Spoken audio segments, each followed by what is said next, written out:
Black Key Books presents Fury Storm by A.R. Knight, performed by J. Aaseng and Mikhaila Aaseng. 1. Introductions. The strip mined system had little to recommend it. Their target, Orm 3, came into focus on the priest's windshield. A distant blue star shot its light past Sever Squad's ship as it flew in, catching the planet and making its yellow-brown surface clear. Darker, blurred lines moved along the land, like living smudges parading over paper. Massive storms, a pony sitting in the pilot's chair noted. Never fun to race in those. Or fight. Aurora, in the co-pilot's seat beside a pony, replied. Both had their brimming coffee cups, waking up to the first day in months that would really matter. Skin suits, a pony's a soft gold, Aurora's a blood red, snugged them, allowing quick access to power armor. A pony's left arm no longer had its cast, the snapped bone having knit itself back into shape. The pilot's left hand drummed on a pony's thigh, anxious. Rusted nerves, a vacation's cost. Not that Sever had many options. As much as Aurora may have wanted to chase the agent Vanna all the way to this world, Sever left Gillenfor battered and exhausted. The fighters had hardly slept, had been strung out on adrenaline and whatever else could keep them functioning for days. Laser burns, concussions, knife cuts, and worse, all needed tending. But after more than 100 days spent recuperating, repairing, and realigning her squad to its mission and its place, in a galaxy that now saw Sever as a group to be detained or destroyed, Aurora felt they'd gone long enough. More importantly, Aurora's maybe more than friend and Defense Corp Admiral Deepak sent the message saying it was time. Vanna, the Defense Corp agent masterminding a program designing near-invisible power armor suits coupled with genetically enhanced soldiers, had decided to stand up for her claims and bring Defense Corp's leader to a single spot.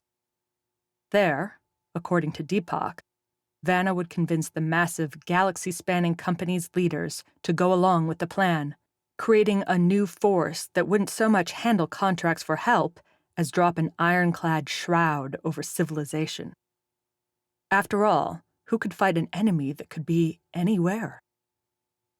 We could have stayed, Sai said, Sever's resident father and swordmaster. His voice came over the priest's intercom, drifting in from the ship's right turret. The cash was pretty good. The station, a freewheeling center point in a large asteroid cluster, had offered Sever a standing contract to provide security. While Aurora would have been fine beating up drunk miners for steady pay on the galaxy's fringe, she'd already played that role once and watched as Defense Corp swooped in and stole the work. How long do you think we'd last before Vanna's new toys took it from us? Rovo, the squad's resident comms expert, and a third cockpit occupant, spoke for Aurora. We'd be bored, and then we'd be dead. Rovo had his own motivations to hit Vanna. All of Sever did. That tugging, burning feeling sat wrong inside Aurora. Vengeance wasn't normally an issue, because Aurora's enemies tended to die long before they became a nagging problem. Vanna, though, continued to escape, to twist the fights so they weren't clear-cut laser tags until one side lay smoking on the ground. Like blocks building up into an enraging tower, Aurora had spent the recovery time on the station assembling all the reasons why she needed to turn Vanna to ash. And now, they'd arrived. Tell me I'm seeing things, a pony said, nodding towards the glass. New imperfections crossed the planet's surface as the Prisa approached. What had looked like splotches, normal smears across a landscape seen from afar, resolved into sharper focus. Blurred lines became straight edges associated with man-made machines. One or two could have meant Vanna's own forces. But as the Prisa came in closer, those dots kept appearing and growing. They didn't just bring themselves, Aurora said, not wanting to believe it. They actually brought their commands, too. That's going to burn a lot of contracts, Rovo added, as if saying that here would convince all those admirals to jump back in their ships and return home. Defense Corp must be losing so much cash for this, Aponi agreed. Look at all these cruisers. I don't understand. Aurora simmered in the silence, putting together both an answer and an inspiration. They're here because they want a peace. Vanna's advertising suits and a genetic upgrade. You can't get your soldiers a dose if they're across the galaxy. But it also means we have the audience we're looking for. The admirals?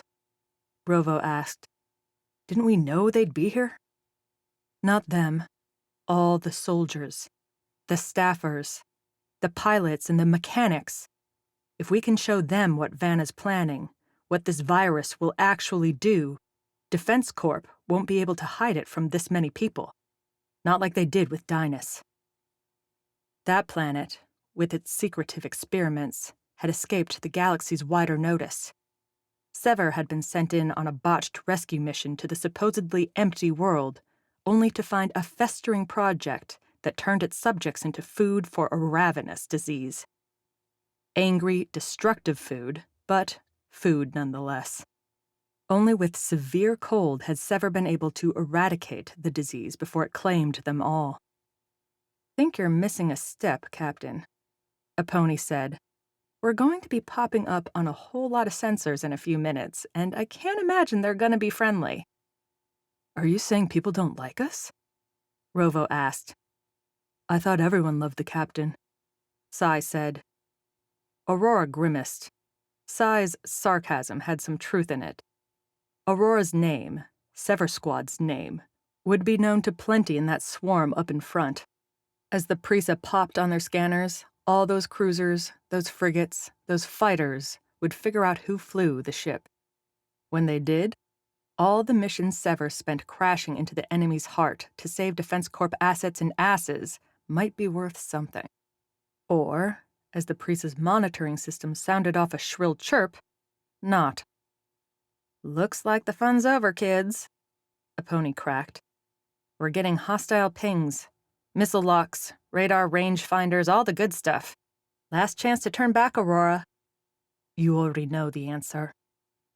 Diving in, guns blazing, Aponi affirmed. That's what I love about this crew. No matter how dismal it all looks, we'll just keep shooting till the odds change. There's a motto in there somewhere, Sai said. Aponi, what's our allocation? You're getting just enough to play with, Aponi replied.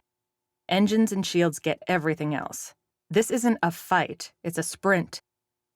Aurora sat back in the seat, looked out at all the ships arrayed around Vanna's chosen world. Aponi angled the Prisa towards the loosest knot that'd still give them a straight run to the surface. The pilot had ample choices. This wasn't a cohesive Defense Corp fleet expecting attack, but an officer stew, with every individual commander deciding where to park their vessels while they dropped to the rock. Aurora might be able to use that. Aponi, give me a broadcast channel, Aurora said. Feeling like a speech? Something like that.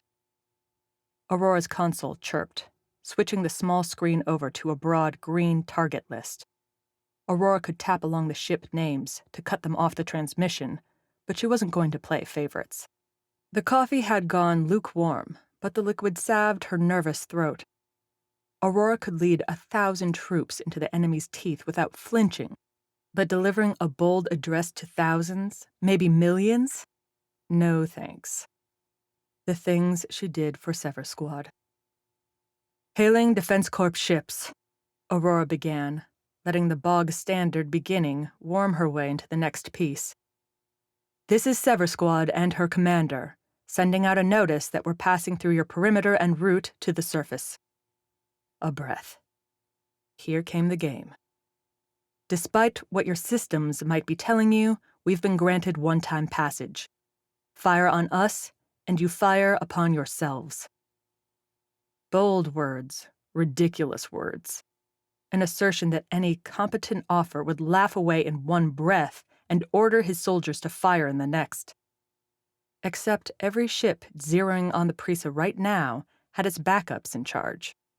Leaders that didn't have all the details, that didn't have the rank or the responsibility to decide if a lone approaching ship should be a friend or a foe. "Is it working?" Aurora asked in the silence. "We're still target locked," Aponi replied, "but nobody's pulled the trigger yet." "Voice like honey, I always say," Rovo added. "Everybody trusts you." Aurora swiped away from the broadcast, looked at the scanners. The Prisa picked up velocity as Aponi used the hesitation, siphoning more energy away from the ship's weapons and feeding its hungry engines. The scanners displayed long orange oval frigates, red fighter dots, and fat cruiser circles. The bulk drifted towards the Prisa's entry path, but they all kept their distance from each other, too. No coordinated strategy. "Look at all this," Aponi said. "The Nautilus always flies alone. Forgot who we work for." "Used to work for," Aurora clarified, but she couldn't deny the sight. Outside, running lights visible now, the hulks making up Defense Corp's arsenal cut into the view from every angle. Huge engines many times the Prisa's size lit up in glows ranging from soft yellow to hot and feisty blue. The metal hulks went below and above, and Aurora could pick out swiveling turrets moving to track Sever's ship as it passed by. "Friends left," said Gregor, Sever's own living hulk.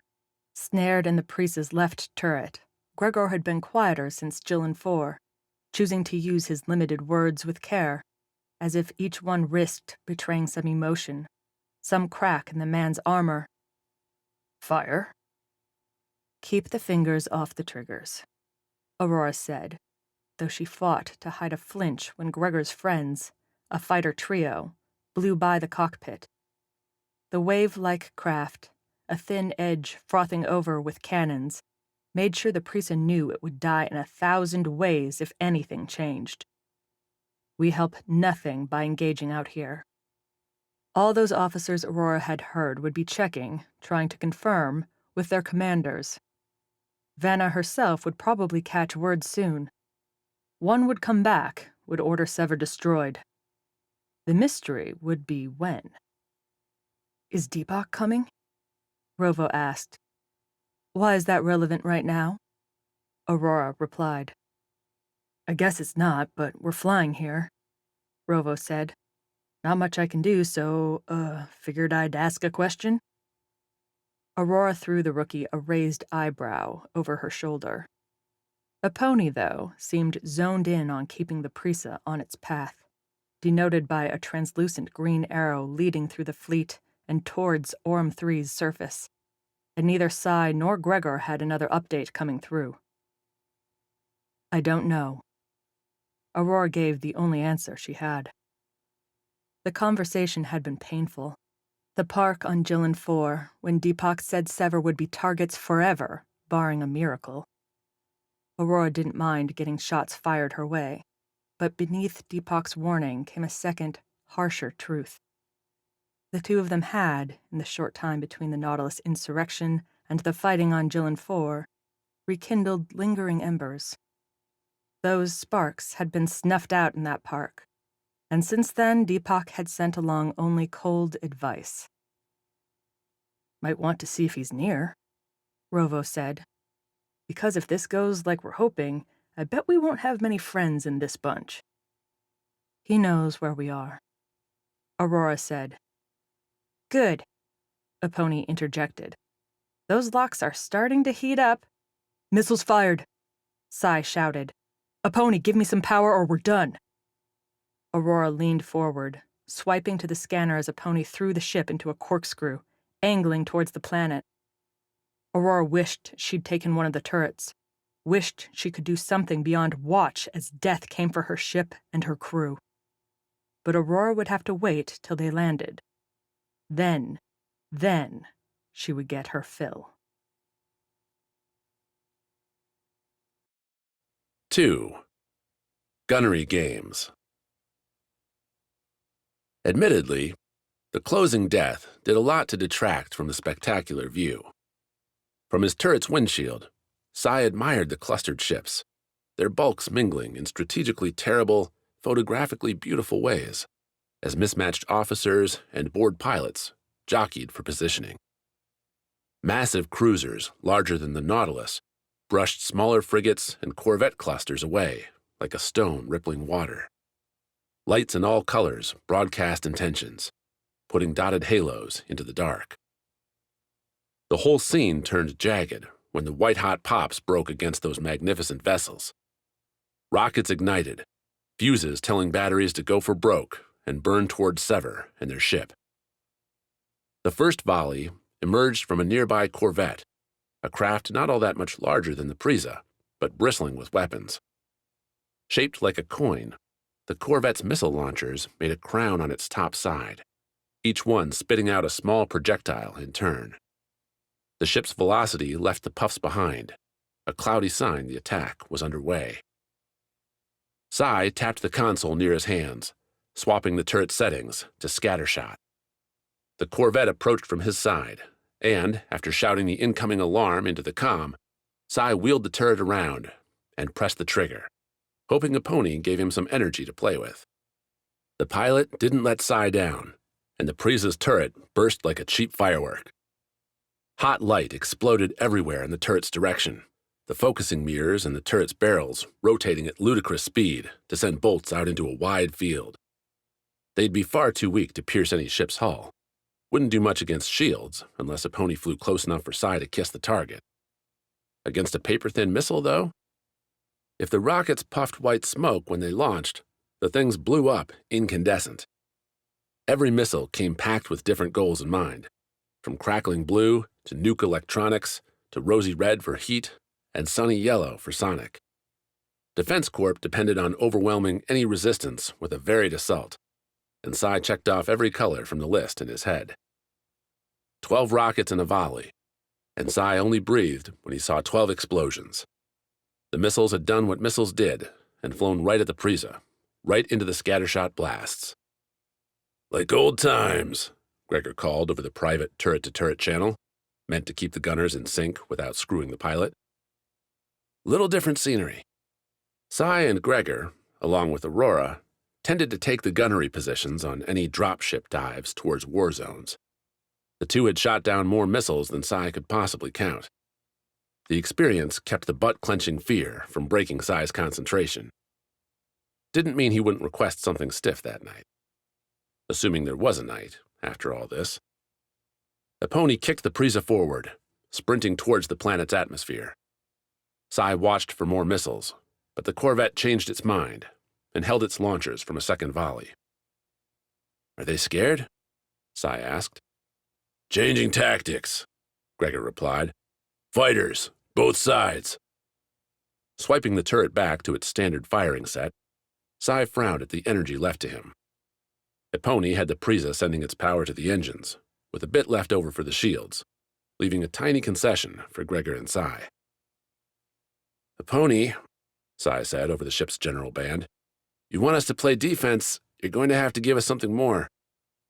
"Can't have it," the pony quipped back, as though Sai and Gregor were asking for candy. "We're not firing at Defense Corp ships," Aurora took over, her steel brooking no dissent. But the captain wasn't in Sai's chair, didn't have Sai's view staring down 6 fighters lining up runs that, altogether, would turn the Prisa to so much burning ash. "Aurora, we're assaulting Defense Corp's top brass on a planet they control," Sai said, taking up that dissent because nobody else could. Nobody had been serving with Aurora longer. Nobody understood how she thought better than him. "They're going to be mad enough at us already." "Not doing it. Distract them. Misdirect. Once we hit atmosphere, we'll be down before they can do damage." Before Aurora finished speaking, the first lasers blitzed from the fighters towards the Prisa. The pony jerked the ship around into another maneuver, one of an endless series that never seemed to repeat. The first shots splashed against the Prisa's shields, fizzling out against the energy barrier. The following beams burned past, hitting precisely nothing.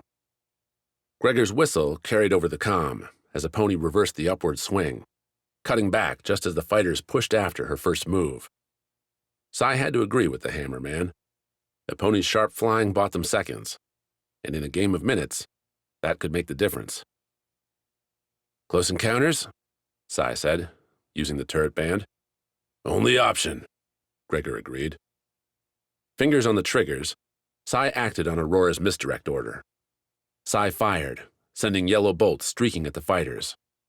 He aimed wide, just off where the fighters would be, so the shots missed. The fighters reacted, splitting from their straight shootin' runs into dances and dives. The formation broke as Sai and Gregor sent their harmless fire into the cracks between the enemy, where the fighters had been instead of where they were going to be. So long as Sai's lasers didn't catch a shield or bounce off a hull, the fighters wouldn't know they weren't in real danger. "They'll think we're the worst gunners ever," Sai said, laying a blistering trail through his target's blue ion exhaust. Gregor's laugh carried back through, carefree and filled with manic joy. The man never found a battle he didn't love, no matter the stakes or the odds. A freedom that came with no attachments, maybe, as Sai had never seen Gregor talk about a family, a loved one. With nothing to lose, Gregor relished all this. The console blinked, drawing Sai's attention. The Prisa hit atmosphere, and the system warned Sai that his shots might get bent, ever so slightly, by the heavy air. Not that Sai needed the console to tell him that. Gravity's sudden reappearance had Sai falling up, pressing against his restraints. Blood rushed to his head, only to flush away as Epony rolled the Prisa into a better position. "Sorry about that," Epony said. "Things are a little crazy right now." But not as crazy as they might be. Gregor and Sai's bluff made the fighters cautious, with their approaches coming slow and from odd angles. The pilots had no way to know the Prisa's turrets had about as much lethal energy as Sai's angry looks, and they flew careful. Why risk anything when the target seemed to be diving right into a death trap? "Looks like we scared him," Sai said. "Too good," Gregor replied. Through Sai's windshield, black space turned purple and orange, with flames licking the outside as the Prisa busted into the planet's atmosphere. The ship rattled and bucked, its structure adjusting as weight, heat, and all the laws of physics took their toll. Sai let up on the turret. He couldn't aim with all the bouncing anyway, and watched as the fighters kept their distance. Hell, those pilots were cowards for sticking so far back. "I'm getting an incoming hail," Aurora said. "Stay quiet." Sai cocked his head at nobody, surprised. Aurora could have kept the transmission private, or just played it in the cockpit. If she wanted to broadcast it on the open channel, it must be from someone important. "Aurora, I really wished that we would never see each other again," said a voice that twisted Sai's rather calm insides into angry knots. Vanna, the Defense Corp agent behind all this garbage. "Yet it seems you've come to spoil my party." Sai pictured Vanna's face in those flickering flames outside his window. The woman had taken Sai hostage, briefly, back on Jilin 4. The swordsman had spent a night in her terrible custody, endured her endless requests for him to ditch Sever Squad and change sides. When he'd refused, Vanna had instead probed for weaknesses, had fished around for what Sai feared most. That night, for the first time in his life, Sai refused to think, to say anything about his family. Agents knew how to read a face, read eyes, and if Sai gave away the secret to his heart, he knew Vanna would find them. She would reach across the entire galaxy and pull his wife, his children, into her experiments. Worst of all, Vanna wouldn't laugh while she did it. She wouldn't promise some bold revolution like Renard, her dead partner. She wouldn't cackle like Anaskia, the scientist behind the disease Vanna sought to spread, who obsessed over every opportunity to test her toys on new subjects. No, Vanna would kill Sai's family because it would make it harder for Sai to carry on. A calculation, made to boost Vanna's position, and nothing more. "Damn right," Aurora replied. "Why don't you make it easy on us and come say hello?" "Unfortunately, I'm preoccupied," Vanna said. "You might have noticed I have some guests. They would prefer you don't crash our event." but I have a better idea. Dare I ask? Oh, don't bother, Vanna said. I'm sure you understand that a demonstration makes a far better show than a speech. I'll open a bay for you. Please do fly safe. The transmission cut. Outside, the fires died, replaced by a thick, bronzed sky. The windshield caught golden dust, its specks sticking in the cracks and budding out over the glass. Sai sat back in the turret, letting his hands relax. She is making a mistake, Gregor said to the whole ship. Letting us land is poor tactics. We're not the objective, Aurora answered. She needs Defense Corp to fall in behind her. What better way to do that than trashing one of their elite squads? Back on Helix, I chopped up those infected monsters, Sai said. They weren't all that bad. Neither were the agents on Jill and 4. I think we got this. Numbers, Sai. Rovo came in. Your katana might be sharp and all, but look at this thing. It's huge. She's got to have thousands in there. Sai leaned forward, trying to look lower and seeing nothing but dust. He glanced at his console, the scanner showing the fighters had backed off all the way. No threats then. I can't see anything from down here, Sai said. Looks like they're pulling pursuit too. Mind if we cut in? Swap with Rovo, Aurora said. Smart move, and the rookie didn't object. As the Prisa slid lower and lower, Rovo showed up in Sai's turret nook, and the two switched spots.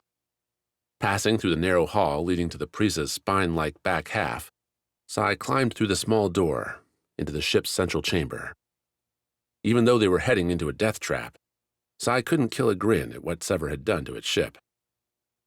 In the 100 days spent on the fringe station, Epony and Rovo, followed soon by the other 3, had added their own touches to the Prisa. What had been an efficient metal mix now sported souvenirs, painted on slogans for each Sever, and their carved names. Beneath Sai's sat his family's, too, etched forever in the far wall. Stairs to his right and straight ahead led down and up to the boarding ramp and the crew quarters, respectively. Sai didn't take either, instead going right and joining Epony and Aurora in the cockpit. Neither needed to point out where they were going. Neither needed to highlight a speck on the vast golden-brown desert below. Sprawling across the ground like an industrial spider, their target shimmered in the blue-washed daylight. A curved, solar panel-coated structure sat central, with what seemed to be sloping tunnels diving into the dirt away from it. Those tunnels rose up to the surface again in all directions, bleeding into flattened fields covered with shimmering nets, modular buildings that seemed as though someone had dropped shiny steel blocks and left them where they lay, and where the spider's head ought to be, a vast landing pad with dropships by the dozens. Vanna wasn't just playing with a few suits, a few diseased agents. She'd built a factory to make Defense Corp a whole new army. 3. The Doomed. Much as he enjoyed spitting hot fire into space from his turret, Gregor relished the rush as his power armor snapped into place. The suit, plated over with energy-sucking pads, knitted with mesh that could take a punch and send its absorbed kinetic energy to the suit's booster boots, cost cash Gregor and his hammer would earn back by breaking Vanna's force into bits and pieces. The big man stood in the Prisa center, appreciating the power armor's locking boots as they sealed Gregor to the floor. Epony's landing dive had the ship curving left and right, making it a hard target. Vanna didn't seem to be firing on them, but Aurora ordered the evasive moves anyway. It wouldn't be out of Vanna's character to trick Sever into a placid approach, only to blow them away with a sudden shot. Next to him, Sai, also abandoning his turret, embraced his own armor.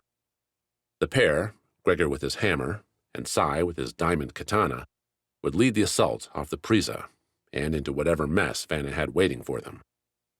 The two didn't exactly fit well.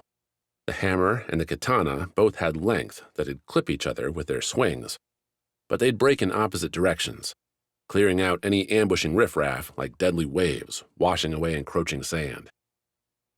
Aurora and Rovo took the turrets instead, ready to handle any other surprises in the landing bay. Even at low power, the Prisa's cannons held enough energy to torch a poor sap. Epony, too, had the central cannon. Between them all, they could deliver fast devastation to any waiting force.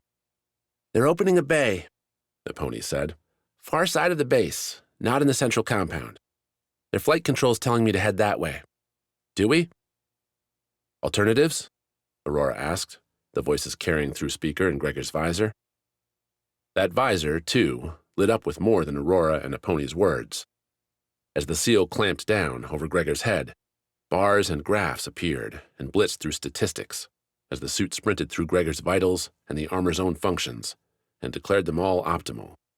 As a destructive machine, Gregor had the okay to obliterate. "We could try blowing our own hole," Epony said. "That might make Vanna a little angry."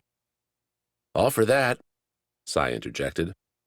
"But on our terms," Aurora canceled the idea. "We don't know the layout or where Vanna's waiting. Once we know where she is, that's when we can take the initiative back.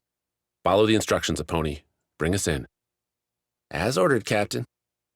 With the power armor closed over Gregor's arms and legs, the suit's various mechanisms tightening over Gregor's joints to ensure tight movement, he reached for his hammer.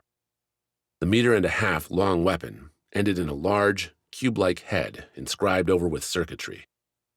Little circles, linked by golden lines, captured the energy spent in any swing, and, as needed, delivered it back through an impact. Strong enough to shatter concrete, to bust through a wall, to turn Vanna into so much mush. "Ready back there?" Epony called. 10 seconds to landing." "I'm feeling sharp," Sai replied. "How about you?" "Good," Gregor said. The two went forward, almost into the cockpit. Gregor stood in front, with Sai bunching up close. Up ahead, past the cockpit's empty seats, save Epony in the pilot's chair, Gregor saw their intended target. The Prisa took a long, lazy turn, shuddering as its primary engines shut down and swapped their power to the ship's maneuvering jets. Their bay looked like a red maw sticking out from the golden-brown sand coating Aurum 3. The grains flowed over the opening, proving Vanna's choice for Sever's docking bay hadn't been used in a long time. Darkness hid behind the red metal mouth. Epony flew right in. "Energy set for shields and guns," the pilot announced. "Rovo, Aurora, you should be good to send out all the death you need." "Oh, hurrah," Rovo said. The Prisa cut in low, the blue daylight filtering in behind the ship as it went into the bay. The first look at Vanna's base revealed not the expected hard metal, clean floors, and sterile efficiency, but, instead, unhinged madness. The bay itself had been designed for ships far larger than the Prisa, the entry giving way to a huge, circular expanse that looked like it might serve as a loading dock for troops embarking to hither, and perhaps even yon. As the Prisa entered, as Epony tried to figure out where to land, Sever took in a world as radical as they'd ever seen. The bay's floors arced and swayed with debris, but not the junk of a world abandoned. Instead, the trash here had been piled into shapes. Towering constructs built with empty fuel canisters, rusted-out pipes, and discarded shipping containers loomed in the giant space. The floor itself, too, looked like it had been used as a canvas by 1,000 madcap painters, each one drawing with brushes of their own making. Lines in the purples and blacks of old-style fuels swirled beneath the Prisa's lights, sometimes working themselves into faces, while often vanishing into indecipherable patterns. Swishing between those darker colors came bright reds and blues, yellow splotches, too. Gregor couldn't figure what chemicals had been sacrificed for these streaks, but the overall display offered up a confusing, disorienting feel. Gregor had seen too many planets, too many ships, and too many aliens to panic at the oddities, but the battle-ready urge to bash and bang smothered under the strange. "I'm gonna guess nobody knows what we're looking at," Rovo said. "I'm getting creeped out, honestly." Seen a lot of weirdness racing carts, Epony echoed. Nothing like this. Definitely not with Defense Corp. It's like someone held a party at the end of the world. Land, Epony, Aurora ordered. Find a spot and get us down. As if confirming Aurora's command, the maw behind them, Sever's only exit back into Orem 3's skies, slid shut. No lights flickered on. Only the Prisa glimmered anything into the vast dark, those hollow hunks fighting the glow with tall shadows. Do we change our strategy? Sai said. Because this is not what I expected. Same plan, Aurora snapped back fast. Vanna's going to play with us. She said she needed to put on a show. This is all just a stage. Window dressing. Seems real old for window dressing, the pony said. Look at all the rust here. All these colors on the floor. No way Vanna put all this together just in case we showed up. Gregor played with that uncomfortable truth, tried to pair it with some tale he'd heard before, some explanation in all the Defense Corp newsletters that had come into his messages over the years and years. No way a company as focused on profit like Defense Corp would let a base as big as this one just fade away, fall into this mess, and leave it. No way, unless, like Dynas, what happened here couldn't be salvaged. Let us down, Epony, Gregor said. Sure you want to go into all that? Epony asked, and Gregor caught her crinkled nose, curled lip, in the cockpit windshield's reflection. I am scarier than anything out there. Man's got a point, Rovo agreed. I say let the hammer swing. Feeling like I'm getting no respect here, Sai muttered. I am glad you're standing with me. Gregor would have put his hand on the man's shoulder if he'd had the room. Isn't that just the cutest? The pony said. Good to go, Captain? Aurora didn't answer, and Gregor could guess why. Like the rest of them, Aurora wanted a clue before venturing into the dark. Either a message from Vanna taunting them into one direction or another, or maybe some light, some spark out beyond that would give Sever some hint at what waited for them. When no call came, Aurora gave the order. The Prisa's secondary lift plummeted down, meant for quick exits and entries without the vulnerability in lowering a long boarding ramp. The circular platform hit the painted floor before Gregor's body realized it was falling.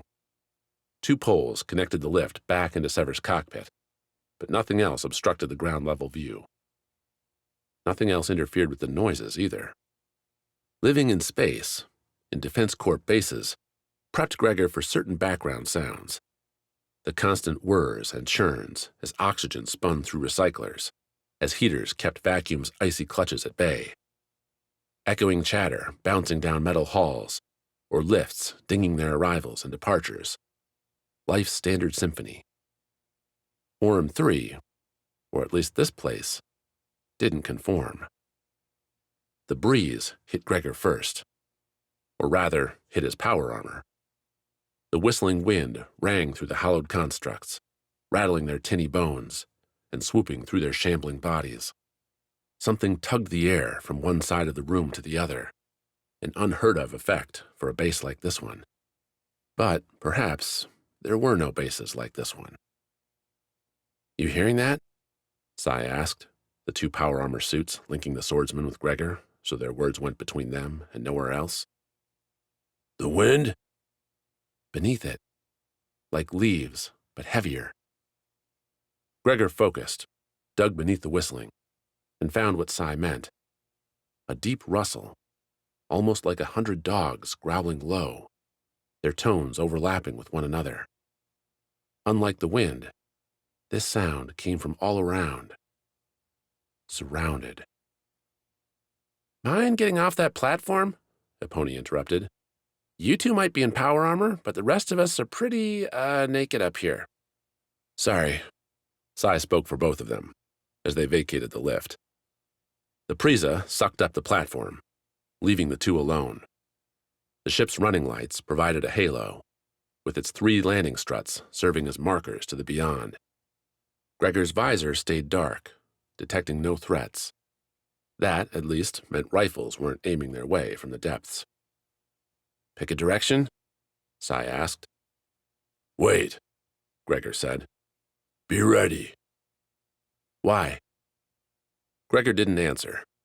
Instead, he hefted the hammer, stepped away from Sai, and then swung it down to the floor. The weapon struck the metal, flashing up sparks, old paint, and sending a clear ring reverberating through the wide room. The rustle disappeared for a long moment. You scared him away, Sai said. Wait, Gregor repeated, turning slow to see in every direction. The howls started as one here, one there. Angry, confused. Others joined in the cry, some sounding clear, others hoarse, ending in hacking coughs. An animal pack, waiting to feast. This was not. Incoming, Aurora's voice came through, picking up motion on all sides.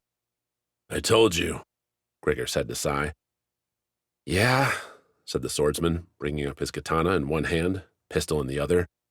I hate it when you're right. Gregor's visor caught the creature before he did.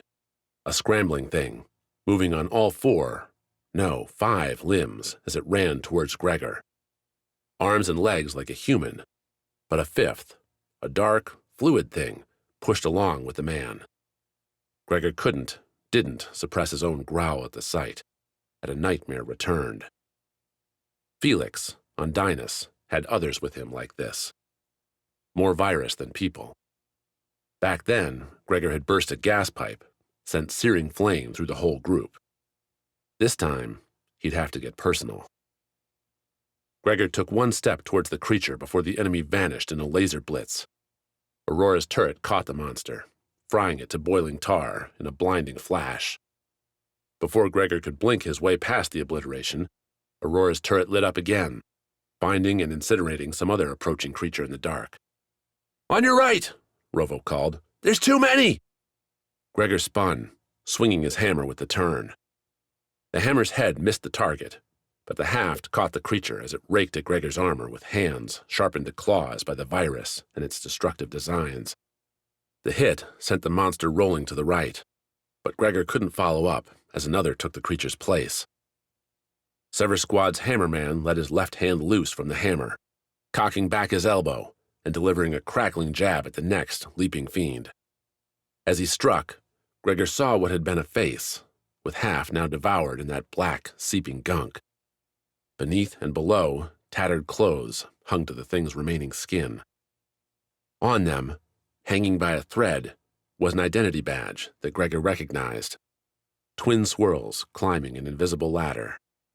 Helix, the company thrown together to control and supervise the Dynas experiments. A flash burned over Gregor's shoulder, causing a yelp near Gregor's left ear. Pay attention, man! Sai shouted, the swordsman whirling his katana in swift cuts, firing his pistol into the gaps. Beyond, around the ship, the darkness disappeared into flashing lights as the Prisa's twin turrets and Eponi's central cannon lit up. Fires broke out as bodies not meant for it absorbed superheated laser. Gregor followed Sai's lead, grabbing his hammer and setting about around him as the creatures continued their assault, heedless of their own losses, their own lives. Battles were supposed to be fun affairs, a chance to prove one's mettle in the purest competition remaining to humankind. Gregor wanted to relish every swing, every dodge and riposte that sent his enemies to the floor. He wanted to roar with delighted rage as he took apart his foes.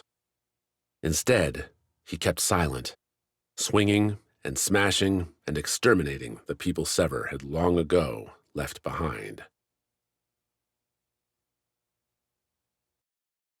4. Inside Out. For her first few Sever missions, Eponi couldn't get past the idea that she'd now starred in the action movies she'd watched as a child. With power armor on, rifle in hand, Eponi sprinted with Sever through one fight after another, pitching plasma and dealing death across planets at Defense Corp's behest. Every time Eponi ducked a bolt and returned one of her own, or took a plunging leap off a crumbling building, only to land in the enemy's midst with guns blazing, her world seemed to zoom out presenting the star at the climax. Then, like sequels limping from one plot to the next, the flashy scenes began to run together. Aurora's mission briefings stopped juicing the adrenaline and kept Eponi's focus on the number at the end, the cash that'd be going into her account when all the slaughter ran out. With that focus came the clinging need to survive, the understood thought that Defense Corp wouldn't care one iota if Eponi caught a missile to the midsection, but Eponi herself would mind a whole hell of a lot. How could Eponi spend all the cash she was earning torching people all across the stars if she wound up crisped herself? The priest's cannon whined, spitting fire ahead into the dark. The forms kept coming, and without spending anything on shields or engines, the Prisa had the power to meet them. The cockpit's chosen cannon didn't have much flexibility, but the enemy didn't have much strategy. Eponi sat with her hand on the trigger, holding down the straight-ahead spray as it liquefied the charging monsters one after another. She wouldn't be getting any bonus pay for the body count, and sitting in a chair hardly made for a cinematic performance. But Eponi would live through this assault. That would have to be enough. "Hanging in there?" Rovo, from the right turret, sent out on the broadband. "It is a good workout," Gregor replied. Eponi couldn't see the big man swinging his hammer, what with Gregor's position right beneath the priest's middle. Evidence of his work, though, presented itself with bone-crunching frequency as bodies flew out and vanished into the rubble.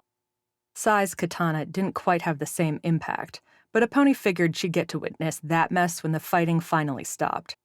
What a prize. "We sticking this out?" Eponi asked, watching as the cannon's yellow bolts shredded another oncoming trio. "Is there an end, or did they get all the thousands on Dynas here for this horror show?" "Vanna wanted a display," Aurora replied. "She's getting one, and so is everyone else." "They are?" Rovo asked.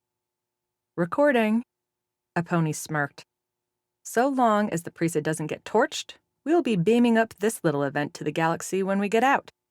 Everyone's going to know what happened to Helix. It'll be a popcorn moment for sure." "The deaths of thousands by a horrible disease is a popcorn moment?" "Rovo, we all have our own ways to cope, okay?" Eponi answered.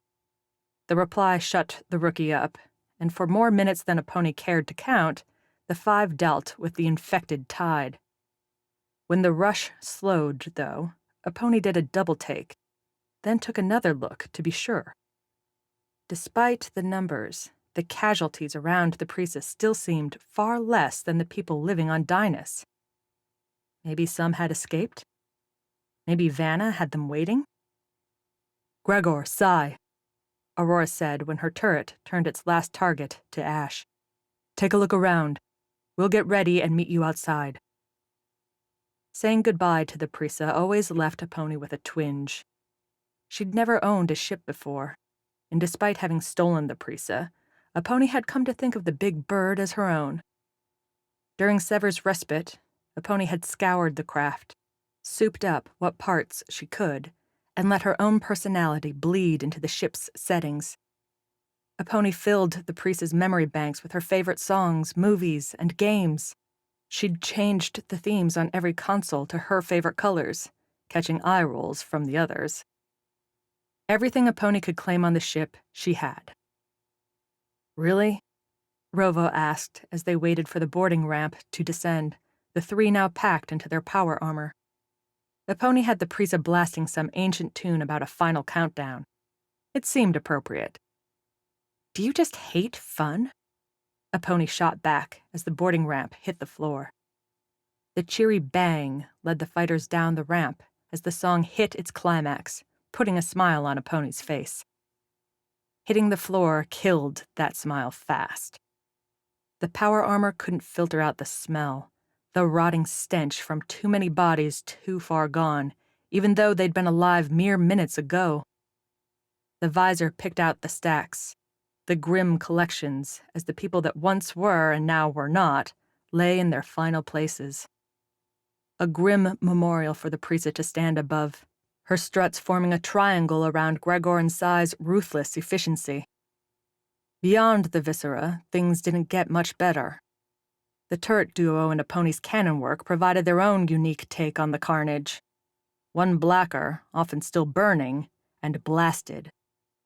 Fragments lingered, collecting amid the rubble, telling short stories about lives ended with far more energy than a human body could ever handle.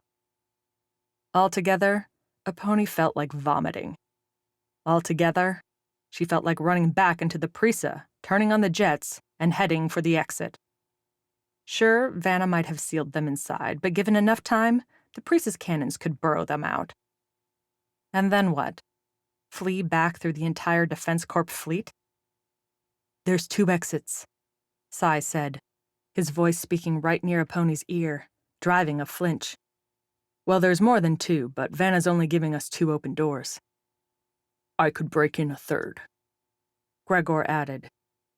The 2 killers bounded away from the Prisa in the aftermath, tracing an outline around their apparent cell. The space, in the dark, seemed to stretch forever, but Sai claimed it did, in fact, have an end. A circular structure with at least 7 exits, all positioned at random intervals, as if this bay had started as a hub for a base with rapid, unplanned expansion. Both open exits looked like recent changes, with dust still lingering in the air where the large doors had shunted aside, so Sai said. Neither made its connection obvious, but Aurora broke down their respective directions in her methodical fashion. "The first one leans to the north and towards the base's center," Aurora said.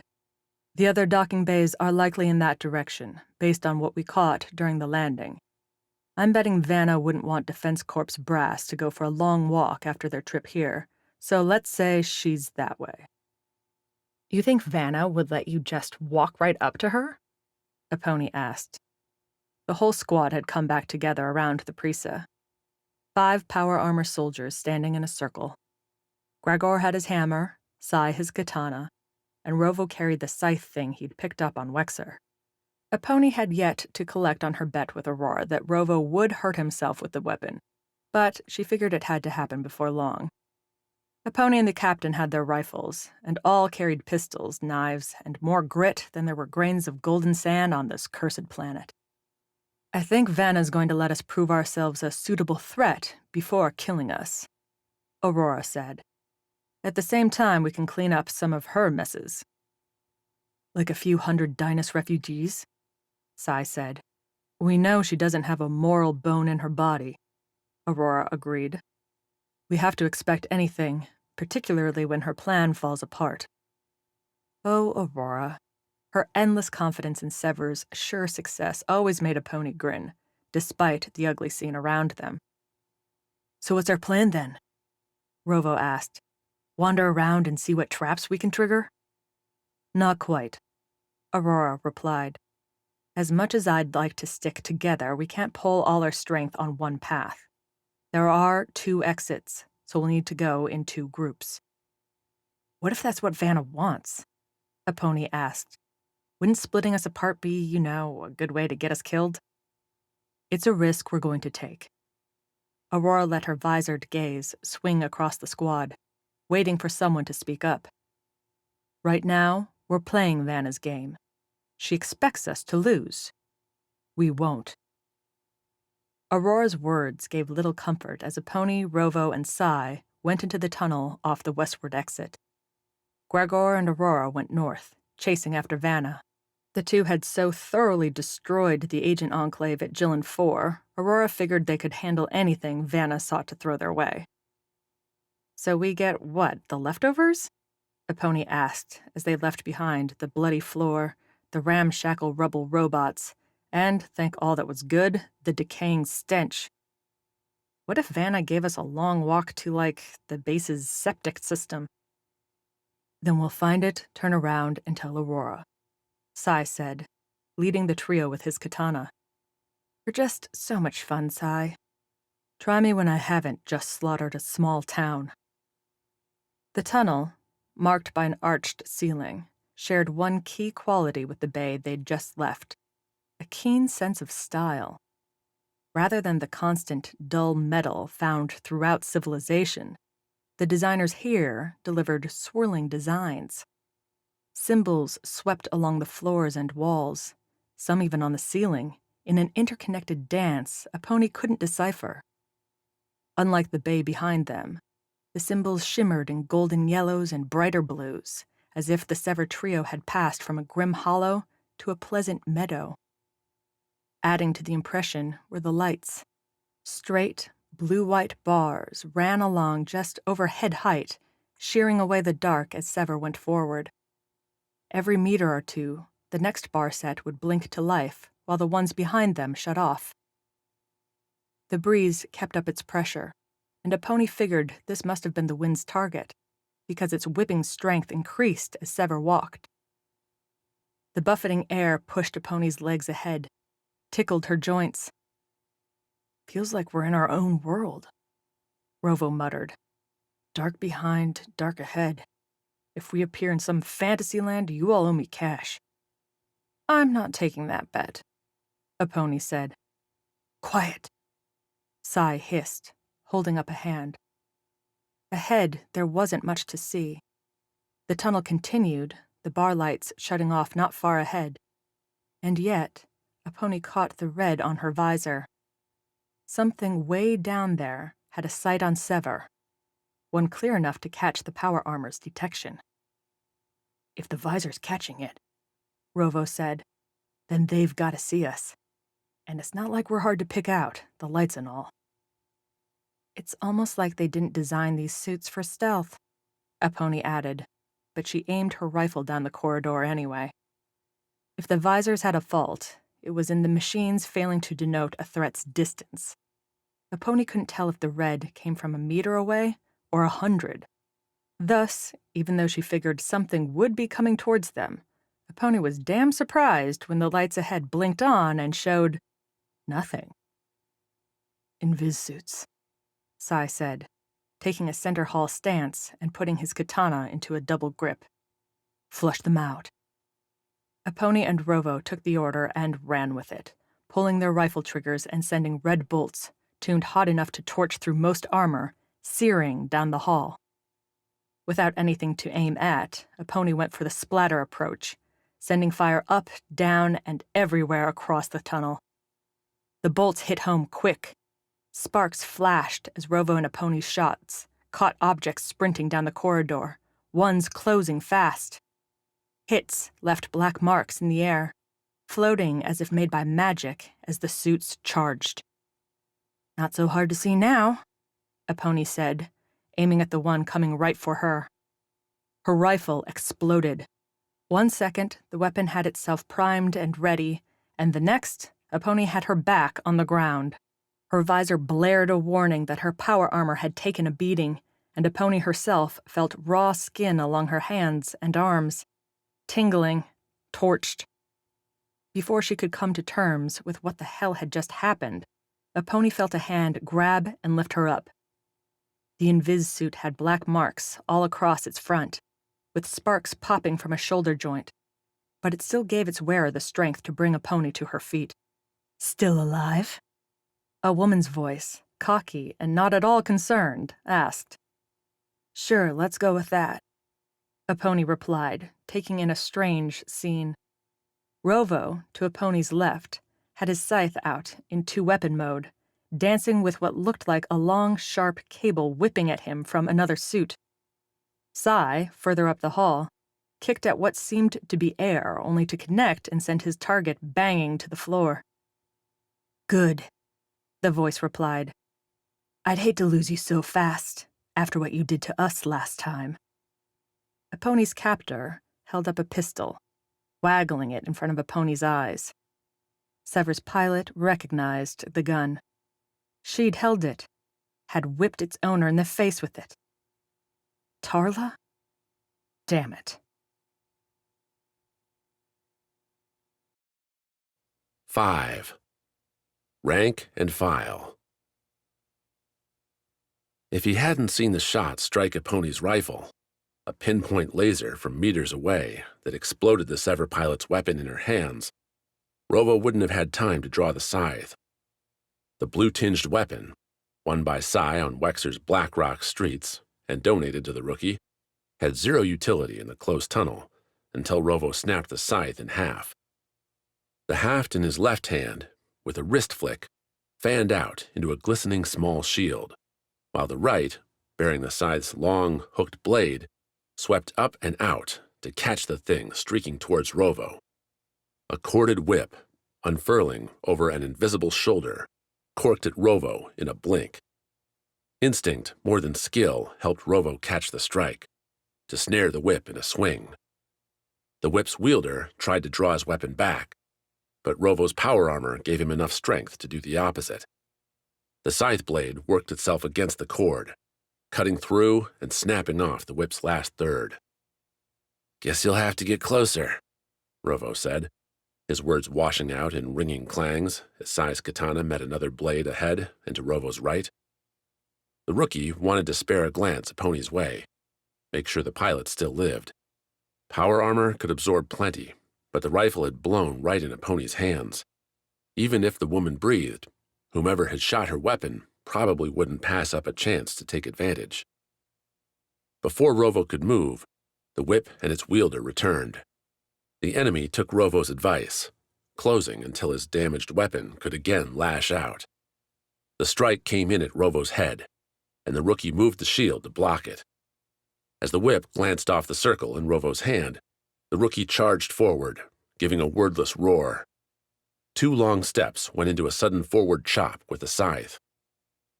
Either Rovo had picked up his close combat game, or his opponent really didn't expect a rapid attack from the hook. Rovo's blade struck home, digging into the suit's chest plate and drawing a sparking, rough scar down its front. The scythe found a hold and, with Rovo leaning into the swing, pulled the suit to the ground. Rovo withdrew the scythe, brought it up for a killing blow, when a shout had him stop. Usually, someone yelling in a fight wouldn't take much attention. People tended to scream in combat for all kinds of terrible reasons. Except this one shouted Sever's name. "Stop, you Sever bastards!" The woman yelled again, and Rovo looked over to see Eponi, barely standing, with a pistol shoved right up into her chin. "Keep fighting, and your pilot takes a shot to the head. One she won't survive." "Are there many shots to the head that she would?" Rovo asked, flicking his left hand to return the scythe shield to a single bar. At the same time, Rovo also moved his left foot, planted the boot on his immediate enemy's chest, a wobbly move, given Rovo couldn't see where the suited body really was. The power armor adjusted, though, and he managed the taunt without falling on his face. A true power play. "Only one way to find out," the woman replied. Her voice tugged at Rovo's memory, and itched there, but with the suit still vanishing the woman's face, the rookie couldn't place it. "But that's for later. For now, you can get off my friend, and your buddy there can put up the sword." Sai looked like he'd done a number on his opponent, too. The opposing suit had long gashes that now appeared to be floating, one leaking a thin, bloody line along the suit and down to the tunnel's floor, where it melded with the painted symbols. "Don't you want to negotiate, Tarla?" Sai said, clicking it all together for Rovo. The pistol shoved against Eponi's throat, the whip cracking at Rovo's scythe. Tarla and Javelin's weapons. Rovo didn't know who wielded a blade among the Twilight Rangers, that mercenary group that had sparred with Sever back on Wexer.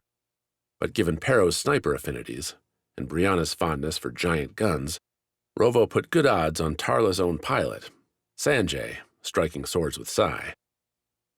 Putting an ID on his opponents only brought up another question. What the hell were the Twilight Rangers doing here? "I have already negotiated," Tarla said. "Quite a spicy enemy you found, Sever. Here we are, sitting on Wexer, wondering whether we can wring enough cash from that coward Calico Max to get a new ship. And in comes a Defense Corp agent. Care to guess what they offered?" "More curious why they came to you at all," Rovo asked.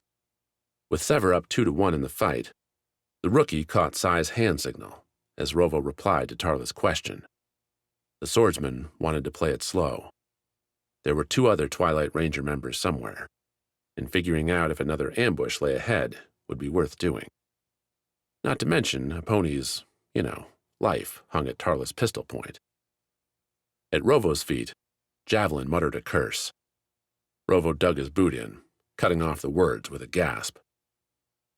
"Wondered that myself," Tarla said, seemingly not giving one damn about her teammate's situation. "Until they started asking about you. Small cash for small info. I said you had too much heart to be a killer." "His body count says otherwise," Sai said.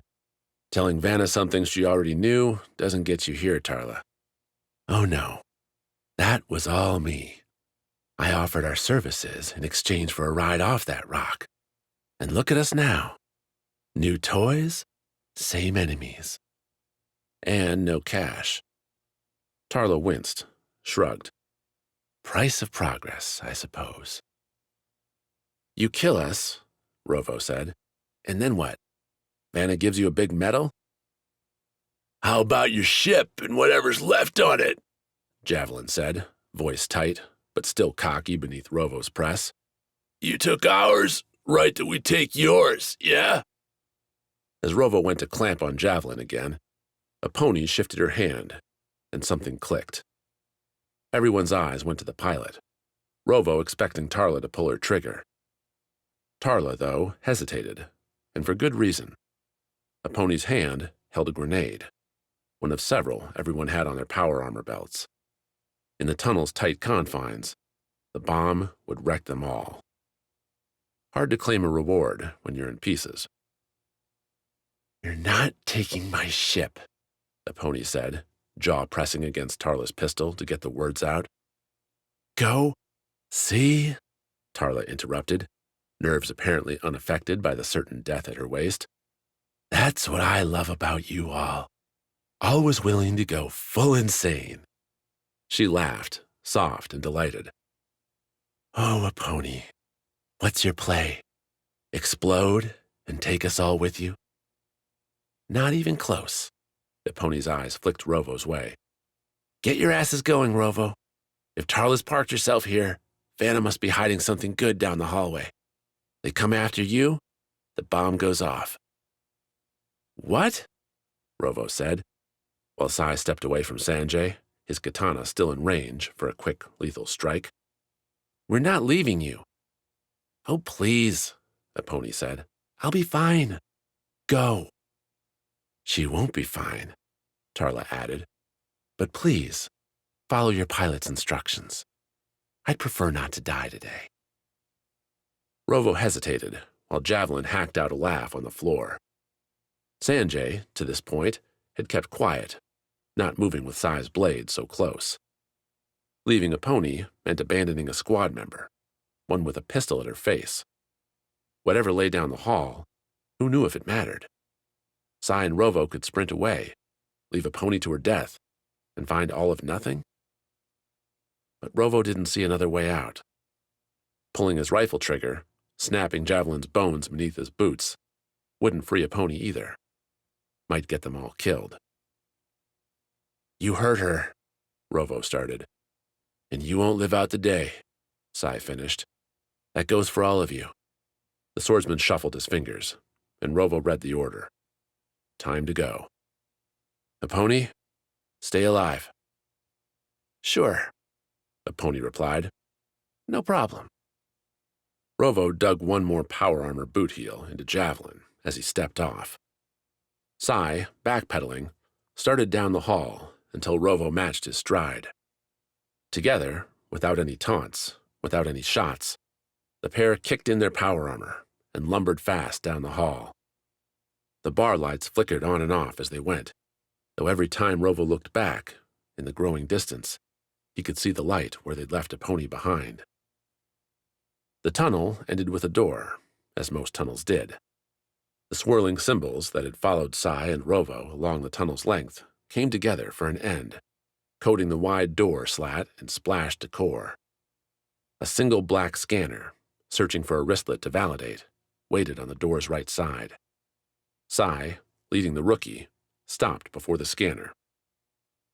"Bright ideas?" Rovo asked, coming up behind. "I'm still thinking about a pony," Sai replied. "If there was anything we could have done different." "She made the call," Rovo replied, "and I don't think she did it lightly." Whether Rovo honestly believed it or had convinced himself on the run to the door, the rookie figured a pony was still alive, that she'd outsmarted Tarla and the other two. Maybe a pony had dodged and ducked her way back to the Prisa, holding fast in her spacefaring fort. "I've tried to call her," Sai said. "No answer yet." The visor hid Rovo's flush. For being a communications expert, he'd forgotten to send any squad-band queries out a pony's way. Too much adrenaline, too much wondering what else waited down this line. "Then we've got to keep going." Rovo moved past Sai, brought up his wristlet to the scanner. It squawked in angry denial. "Guess that's not going to work." "I could blow it open," Sai said, gesturing to the packs on either thigh. The demolition man had spent some of their restful holiday building bombs, and now Rovo fought off some unease at all that explosive power packed in right next to him. "But I don't think that'd do us any favors. If there's another few hundred behind that door, I'd rather not make myself an easy meal." "As if," Rovo pointed at the katana, "you'd carve 'em up." Sai shook his head, brushed Rovo aside, and went to the scanner. With Rovo giving him room, Sai took his katana, leveled the blade at the little thing, then stabbed it right in. "What?" Rovo yelped as sparks burst and the scanner tried one sad, dying cry. "The hell are you doing?" "Being desperate." Sai drove the katana further into the wall and wiggled the blade as much as he could. Nothing seemed to happen aside from Rovo's growing disbelief that his friend, his very experienced Sever partner, thought you could cut your way through a scanner. The door shot open. A whisk that surprised Rovo and Sai almost as much as the Sever presence surprised the man on the other side. Frowning at his wristlet as he stepped away from the opposite scanner, the man looked up and saw the two power armor sporting soldiers. His mouth dropped, followed by the rest of him, when Rovo delivered a punch to the man's temple. "Agent," Rovo said, kneeling to check the tag on the man's uniform, a dull crimson. Only unconscious, the man's wristlet stayed active, showcasing what the unfortunate soul had been doing a second before. "Responding to a broken door. Our broken door." "See?" Sai replied, pulling his katana free. "Knew it would work." Leaving the cold-cocked man behind, Rovo led Sai through the door and onto a ringing, rectangular walkway. His visor adjusted to the brighter, blue lighting coming through a massive glass dome and its window to Aurum 3's sky. All that light fell into another huge space, larger than the landing bay the Prisa had scored for Sever. The walkway seemed to circle the entire outside, with red signs overhanging doors every so often. The spiraling art continued, though the colors shifted between every door set, as if serving as a guide for what someone would find in the next passage. There were more agents wandering the walkway, eyes on their wristlets, or, like Rovo's own, and Sai's, on what was happening below. Sai cursed several times over, and Rovo matched it, because what else was there to say? Hundreds, even thousands, stood in rows, straight and staring. Their clothes were often ragged, with little resembling a uniform. Some wore next to nothing at all, though nobody seemed to notice or mind. More agents walked the gaps in the rows, each followed by robots like the ones in the Nautilus med bay. As they stepped on the decorated metal floor, the agents inspected every body they passed, either nodded or shaking their heads. Those poor souls that received a nod earned a shot, a swift stab by the nurse bot. Those who didn't were swept up by a second agent team. These duos grabbed the loser and dragged them from the line, pulling them to the room's side and out of Rovo and Sai's sight. "The bay," Rovo said. "The rejects get thrown aside," Sai agreed, his words heavy. "This This is so far from right. It gets worse. The front line had a different agent combo walking down the ranks, followed not by a nurse bot, but by a long rack on a moving red metal cart. The agent set the white-rimmed suits in front of every standing soul. Once the whole, several dozen long line had its suit placed, the agents barked an order to commence. Almost as one, the captives accepted their gift, slipping on the power armor. One by one, the rank vanished from clear sight. Only when the agents followed up their first order did Rovo understand. "Make for the shuttles! Stay in your line!" the agent setting the suits declared, while still more crimson-suited workers refilled the cart with more suits. "Our time is almost here, and with it, your chance to earn your freedom." If anyone gave two craps about the rallying cry, Rovo couldn't see it. He could, though, feel the sick winding its way around his stomach. Not fear. Not quite. Fear would mean they stood a chance. Fear would mean there was somewhere he could run. But against this many suits, this many monsters, what could one squad do?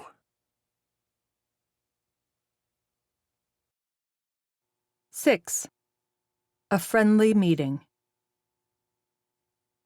The northward exit led up to the surface, or rather to an enclosed two-way walkway sending Gregor and Aurora on a swift trip towards what appeared to be the base's center. The glass seemed new, and nothing bore the rubble or decorative paintings from the bay behind them. Simple, bland, and reassuring. "I'm not getting anything," Aurora said as she and Gregor, rifle and hammer at the ready, started off down the black, zipping walkway. Apparently Vanna's not a radio fan. "Or she has our frequencies," Gregor replied. Jamming wouldn't be a surprise. Vanna would know all the standard squad bands, having worked with Defense Corp for so long. Sever still used their old frequency, and now Aurora cursed herself for not thinking to change it. Bravado and a belief in Sever's success wouldn't get her very far if it made her stupid. "Then that's job one," Aurora said as Orem 3's blue-lit gold surface spread around them. "We find where she's jamming us from and take it out." "Vanna was job one." "Job two, then." Up above, Orem 3's afternoon disguised all the artificial stars that'd show when night fell. Defense Corp's patchwork fleet had to be wondering what happened to the Prisa, especially after Aurora's proclamation. How many would-be generals up there were sweating, thinking they'd let the enemy through their lines? Would anyone decide to send some troops after, or were they all cowards, content to wait in their armored shells? The walkway brought the pair to the tall, slope-sided structure Sever had seen during the landing. From the ground approach, the building's size took on a new significance. Orem 3 had nothing in the Defense Corp logs about this place, including the cash cost or workers hired to build it. Scrubbing something this large, or hiding it, would take efforts and permission from the company's top personnel. In other words, Vanna might run the place now, but had been around long before she'd put her grubby agent hands on it. The walkway ended with a spiral door, one that opened in time with a placid voice warning Aurora and Gregor against falling when the shifting slats came to an end. Neither did, stepping off and staring into a shallow entry. Hardly a grand entrance, the walkway spat the arrivals into a half-circle space, with 3 branches splitting off. A stair to the left, one to the right, and a lift in the middle with a red glowing wristlet scanner next to it. "For safety," came a voice, and Aurora had her rifle snapping to it before the 2 words closed out. Vanna stood, arms down at her sides and empty-handed, on the upper stair. She leaned on the stiff stone rail climbing the steps, looking bemused in overdone hair and a lean outfit. "You saw the bay, I presume? They couldn't trust who might come down this walkway." Gregor shifted a step away from Aurora, giving them space to react, to dive away in case Vanna had some trick. Aurora kept her rifle raised, finger on the trigger. She wanted to shoot Vanna, But again, the agent had dropped a surprise. Vanna wouldn't be out here unless she had something to gain. But what? Who's they? Aurora asked, more to give herself time to puzzle out Vanna's motive than anything. You've heard of the Raiders, of course, Vanna said, not moving, talking like a patient mother. A little before your time, but I'm sure they teach you soldiers some history. The last botched infection endeavor. Create a slew of mindless soldiers, strong enough, numbed enough to pain and fear to push through any defense and accomplish the mission. Fun idea until all the subjects decided they were done taking orders, were all for destroying everything they could. Guessing this was their home? Aurora said. Left alone for years and years. Vanna nodded. Everything Renard needed, right here and ready. Lab space, weapons manufacturing, and no curious passers-by. The man thought he and Anaskia could bring the Raiders back, and better than ever. That worked out well for him. Gregor muttered. Renard's dead, and you're about to be. Aurora said. The only reason I'm not pulling this trigger is I'm trying to figure out your play. What is it? For that, you'll have to follow me. Vanna replied, then threw a look up the stairs. Not far. There's some people I'd like you to meet. Maybe they'll persuade you that I'm not your enemy. Not likely, Aurora said. She had questions to ask, ones Vanna might not answer, but the agent seemed so calm, so in control. So why lie? Who were those back in the bay? The ones you left to die? Vanna frowned, her eyes flipping floorboard. Was that actual sadness? Casualties, Vanna said. Thank you for ending their pain. The agent turned, started up the stairs. Aurora pulled the trigger. A red bolt shot past Vanna, scorched into the wall on her left. The agent froze, turned back. I'm not finished yet, Aurora said. Then talk, Vanna replied. But be quick, I don't want to keep our other guests waiting. I don't give a damn about your other guests. There was another exit from the bay. Where does it go? Didn't you send your others that way? We did, but you're jamming our communications. I can't contact them, Aurora said. Either you stop, or you answer my question. Vanna shook her head. Kill me if you like, but I'm not going to ruin the surprise. You'll have to trust in your friends. Vanna, does it look like I care about your surprise? That, at least, had Vanna fully turning back, putting her hands on the rail and gripping it. If you persist, Aurora, I will ensure your entire squad dies, one by one, before your eyes. Now please, follow me, and we can dispense with this whole ugly business. This time, when Vanna moved to continue up the stairs, Aurora didn't fire. She kept her finger on the trigger, kept the barrel on the agent until she disappeared along the curving steps. You didn't shoot, Gregor said. She was right there. Let's go, Aurora replied. She moved past Gregor, heading for the stairs. Made it 2 steps before she felt Gregor's hand on her shoulder, pulling hard. What? Aurora said as she looked at the big soldier. The visors did a lot to hide expressions, to make people difficult to read. But up close, Gregor's face showed through the translucent barrier. It was, in a word, angry. We agreed Vanna was number 1, Gregor said. I am not here for games. Do you think I am? Those words, from a commander to a squaddie, should have forced a flinch. Maybe a no sir and back down. Whether Gregor took Aurora's long-ago words to heart about Sever no longer having Defense Corps' command structure, or because the big guy simply didn't care, Gregor stood his ground. I'm not sure, Gregor said. Sai, Rovo, and Epony are in trouble. Every minute spent here risks them further. If I shot Vanna now, we would never make it off this planet alive, Aurora replied. She isn't trying to kill us, and I want to know why. Maybe, if there's a reason we can exploit, there's a chance we'll survive this. Or we will die failing. Aurora nodded. I'm asking you, Gregor, to trust me. One more time. Gregor hesitated, then took his hand away, returned it to his hammer's haft. One more time. The stairs led up, the railing giving way to solid metal and entrenching the steps between two windowless gray walls. So little personality etched itself into the scene that Aurora missed the bloody, interesting ruin back in the Priest's Bay. Eventually the steps came to another door, one reinforced with extra bars across its middle and a laser shield's humming sound. Vanna had said this long entry had been built for defense, and she wasn't kidding. The wristlet scanner gave Aurora and Gregor, who'd climbed single file on the thin stair, a green light.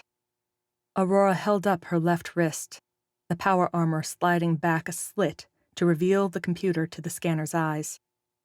Even with the green, Aurora still felt a shock when the door opened. Somehow, for some reason, Vanna wasn't taking every opportunity to kill them.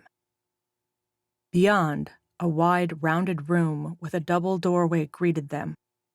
What looked like makeshift barriers leaned against the right wall, ready to be pulled down in case of an attack.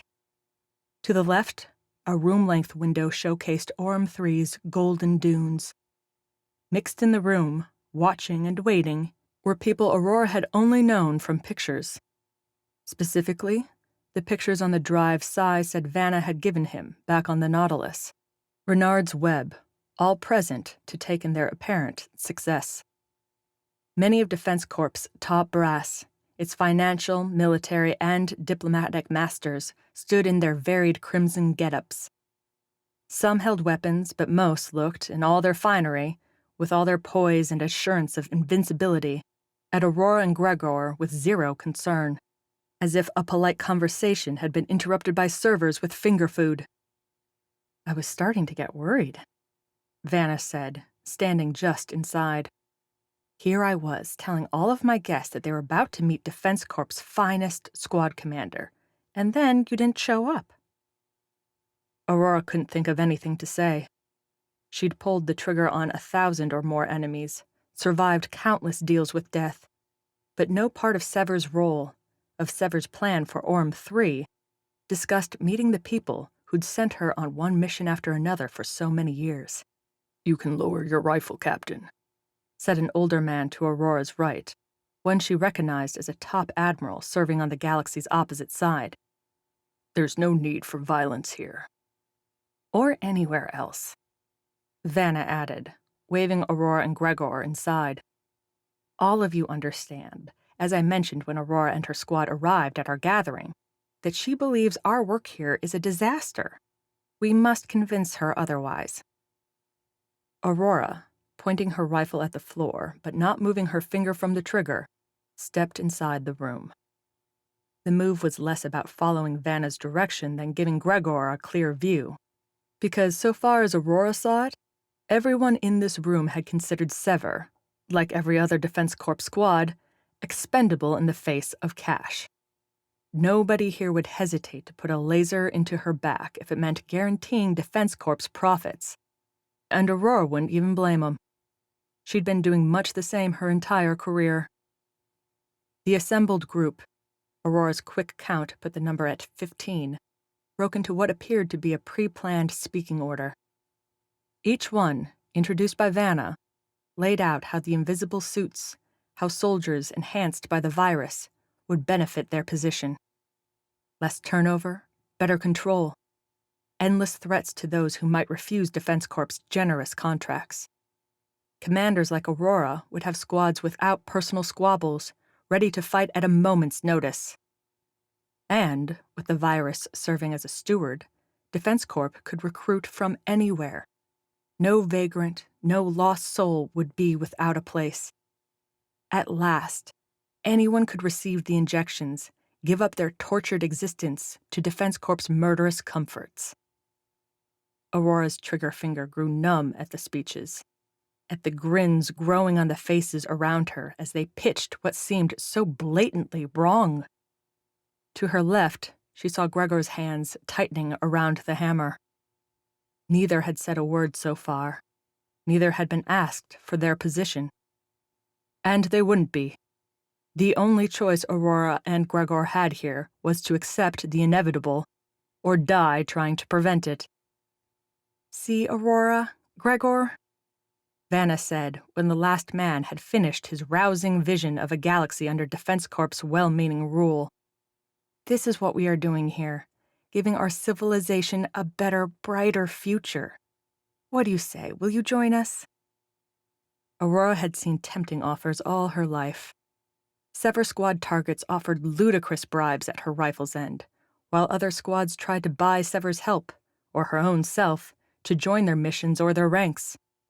Smaller outfits had asked Aurora to remain in luxury on various planets, providing special security to some VIP or celebrity. She'd said no to all of those, declaring the eventual Defense Corp payout would be worth more in the end. But knowing, really, that she stayed for her squad. "Where are the others?" Aurora said into that vacuum. "Rovo, Sai, and a pony? You let them go a different way." The admirals, the politicians, the executives in the room turned to Vanna, who shook her head. "The wrong way," Vanna said. "They stumbled into a place they should not have gone, Aurora. I'm sorry, but Sever Squad is down to only 2. The best, most important 2. If you agree, however, then I'm sure we can scrounge up their bodies for you." "Liar," Gregor growled when Aurora tried again with the squad band. The hail, kicked out across their frequency, meant nothing but a jammed signal's fuzzy silence. Vanna could very well be lying, or she could be, as she had below on the stair, telling the terrible truth. "Believe what you wish," Vanna said, replying to Gregor. "Nonetheless, I need an answer. Now." The agent, backing away towards the room's rear, raised her wristlet. The others gave Aurora and Gregor space, retreating towards the walls, the window. Did Vanna have some trap set? Some laser that would shoot from the featureless ceiling? Or perhaps a pit that would swallow Gregor and Aurora whole, crushing them in the dark? Aurora didn't need to use the fingers, didn't need to send the silent code. She'd come to Orm 3 to take Vanna out, believing, hoping, that would be the end. Now, that wouldn't be enough. Without Vanna, one of the people here would take up her mantle. They all saw the same thing Renard did, wanted the same thing he did. And that, Aurora could not allow. Snapping up her rifle, Aurora aimed at Vanna. As Aurora pulled the trigger, Vanna slipped back while pulling another hapless soul in the way. Aurora's rifle spat, the yellow-red bolt lancing out and taking its target. Vanna kept retreating, ducking into the crush as the gathered officials realized their time had run out. Gregor took the signal and ran with it, leaping forward and laying waste with the hammer. The first swing took 2, the second another 3. Those few still holding weapons didn't attempt to fight the armored squaddies, but fled. They didn't make it far. Deadly seconds passed, ending with Aurora and Gregor standing amid a ruin. People that had conquered planetary systems lay around them, side by side with others who'd masterminded Defense Corp's cash accounts to buy the giant vessels giving the company its power. In a few heartbeats, the galaxy's most powerful had been destroyed. On their ships, these people would have had guards, loyal soldiers. Vanna had brought them here, stripped them of their protection through greed. Aurora would have pitied the bastards, except she had no pity left to give. "Some escaped," Gregor said, not even breathing hard. "Follow?" "Vanna didn't even try to stop us," Aurora said. She just ran. Agents are cowards. Then let's catch a coward. Aurora took the lead, ditching the bodies behind them. Her rifle would work better in the hallway beyond, a narrow stretch continuing the windowed view on the left with one scanner-sealed room after another. There was a chance, of course, that Vanna had slipped into any of these, along with officials that had escaped. The sounds coming from up ahead, though, made that course unlikely. Shouts, demands rang back through to the Sever pair as Vanna's remaining guests ordered her to take some action, to get them out. The words were heated, and while Aurora wanted to pull the final trigger on Vanna herself, she wouldn't be too upset if someone shot the agent first. The hallway bent, creasing inward, with a sealed door preventing further straight-on walking. As Aurora neared the bend, the arguing grew louder, more determined, and then, like a flipping switch, more panicked. Flashes marred Orm 3's afternoon light, and when Aurora rounded the bend, rifle ready, the source made itself clear. Another 5 bodies, burning holes in their chests, lay on the floor. No Vanna among them. She's not running, Aurora said, watching the smoke rise from the victims. Vanna's taking control. 7. Swordplay. The moment watching the agents at work, equipping the marching ranks with suits, lasted both too long and not long enough. The ringing walkway Sai and Rovo stood on gave little cover, so Sai wasn't all that surprised when his visor flared red as the other agents patrolling sighted the armored duo. "Time to go," Sai said, sheathing his katana and drawing his pistols instead. The sword wouldn't be much use at this range. "Go where?" Rovo replied as the two slipped down, as much as they could in the bulky armor, behind the ring's railing. "Tarla and friends are behind us. In front, there's a few thousand enemies. Then think of something." Sai, looking back towards the tunnel they'd exited, waited for the visor to tell him when the approaching agents neared. The red halo crawled from his visor's bottom to its left and right edges. Close now. "I'm going left," Sai said. Rovo didn't reply, and they both moved with snapshot experience as the red hit the right level. Sai rose, turning left as the agent, her own weapons drawn, came around the corner. Sai squeezed off a shot, but the agent apparently expected it, because she came around in a sudden dash. Sai's bolts trailed her, scoring black marks in the painted metal behind. The agent's right wrist flicked as she sprinted, 2 bright silver orbs bouncing out Sai's way. "Grenades!" Sai shouted. If he had free hands, Sai might have tried to throw them back. If he had his katana, he might have tried slicing them apart, diffusing the blast before it could start. Instead, he kicked in the power armor's boosted boots, launching Sai forward. He flew over the grenades in a wild jump, crashing into the agent, who had used the wall to catch her run and start a retreat from her own bombs. Sai hit the woman, coated in slimmer, Defense Corps standard crimson body armor. Together, they smashed into the far side, with Sai's weight driving the agent into the metal. Sai felt her body go limp. Agents always seemed to think helmets weren't cool. As he backed off, the agent slumped to the floor, unconscious. 1 down, 1,000,000 more to go. Sai's visor flashed a new red thread on his left, but the Sever swordsman didn't see anything along the walkway. The suited fighter revealed himself with a hot blue bolt fired from distance, followed by another. The swordsman flinched away from the shots, staying low. One bolt clipped Sai's right shoulder, the armor taking the hit with alarm as the heat burned through half its protection. Sai brought his pistols up, hoping to lay down some covering fire for an approach, to make the shooter blink and buy some time. The grenades went off. 2 rippling pops echoed off the walls as fire shredded the catwalk. Sai tilted sideways as his footing disappeared, the metal folding beneath him or burning away. The power armor took the fire as it took the laser, caring not at all. Sai, though, yelled as he fell, striking the floor below as debris rained around him. The knock fuzzed Sai's head for a second, and his pistols weren't in his hands anymore. "You there?" Rovo's words came in Sai's ear. "Please say you're there."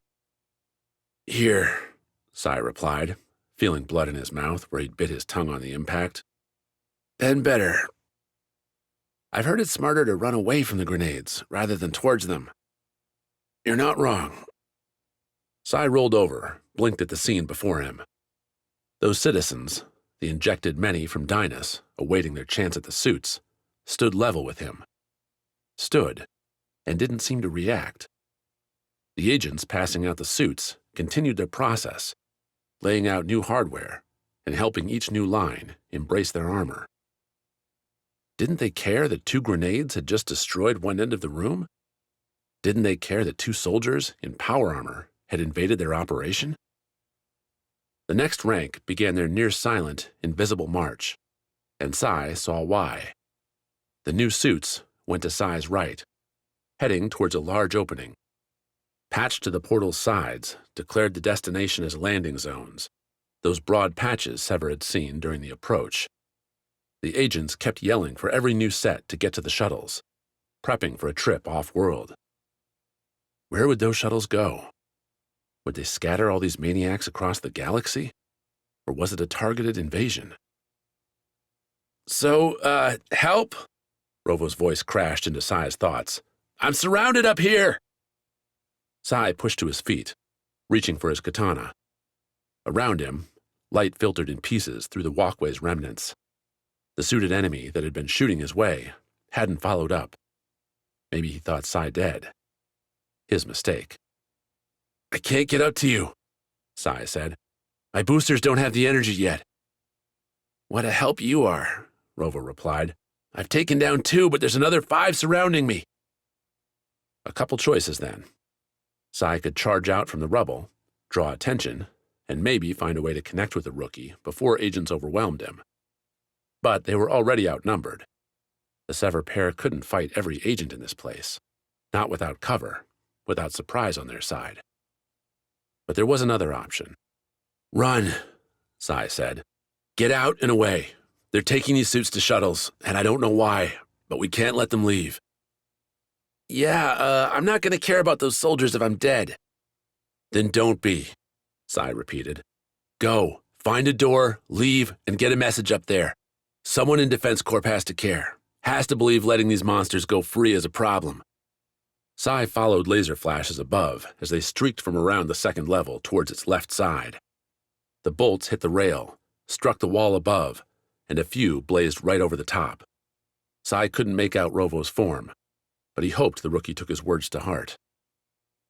Another newly suited line broke the ranks and started their march towards the long opening and the landing pads beyond. The motion drew Sai back to the point, to the ranks before him that, as yet, hadn't bothered to investigate the rubble and the power armor rising from it. Sai still couldn't believe none of the agents working the suits had made a move his way. They had to see him, had to know a fall like that wouldn't kill someone in power armor.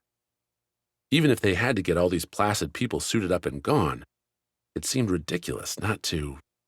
The visor's red flare pushed Sai to dive forward. Behind him, debris shrieked as something sliced through. Catching his roll on his shoulder, Sai balanced himself with his left hand, raising his katana with his right to block any follow-through.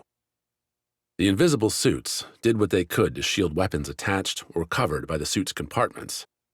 The damn knives Vanna tended to use had a similar light-bending coating, making them hard to track.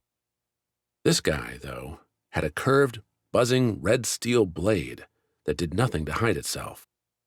Looking like it hovered in the air, the sword waved back and forth, its owner showing off. "Round 2, said the suit, though Sai couldn't see the man speaking. Round 2? Sai didn't give a crap about any rounds. What mattered was that the guy, standing there swinging the sword, gave Sai a chance to get back to his feet, to get the katana into a comfortable grip. Maybe a duelist would consider that a right, an honor given to an opponent. But in a place like this? A fight like this? Honor would have to wait. Sai drove forward, bringing the katana up into an overhead swing. Leaving his chest open for a strike, Sai baited the suit, and the man took it. The red blade pulled up into a straight stab, leveling itself toward Sai's stomach. Normally, a katana would be too heavy to single-hand a chop like Sai's, would be too unwieldy and liable to wobble out of harm's way. Normally, a swordsman didn't have a suit of strength-amplifying armor keeping his grip where it needed to be. Sai dropped his left hand, sweeping his protected arm down ahead of the katana to bat the red blade. The buzzing proved its meaning as the energy surrounding the sword fizzled white-hot sparks off the power armor, but Sai redirected the deadly point down and away. Instead of stabbing through Sai's ribcage, the sword glanced off Sai's leg, leaving its owner open, vulnerable. The katana sliced across the man's shoulder, cutting away the invisible suit and the clothes beneath. Only by dropping the blade and falling back did the man survive, a deep cut in his shoulder nonetheless. Sai flipped the katana's grip, angling its point into a fatal stab, when the suit shunted off its invisible energy, showing the cloaked man beneath. "Pero?" Sai said, kicking away the red blade and staring at the wounded man.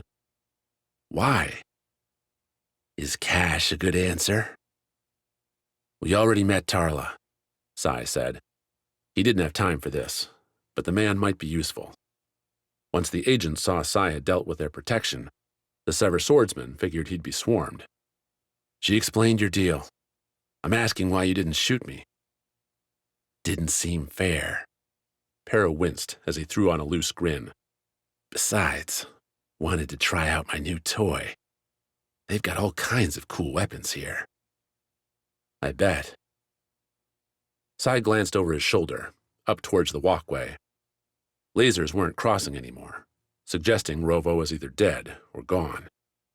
That Rovo hadn't sent any word didn't answer the question either, as the whole base seemed to block any communications once they'd left near-field range. "You're not going to live long, you know," Pero said. "Killing me doesn't matter. Look at them all. They're going to be everywhere in the galaxy before long, answering to that agent's orders." Sai leveled the katana at Pero's throat. "Tell me how that helps you. Won't be much work for a mercenary if everyone's already dead." "Guess we hoped someone like you would stop her. After we collected, of course." "You know a way? To stop them?" Pero laughed, winced again. "Kill them all?" Not happening, much as Sai might want to. Pero's suggestion, though, put together a different track to follow. Sai and Gregor, along with Sever on the Prisa, had taken care of the Helix creatures without too much effort. The suits were what made them deadly, what gave Vanna's motley force a chance to disrupt the galaxy. Get rid of the suits, and maybe there was a chance. "How long have you been here?" Sai asked Pero. "Few weeks," Pero said. "Vanna wasn't sure when you'd arrive." "So you know the base." Now Pero sat up, grimacing. "Might be I do. Why?" "Can you show me where they make the suits?" "Think you're forgetting what side I'm on." The katana moved, rested its tip against Pero's neck. "I think you're forgetting how desperate I am," Sai said. "Show me, and maybe you'll live to collect all that cash." "We only get paid if you're dead." Sai wanted to strangle the man. Pero wouldn't get a damn dime if Sever died. Vanna would probably kill them, or cash itself would be meaningless once Vanna's invisible, unthinking army bent the galaxy to her will. "Pero, I'm going to say this to you slowly," Sai said. "You're going to take me to where they make the suits. We're going to destroy the production. Then we can discuss your payment." Pero opened his mouth, and Sai pressed the blade closer. "If you say anything else except yes, I'm going to kill you now and take my chances." Pero blinked, offered up an icy grin. "You got it, boss."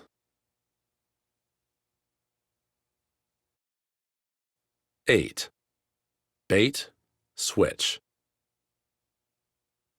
Twice today, he'd wielded the hammer. Twice today, he'd used the weapon's awesome power to smash and mash helpless enemies. The first time, they'd charged Gregor with a reckless abandon suited to ones who'd untied their rope to reality. The second had been an act of defense against a foe that couldn't attack. Like Aurora, Gregor had seen the names and faces on Sai's drive. Each one tied into the scheme Sever had found itself trying to stop. Each one guilty of, if nothing else, an attempted crime against civilization. Regret should not be felt when dealing with one such as these. And yet, Gregor didn't find himself flushed with victorious glory. This wasn't combat that made legends. This wasn't heroism. Slaughter fit the description. Worse, Vanna, the only one that really mattered, kept getting away. Gregor stood with Aurora at the hallway's end, red blinking scanners blocking rooms all around them. Vanna's most recent victims lay behind, smoking as their corpses cooled. With the way forward locked, and the way back a fast journey to nowhere, Gregor had to find something to hit that would hit him back. "Or I will lose it," Gregor said the last part out loud, drawing Aurora's look from the scanner, one continuing to reject her wristlet. "You'll lose what?" Aurora straightened. Sever's commander had put up her rifle, kept her pistols holstered. Her power armor appeared unblemished, while evidence coated Gregor's own. Their weapons telling a story. "We are trapped, and now we are clear criminals to our former company," Gregor said. "Even if we destroy Vanna, nobody will see us as heroes." "Were we ever that?"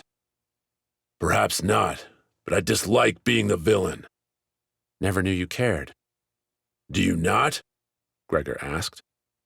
Aurora turned back to the door, gestured at it. "I care about getting through here. I care about finding Vanna. I care about stopping all this." "And then what?" "We'll learn the future when it arrives. I'm not much for predictions." "A bold stance from our commander." Now Aurora faced Gregor head-on. "What's wrong with you? You're questioning me, getting philosophical. This isn't the Gregor I know." "The Gregor you knew did not murder the helpless." "Any of them would have killed you if they could." Aurora put a hand on Gregor's shoulder, heavy. "This isn't the time to get sentimental, my friend. You have a chance, still, to fight for the galaxy. Don't forget that." Push away the internal debates for another time. How exactly like Aurora, like Sever? Gregor frowned, tried to do what Aurora asked. There were concerns, moral quandaries to puzzle over, but those could be done after, when Gregor was either dead or locked in a cell for his remaining centuries. For now, he would have to silence the voices, the way Gregor always had. "Stand back," Gregor said, and Aurora complied.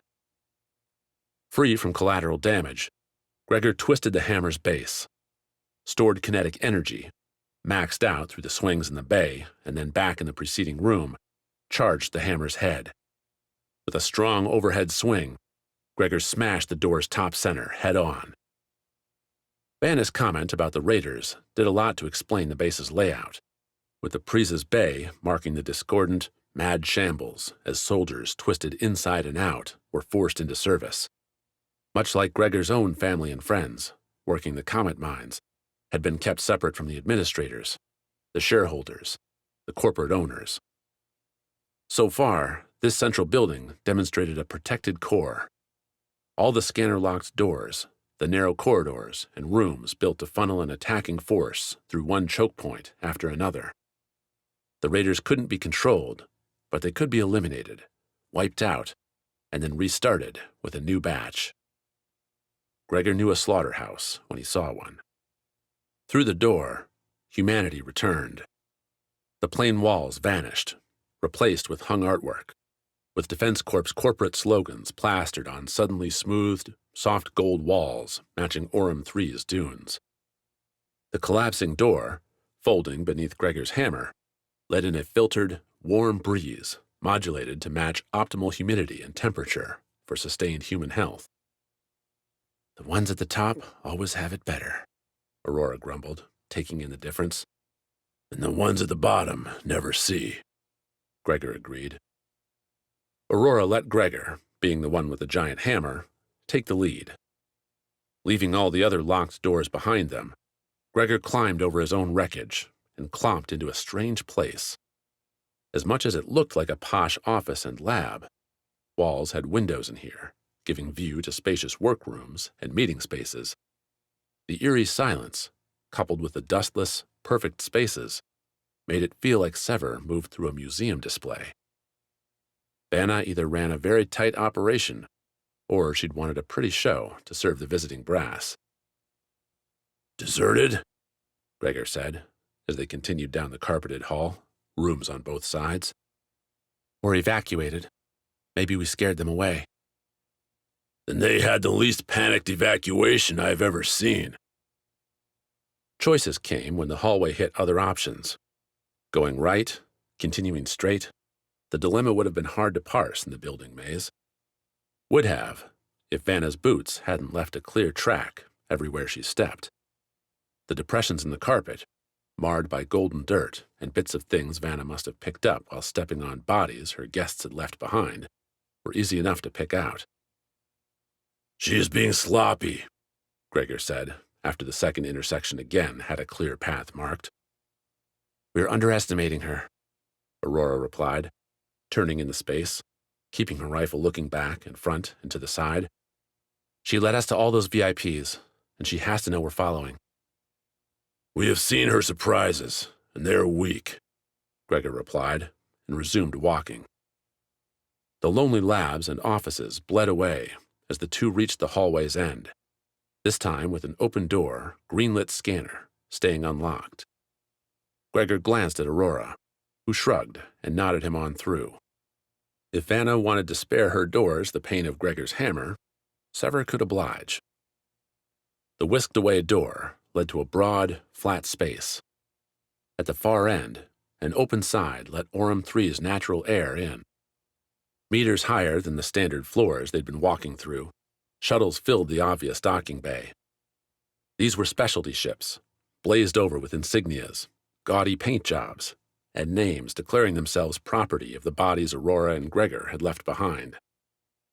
More concerning were all the guards lingering around those same ships. The security that had been missing from Vanna's private bloodbath apparently all waited here, armed and turning, now, in Sever's direction.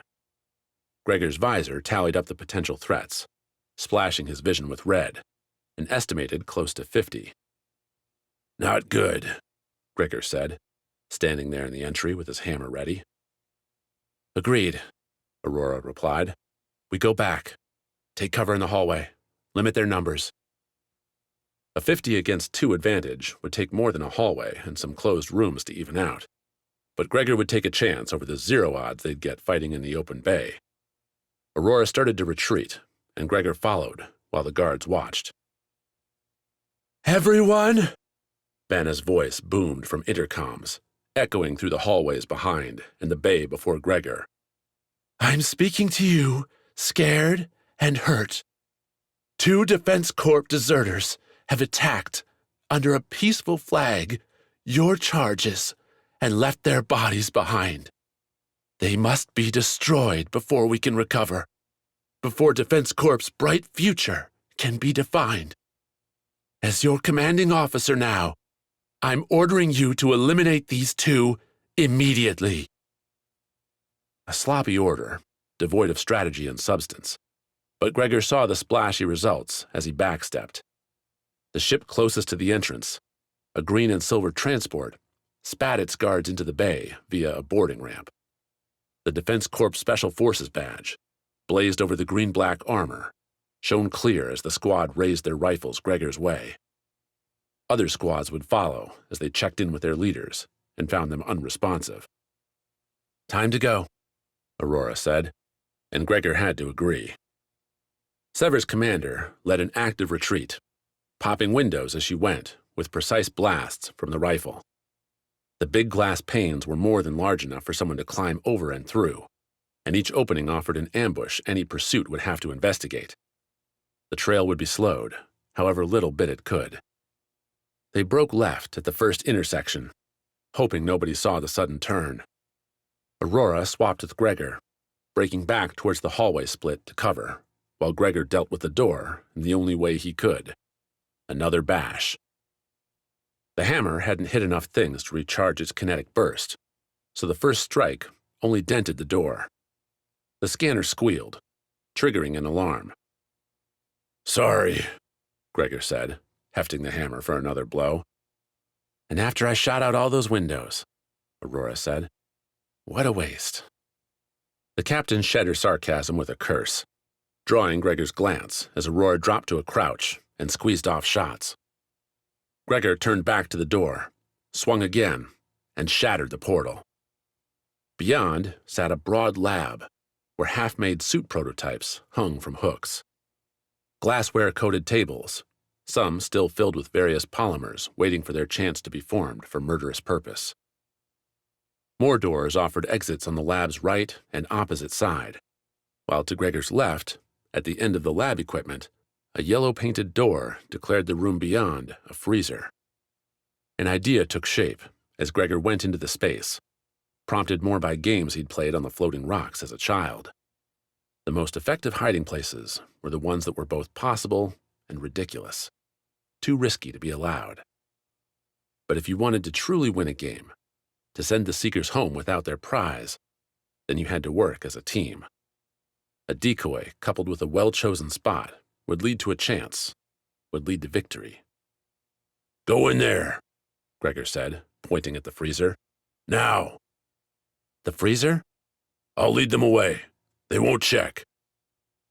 There were commanders that would deny Gregor's move, that would take stock of their squattie's offer and wonder whether they could trust the intentions, whether the squattie wanted to offer up the commander as bait. Aurora looked at Gregor, offered a simple nod. She reached, took off a grenade from her belt, and launched it back down the hallway. Nobody would run towards the bomb, and it might delay the followers enough for her to hide. "Get going, then," Aurora said. "See to Vanna." Aurora didn't need to say anything. The way she tightened her grip on the rifle was all the answer Gregor needed. She'd waffled before, curious about a way out, but that line fled when Sever took out the brass in the other room. Survival wasn't the goal anymore. Gregor whipped around and ran towards the right side door. As he ran, he again twisted his hammer's haft, charging the swings from the first door into a metal-mashing blow into the next. The thin thing blew apart, its two halves scattering into the next hallway and gashing the walls in their flight. The hammerman didn't bother taking one last look behind, didn't bother seeing if Aurora made it to safety. Instead, he ran on, letting the hammer make its mark on the walls around him, letting its noise trail his footsteps. The dogs would follow, and when they caught him, Gregor would finally find his fight.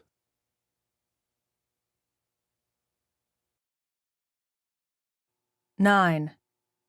Tour interrupted. The pain killed her cowardice. Any urge to run, to cry, to give up never made it past the ache in her palms where the power armor hadn't been able to cope with her exploding rifle. The burn sang now, with the pony cupping the grenade in her left hand. Sai and Rovo had run off, leaving a fun 3-on-1 stalemate. "I said, give me a minute." Tarla snapped at Javelin, who'd picked himself off the ground. The cocky whip-wielder had patched up Sanjay's katana wound, and now both glowered Tarla's way, complaining about lost cash. "She's not going to blow us up, but she might get scared if you get stupid." "Seems likely," a pony added, the words stiff as her jaw pushed against the pistol barrel. "I'm a crazy pilot. Might blow us up for no reason." "Don't doubt that," Javelin muttered. Now. Tarla went for the smooth-over. "I pegged you as the smartest in your squad way back on Wexo, remember? Bought you those drinks, and we went on a grand adventure together." "You tried to kill me," Oh, every story has its turning points, Tarla continued without a hitch. Disagreements are bound to happen in our profession. So much violence, so much cash. Tarla leaned in, her eyes glittering. Speaking of, how much is ol' Aurora paying you to come along on this suicide mission? Aponi had nothing to say. She'd known, and Aurora had made it plenty clear, that Sever's role in coming to Orm 3 wasn't a short-term play. This was about keeping the Galactic Order and its various cash avenues open and intact. Oh, and Aurora added something about saving humanity in there too if you wanted candy beyond the bottom line. Nothing, Tarla answered for herself when Aponi didn't speak. Hear that, you two? Aurora has her squad operating on a pro bono basis. Bunch of heroes here. Not heroes, Aponi goosed up a reply. We just hate Vanna. Tarla blinked. Well, on that at least, we can all agree. Now Aponi's own eyes popped. But you're working for her? Sure as shit we are, Javelin said. But just because she's the one putting in the deposits doesn't mean we can't see she's rotten. Pero did some digging after we got the offer, and she's got a grim history, that one. Safe to say, Tarla bounced off Javelin's words. After this gig's up, we're out. Working for her means a quick trip to the grave. Bet I can make it quicker, Aponi said, shaking the grenade. Unless you get this pistol out of my face. Javelin's remark about Vanna's past bit Aponi's brain, but any investigation needed to wait until her proximity to fiery laser death was gone. Then what happens? Tarla said. You take off? Shoot us? How about I take you to the Prisa for a tour? That way you can see the ship you're fighting so hard to get. Aponi developed the play as she made it, putting the pieces into play as they formed. You won't be able to get in without my codes anyway. Tarla glanced towards Javelin and Sanjay, the later of whom hadn't done anything save grimace and keep a hand on the bandages covering his chest slash. What do you think, Rangers? Do we trust the Sever stick jockey? You're offering me a choice between exploding or getting a ship? I'm gonna choose the ship, Javelin said. Sanjay nodded towards the other man. What he said. Tarla swept her pistol away quick, stepping back from Aponi. She raised the pistol again, keeping it centered on Aponi's face, the only place in her power armor that a direct shot might do damage. Before Tarla could talk, though, Aponi decided to double down. Oh, guess what? Aponi said, holding out the grenade. My friends might be in trouble and it's all your fault I can't help them. So how about you two go make sure my buddies are safe, and I'll give Tarla the tour. That way you know you're getting something good, and I have a reason not to blow you all up right here now.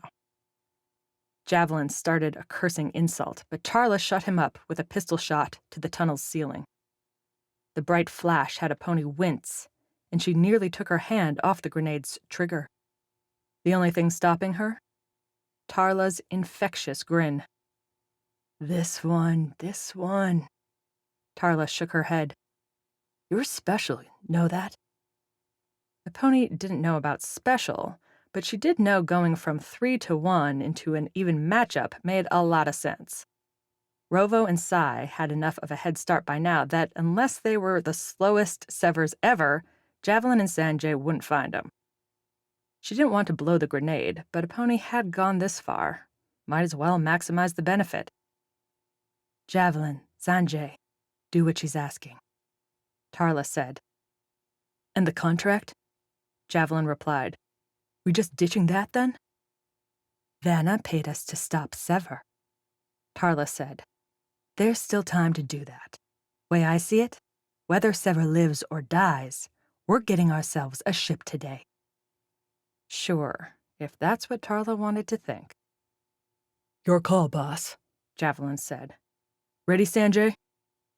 The pilot didn't look ready, but with Javelin helping him stand, the two started off down the tunnel. Tarla kept one pistol aimed at Aponi, waved the other in the direction of her two squad mates. There you go, Aponi. Tarla said. Just what you wanted. Now, let's put the bomb away, shall we? The trick had played itself out. Epony thumbed the detonator back to its safe spot and slid the grenade into its holster. The move lanced loose pain through her palms, a reminder that bravado didn't cure all that ailed her. Hey! Tarla, nodding at Epony's peacemaking move, shouted down the tunnel towards the retreating pair. Whatever you find they're doing, don't risk yourselves. This place, this deal, isn't worth it. Some mercenaries you are, Epony said.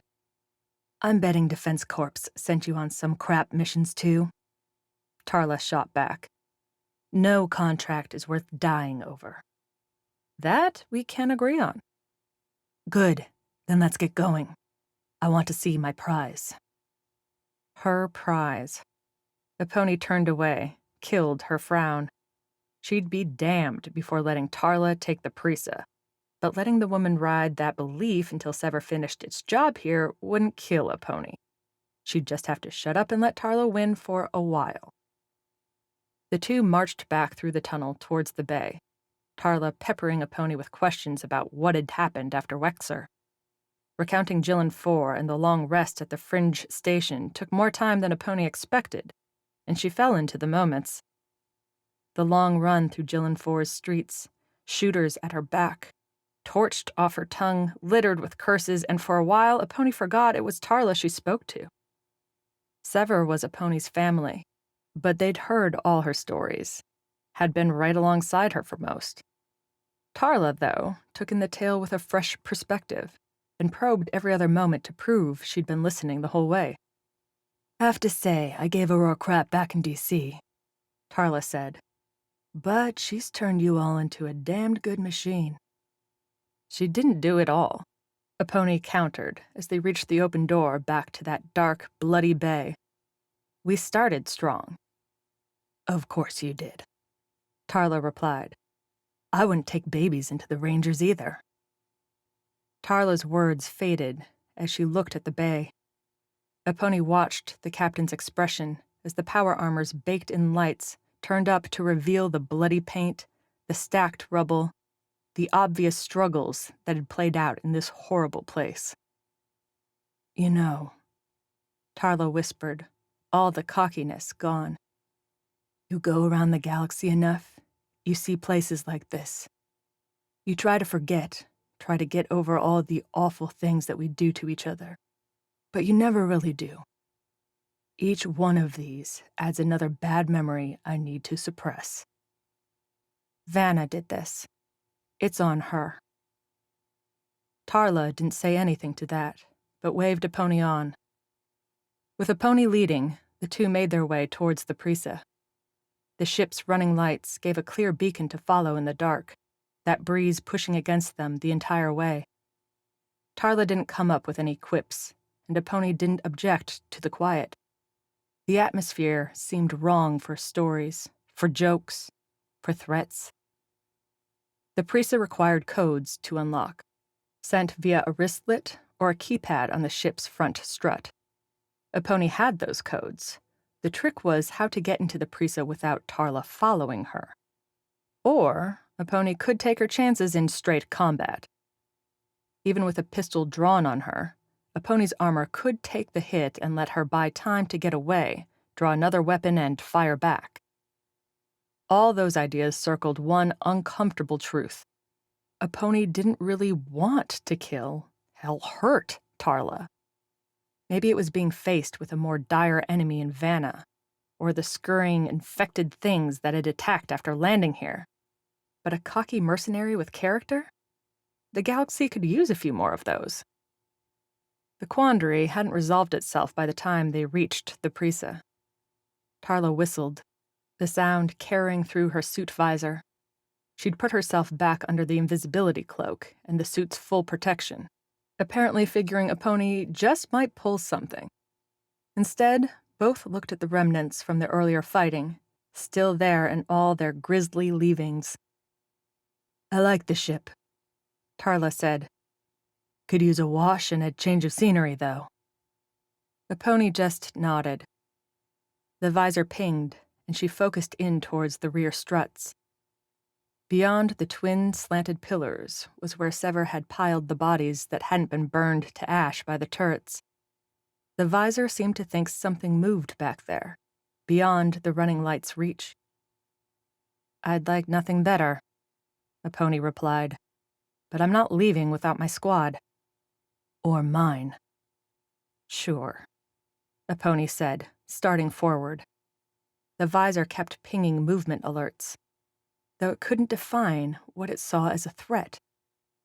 Aponi wanted to draw a weapon, but Tarla still had hers out, and getting shot in the back fell pretty far down on the list of what Aponi wanted.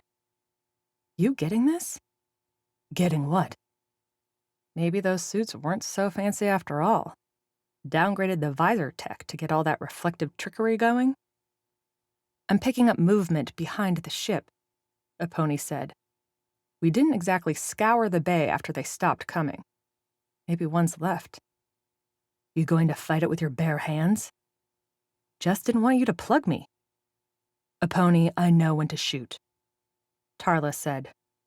Her voice came from Aponi's left, and if the pilot concentrated, she could pick out the telltale blurs the suits left in the light. "Get yourself a weapon, please." "Okay, then."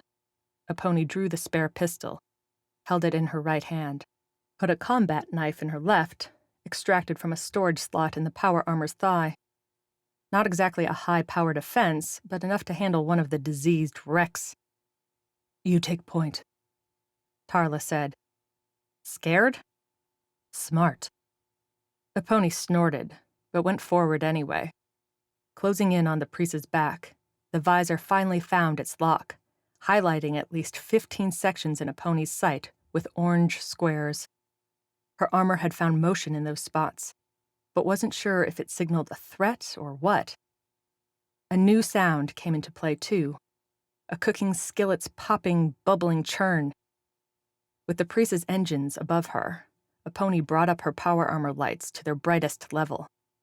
They erupted from the spots on her shoulders, lancing out and coating what should have been a moldering, awful pile in bright yellow-orange light. "What the?" Tarla said. The mass moved all right. It quivered and shook in its rippling darkness. Fuzzy, snaking growths roped over the pile, bubbling up and dying down over and over again. At its base, the inky form spilled out, growing ever so slowly like a pond filling with water. A strange smell, like fertilizer from the crop-filled planets Aponi used to race over, filtered through her visor. "It's the virus," Aponi said. "From Dynus." "Where?" "Doesn't matter."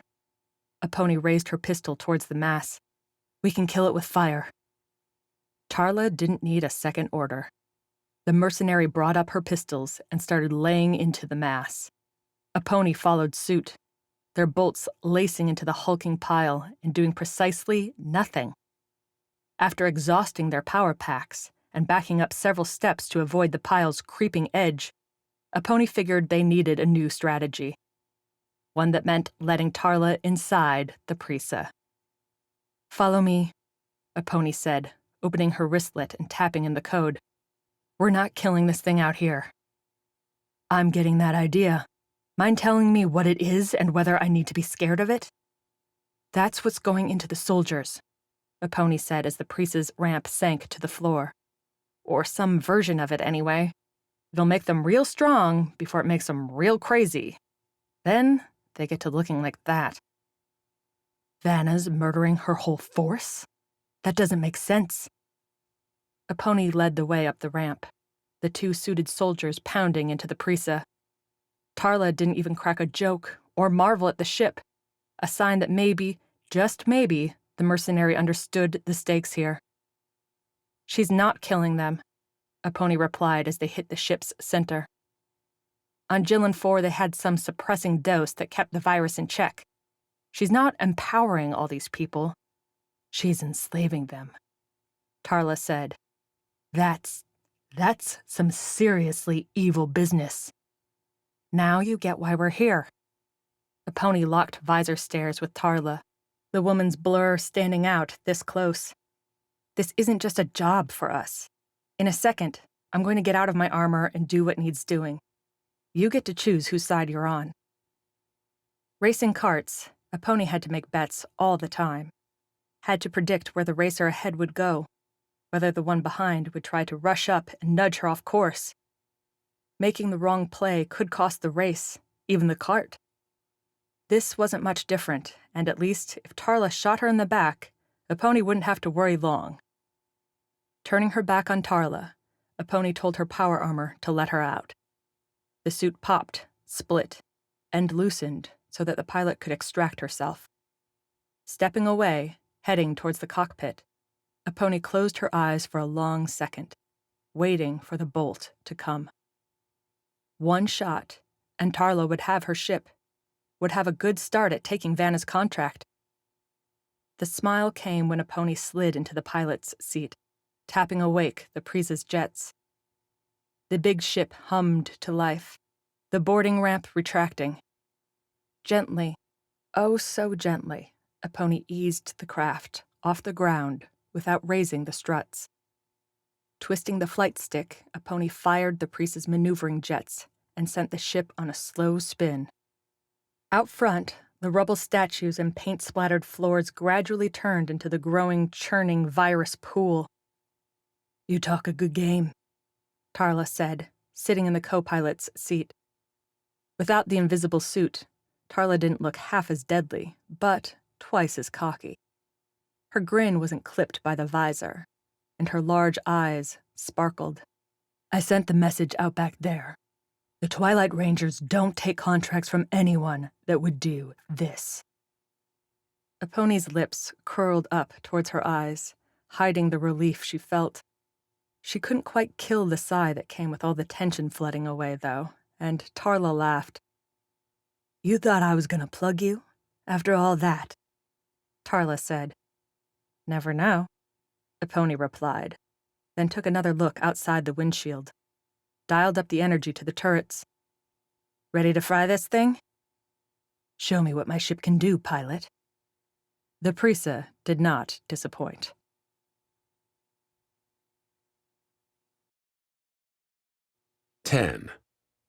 Out the hatch. When Sai broke left, Rovo took the obvious other option. Leaving his scythe in its holsters, the rookie flared right, bringing up his rifle and burning cover shots across the vast, domed chamber towards approaching enemies. The visor helped, highlighting the agents against the blue-gold light coming in above. Defense Corps standard body armor could take a bolt, maybe two, before burning through. The agents seemed to know this, because they treated Rovo's advance like a screaming notice to dive. Rovo had 4 targets as he sprinted along the long straight to the room's corner. He nailed the closest one, trading bolts to the shoulder that his power armor shrugged off, and the agent's defenses didn't. Rovo couldn't tell if he dropped number 1 or the man dove, but by the rookie's 3rd stride, he'd swiveled his aim to number 2. This agent staked things out safer, crouching near the railing and popping up to hit the bigger, wider, bulkier in every way power armor.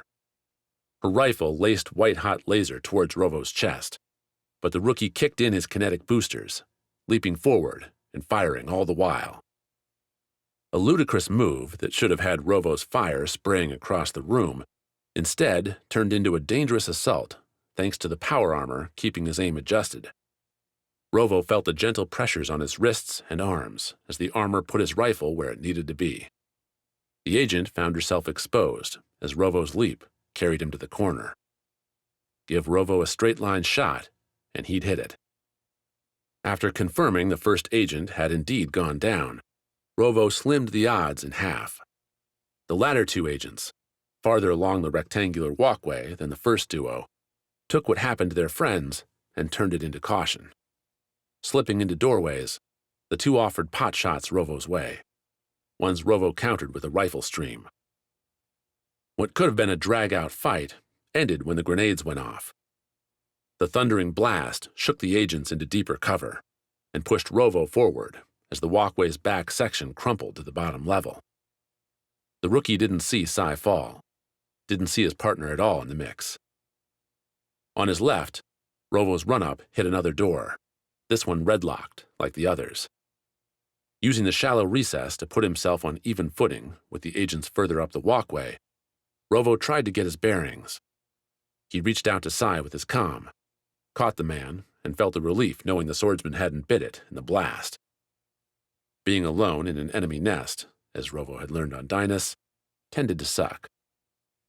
New fire broke Rovo's chat with Sai, blue bolts streaking from across the chamber. At the far range, the shots missed by millimeters, as Rovo crouched back inside the doorway. Now he had 2 agents to his left and 1 across the way, a combination that stressed any possible strategy. Then, Sai told Rovo to run. The idea felt wrong from the start.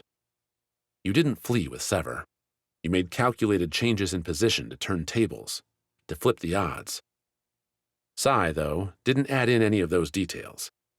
Instead, Rovo needed to get his ass out of there as fast as possible. Spraying some fire at the agent across the chamber, the wild volley bought Rovo time to look at the door behind him. A red scanner meant he wouldn't be getting inside, unless he found a working wristlet with access. Does this ever get easier? Rovo muttered to himself. Taking a breath, setting his rifle, Rovo lanced a few more bolts across the way to keep that agent suppressed. He followed up his shots with a turning run, clomping along the walkway towards the other 2 agents advancing towards him. Rovo's charge caught the agents, who probably assumed Rovo pinned, by surprise, sending them stumbling backward. The rookie's power armor took a couple stray hits, the heat washing into Rovo's left knee and rib cage as rifle fire did its damage. The stumbling retreat didn't do much else for the agents, and Rovo caught them after 3 long strides. Aiming with his right hand, Rovo pulled the trigger and took out the one on that side. With his left, Rovo did something he'd only ever seen in movies. He grabbed the agent's arm and flung the enemy into the left wall. Dazed, the agent dropped his rifle, put his hands on the ground to catch himself. Rovo caught him instead, helping the man up and guiding him right on to the next door in line. "Keep still and you don't die today," Rovo said, letting the words spring from the power armor speaker. The agent laughed, that wicked, strange chuckle Rovo remembered from Jilin 4. The man had been injected then. "You think I care about dying?" the agent said, though he didn't resist Rovo's tugging. "We're all going that way soon. Only question is whether it's you or me that goes first." "Then I'm hoping it's you," Rovo said. Before the agent could reply, they'd reached the next recess. There, again, stood another spiral doorway with another locked scanner.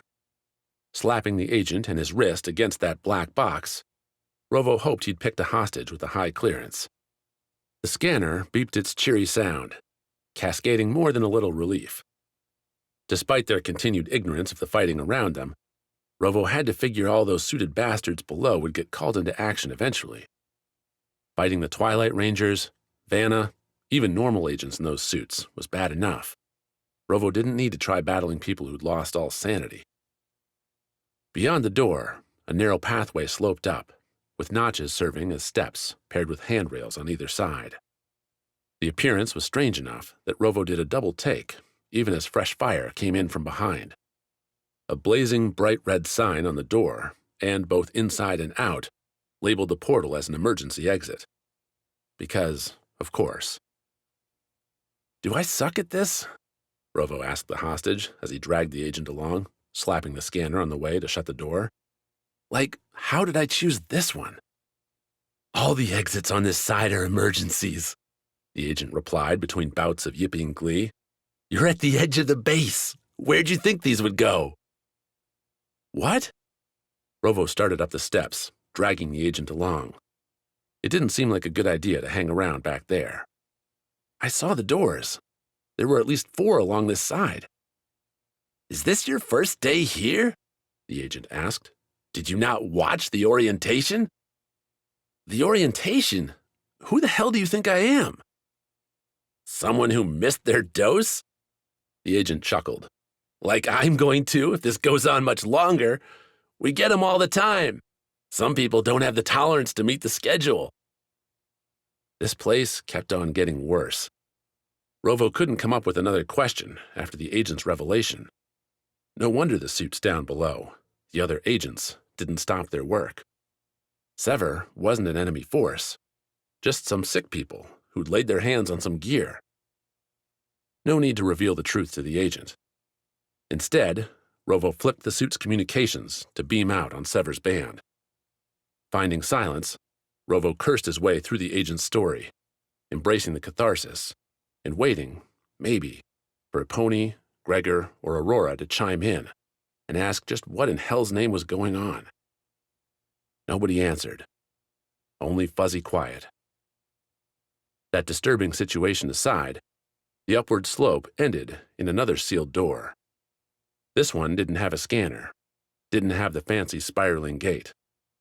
Instead, offering a turning latch, the door operated through the age-old muscle method. "Mind doing the honors?" Rovo asked the agent, who blinked at him. The rookie aimed his rifle, and the agent understood. Rovo didn't want a hostage, didn't really want to kill the agent.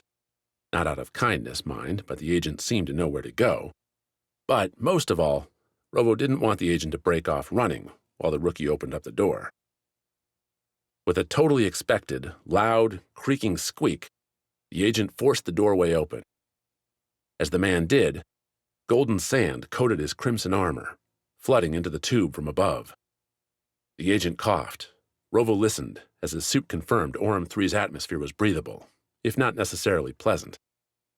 The agent eventually found his lungs, looking over at Rovo with eyes that asked, "Now what?" "We head out," Rovo said.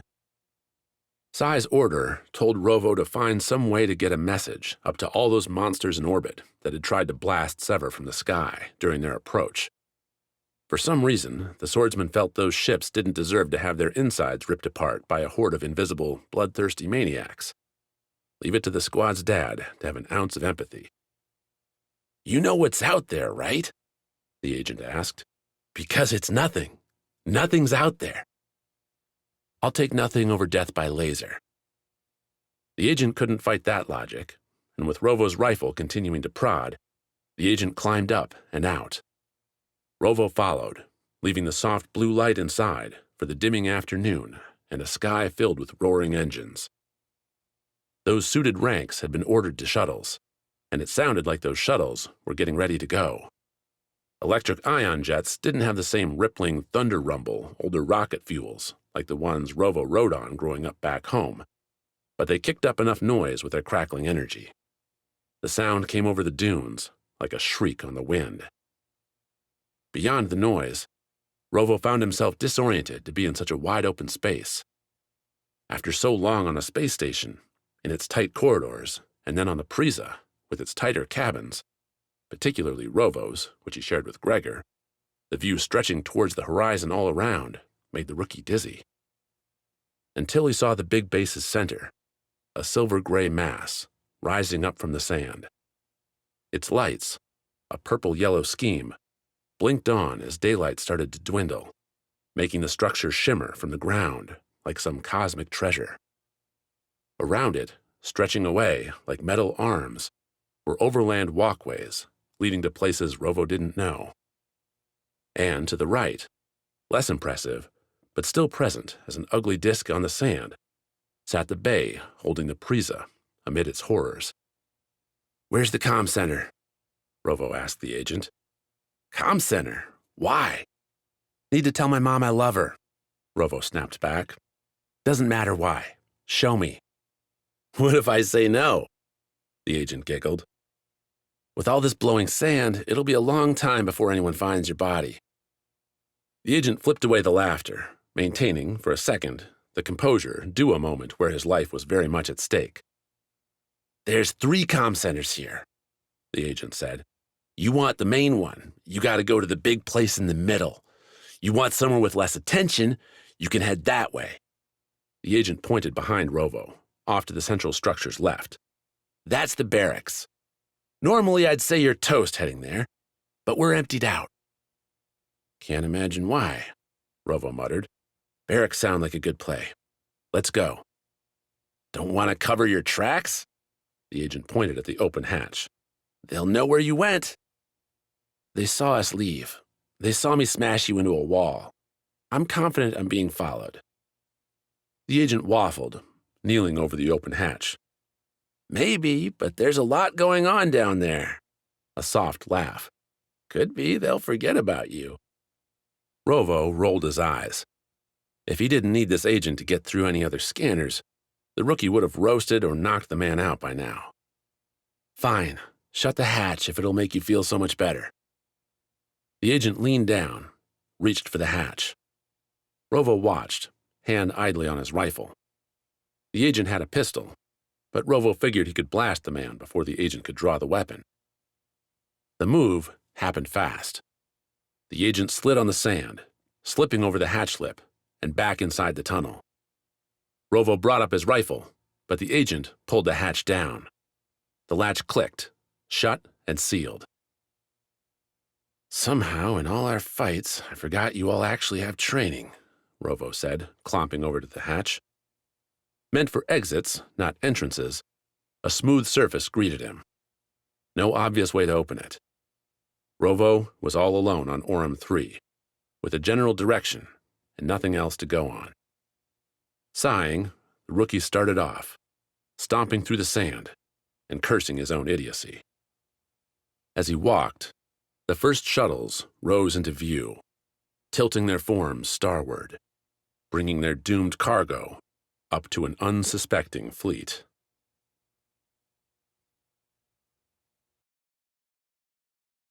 11.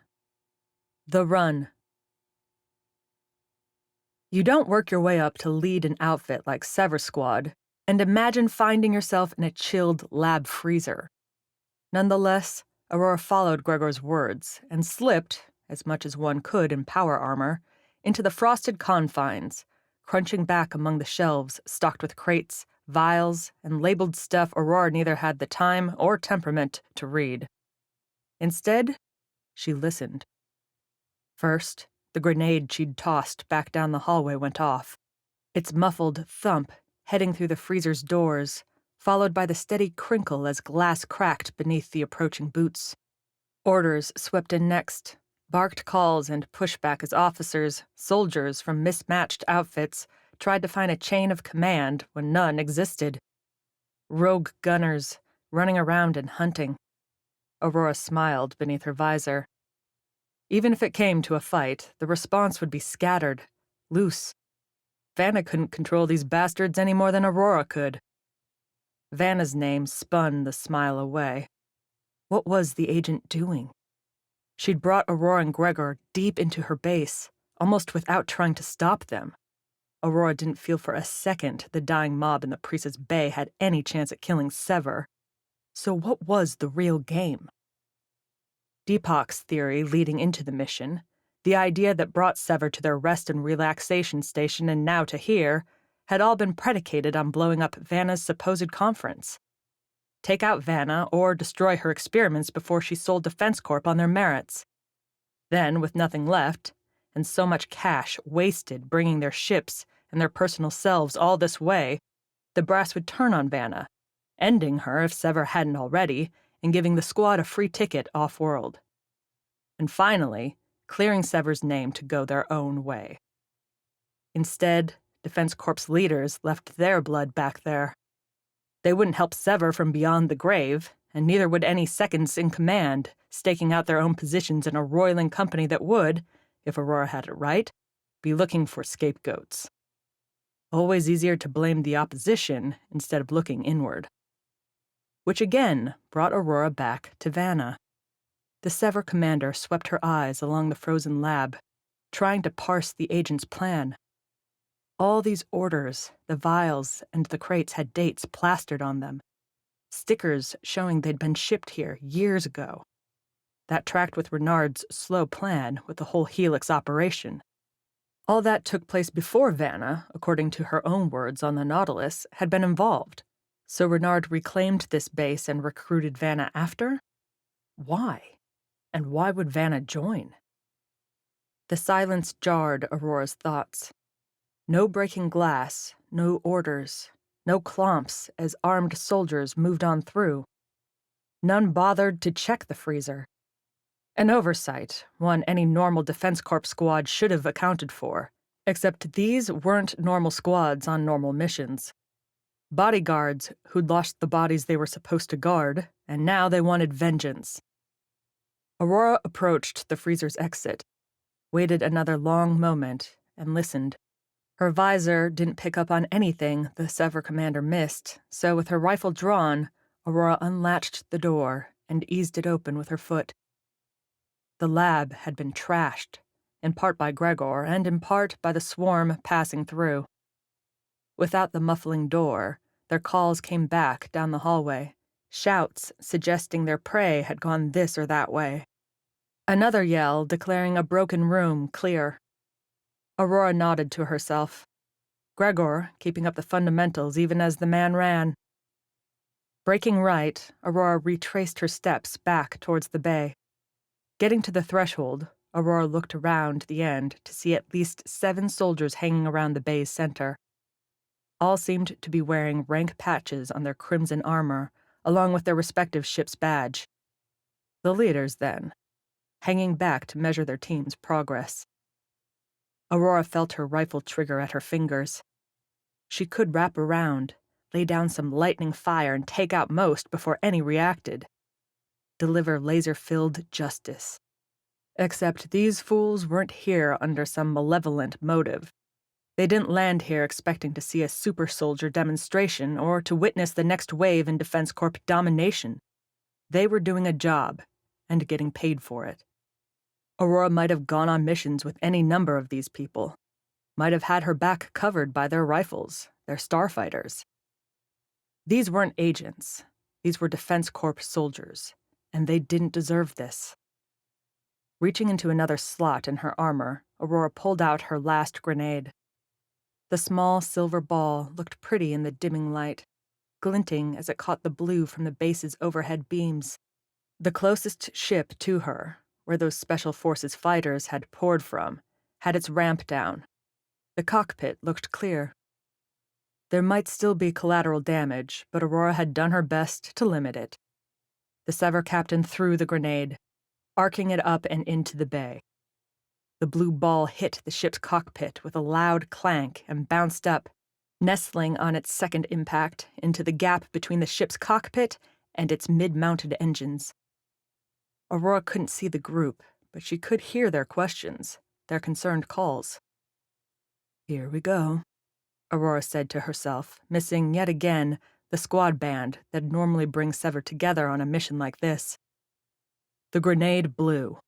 The tiny explosive found juicy targets inside the ship's midsection, catching flammable opportunities and lighting them up into a fiery chain spilling over both sides, as if the craft were a chrysalis splitting in the middle, about to announce some beautiful new star. Shrapnel rained, and Aurora looked around the edge to see the gathered soldiers breaking for their own ships or diving for cover behind stacked provisions, fuel, or tools. Snapping pops echoed around as wires superheated and oxygen pockets vanished as the ship fell apart. Enough chaos, Aurora had to figure, for an attempt. Clomping around the corner, Aurora brought up her rifle as she ran. She couldn't keep much attention on her aim in the busy bay, though, because Aurora had no idea where she was running. Vanna had come this way, gone through the bay, so the exit had to be somewhere. The trail had to exist. Hope wasn't something Aurora preferred to rely on, but today there weren't many other options. The docked ships sat 10 to their line, an impressive number, though some had to carry more than one VIP down from above. Aurora's grenade torched the first one, bringing all remaining eyes that way as its demise roared along. Along the bay's left side, the twilight gave the ship inferno a pretty backdrop, while the bay's right side served to hold equipment clusters, loading carts, and supply caches, clumped in gray mounds. No exits there. Aurora made it a dozen steps, near the second ship, before the first laser came her way. an orange bolt zipping by Aurora's face and burying itself into the wall on her right. The shot had a hasty feel, a shooter compensating for their target's faster and faster speed. Lowering the rifle, Aurora gave up on the gunning idea after she started sprinting. The Sever commander poured all her suit's energy into those boots. A person in power armor was nobody's idea of a ballerina, a smooth, svelte dancer. But the suit was a train, building up speed as Aurora kept herself pointed in one direction, sinking the kinetic impact from every stride into the next. The grenade and its damage bought Aurora enough time to get going, and while other bolts followed the orange one, most went far off the mark. Only a couple struck home, their lingering heat fading through Aurora's back. The visor showed no critical damage, and Aurora kept her focus on what lay ahead, beyond those ships. The visor did pick up one thing, though. Outside to Aurora's left, their lights shining bright in the dark. Shuttles with flaring engines, more and more lifting off. Transports?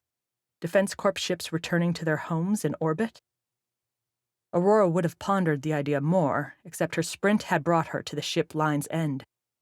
If speeding up the power armor's lumbering kilos took time, slowing them came faster. The docking bay ended in a thick wall, which would turn Aurora into so much paste if she kept charging right into it.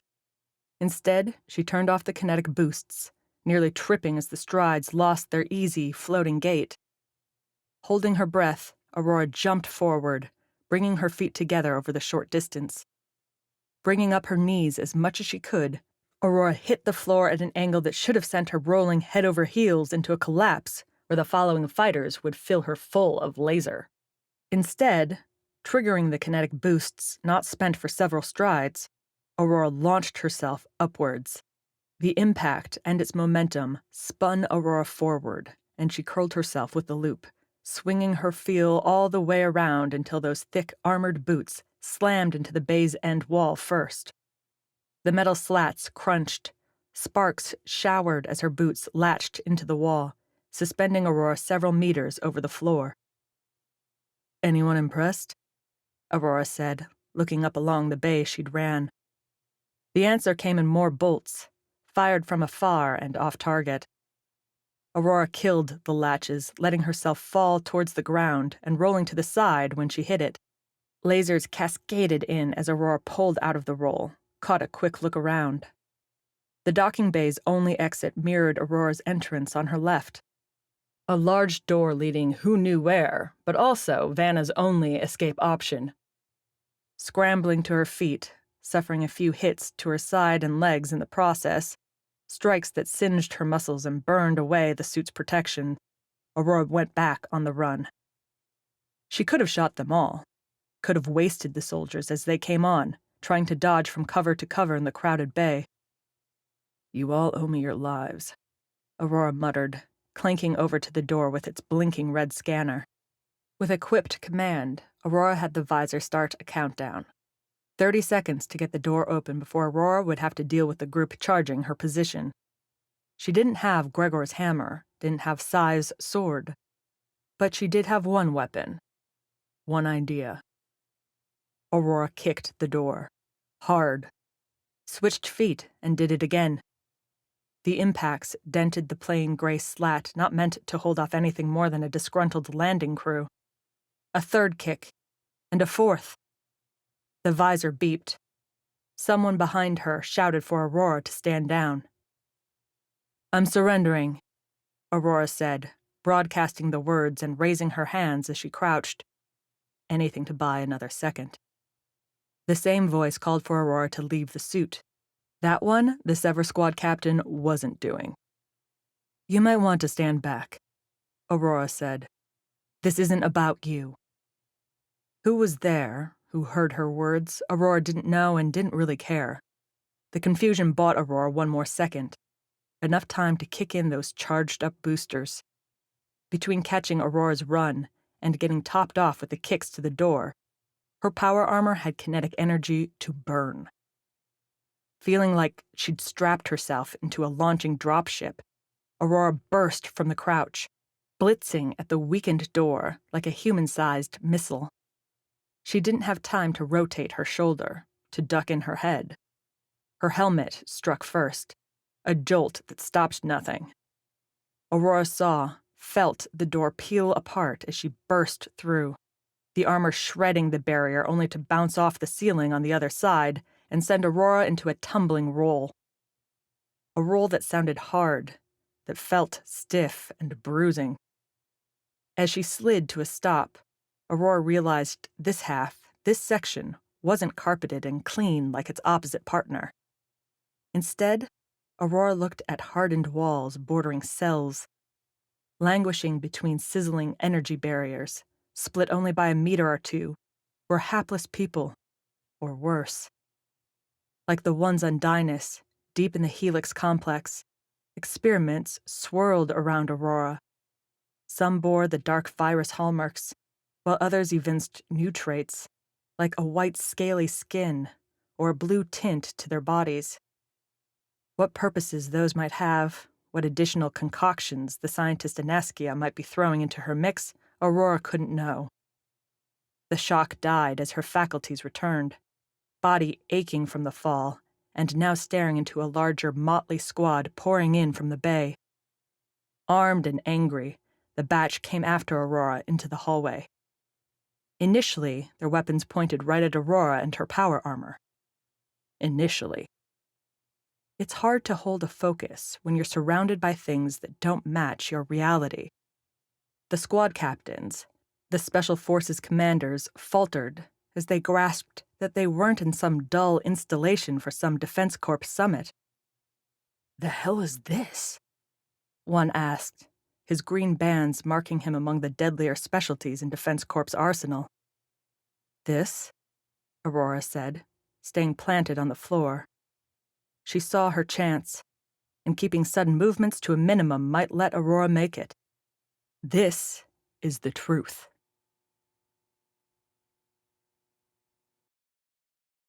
12. Electric Heart. With Perro's buzzing blade out and Sai's katana put away, the agents and their glazed soldier ranks ignored the two as they walked towards the chamber's rear. What, towards the front, operated as a clean suit-em-up and ship-em-out game, trended darker towards the back. There, the line dwindled to a single-file row coming from a wide tunnel.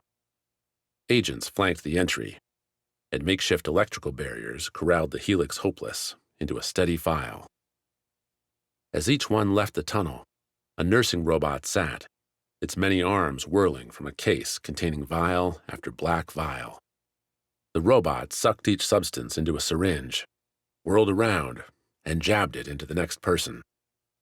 The line moved forward a step, and the process repeated, each stab hitting its target in their upper forearm. The victims barely winced, their faces slack, their eyes distant. "Drugged," Perro said as they walked.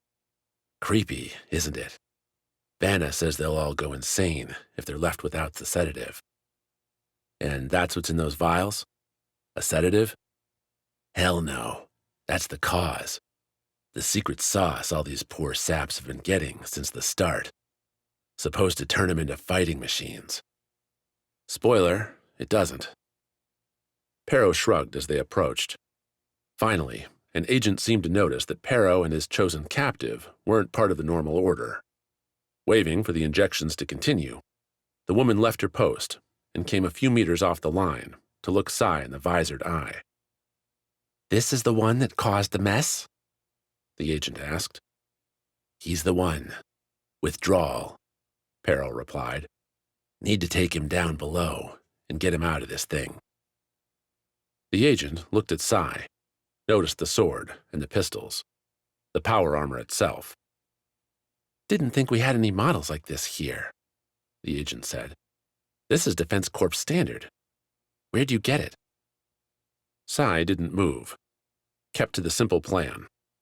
Perro could turn on him here, could give Sai up and put him in a very difficult position. Perro claimed that he'd never do that, with his honor. For some people, Sai might take the honor line. Perro, though, had tried to sneak a strike in while invisible. had pushed Sai into a duel on Wexer's streets, and then laid an ambush to snipe from a distance. Honor played no part in the shooter's game. So Sai made sure the mercenary would stay true. "Few old ones down below." Pero spoke fast.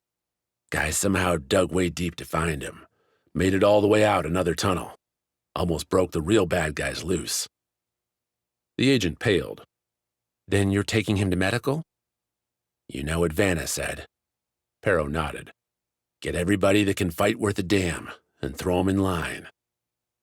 "Today's the day," the agent agreed. "Get him back here fast, then. We're loading up everyone we can fit, and we're not keeping leftovers." At the agent's direction, 2 others opened a gap in the helix line, letting Pero and Sai through to the chamber's other side. "Medical," Sai said. "I'm not going to medical." "Don't worry about it," Pero replied. "You want to see where they're building the suits? It's right by the doctor. There's no real medical here, man." That Sai could believe.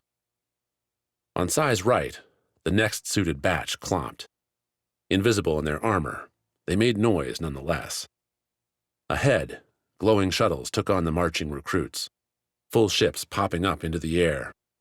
They'd have the clearances. They'd dock at the fleet in orbit and tear through Defense Corp's core, rip it apart, and leave a vacuum at the head of the galaxy's largest, strongest company. "They'll never make it out alive, will they?" Sai said, as Pero veered them left across the wide shuttle landing pad. On the pad's left side sat what looked like a bunker, with fortified walls and a single double door opening their way. "Even if these suits went up there, Vanna's not coming to get them, is she?" "You're asking questions mates like me don't know the answers to," Pero said, though the cocky vibe in his voice faded. Useless, this one. "That's where we're going?" Sai said, as Pero marched him to the new structure. "You wanted to see where the suits are made? That's where they're made," Pero said. As if on cue, that double door opened, and a new rack filled with hanging suits wheeled out on another cart. Beside Sai, an empty cart sped past in the opposite direction, its steering agents wheeling it along fast. Seeing those 2 agents working so hard to get the suits moving sprung up a different question, one that Pero might actually know. "Why are all these agents running the lines?" Sai asked, "doing the manual work. Is there nobody else?" "Not even many of them," Pero said. "Don't know why, but we're talking less than 100 of Vanna's shadows here. Maybe that's why they brought us in. Provide that extra security." "Which you definitely did." "Hey." Approaching the double doors, Pero pulled Sai aside while they waited for the next cart swap. Orem 3's night approached, making the shuttle launches look like shooting stars as they went towards orbit. It would have been beautiful under any other circumstance. "So when we get inside, you take this off, yeah?" Pero said. "I'll take it off when we're done here," Sai replied. "Just don't let anyone shoot you in your thigh, and you'll be fine." Both glanced at the mercenary's leg, visible while the man had the suit's refraction turned off. A close eye could see the bulge where Sai had dropped the grenade, triggered this time to detonate off Sai's short-range transmission. One wrong move, one wrong look, and Pero's suit wouldn't save him. With a whirring click, the fresh cart ran out. The agents pushing it spared the slightest glance at Pero and Sai, not stopping at all as the 2 slipped in behind them and entered the suit's production center. "Security seems lax," Sai said as they moved. "Today's the big day, and it's already on," Pero replied. "There's nothing you can do to stop it, my man. They're already shipping out so many suits." "That's your opinion." Getting inside the building and its raucous cacophony, though, threatened Sai's optimism. The entry opened into a rolling, rambling line arcing from the building's ceiling all the way to the floor. To the right, a molten pump at one end shot up the raw, hot metals that cascaded through the long sequence. until, nearly at Sai's feet, the end product came out for a bot to scoop and hang onto the next cart in line. A few agents hung near the line's end, ready to shift the next cart, and looking not the least concerned. Pero didn't give Sai long to watch, steering the swordsman off to the left, where a lift sat waiting for a green blinking scanner. "Impressive, right?" Pero said as they moved. "Vanna built this over the last few months?" "Faster, mate. This was up and running by the time we got here." "Then we have to destroy it." "Hold on." Pero dropped his voice. "I know you've got your suicide wish and all, but me, I'd rather make it out of this one alive. You want to take out this thing? Let's find a way to do it quietly."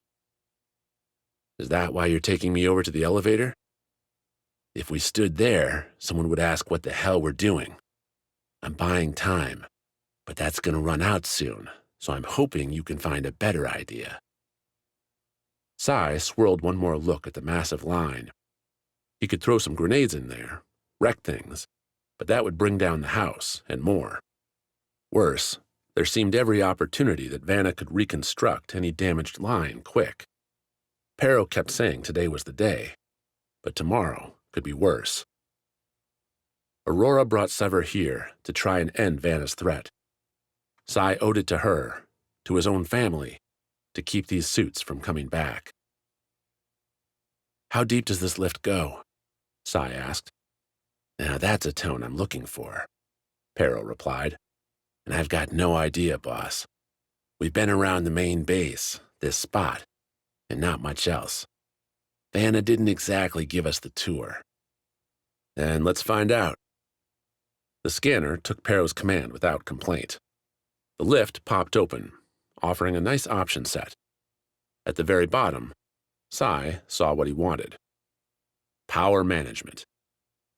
Pero whistled when Sai picked the option. "Starting to get what you're thinking," Pero said as the lift lurched into motion. The shaking threw Sai for a minute until he remembered this wasn't a new base, but something Vanna had stolen, converted to her own taste. "Just make sure you give us enough time." "We'll have time," Sai replied, "if we do it right." The lift doors opened, showing Sai what right really meant. Overloading something's energy, be it a starship's batteries or a building's tap into its planet's super-hot core, tended to take an amount of computer savvy Sai didn't have. He wasn't going to go hacking into some system, change some values, then sit back with a smile and watch the world burn. No, Sai would do the destruction himself, and Vanna had done what she could to keep things easy for him. Superheating enough metal to make that many suits, and the power armor, or whatever else had come before, meant the Defense Corp mastermind that had built this thing long ago had tapped into Aurum 3's deep crust and below. The drill's structure and its siphon filled the room Sai and Pero stepped into. The monitor wall greeted them first, displaying where all that energy happened to be going, and behind it, the great blackened beast with its converters sucking heat up and churning it into charge. Looking at those monitors told Sai they hadn't come to the power source for the suits. They'd found the energy supply for the whole base. "I'd call it beautiful, but then I'd feel bad killing it," Pero said. "Don't," Sai replied. "It's a machine, nothing more." While a scanner sat below the monitors, Sai didn't try to log himself in. An alarm might trigger, and that wasn't the point of this exercise. Instead, he went around the screens while Pero followed. The drill's end bulged out like a sphere getting smashed by a giant black steel brick. That brick, sitting several meters over Sai's head, would be doing the hard work, turning the heat to power. It'd also be the most vulnerable part of this whole operation. Disrupt it, and the base would fall apart. "Boost me," Sai said. "Boost you? Like if we were kids?" "Not a question. Do it." "Okay, man. You could laugh a little." Sai clenched his fists, gave Pero a glower that the visor hid. "My squad mates are fighting for their lives out there. My Defense Corp friends, here, through no fault of their own, are about to get killed by murderous invisible maniacs. Excuse me if I'm not grinning just yet. Pero, for once, kept his mouth shut and helped Sai lift up towards that metal brick. The man's hands weren't the most stable, so Sai attached his grapple to the brick's side for some stability. Sai's hands went next to the small discs attached to his lower back. It had been a while since Sai had been able to play with his favorite tools, mines. The tiny explosives packed a big punch, and he'd built up a new set during Sever's vacation on the station. These, using tiny teeth, snatched into the brick's surface and beeped their readiness to detonate. "These'll go off when I tell them to," Sai said, after Pero let him back down. "We get up top, get clear, and we'll shut this place down." Or at least, that's what Sai would have done. Instead, both he and Pero froze as the lift doors opened back towards the entrance. Several boot pairs came into the room. "We know you're down here!" The voice calling sounded not the least bit scared. "There's many of us, 2 of you. Shut your suits down and surrender, and maybe Vanna will be kind." Sure she would. Keeping quiet, wishing Pero knew how to read Sever's hand signals, Sai drew his katana and made his way opposite the route they'd taken. The agents, though, didn't follow their footsteps exactly, but split apart, their voices calling commands, giving them away. Sai and Pero rolled their feet, muffling the soft clanks with the drill's constant rumble. Coming around the bend, Sai caught a breath and swung the katana before he could even see his target. The agent, proving again that Vanna's fighters weren't to be underestimated, darted back. The katana's edge caught the agent's arm, drawing a cut, but nothing more. The agent shouted, tried to bring up a rifle as Sai charged, putting an end to the draw before it began. Pero dashed around Sai's right, engaging the agent there before she could get off a pistol blast into Sai's side. "Time to run," Sai said, breaking through the next 2 agents in line as their weapons came up. "Too many for us." Not really, maybe, given the close quarters, but Sai couldn't risk it. Getting shot here could ruin everything for Sever, and those mines needed to blow. Waving the katana, he cut at one of the pipes, slicing it clean and roaring out a simmering hot blast. Sai's power armor kept him safe, but the 2 agents fell away, trying to protect themselves. Pero fell in line as Sai ran, the 2 wrapping around towards the lift. 6 more agents waited there, rifles drawn and beads centering on the 2 suited soldiers. Not good. "Hold on!" Sai grabbed Pero with his left hand, held the katana in his right, and triggered the power armor's boost jump. Together, the pair flew over a laser flurry.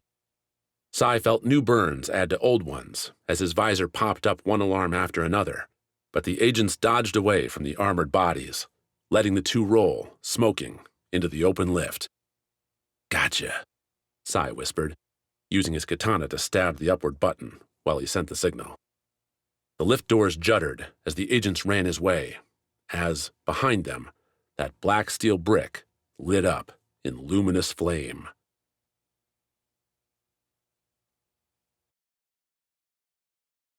"13. Tactical Retreat." The hammer swung, the boots pounded hard floor, and Gregor rumbled his way through the halls. Windows shattered behind and around him, both from his wild swings and the occasional cracked shot. He met intersections with selective randomness, picking directions gradually leading Gregor back towards the walkway returning to the Prisa's Bay. A plan, beyond distracting the enemy, hadn't formed, but if the forces after him kept up the chase, at least Sever's ship might give him some cover. Gregor, on a normal mission, would have sent out a call for help. He would have showered Defense Corp airwaves with his location and his pursuit, calling in airstrikes or reinforcements.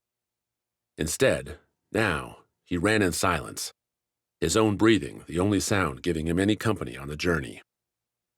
If you could call the laboratories, offices, and conference rooms a journey, Their staid decor and functional purpose brought repetition with every turn, so much so that Gregor would have lost his place many rooms ago if his visor didn't keep the Prisa's general direction projected. He'd deviate from the golden arrow laid out on the ground every few turns to keep his pursuit guessing, and so far, Gregor still lived. Smashing through the next door, Gregor charged the hammer between those sealed portals by banging in walls and windows, brought the Sever soldier into a familiar room, albeit not quite the same. Clear concrete walls on either side, buttressed with slats made to be pulled down, nothing on the floor, and another door on the far end. No window here in Orem III's night, but Gregor recognized a twin when he saw it. The room might have been dull, but its sole occupant had Gregor stopping one step into the space. Brianna stood hulking in her suit, not in the least invisible, with her giant cannon held in both her hands. She had her helmet flipped up, a fiery grin matching her blue-tinted hair. Gregor had nowhere to jump, no pistol handy to shoot, and he had no doubt Brianna's cannon would shred his power armor like confetti. But knowing you were going to die and letting it happen were two different things. Raising his hammer, ready to blaze out fighting, Gregor started forward. "Get out of the way," Brianna said, flicking her head to the right. Not one to question orders in the moment, Gregor did as she asked, diving right as Brianna opened up with the cannon. Rather than turning Gregor into so much ash, Brianna's lasers blazed behind Gregor's back, down the hallway he'd been wrecking. Panicked shouts poured back, calling to retreat, to find another way around. Watching her shoot as he steadied himself, Gregor caught the hot light as it blanched Brianna's face, saw the burn marks on her gauntlets darken as the cannon reached terrible temps. She held herself steady, keeping the aim level as the battery packs on her back sent energy coursing over her shoulders into the big weapon. A damn beautiful sight. Gregor hated to end such a wonder, but those retreating forces would find the other way soon. Once they had Gregor and Brianna trapped, the end would come fast, and it would hurt. "We must leave," Gregor said, heading towards the far door and bashing it down with 2 hard hammer swings. "Now!" Brianna, backing up towards Gregor without stopping the laser stream, finally shut off the burn at Gregor's second shout. "You want to run?" Brianna asked. "I didn't think you were a coward." "Changing the battlefield," Gregor replied. "They will cheat." Brianna started to counter, but they didn't have time to banter, so Gregor took off. Clomping through the door to the stairs, Gregor hopped the railing and plummeted to the floor below. Landing with enough force to crack the metal tile, Gregor grunted as the power armor informed him that the suit's kinetic boosters were now overcharged. Always good to have another weapon in the arsenal. Brianna came slower, grinding down the stairs in an awkward walk. "They didn't make my gun for this," Brianna said after Gregor called for her to go faster. "You want to leave me, you can. I'll take him on all by myself." That wouldn't answer the 1,000 questions Gregor had, starting with why the hell Brianna happened to be standing in a random corridor on a random planet like this one. Instead, Gregor looked right, then launched his hammer at the ceiling over the other stair. With its energy burst activated, the hammer struck the overhead slats, shattering lights and breaking the supports. The heavy bang shot the hammer back the way it came, landing the big weapon not far from Gregor's feet. And the stair? The stair now had a giant rubble pile blocking its upper steps. "Nice throw," Brianna said as she made it down. "Easy," Gregor replied. "Come on." With Gregor leading, the two went back to the moving walkway, heading over the long expanse towards the Prisa's bay. Brianna couldn't walk fast, so once they hit the walkway itself, Gregor moved aside, letting the walkway's electric drive carry them on, while Brianna set herself to spray anything that came after them. In Orem III's approaching night, the white lights lacing the walkway's central arc illuminated the journey. Outside, brighter engines flared as craft lifted up toward space. Drop shuttles? Gregor couldn't be sure, but he figured whatever it was, The launches didn't mean anything good. "Thank you," Gregor said, when nobody appeared after the first few seconds. "For saving your ass after you dumped us back on Wexer," Brianna replied. "Don't thank me. Thank Tarla. I was going to roast you till she switched the game." "What?" "Vanna hired us to torch you all if her people failed." Brianna spoke without throwing her gaze from the enemy's direction. "From what I saw back there, you had them beat. I was supposed to wait, keep you from leaving." "You were supposed to wait?" Now Brianna shrugged. "Vanna's paying. She's the one that gave us the orders. Once you made it into the base, we were supposed to keep you in there or kill you. I had Central, Tarla and the others had the real prize." "What real prize?" "All those lights out there, I'm guessing," Brianna said. "Something about setting off a human bomb today. If we had to kill you, we were supposed to. Otherwise, delay, delay, delay." More questions that Gregor couldn't swat with his hammer. "We killed the traitors in there," Gregor said, looking back down the walkway with Brianna. "The ones that wanted this. They're gone." "Cool," Brianna said. "Those people didn't sign the contract with us. Vanna did." "You could have attacked in there. Stopped us." "Torn you apart? Yeah, I could have. Vanna had me holding up that other stairway after you all landed." Brianna laughed. "Sounds like she's been playing you all." "She will lose." "Sure looks like she's winning." Brianna squinted. "Game time, Gregor." Raising her cannon, Brianna loosed a white bolt volley along the walkway. Shapes scattered away from the entrance, getting ever farther behind. Gregor slotted his hammer into its sheath, pulled out his pistols. Between the two of them, nothing would get. The walkway stopped. The lights flickered as the ground shook. Gregor pitched forward, catching himself on the walkway's railing. Brianna fell backward, the cannon taking up her hands. Gregor heard the crunch as her battery packs caught the fall, and when he looked her way, he saw sparks spraying from her weapon. The lights died. Everywhere. From a glistening base sprawling across a golden desert to a black expanse lit by the afterglow from rising shuttle engines in split second. And in the second after, lasers cut through the black, streaming towards Gregor and Brianna from the walkway entrance. "They're not even calling for a surrender," Brianna said, pain edging her voice. "You must have really made them mad." Gregor snapped off 2 pathetic pistol shots back towards the oncoming fire. The visor blanketed the whole tunnel with potential threats, and his 2 cracks did nothing to diminish the assault. His power armor took hits, burning away his left shoulder and weakening his chest plate to little more than flimsy plastic. "We cannot stay here," Gregor said. "Great, I can't run," Brianna replied. "Cost of having this thing." "Then I will carry you." Brianna started some protest, but Gregor crouched as lasers filled the gap overhead. Hooking his gloves beneath her shoulders, Gregor kicked in his kinetic boosters and jumped. Carrying Brianna kept Gregor's height from hitting its usual apex, but the walkway wasn't tall, and the Sever fighter remembered the glass ceiling when he smashed into it. Perhaps the walkway had been designed to resist Aurum 3's continual wind, but it certainly wasn't made to block a hard-charging power armor suit. Gregor's head broke through with a bone-rattling crash, splintering the glass and splitting the walkway's central bar, along with all the now-dead lights embedded inside. As Gregor's jump died, and with Brianna shouting curses the whole way, the pair fell back through the shattering glass, cascading the total failure up and down the walkway. Aurum 3 rushed to fill its new gap, blowing in sand. The whipsaw wind picked up glass shards and swirled them back and forth through the passageway as the 2 mercenaries landed.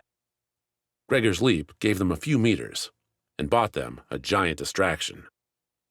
Ignoring Brianna's complaints and his own sudden headache, Gregor pulled the Twilight Ranger back.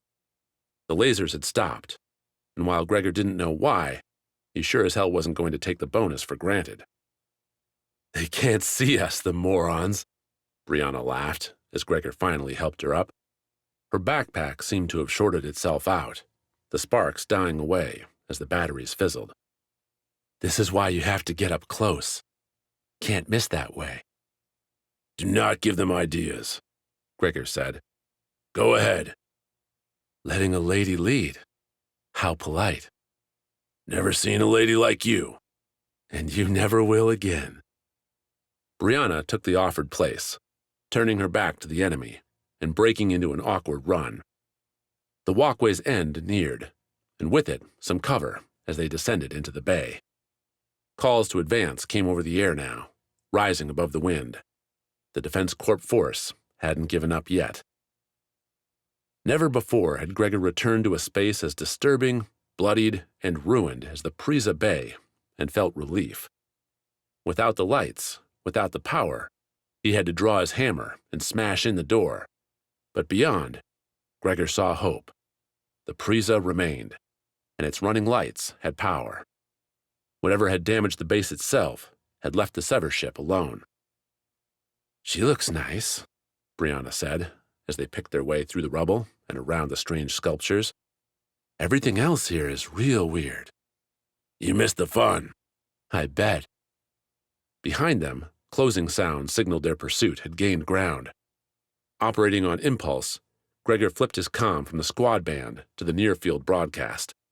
Sending out the signal would give them away to the chasers. But if someone was on the Prisa, then...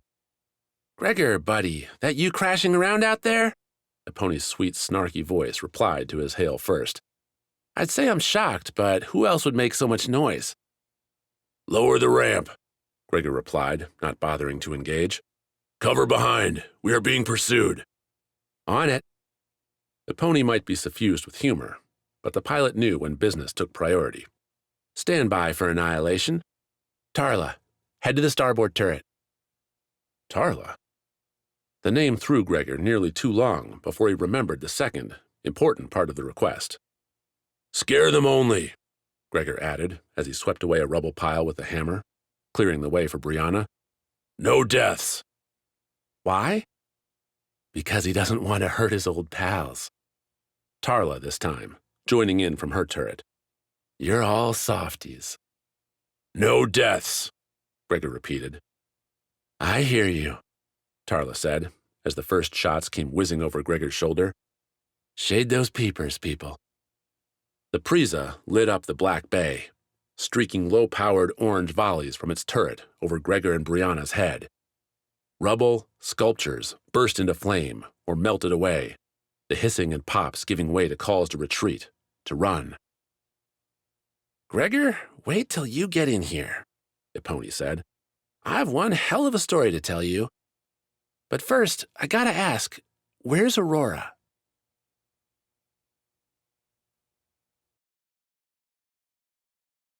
"14. Exit strategy. Gregor and Brianna timed their entry to perfection.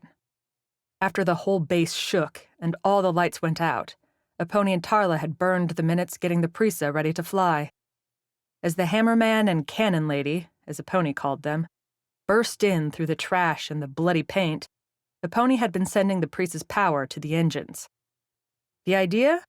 Get real close to the exit and use the ship's concentrated power to melt a hole. Then they'd go find whomever they could, scoop up the squaddies into the Prisa's bay, and make a break for it. You would leave the mission incomplete, Gregor said as he popped free from his power armor in the Prisa's central chamber. The man's suit bore black marks, holes, and all the good scratches that came from a job well done. You would let Vanna live. Not for long, Tarla said, catching Gregor's suspicious look and tossing it back with a smile. Your pilot here has all the recordings we could ever want on the ship. Once we hit orbit, we can broadcast them out. Not even Defense Corp can go against the entire galaxy united. See? Epony added. I'm pretty much the best. You are, but this will take too long, Gregor replied.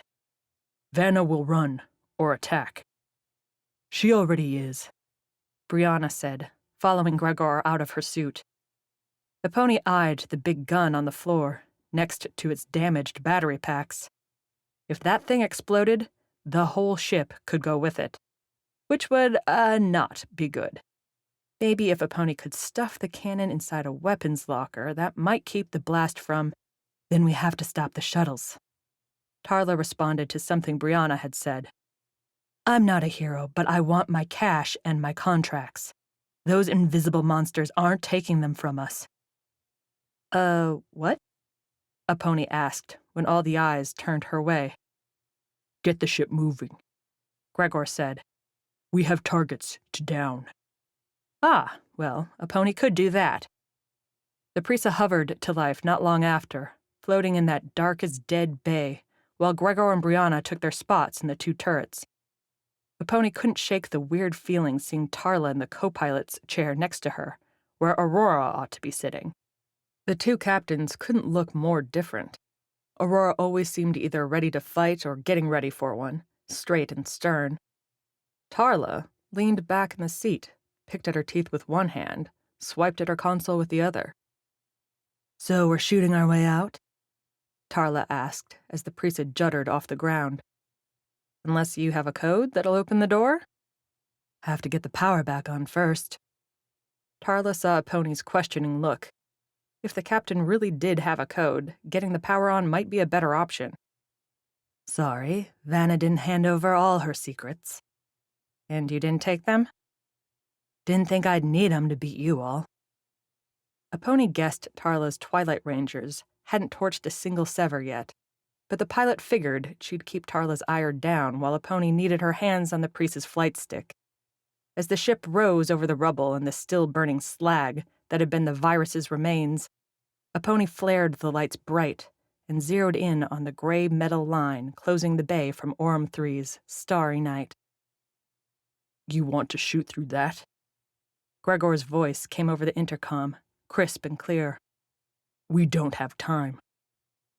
Nope, a pony said. We're taking a different way. Defense Corp built the bay into Orem 3's sandy landscape, stuffed in a thick gateway and surrounded the whole platform with metal. While the gate came standard, thick and strong, a pony figured the bay's other areas didn't get the same treatment. With the Priest's lights shining, grooves etched from the bay's walls by those trapped souls laid clear that the Foundation didn't exist to defend against an attack. Because who would attack Defense Corp, the most dangerous company in the galaxy? Everything's sand around us, right? A pony said into the silence left by her last comment. It's not a stable foundation. We shoot out the supports beneath that gate, and it's all going to slide down, giving us an opening. More silence. Long enough that a pony started wondering if she'd missed something obvious. Tarla glanced at her like a pony had gone insane. All for being brave, Tarla said when she saw a pony looking. But collapsing a bay down on our heads doesn't seem like a good play, even for you. It's not going to, a pony shot back. We won't touch the other sides. They'll keep the roof up long enough for us to fly out. Better have perfect timing, Brianna added from her turret. It'll be a close shave. I've had closer, a pony said. She had, too. At least a dozen kart races where a centimeter's gap had proved the difference between a successful finish and a disastrous collision. Okay. Tarla shook her head. I don't have a better idea, and unless either of you two numbskulls has something buried in your noggins, I think we go with our pilot and get shooting. Every second we burn here, more shuttles lift off. Gregor and Brianna didn't offer up any more dissent, so Pony nosed the Prisa forward until it hovered 2 ship lengths back from the gate. Using her pilot's console, the pony painted the sections she wanted shot, giving the 2 turrets and her central cannon options. Dwindling the energy going to the ship's shields and engines, a pony maximized the blast power. Ready? A pony said. Ready. Gregor and Brianna replied together. Then go, Tarla said. A pony squeezed the trigger, and the bay became a spastic light show as the priest's weapons bit hard into the bay's wall. The metal beneath the gate took the hits, glowing more and more orange as the fusillade continued. The three centers grew white with heat, the metal edges peeling back under the assault before dropping as ashes to the floor. Gregor and Brianna worked from the outside in, while Epony used her central cannon's more limited range to dissolve a larger hole directly beneath the gate's center. The destruction came quiet, with the lasers emitting a whine, the metal creaking and cracking, but no explosions rocked the bay, no screams from enemies giving up their last. Epony would have called it a meditation, would have fallen into a trance, if Tarla hadn't started pointing and shouting like a little girl. "There's the sand! It's coming through!" Tarla sat up and pointed below Epony's burning hole. "I can't believe your stupid plan is working!" "Stupid? You thought it was stupid?" "It still is stupid." Tarla laughed. "I'll keep saying that till we make it out of this alive, but that's freaking sand right there. Amazing." Tarla's delight proved infectious, and Epony couldn't keep herself from laughing right along with the Twilight Ranger captain as the three lasers worked themselves together. Orm 3's grains filtered through in several places now, rushing against the weakening foundation. Success brought its own complications, though, as Epony dialed back the laser power, particularly for her center cannon, so the Prisa would have the energy to launch forward at a moment's notice. "The gate's juddering," Brianna said. "Look at that thing shake." The clamps holding the gate's sides, holding the thing from above, no longer had any real support from below. Sand continued rushing in, the force breaking away metal at the edges already weakened by laser fire. "When it happens, it will happen fast," Gregor said. "Be ready." "Oh, I'm watching a movie," Epony replied. "Just let me finish the scene and I'll be right back." At least Tarla chuckled. The break came with a rending warning. With a slicing shriek they could all hear in the Prisa, the gate's side supports broke away.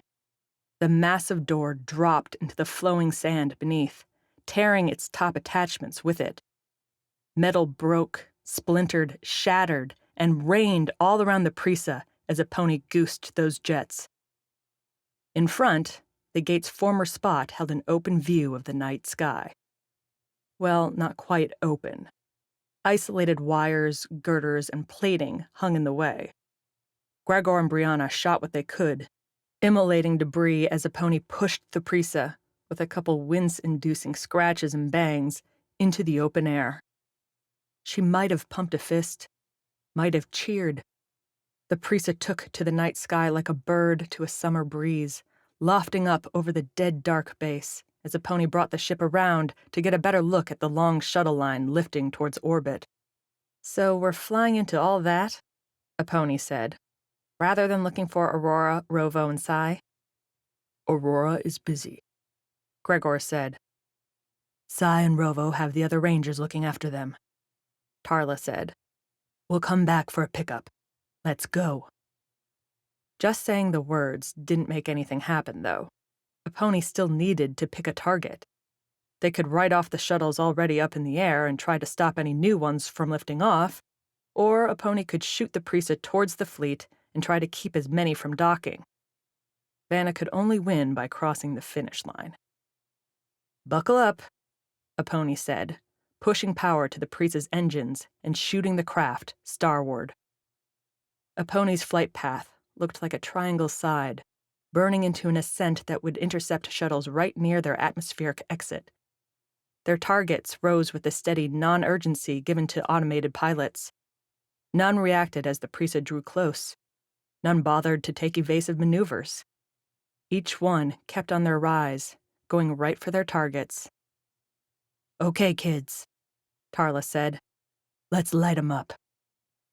No reason to wait till they reached the front of the line. While Epony kept passing the shuttles, Gregor and Brianna opened up with their turrets, delivering scorching volleys. Shields absorbed some hits, while others broke through, blasting away armor plating or blowing holes. Drop shuttles like these were meant to survive a crash landing under fire, but a concentrated assault with no cover? they'd go down quick. The priest's windshield flashed white for a hard second, followed by a squealing alarm. Epony swiped off the sound while throwing the Prisa into a corkscrew. Other shots followed, their lasers filling the air around the Sever ship. "Those shuttles have teeth," Tarla said, staring at her console. "Not very good teeth, but teeth nonetheless." "They're automating everything," Epony said. "I'll dance, you all keep on the lasers." She'd have to sap a bit more power from the turrets to give the Prisa some shields to soak the inevitable hits, but Epony would pit her piloting against a computer's guns anytime. Though, as Epony looped back towards the rising shuttle line and saw the 4 turrets per shuttle taking their pot shots towards her, she felt a queasy flurry in her gut. "Take 'em down fast," Epony said, lining up the Prisa so all 3 guns could find a shot. "Because if you don't, we'll be next." "I just got this ship," Tarla added. "I don't want to see it damaged." If incoming lasers weren't filling Epony's windshield, she'd have said something. As it was, the pilot leaned forward, gripped the flight stick, and tried to keep them all alive.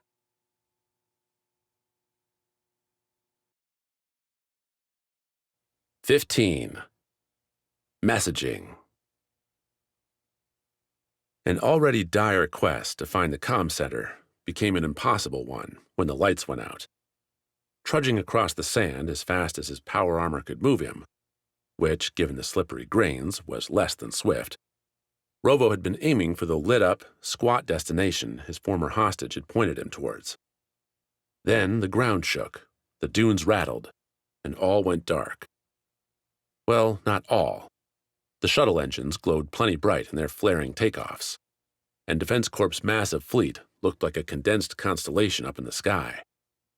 Combined, their silver light gave the dunes a ghostly cast, as if Rovo had fallen into some nightmare. "That'd fit," Rovo muttered, standing near a dune's crest and looking into the dark. He wasn't all that far from the barracks, but if the doors didn't have power, Rovo would have to bash them down.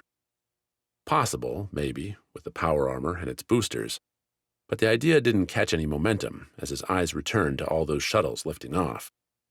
Some would be hitting the Defense Corp fleet soon, probably well into their docking procedures. If a message would have any effect, the rookie would have to send it now, or preferably a few minutes ago. Flashes up above kept Rovo's eyes skyward. One bright engine wash, a larger ship than those drop shuttles, seemed to be darting between Vanna's onslaught. Yellow and orange bolts blitzed from both shuttles and the looping craft, looking like flickers from Rovo's far-down vantage. Maybe one of the Defense Corp ships had realized the truth, had sent someone down to stop the shuttles. One ship, though, wasn't going to cut it against all those rising vessels. The stilted, coordinated response from the shuttles said their flight computers were handling the fire, but the sheer volume speckling greenish flares around the fighting ship. Still, the way the craft twisted, dove, and cut back while maintaining its turret's firing lines drew a whistle from the rookie's lips. "Epony, you should get a look at this thing," Rovo said, broadcasting it on the squad band, expecting the message to go nowhere. "There's a ship out here flying like you." "That's because it is her, you moron." Tarla's voice came back over the band, and Rovo nearly fell over into the sand. "She's up here saving your dumbass.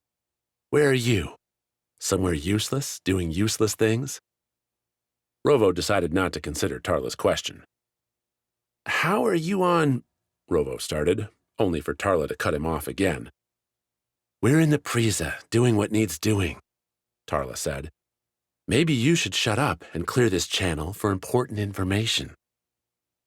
Rovo did shut up, if only because he took a harder look at the ship dancing through the laser streams. The dots started connecting themselves. He could send transmissions because the base's power had died for some reason, and now their signals weren't being jammed. The pony must have taken the Prisa out before that happened, in some deal with Tarla. Tarla, who'd now decided to switch sides? This mission just kept getting stranger and stranger. Overhead, the Prisa swooped into another pass. Orange flashes lit towards a shuttle, one that sparked, then burst into open flame. Like a blooming flower, the shuttle's wound grew as the craft listed, then turned back towards Aurum 3's surface in a blazing dive. Rovo watched, breeze whipping around him with its attendant sands, as the falling shuttle grew larger and larger. For a long moment, Rovo thought the crashing ship would hit him, but the thing's engines kept sputtering enough to turn its plummet into a descending glide. The burning ship passed over Rovo's head, carrying with it heat and a shrapnel wave that bounced off the Sever fighter's power armor, as if he'd been pelted with small rocks. Rovo stepped around, watching the shuttle crash into and through the next dune over, stopping to rest not all that far away. A close call, but one that might also present an opportunity. Drop shuttles didn't have much, but they could talk. Breaking into long strides, Rovo half ran, half tumbled down his dune and up the next. He'd always been thankful power armor could handle vacuum, but now Rovo applauded the engineers for that airtight seal and its ability to keep out all the damn sand. Fighting against a sinister agent in her invisible suits was bad enough. Doing it with grit getting in everywhere would be the worst. Cresting the next dune, Rovo looked down on the ruined shuttle and confirmed his hopes. The thing's cockpit looked to be dented up, but otherwise intact. The shuttle's back, where all those drugged-up troops were, looked to be in dismal shape. The engine still glowed, but with so little light and thrust that they couldn't shift their ship against the grain. Rovo hadn't seen anything so beautiful in a long time. "Show you useless," Rovo muttered as he clomped down the dune to his prize. Up close, the burning shuttle certainly looked like hell. Having been on the ships before, Rovo couldn't repress a little sorrow at the thing. It hadn't asked to get drafted into an evil scheme. The drop shuttle should have been used on a giant raid against some poor population targeted by wealthier, powerful groups that could afford Defense Corps prices. Maybe it was good Sever had ditched out of Defense Corps ranks. Rovo's soul might be better for it. Rovo accessed the shuttle's cockpit through the only way open to him, smashing the windshield with a strong kinetic-boosted kick. Crunching in over the glass into the cramped space, Rovo found the pilot's console still working. Tapping off the panicked autopilot, Rovo swiped, a tricky gesture with thick gloved fingers, over to the shuttle's broadcast program. Another few taps opened up a simultaneous transmission on every Defense Corp channel, more or less ensuring any ship with its ears open would hear what he had to say. Rovo cleared his throat, reached to open his line, and felt a hand on his shoulder. The hand gripped and pulled, yanking Rovo back from his transmission and sending him past his attacker in a fall towards the drop shuttle's burning half. Heat washed through the suit. The crackle snaps of a burning ship filled Rovo's ears, but none of that meant anything compared to what he saw. Looming over him, like a patchwork terror, stood one of Vanna's horror shows. Protected by his invisible suit, the man had made it through the laser assault with his body intact, though the armor had pieces missing, showing the cheap uniform beneath had burned away. The man's helmet, broken off, revealed an ash-coated face, a mouth in a permanent grimace, and eyes as red as any Rovo had ever seen. "Hey, buddy," Rovo said, but the man didn't seem like he heard the words. Instead, issuing something between a growl and a scream, the man wrenched a heat-warped knife from a suit holster and stabbed it towards Rovo's chest. The rookie deflected, reaching across and grabbing the man's suited wrist before he could connect. With the power armor, Rovo should have been able to throw the man around like a rag doll. Instead, as Rovo's visor sounded an alarm, the man continued to push down. The knife edged closer. "That shouldn't be possible," Rovo said, reaching with his right hand and drawing a pistol. "Impressive, but I'm not going to let you stab me." Rovo snapped the pistol up and shot the man in the chest. Vanna's soldier stumbled back a meter into the shuttle's side, letting Rovo pick himself up. With a spare distance, Rovo raised the pistol, finger on the trigger to deliver a few more fatal answers to the question of whether the soldier would survive the crash. Another body slammed him from behind, knocking Rovo ahead. The rookie barely had time to turn before another poor soul, this one actively on fire, ran through howling all the way and tackled Rovo through the cockpit remnants and out into the sand beyond.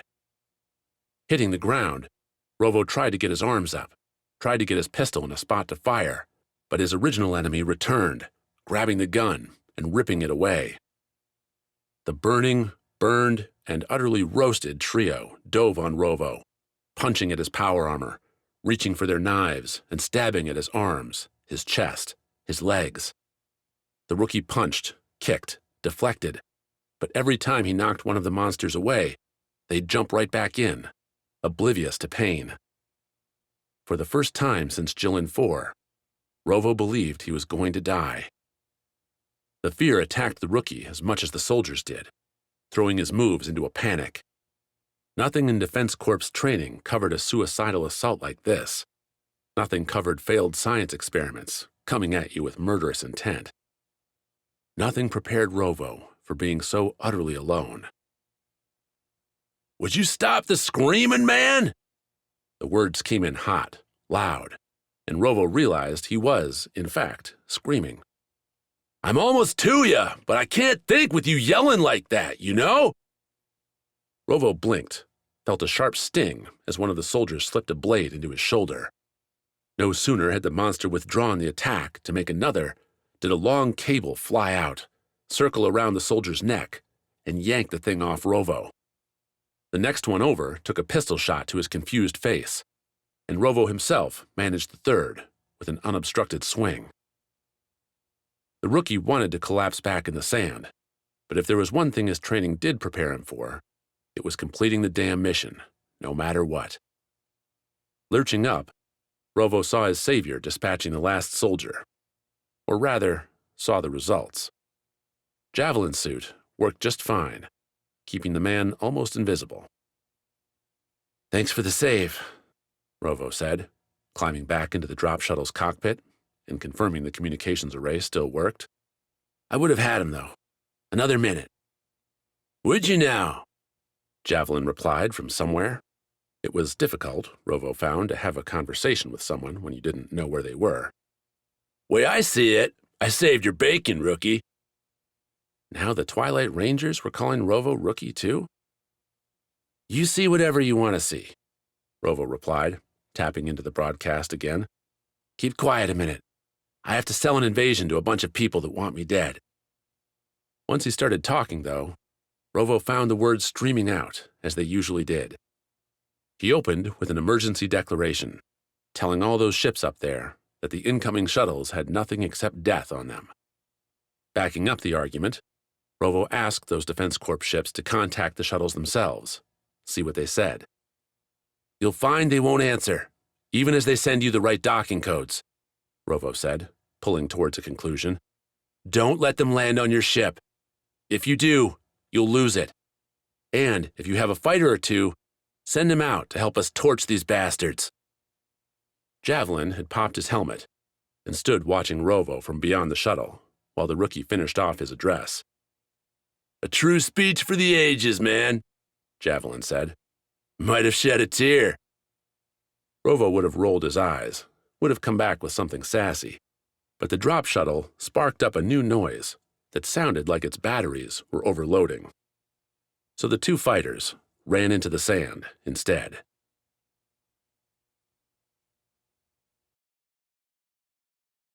"16. The cells.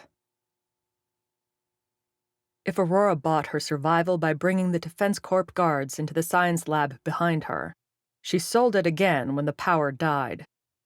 The cells, blocked by laser-reinforced gates, went dark with the hallway, banishing everyone to blackness. Curses rang out from some voices, while others tried to wrangle a disparate group into some orderly semblance. Aurora pulled herself up, her visor displaying a lovely litany of issues her power armor had picked up during the sprint and subsequent ramming. The suit's bones had fractures, Aurora's left leg had a busted knee joint, and if she wasn't careful, the armor's ability to help her move its heavy limbs would fall apart. That last would leave the Sever captain little more than a sitting, vulnerable statue. The visor did, though, accommodate for the lighting lack. Flipping to an infrared spectrum, Aurora could see the confused jumble that had chased her as they reoriented themselves.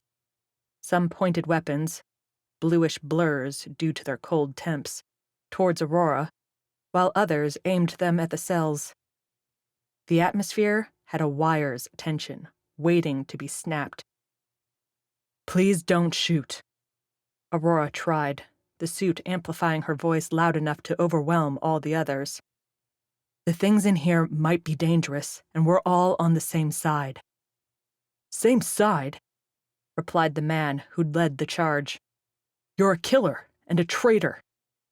"I'm trying to save you," Aurora replied, taking a step back all the same. The more distance she put in now, the easier her eventual spin and run would be. "Vanna's trying to turn you into these things." Murmurs among the crowd. More weapons pointing her way, but nobody had fired. Yet. "Yeah?" The same man, apparently the moment's appointed leader, said. "And just what the hell are these things?" "Experiments," Aurora said. "I don't have time to explain now, but when you get back to your ships, look up Dynas, Helix. You might not find anything, but keep digging. It'll all be there, including why your bosses died today." "That's not going to work," the reply cut off as a glass cell on the left banged. Aurora saw the oblong red and orange shape move like a stalking cat in its cage. It had tested the gate and found the electric barrier missing. No shocks. And it screamed. Aurora shivered as the vibrating hiss shout rang through the hall, a noise like an eviscerated throat pushing all the air it could muster. Like some horrible pack, the creatures in other cells matched the cry, ringing out in the same tormented tones. Perhaps this was another experiment, one turning the already twisted soldiers into hunting groups rather than bloodthirsty individuals. Either way, it was time for Aurora to go. "If I were you," Aurora said, continuing to backpedal, "I'd get to your ships and leave. Nothing good is going to happen here." She whirled around as the voices called for Aurora to stop, to deliver more information and explanation. Aurora ignored them, even as she heard the cell doors continue to bang, heard the first glass start to crack. She had to find Vanna, and then get the hell away from this nightmare planet.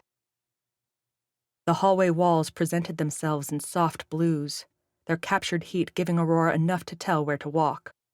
The cold view didn't tell Aurora where Vanna had gone, though, leaving a frustrating maze to interpret. This maze, though, wasn't just walls. As Aurora crunched away from the fighting behind her, the cells beyond banged and cracked as their occupants sought the same freedom earned by their brethren. Drawing her rifle and speeding up her pace, Aurora tried not to let the strange cries, most close enough to a human scream, distract her. Hard, though, to ignore it when a cell breaks apart before you, its glass scattering along the hallway. Aurora had her rifle up and ready when the thing stumbled free. With bulging, irregular muscles declaring genetic play gone wrong, the person, wearing nothing more than a thin, torn robe, looked Aurora's way with the same wild-eyed chaos the Sever commander had seen from the Prisa turret when Sever had landed here. "Sorry," Aurora said, and meant it. Muscles or no, the rifle did its work and sent the victim smoking to the ground. Aurora stepped over the body, continuing deeper. 3 more cells broke as she walked, each one disgorging another experiment to be eliminated. As disturbing as the creatures were, they at least had little regard for tactics, choosing blind charges over anything truly dangerous. So long as Aurora's rifle had energy, she could keep searching. Gregor had used footprints in the carpet to track Vanna from their first encounter to the bay, but the hard floors here didn't offer such easy answers. Instead, Aurora tried to eliminate paths through intuition and possibility. With the power still out, doorways with scanners weren't going to open. Aurora could bash through them with time, but rather than kick in every option, she tried to guess where Vanna might be heading. The bay would have been an obvious choice. With most of her rivals for Defense Corp control dispatched at Aurora and Gregor's hands, Vanna could have retreated to a ship and taken it up to the fleet. Declare her control there and perhaps find herself at the head of a vast corporation ready to seize the galaxy. Instead, Vanna had kept on running. At least Aurora had to assume that. She supposed the agent could have snuck into one of those ships and sat there, but the aggressive security suggested otherwise. Which left a question. Why flee back here to these experiments? Perhaps to drag Aurora through more monsters that might take her out. Perhaps to lose Aurora in the cell maze. But there were signs, difficult to read in infrared spectrum, but there nonetheless, on the walls pointing out directions. This turn would take Aurora to a containment lab, whatever that was, while another would bring her to the centralized supply. Neither seemed likely destinations for an agent pursued, an agent pulling off a brutal takeover. Administration, though? That made for a more plausible option. Once Aurora caught the placard posting the proper direction, she broke into a jog. Her power armor protested, weakened joints and broken motors causing Aurora's run to list rightward, necessitating an occasional lurch back to the left. Annoying? Very. On the long list of battlefield problems Aurora had dealt with, near the bottom. The doorway into administration had the same look as all the others. Dead scanner, heavy slat discouraging slam-bang rushes. It also had one crucial difference. A brighter blue shade than the other doors Aurora had been passing by. That meant one thing. Heat, possibly from a few living bodies on the other side. Aurora frowned at the door for a long breath, but no miracle presented itself. A quiet entry just wasn't going to happen. Getting closer, Aurora planted her left foot and swung her right. Her booted foot banged into the door once, twice, 3 times. Every strike bounced up the power in the kinetic booster a little more, and the visor chimed when Aurora hit maximum. For the big kick, Aurora aimed low, punched in all the power she could muster, and the strike echoed a cracking peal through the hall. Her low kick drove the door off its sides and sent it flying end over end up into the room instead of down to the floor. Flashes greeted the door, lasers striking its metal instead of continuing past and hitting Aurora. Bringing her rifle up to her shoulder, Aurora followed the door in as it clattered to the ground. 2 agents stood opposite, crouching behind a workstation-coated desk. The whole room matched their chosen spot, desks and wide screens now dark. No lights, and the agents proved their disadvantage by peppering their shots towards where Aurora had been, not where her strides carried her. They couldn't see Aurora clearly, couldn't get a clean shot as Aurora barreled through the room. Using the desks and their contents as cover, Aurora bent down and used her shoulder to knock the furniture over, sending components flying and masking her steps with clattering junk. She could see the agents, their orange forms giving themselves away, as they started to make their own moves towards a different exit, this one labeled for emergencies. "Stop!" Aurora shouted as the 2 agents realized their likely loss and broke. "You won't make it!" There were moves Aurora made, not expecting them to succeed. Motions she gave towards a moral universe or a clean conscience, as if to be able to say, when some fateful person asked, that she'd tried to find a peaceful out. Those moves never actually worked. They provided the cover for the shots that came next. Except this time, the agents did stop. Their hands went up, and the sharp knocks as their pistols hit the floor stunned Aurora enough that she said nothing to her new prisoners. "Don't kill us," said the agent on the right, standing in the one open area in the room's center. "We surrender." "Whether I accept that or not depends on what you can tell me," Aurora said, finding her voice. A few crunching steps brought her to the still pair. "Where's Vanna?" "She went on," said the other, a woman and an older one at that, a voice husky with time and stress. "We were supposed to delay anyone coming after, unless we were lucky enough to kill you." "Delay why?" "Don't know," the man said, "but she's heading towards her ship. We were going to meet her there." So Vanna was trying to escape, just in her own way. Maybe she didn't trust all those people who'd worked for the group Aurora and Gregor had executed. Probably a smart play. "Then I don't have much time," Aurora said, taking a moment to step on and smash both of the agent's pistols. They crackled and puffed beneath her boots. "How about you two head back the other way? There's some Defense Corp people back there that might give you a ride if you asked nice." "Through the cells?" The woman laughed. "We'd never make it." "Your choice," Aurora said, not stopping as she went towards the exit. "If I catch you following me, I'll shoot." The Sever captain didn't look back. The visor would tell Aurora if they came after her. "Wait!" the man called as Aurora hit the exit door. "You're with Sever, right? The group Vanna said was attacking us?" "What does it matter?" "Because there's something you should have."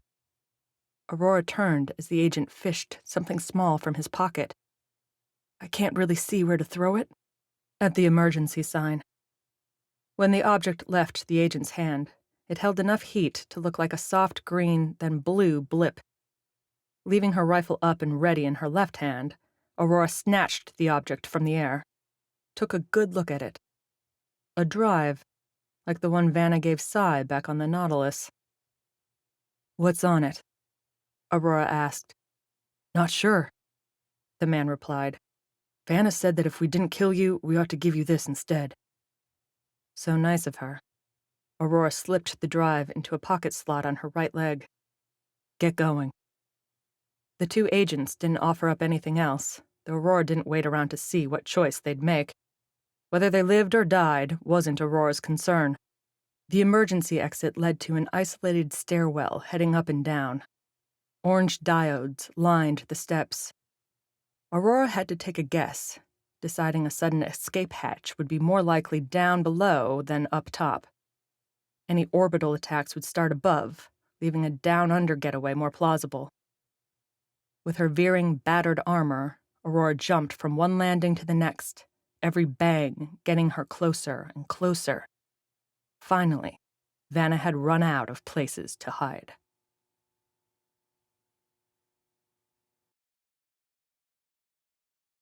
"17. The Underground." Hitting the lift button should have shut the doors, should have blocked the fires, the explosion. Hitting the lift button did nothing, because in the same instant Sai punched with his katana, the base stopped pulling power. The mines exploded, destroying the battery housing, and before Sai really understood the depths of his danger, all the lights went out, leaving the only illumination coming from the expanding orange-red glow. Heat and its attendant flames washed over Sai and Pero, the latter screaming in what he must have thought would be his last words. Sai's power armor screamed too, telling him what the leaks in his damaged suit already said by touch. Another few seconds, and he'd be as fried as the agents outside. Reversing the katana, following desperate instinct to get away from the heat, Sai cut down into the elevator's floor. The katana's strike added sparks to the fire, one that found Pero's suit a lovely treat. The man looked like a candle, waving his arms as the flames enveloped him. A second cut, then a third. Sai's eyes watered, his legs burned. He smelled his own hair starting to smoke. A fourth cut, and the floor fell away. A half-meter square, made larger when Sai kicked off another piece. "Go!" the swordsman yelled, though his words vanished in the fire's roar, a constant engine noise as it ate the oxygen. Whether Pero heard Sai's shout or not, the burning man in his felt suit stepped and fell through the hole as Sai kicked again, trying to get the space large enough for his armor to fit. Not that it would matter if the plummet went many meters down, but a fall promised a better death than fire. Another kick, another small piece. His visor screeched louder. The armor itself grew hot now, its own cooling unable to compete with the continued hot blast from the blown-open furnace. The answer came when the visor posed a question, asking if Sai wanted to evacuate his compromised armor. Taking one final step across his makeshift hole, Sai dropped his katana, letting it fall away into the dark below. The blade might pierce Pero, but if Sai had to choose between the mercenary's life and his family's sword, well, he already had. Standing over the hole, Sai told the armor to kick him out. Gears ground against molten fixtures, but the power armor managed one last command. For an instant, Sai felt suffocating heat. His eyes, still closed, burned. His cropped hair completed its simmering into straight fire. His stomach dropped as Sai fell through the hole, the sudden speed and cooler air shunting out the fire in the short instant between dropping through and a bouncing, bone-rattling collision with what felt like a firm pillow. Sai rolled off, coming to rest on his back, looking up at the orange glow above. "Might want to move in case that lift falls down," Pero said, his voice more a rasp than human words. "Thanks for nearly killing me with that damn sword." Sai wanted to get up, wanted to see how Pero still lived himself. Right then, though, his body seemed content to bask in its own ruin. Sai had been burned before, on various missions and by various lasers, but no inferno quite matched that one. The skin suit he'd been wearing beneath the power armor coated his body from head to toe, going right up to his neck, and it appeared to have done its job. Sai hurt, but he hadn't lost a limb. His face, though, tingled with a different pain. A reach up confirmed Sai's eyebrows had vanished, as had his hair. A shocked, numbed feel tingled with his touch, one Sai figured would turn to agony in not too long if he didn't deal with it.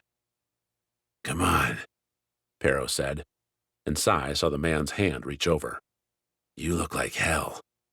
Let's see if anything in my suit survived." "You did," Sai replied, taking the hand and getting to his unsteady feet. Light didn't shine at the shaft's bottom, but the glow above gave enough illumination to show Sai the padding made for a runaway elevator. Fortunate that Defense Corp kept its safety regulation game up to par. The katana stuck up from the cushioning like a flag, and Sai, every motion stretching his torched skin, drew out the blade. Pero, in his moments alone, had scrambled to an alcove off to the side. Sai expected a maintenance closet or some small place for a workstation monitoring the lift's status. Instead, Pero's platform looked like it opened onto another floor, one not listed on the lift's panel. A door, complete with a powerless scanner, sat unmarked and waiting. "Strange to find a door down here, right?" Pero asked, as Sai sat on the landing next to him. The mercenary started rifling through the charred remnants of his old suit. "Then again, knowing this place, maybe it's not so strange." "I doubt we'll like what's on the other side," Sai said. His skin suit had patches where the cloth had burned away, and Pero's didn't look any better. Neither had any weapons beside the swords, Sai's katana and Pero's red buzzing blade, anymore. That their pistols hadn't blown up on them, instead melting away, was a stroke of luck and solid design by whomever made the things.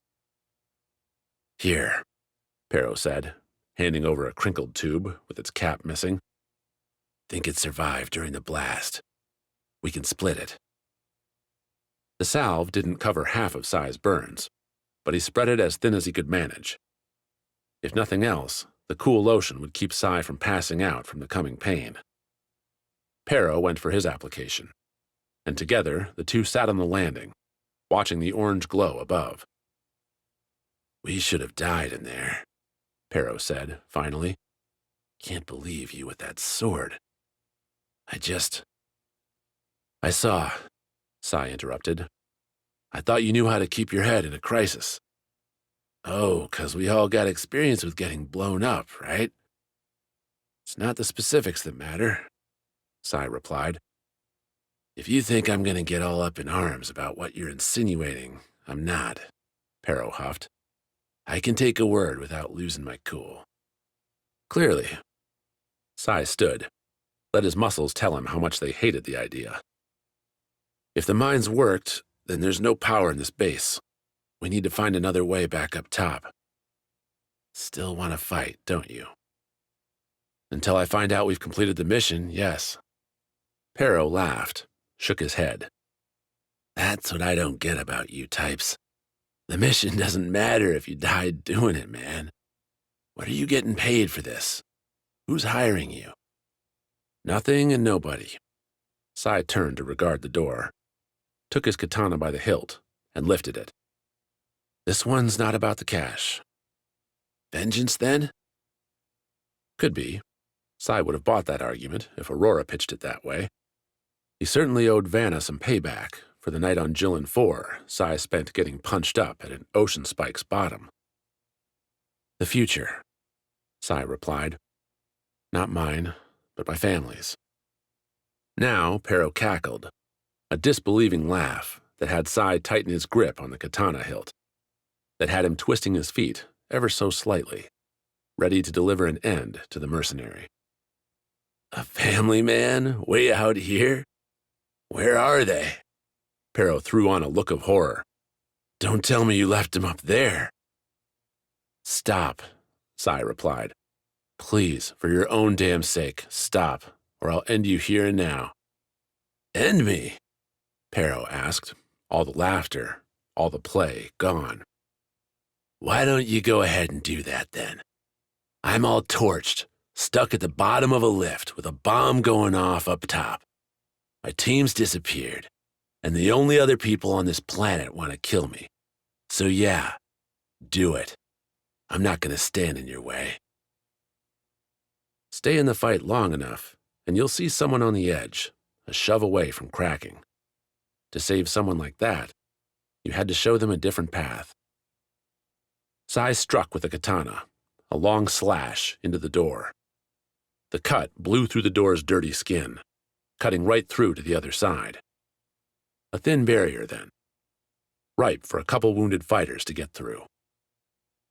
Come on, Sai said. You can pity yourself all you want when we get out of here. Now there's motivation, Pero replied. But the man stood, held his red blade like he meant to use it. 2 more cuts cleared the door, opening a dark nothing beyond it. Sai could have used the visor and its different spectrums, but he'd have to rely on what nature gave him this time. And what nature gave him was a gray-black tunnel disappearing away. Unlike the polished hallways above, this one looked like the base's reject, its mottled walls and floor suggesting a rapid expansion without care taken for appearances. Feel like we've found another world down here, Pero said. Maybe we have, Sai replied. Be careful. There might not be agents down here, but this place exists for a reason. You thinking we go ahead with just the wristlets for light? It's what we've got, Sai said. Guess we'll have to use them. Leading off, Sai took his first steps into the tunnel. The cold ground matched the cooling air as every step brought Sai further away from the open furnace. A sweet scent came along too, almost sterile and sticky, like cleaning chemicals. Behind Sai, Pero stepped off too, following with a respectable distance. Good. Meant the mercenary hadn't totally forgotten himself and the necessary space needed to swing that blade in tight quarters. Sai had his own katana held up before him, ready to parry left or right, ready to attack with short cuts forward. A raised overhead swing would get the sword stuck in the ceiling, and any side-to-side sweeps would hit the walls. The orange glow lighting their way dissipated a few steps in, leaving Sai embracing his own words out of necessity. With his burns making their presence known, Sai held up his left arm and tapped up a flashlight program. The wristlet's battery wouldn't last too long blasting white light, but a dead battery wouldn't matter if, well, Sai died walking into something he couldn't see. Together, the pair went ahead, skin-suited feet padding along the hard floor. Sai expected intersections, a standard grid, but instead, the hall kept going, a single corridor leading on. The walls sported no decoration, only occasional crude signs, asking anyone coming to stay alert for escapees. "Well, that's fun," Pero said when they came across the first notice. "Wonder who they kept down here." "Might have some idea," Sai muttered. "Let's keep going." The end came sudden, without any door or other marking. The tunnel widened out into a cavernous chamber, the ceiling rising up and away from Sai's wristlet light. Not that he noticed, not that he cared. Sai had his eyes focused on something else. Across the room's center, glass podiums, some smashed and others overturned, existed in rows. Tubes lay scattered at their feet, many tracing back into a long bundle disappearing into the dark at the room's opposite side. "This is real weird. We shouldn't be here," Pero said. "No, this is exactly where we need to be," Sai said. "If Vanna is the head of this madness, then we've found the heart." 18. Friends in Need. They climbed Death's ladder into space. Every meter blazed with the lasers spitting fire, until Aurum 3's surface disappeared beneath clouds and swirling sand, until the only things Gregor saw outside his turret's windshield were shuttles. Always more drop shuttles, crowded with suited soldiers, rising towards Gregor's former friends. The Prisa caught Rovo's message when it came, a short warning that a pony wasted no time rebroadcasting as far as Sever's ship could send. The rookie's word said the coming shuttles offered only destruction, and Gregor caught hope that the fleet might listen, that fighters might join Sever's battle against the automated ships and turn a tough fight into a rout for the good guys. Gregor hoped, but he didn't believe. "Those bastards are calling us liars." The pony's words came over the intercom as she twisted the Prisa into a gut-wrenching swoop, sending the ship upward and away with another shuttle cluster and their constant pestering lasers.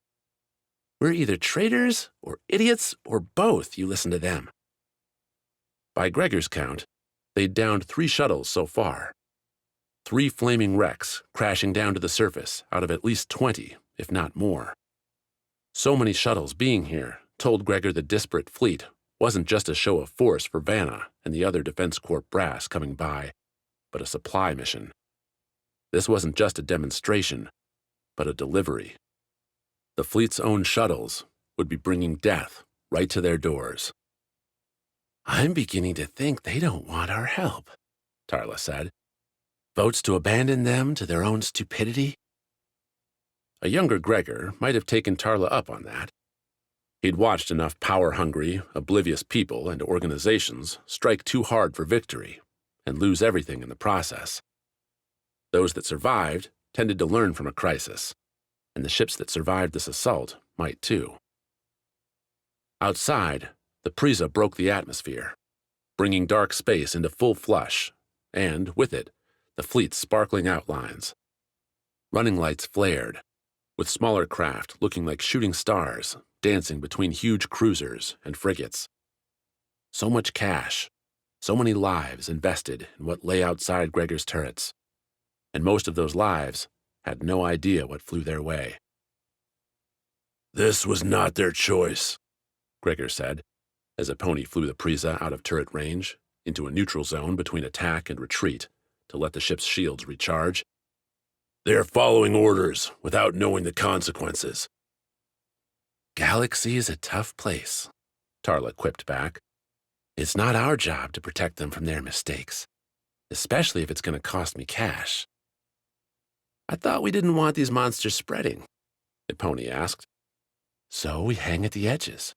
Any shuttles try going long, we take 'em out. Tarla always seemed to have an answer for everything. Don't all these people want you dead anyway? Let your enemies fight. It's a great tactic. And fun to watch, Brianna added. We will not, Gregor said. The people on those ships are innocent. Tarla laughed. Innocent? Sounds like that might be you, big boy. Nobody working for Defense Corp believes they're the good guy, unless they're too dumb to see what's going on. But Pony, you heard me. Get moving. Let them play with their toys. Gregor sat back in his chair. The stiff turret setup didn't give him much room. The cramped fit made sure the turret itself moved taut with his every twitch, a design focused on achieving an end. Gregor could argue he was much the same. A fighter meant for nothing else. And he wouldn't be sitting this one out. On the scanner, glowing on the console screen near his fingertips, dots swarmed as the shuttles approached larger ship squares. The fleet's promised starfighters showed up too, dashes forming a lazy wall between the Prisa and the upcoming shuttles. Before too long, the pilots would have to decide to engage, and once those shots fired, changing minds would get even harder. At the fleet's fringe, close to the atmosphere's edge and the fighter screen, a shuttle neared a waiting line frigate, the Volucrus. The small frigate, designed to handle starfighters and fleeing transports, wouldn't have much crew. They'd be destroyed by the suited soldiers, torn apart. An example.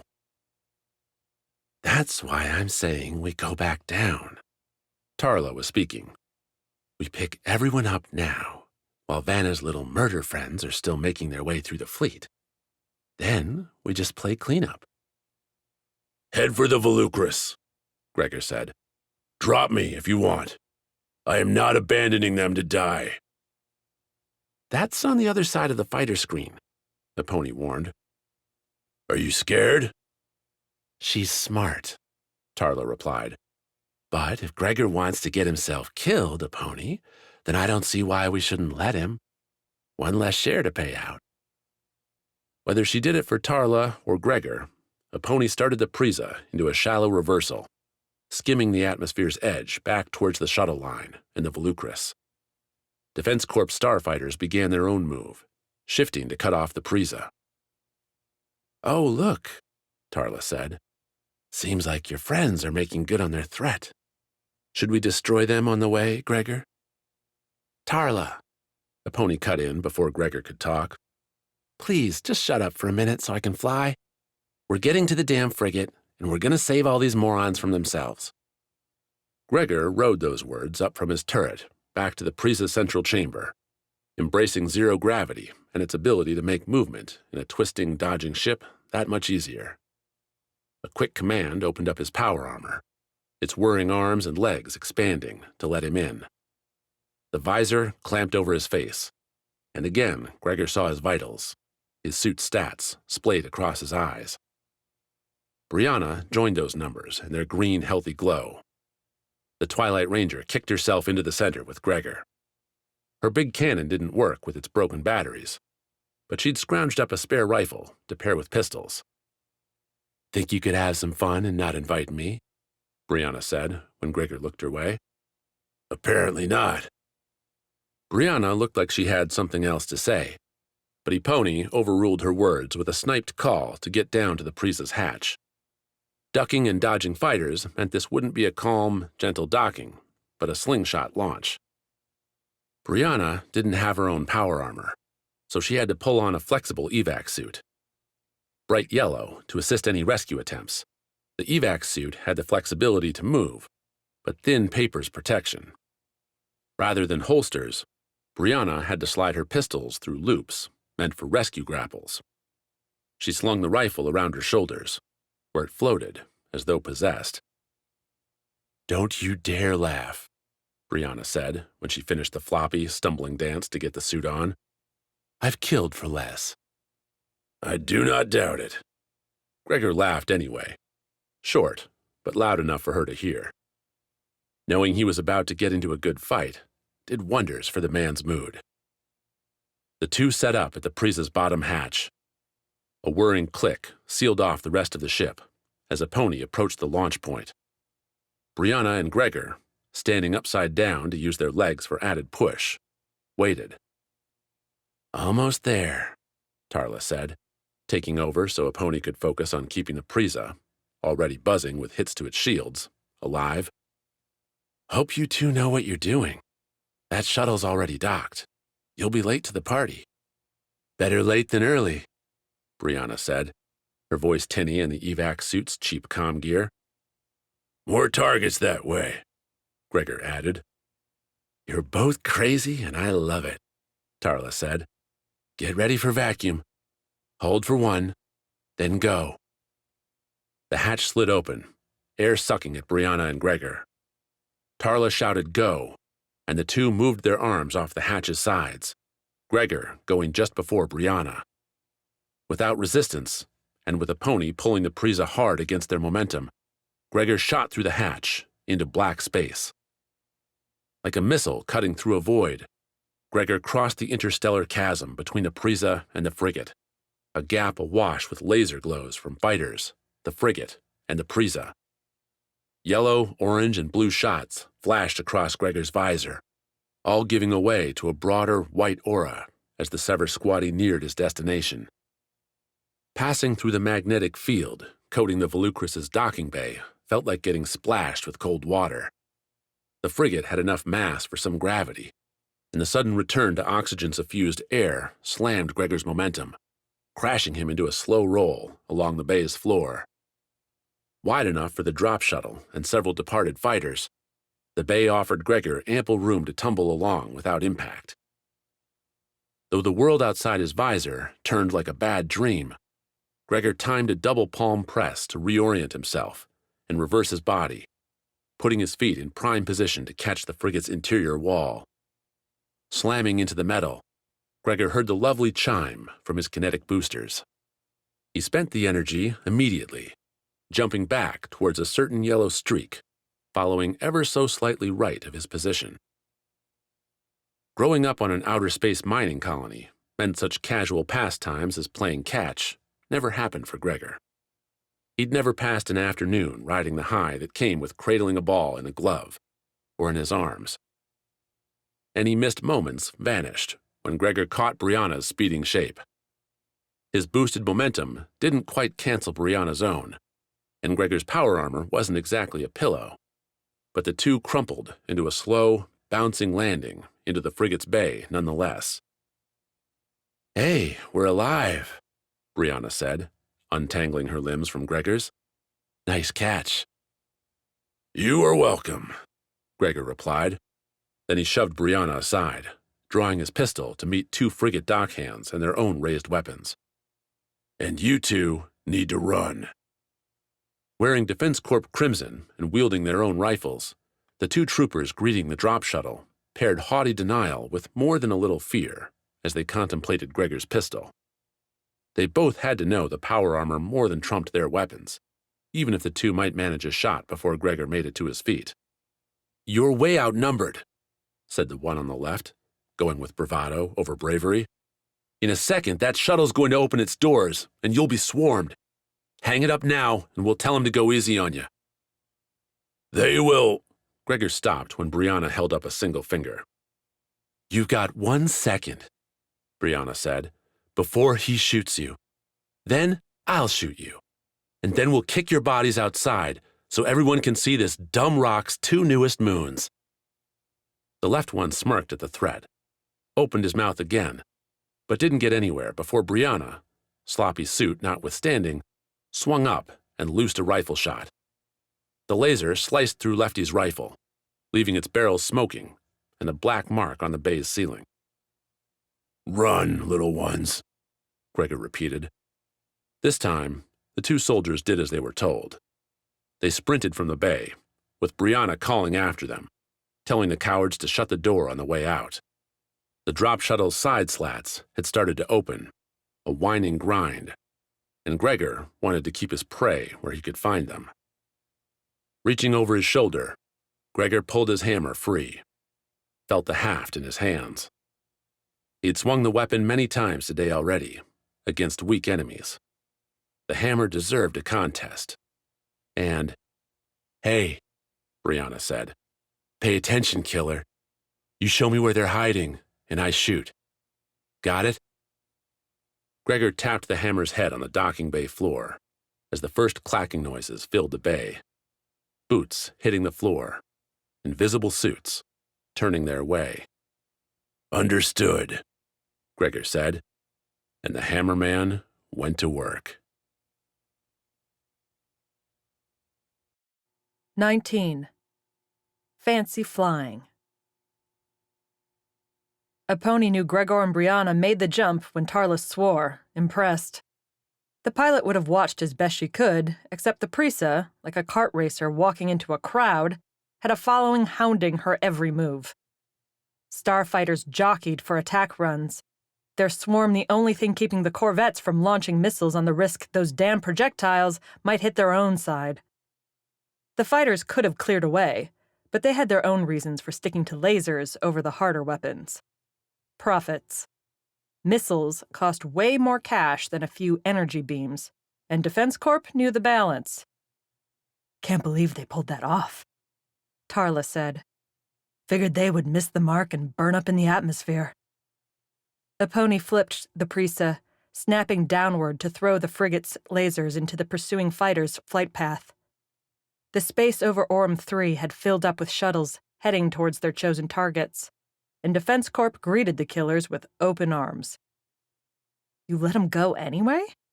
Aponi asked, wincing as the shields soaked another direct hit. The Prisa wouldn't absorb many more. Then Tarla might be trying her own space shot. Aponi? She'd go down with her ship.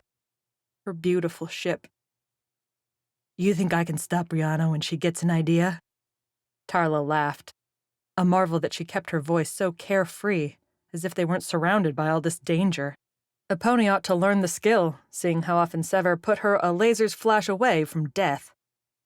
"Best I can do is try to get her thinking what I want is what she wants." "Bet that's not so hard for you." Aponi had to make a choice. She couldn't keep dancing in this narrow spot in space for long. The starfighters were forming a web with the corvettes, pinning her inside where the frigate or some other turret-blasting punk would torch her to nothing. She could arc back towards the atmosphere, reverse the shuttle ladder and see about making it to the surface. Or the Prisa could take Tarla's original suggestion and head to deep space to wait out the fighting. Both of those would leave Gregor and Brianna for dead. "You think I manipulate the Rangers that much?" Tarla said. "Like I'm some mastermind pulling all the strings for my crew." About sums it up, yeah. Well, until Aponi had a direction, she wasn't going quietly. Gregor might not want Defense Corp fighters blown out of the sky, but Aponi could still give him a haircut. Twisting the Prisa away from the planet and heading towards a corvette with its starfighter duo, Aponi watched as 6 other fighters formed up on her rockets, lining up their lasers. "I don't run a cult, Aponi," Tarla said.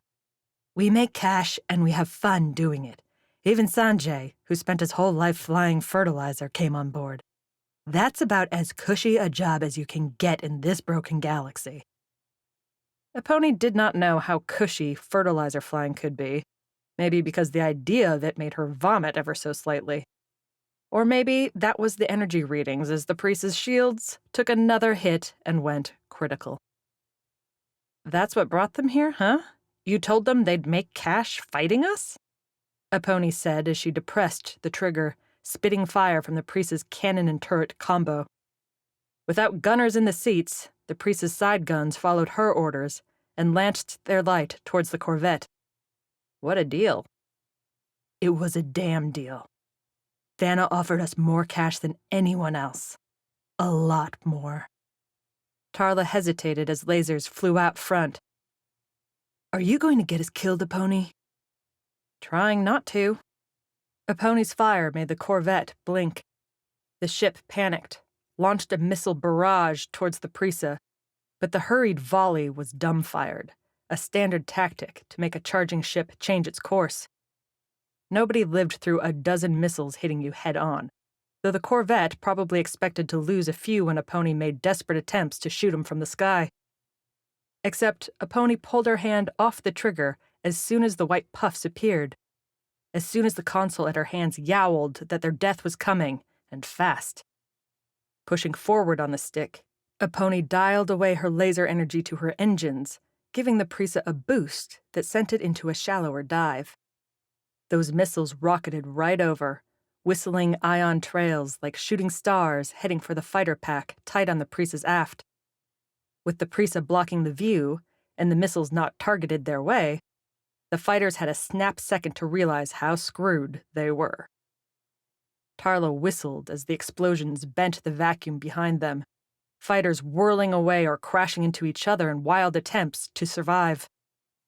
The corvette's escort pair, expecting a head-on assault, overshot Aponi's maneuver and flew right into the mix, their dots fizzling off Aponi's scanner as debris knocked them from the fight.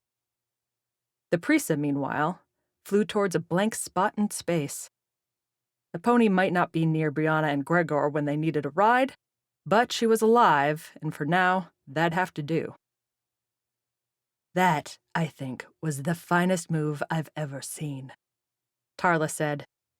You took 'em all out.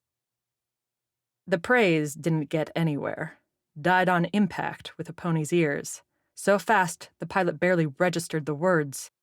She had her eyes glued to the scanners, hoping for some dots to come back, hoping for... Turn on the comms, standard rescue frequency, Aponi said. What? You heard me, do it, Tarla. They have so many ships, Tarla said. Don't be the hero that dies doing something stupid. Aponi swiped the console off the scanner, dangerous for a pilot to go blind, but screw it, and tapped open the channel.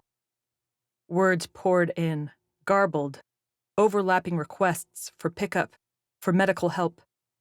Some cruiser announced it was getting a rescue shuttle going, but it would be minutes. Too many minutes. With Tarla muttering curses beside her, Aponi turned the Prisa around, took in the full results of her efforts. Like starlight through a blizzard, the debris cloud showed grit and gristle.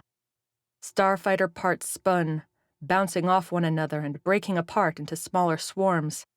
Ejection capsules drifted through, and Aponi saw at least 3 free-floating bodies in their suits. Despite looking like they spun in place, everything in the mix sped along at high speeds, unencumbered by gravity, by friction. Every impact threw more sharp spears into play, jagged edges that could kill a pilot. Get a suit on and get down there, Aponi said. You have 30 seconds. This is why you're here, isn't it? Tarla said as she picked herself out of the seat. Your damn squad never committed to this life. Never. Tick-tock, Aponi replied, aiming in on the closest body while she opened the comm channel. Hailing all you jerks, this is the Prisa. Despite shooting at me and blowing yourselves up, we're coming to get you. Hang tight and we'll scoop you up one by one. Aponi's words caught silence. Then came protest, a storm calling out Aponi's actions from all corners. The pilots themselves offered choice words describing Aponi's flying, the Prisa's looks, and what Aponi could do with her rescue. The larger ships, the ones taking too long to send anyone out, ordered Aponi to stay away or they'd send in more fighters. Thanks for the kind words, Aponi said after the chatter died down, the insults petering out as the spinning pilots started realizing how doomed they were. I'll keep them in mind as we reel you in. Muting the signal, Aponi flipped to the in-ship intercom. You ready, sweetie? You calling me sweetie? Just trying to help you think nice thoughts as you catch those pilots for me. Aponi frowned as they came up on the first one. She was doing the rescuing, and the Defense Corp pilots were being such asshats. On second thought, ignore that. Treat them like the ungrateful idiots they are. Much better. Turning back to the rescue band, Aponi expected more flack. Instead, she caught worry. The pilots weren't chattering about the Prisa anymore, but were trying to raise their home ships. Trying, and getting silence instead of rescue shuttle timetables. Aponi swiped back to the scanner, looked at the shuttle stream. More had docked at all the closest frigates, a couple light cruisers. Defense Corp kept the bigger ships farther out, but the drop shuttles progressed towards them too, a steady line. The invasion continued as Aponi and Tarla picked up one pilot after another, each one getting over their name-calling in a hurry once they realized no rescue would be coming from their homes. Especially when new messages came ringing across the rescue band from the very same frigates and cruisers that had been so adamant shooting down the Prisa. Aponi listened, flew from body to body as the calls cascaded. A drop shuttle had docked, and now a frigate's garrison had stopped responding. Sealed bridge doors were being breached. Offered surrenders went ignored, and some transmissions ended only with panicked shouts, screams. Numb, Aponi counted the shuttles on the scanner. Only 6 had docked with their targets so far, and already chaos had broken out. Other ships interjected, asking questions and getting, with all the crosstalk, all the scattered information, only one clear answer. Nobody could see what was attacking them. People were dying, and nobody knew why. The shuttles crept closer, and Aponi hugged herself, closed her eyes, and tried to be somewhere else, somewhere Sever hadn't failed, where all she had to do was get a ship to ground, collect her cash, and drink the day away in some bar. No lasers, no explosions, no death. Hey. Tarla tapped her shoulder, and Aponi's eyes opened. They're all on board. A couple minor injuries. How many didn't make it? Aponi asked. Tarla grimaced, started to say something when Aponi's console chirped. An incoming hail. Aponi shook away her previous question. Self-defense. She didn't want to, didn't need to know what it cost. Instead, Aponi tapped to a different story. Prisa, didn't expect to see you up in the air. Deepak's voice, his fuzzy picture, came onto the console. We're in system now and closing fast. Mind telling me what's going on? Sometimes opportunity didn't come at the end of a race or with a laser's flash. Sometimes you just had to say the words. Admiral, you have to take command, Aponi said. There's nobody left to run the fleet, and vanished soldiers are docking now. They won't listen to me. You have to tell them to destroy the drop shuttles or... Deepak cut the comm before Aponi finished. She dialed back to the rescue band, waiting, and then heard Deepak's voice cut above the panic. This is your new commanding officer, Deepak said, throwing in his name, rank, and the Nautilus for good measure. The incoming drop shuttles are hostiles. Destroy them with anything you have. If they have already docked, seal off your bays and your bridges. Send your coordinates to our cruisers, and we will dispatch strike squads to rescue you. Aponi sat back, listened as Deepak continued outlining the new objective. Hey, Tarla said again, and Aponi looked her way. You off the clock or something? There's a whole bunch of shuttles that need blowing up, and you have pilots in your turrets that want some revenge. What do you say we have some fun? 20. Moonlit Chat. The base falling dark didn't stop the shuttles. The open-air loading zone kept bustling with agents using wristlets to guide the drugged phalanxes into their death boxes. Rovo and Javelin, hustling in their suits, took the long jaunt around, coming in behind a building that looked shredded, as if a bomb deep inside had blown it apart. Javelin had wanted to use the same escape hatch he'd taken to get out here, but Rovo shot that suggestion down. He'd been cornered in those tunnels enough, thanks. Almost done, Javelin said, chuckling at the end. Guess we're both getting contracts then. Both contracts? Vanna paid us to keep this going, and now Tarla's getting us paid to get you out. Javelin's grin shone in the combo star and engine light coming from above. She knows how the game is played. Lucky you. The two nestled in tight to the torched building's rubble remnants, watching as the last shuttle's slats slammed shut. Its jets flared a second later, the shuttle on the same set route as its fellows heading into the fleet above. While Sever's mission parameters had been blown all to hell, the goal had been to stop Vanna, though who knew if the agent still lived. Rovo itched to dash out there, shooting away at the shuttle to stop it. And he might have, except Rovo's arm stung from the stab he'd received, courtesy of Vanna's invisible monsters. His chest panged where cracked ribs demanded Rovo lie down, and a twisted ankle, delivered courtesy of a dune and a bad step, hit him with a final, insulting ache.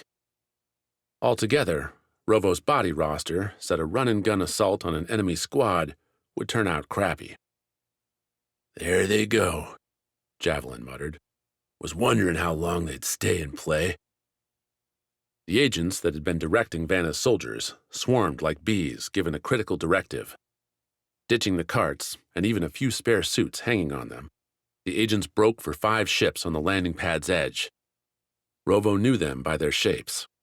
Svelte, sharp rectangles with mirrored plating, the craft dominated Defense Corp's stealthier side, designed to throw off scanners while maximizing speed, both in atmosphere and without.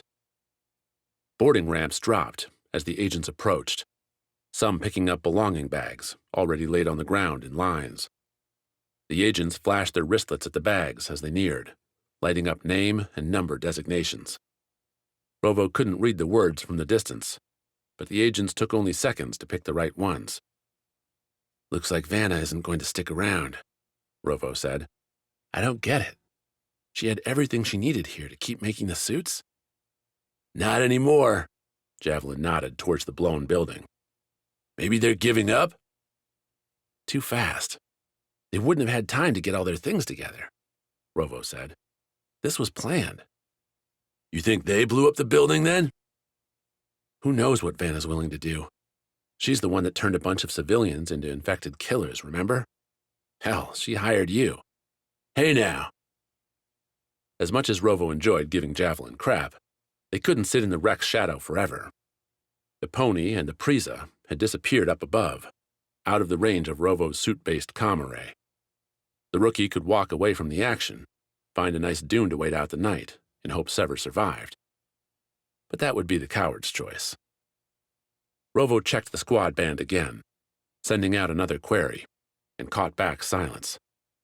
Javelin did the same.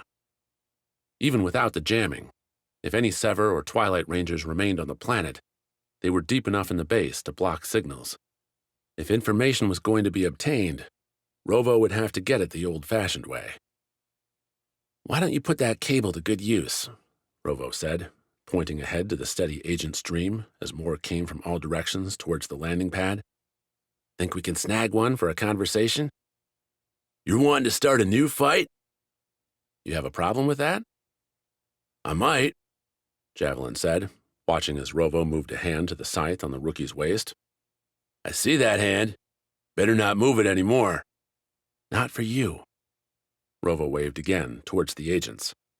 As he did, the first stealth ship sparked to life, its ramp rising along with the craft. For them. Rather than follow the shuttles towards the fleet, the stealth ship rose over the base and then jetted off across Aurum 3's surface, staying low until it vanished over the horizon. Definitely running. Definitely not looking to get caught. "All right," Javelin said. "You get us in trouble. I'm saying you took me hostage." "Means you lost to a rookie, you know that." "You think I got pride?" His point made, Javelin shoved off from their position, shutting his suit's visor and disappearing into a blur. The advantages drew a soft sigh from the rookie. How many missions would go so much easier if the targets couldn't see you coming? If, with the juice Vanna made from Kaya's blood, you could run in through anywhere, be strong enough to take just about anything. Based on the agent walking along, watching her wristlet as she went towards what was probably a safe escape, the result was pretty damn scary. 1 second, she stepped along smoothed sand towards a ship, and the next, Javelin had her mouth covered, a knife pressed into her stomach as he dragged her back towards the shadows. If the other agents saw, they didn't break from their plans. Rovo, rifle ready in case Javelin's move brought trouble, didn't need to pull the trigger. Aurora's voice floated by, talking about the mission over the moment. Vanna's agents needed to get away before they all died, before they were captured. One missing member wasn't worth the risk. "Make it quick," Rovo said when he approached the agent, "and we'll let you go in time to catch your ship." Javelin had her pulled into the ruined entry, a place that looked like a tunnel leading into the blown building.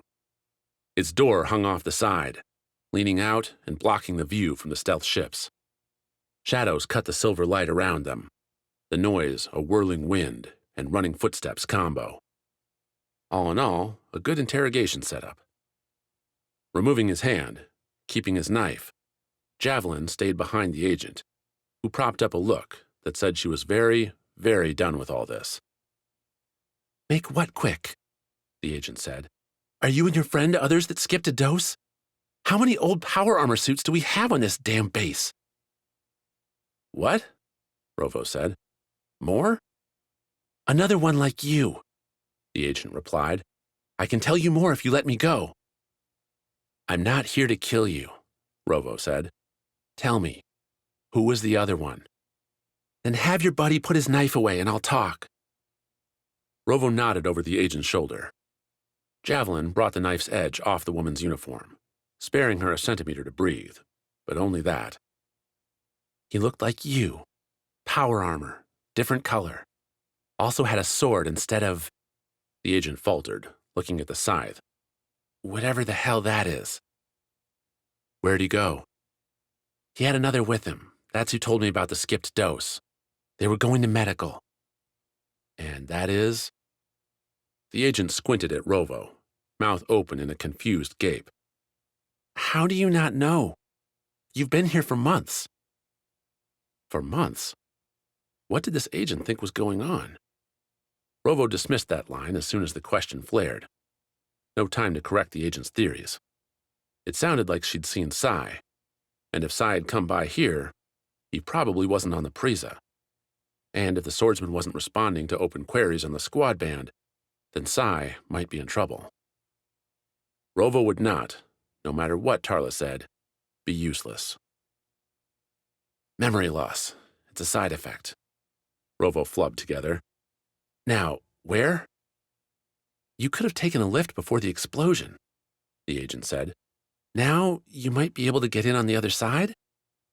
The agent pointed straight across the landing pad, along the wide-open gate, towards where all those ranks had been fitted with suits. "Without power, who knows, though?" "Last question." Rovo had his path. Now he needed understanding. "Where are you all going? What's happening here?" "That's more than one question," the agent snapped back, but the irritation faded as she answered. "Honestly, we don't know. Vanna told us to see the shuttles off, then make it to our ships and run. We're scattering around the galaxy. I don't know what comes next." Rovo waited, but the agent didn't offer anything else. Maybe she told the truth. Could be Vanna was liquidating her force, or sending them out to wait for her next big move. It sucked when a question answered only brought more questions, but Rovo's boots itched to get after Sai. "Okay, get going."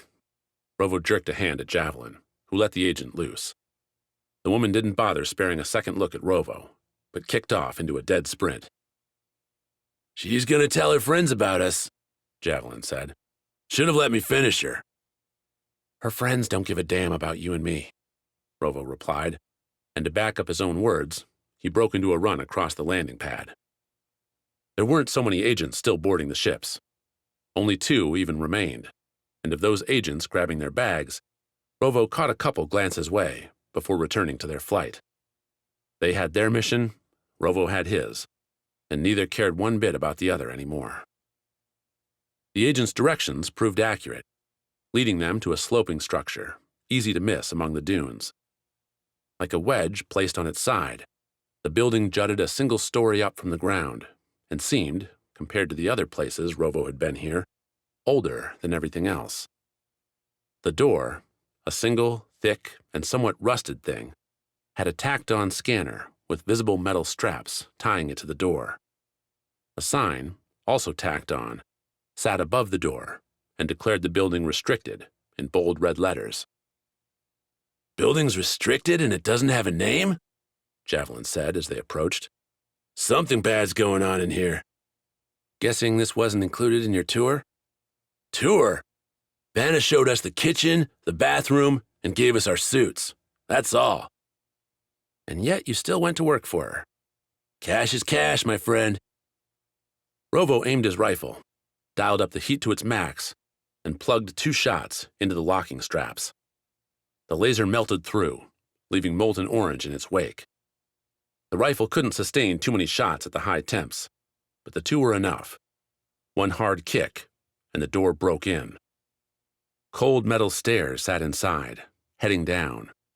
No lights, naturally. Dust caught the silver glow, escaping into the outside. In the relative quiet, the agents and their ships had all left, leaving sounds to the dwindling shuttle noise. Rovo picked up something new, something that had him starting forward, even as Javelin stepped back. The rookie had been around Sai long enough to know a katana's ringing clash when he heard it. Flaring his wristlet to give him some light, Rovo took off down the steps, every clank driving Tarla's useless further from his mind. 21. Reasons. The emergency exit didn't make sense unless you knew the base's purpose. Aurora bounded down the stairwell, accepting its placement next to the administration room as a concession to the disasters possible when playing with people. If Aurora had guessed right, and the base really was the original home of the Raider program, then putting a quick exit without any hungry cells in between made sense. It also made the makers cowards, unwilling to face the consequences they brought upon themselves with their reckless experiments. Passing by a few landings brought Aurora to the stairwell's bottom and an open door, scanner glowing green.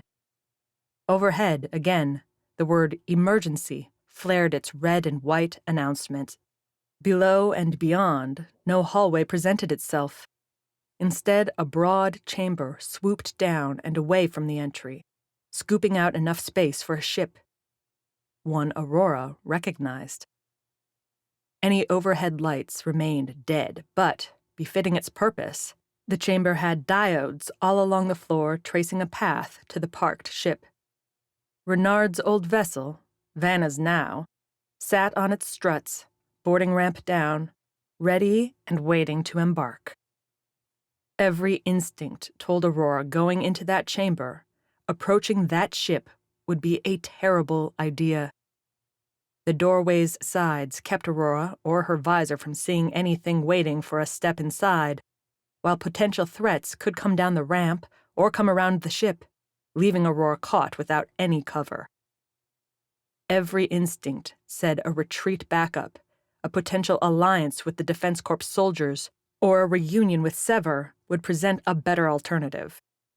Defense Corps' own logic dictated as much, preferring careful assaults and the extra billings with large numbers over individual heroism. But Aurora wasn't here for Defense Corp, and she sure as hell wasn't here for the cash. Raising her rifle, willing her power armor to keep going for a little bit longer, Aurora took the first step beyond the threshold.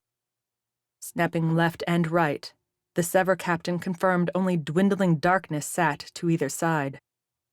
While the diodes didn't get their light to the corners, Aurora hot-swapped to the infrared spectrum to confirm, with deep blue shading, that nothing waited. The absence continued as Aurora descended towards the ship. Every step, Aurora thought an attack would come.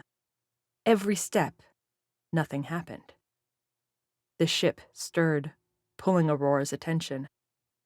An engine's awakening whine echoed around the chamber. Aurora didn't see, couldn't tell where the ship's exit would be, or how one might operate if the base had no power. Maybe Vanna had some plan to blow her way out. Or This was all another ploy. "So you followed me all this way?" Vanna's voice sounded close, right in Aurora's ear. Aurora spun towards the noise, looked and saw nothing in the shadows. She listened, trying to hear the padded falls of feet hitting the ground. Aurora again flipped to infrared and saw nothing. Her visor gave no indication of a threat. "You won't find me," Vanna continued, though now her voice seemed to bounce around the room. "We've made some improvements, you know. Renard really was a genius." "He was a monster." With nowhere else to go, Aurora decided to keep on heading towards the ship. If she couldn't see Vanna, then Aurora had to restrict her options. Inside the craft, the agent wouldn't have room to hide, wouldn't be able to vanish and reappear. "They all are," Vanna said, injecting passion before splashing it cold. "Or, I should say were. Thank you for that. You have done the galaxy a great service." "Glad I could help." Reaching the center platform, Aurora saw exactly how the ship might escape. The diodes washed out the light, but above a clear tunnel led up and out to Aurum 3's night sky. Grit interrupted the view, flowing sand proving the tunnel wasn't wide open, but sealed over with glass. Easier, though, to break that than burrow free through sand and rock. "You have," Vanna said, earnest and apparently in no rush to stop Aurora's advance. "Everything that I've wanted, you've given me." "Doubt that." Aurora set one foot on the ramp, waited. "Where are you?" "Here," Vanna replied again, sounding so close. "Don't worry, you'll see me soon."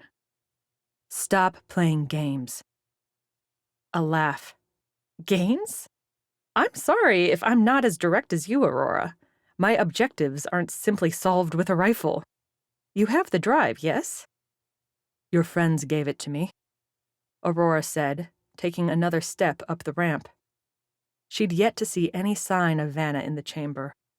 The room's sloping walls made it possible for an echo, or maybe a direct broadcast, to get Vanna's voice sounding the way it had. But the agent's continued vanishing act had started to wear thin. Time to force Vanna's hand.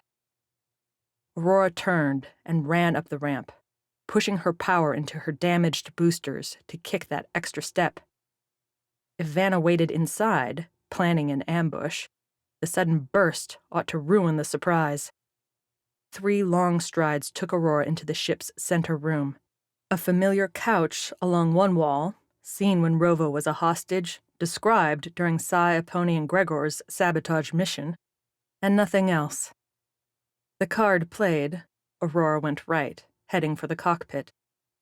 Vanna had to protect the ship. Its stealth abilities were the safest way for her to get off-world. But the cockpit proved as empty as everywhere else. Amid the consoles, though, a light blinked. An incoming hail.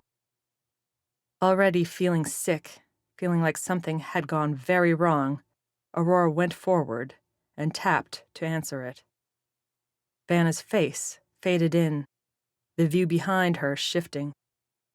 The agent moved, her wristlet's camera capturing the motion as she went. Aurora caught the dark, caught the diodes, and then saw the very same stair she'd just walked down. Aurora started to turn, when a different noise erupted. The boarding ramp, sweeping up to a close, and the ship's door slamming shut to meet it. "Sorry, Aurora," Vanna said.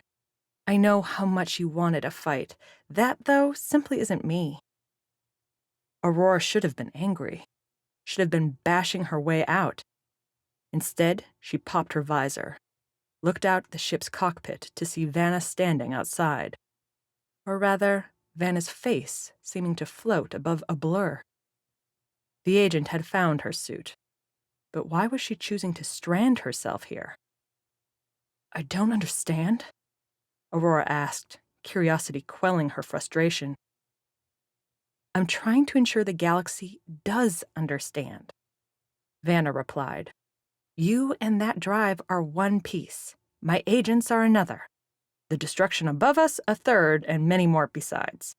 You've done everything I could have asked for, you and your Sever Squad. So I'll thank you now and wish you a safe journey. You'll wish me nothing, Aurora said, swiping at the console, trying to find a way to stop the ship. Its engines continued spooling up, the maneuvering jets rattling to life and picking the craft up off the ground. That's not something you get to decide, Vanna said. You're a soldier. Follow orders as you do so well. Vanna put up a small smile. You'll never hear from me again, just as I look forward to never seeing you. Goodbye, Aurora. The transmission cut, and with it, Renard's ship, in its autopilot grip, settled on a pre-programmed course. With the jets firing, the ship began to rotate up. An automated voice called for everyone to find launch positions. Aurora's power armor locked its boots to the floor when Aurora asked, keeping her from sliding. All the motion kept Aurora from digging into Vanna's words. Spend too much time running dangerous missions, and you'd run into plenty of people wanting to get all cryptic with their final proclamations. Better to take care of the problem and sort out the trash later. Aiming her rifle, Aurora shot into the cockpit's glass, burning but not breaking it. Too thick, perhaps, for a shot to pierce, but the rifle's work wasn't meant to blow a hole. That came now as the ship neared its vertical launch. Kicking with her boots, firing boosters charged by the hops down the stairs, Aurora sprayed more fire as she rammed the windshield. The ship didn't give Aurora up easy, the glass splintering before breaking, dragging and cutting into her armor. Still, her momentum brought Aurora through, albeit with less a glamorous leap to freedom and more a slow, tumbling roll off the ship's nose and down to the ground. Aurora landed hard on her back, the air whooshing from her lungs while her eyes caught the visor's frantic, blinking alert. A spacecraft was about to blast off, and Aurora lay right beneath its rockets. With a silent curse and a lurch, Aurora tried to roll away. Tried, and found her power armor sparking out, unwilling to shift. Above, the rockets grew brighter. The heat increased. Moving felt like shifting 1,000,000 kilos. Escape one problem for another, and this one didn't have an obvious solution. Until, scraping along, something dragged Aurora away. Like getting hitched to some fast craft, Aurora slid on her back along the central platform, off onto the smooth, sloping side. The starship ignited, flaring up as Renard's old vessel launched. The warmth squeezed through Aurora's suit, heating up her legs, her chest, her head. Then the rockets left and, aside from the shattering glass above, which proceeded to rain down into the chamber in large chunks, the room sat still and cool. Eject, Vanna said, stuffing a knife up beneath Aurora's visor into her neck. Eject, or I kill you now. Aurora's visor finally read the threat, highlighting Vanna's form. So helpful. Why'd you save me? Aurora delayed, debating whether she could get away, maybe draw a pistol. With her armor busted, though, neither option seemed good. But there was a third. No way I survived the rockets. The drive, you idiot! Vanna hissed, and now the agent's suited head moved into Aurora's vision. If that doesn't get out, this might all be for nothing. What all? The knife wiggled, found the slightest slack. Haven't you figured it out yet? Like you said, I'm just a soldier. And I am out of time, Vanna said. Eject, please. I wouldn't want to hurt the drive when I take your life. Now that is some motivation, Aurora replied, sliding her left hand near the slot on the armor where she'd put the device. What's on the drive, Vanna? Everything about this base and what Renard tried to do with it, what I actually did. A story that needs to be shared, Vanna said, then tightened her grip on the knife. I know how power armor works, Aurora. I'm giving you 5 seconds. Balling her left hand into a fist, Aurora raised it. You want the drive? Here's the drive. Vanna's reaching fingers seemed a blur, but Aurora felt them nonetheless as they tugged at her closed hand. Like a spider striking, Aurora opened her fist and grabbed Vanna's hand. At the same time, Aurora reached up, put her right palm on Vanna's arm, and activated the shock jock. Made to jolt a soldier back to life, the power armor's emergency function shot enough current through Aurora's hand to blast Vanna away, knocking the knife loose as the agent fell back. Aurora followed up the shock with a second command, popping the power armor loose. Blowing its own joints, the suit disintegrated around Aurora as she rose up, grabbing for the pistol still locked to the suit's waist. A dirty trick even for you, Vanna said as Aurora found the pistol. The Sever captain snapped her weapon, aiming it where she'd heard the voice. Vanna stood, her invisible suit covered with black lines where the shock jock had burned through its reflective circuits. The agent's helmet smoked, and Vanna tore it off, casting it away. I thought you knew, Aurora said. Anything goes in a fight. Is that really it, then, your wish? Vanna asked, no smile in those words this time. You've come all this way, done all this damage. For a fight? Aurora leveled the pistol at the agent's exposed head. You bet your ass I did. 22. The Dance. Of the many truths Sai had adopted over his time in Defense Corp, understanding he would never get to act on his mistakes had been a staple. A mission gone wrong, a shot missing its target, or a plan plotted poorly, all would occur and simmer in history, crystallized in their error forever. That truth shattered in the dark among the podiums. It shattered when skittering, squelching sounds came from the room's corners. It shattered when the first thing lurched toward Sai and Pero, a bubbling, brackish mass with a single goal: to consume. Sai had seen these things before, way back on Dynas. Back then, they'd been set upon the swordsman as some sort of test, though Sai never learned whether the goal was to prove the monsters would attack regardless of their chances, or that Sai himself was worth keeping as a test subject. Impossible to forget, though, what came after. The injections, the burning fevers, the feeling that his insides were about to devour themselves in a frantic rush. Sai wouldn't tell a damn soul how many nights he woke up sweating, feeling that same way. Hard to tell if expunging the scourge from the galaxy would make those nightmares vanish, but it seemed worth a shot.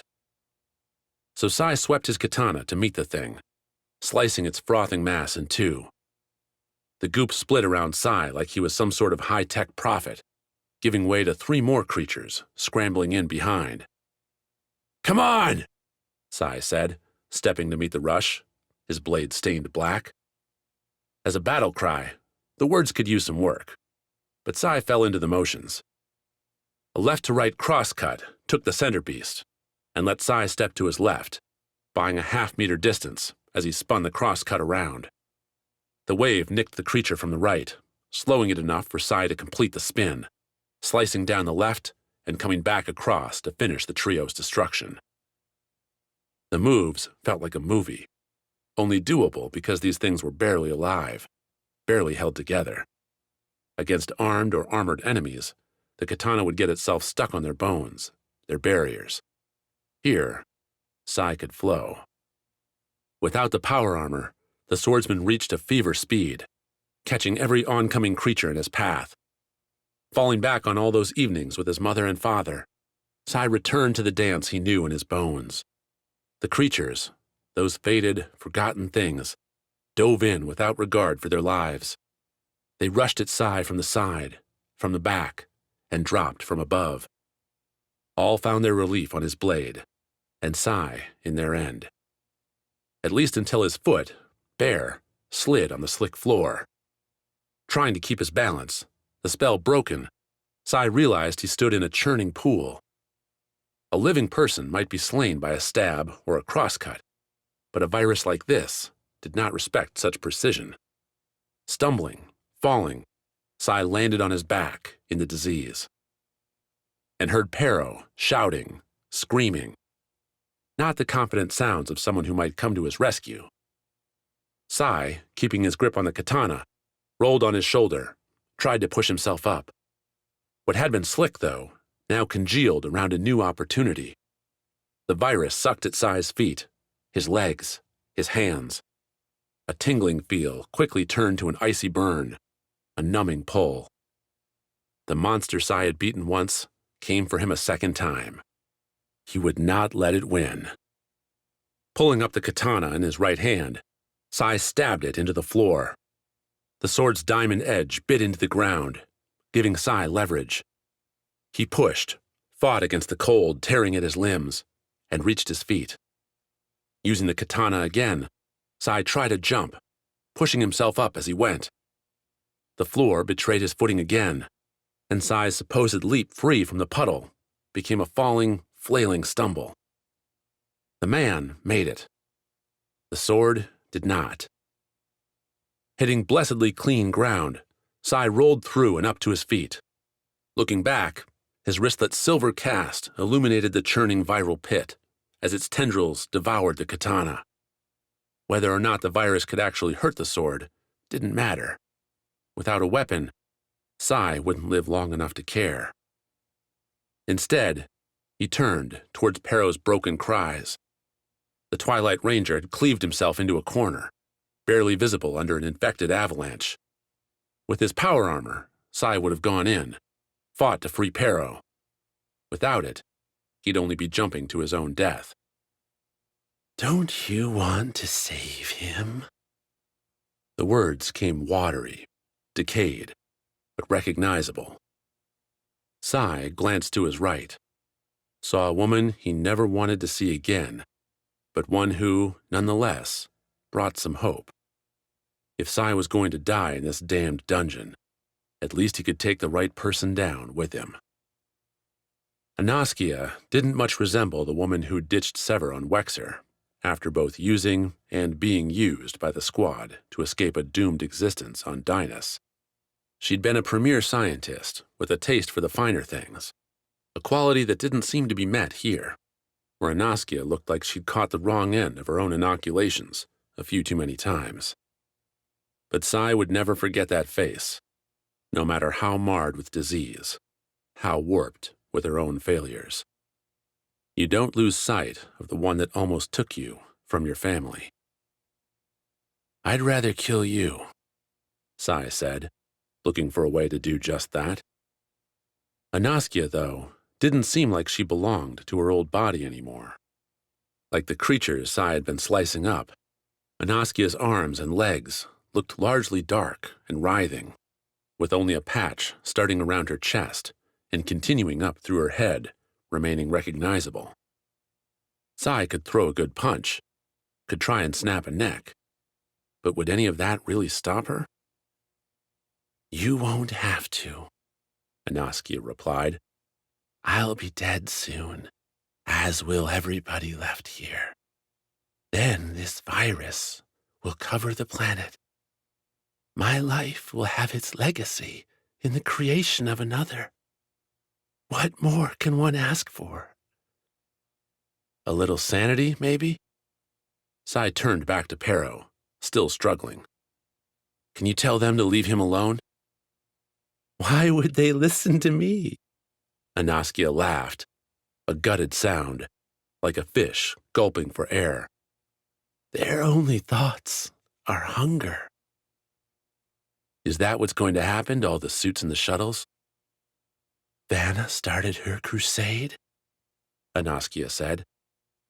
"Then yes, eventually, once their suppressing doses wear off." "But why? What's the point of killing all your soldiers?" "You'll have to ask Vanna that." Anaskia frowned. "She's the one who ordered me to revert the virus. With the girl's blood, they could have been invincible. Instead, She wanted them turned into bombs. And you did it without a second thought. I did it with many second thoughts, ones I shared with Vanna many times after her agents took me, Aaseng said. She ignored them. She forced me to create this. These. Why would you, if you knew you would die anyway? You're a father, aren't you? Aaseng asked. These are my children. They might not be as I hoped, but at least I saw them live.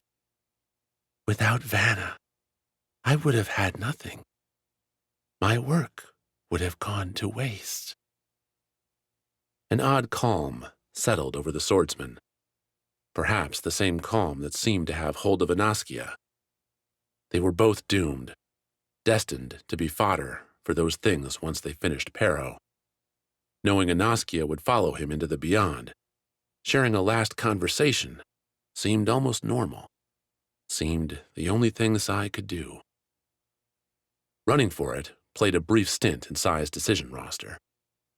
He could make a sprint into the dark, guiding himself through random turns with a wristlet, and hoping he'd find an exit before the monsters found him. And yet, 2 choices, Sai said. More creatures had entered the room, no doubt the dregs of Aaseng's experimental supply. Pero had gone silent, though the mob still enveloped the man. The rest gave the scientist a wide berth, like a family respecting their parent. I can give you a quick death now, or you can let these things devour you. As they will you after I am gone. Why give me the better end? Because it will be the last satisfying thing I do. Do you really hate me that much? Am I so awful? Yes. Sai squared up, ready to go. Choose. Aaseng looked down at herself, then shook her head. I'm sorry, Sai. If I am going to die, it will be by my own creations. Perfect.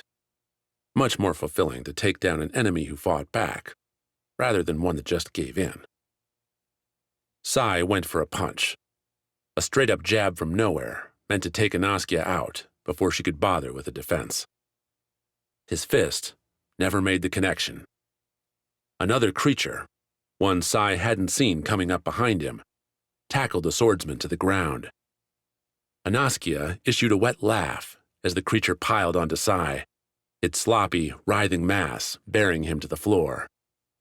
The creature, though, still had a body, and Sai still had his strength. Pushing off with his arms, Sai rolled the creature and himself onto his back, driving his elbow into the thing's face. It felt like smacking a pillow stuffed with steak, but the blow stunned the thing long enough for Sai to get up, to whirl around with his wristlet, and find no sign of Aaseng. Sai kept turning, trying to find what path Aaseng might have taken. He moved as he looked, stepping away from grasping arms. He refused to buy into the despair that Aaseng had vanished, that Sai wouldn't get revenge's last satisfaction. That way led to a darkness deeper than any found down here. The wristlet caught a crimson glimmer, and Sai keyed in on Pero's blade. The buzzing sword must have fallen from the man's grip, its edge peeking out from beyond the creature trio swarming the mercenary.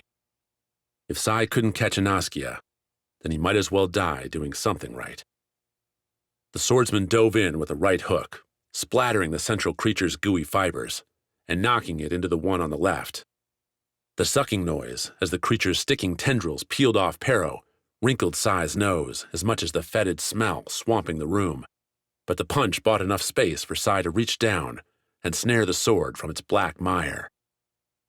The creature to Sai's right realized its feasting had been interrupted, lurching to Sai with a gnashing tendril mass instead of a face.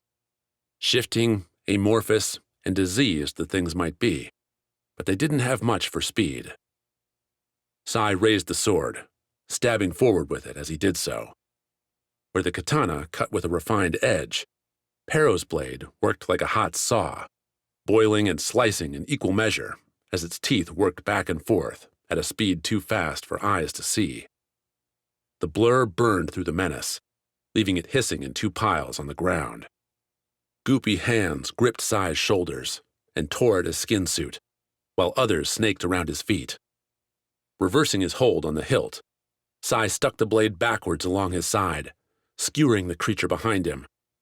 Its angry howl brought a last smile to Sai's face, one that stayed up even as more infected, dripping hands ripped his feet away. Falling, Sai landed next to Pero.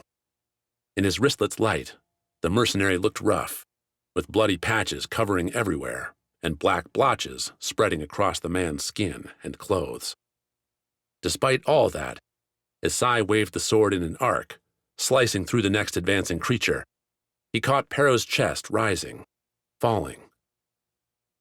"Oh, hell," Sai said, kicking away more hands from sliced-up creatures reaching for his feet.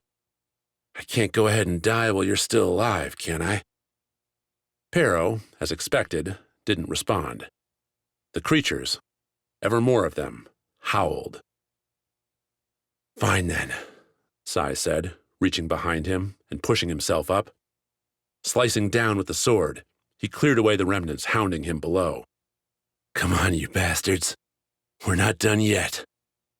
If Sai's challenge scared the creatures, they showed no fear in his wristlet's silver light, its every ray catching another monster charging in from the dark.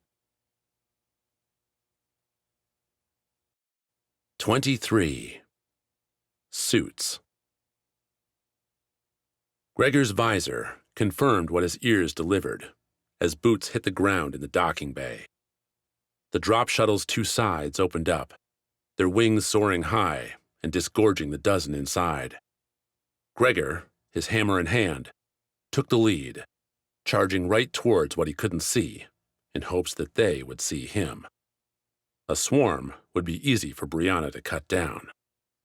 Harder, too, for Gregor to miss when everyone had themselves all packed together, nice and tight. A battle hammer like his wasn't meant for precision. It did destruction real well, though. "Blazing right," Brianna said, her voice coming in next to Gregor's ear.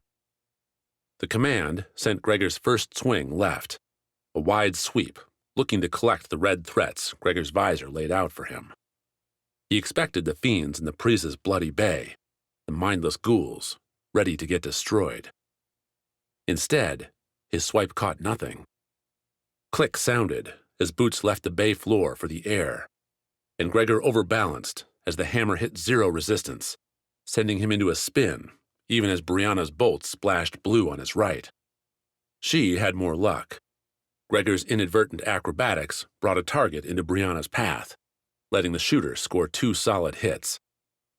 The target didn't falter, kept on running right by Gregor in exactly the way a blind predator wouldn't. Damn.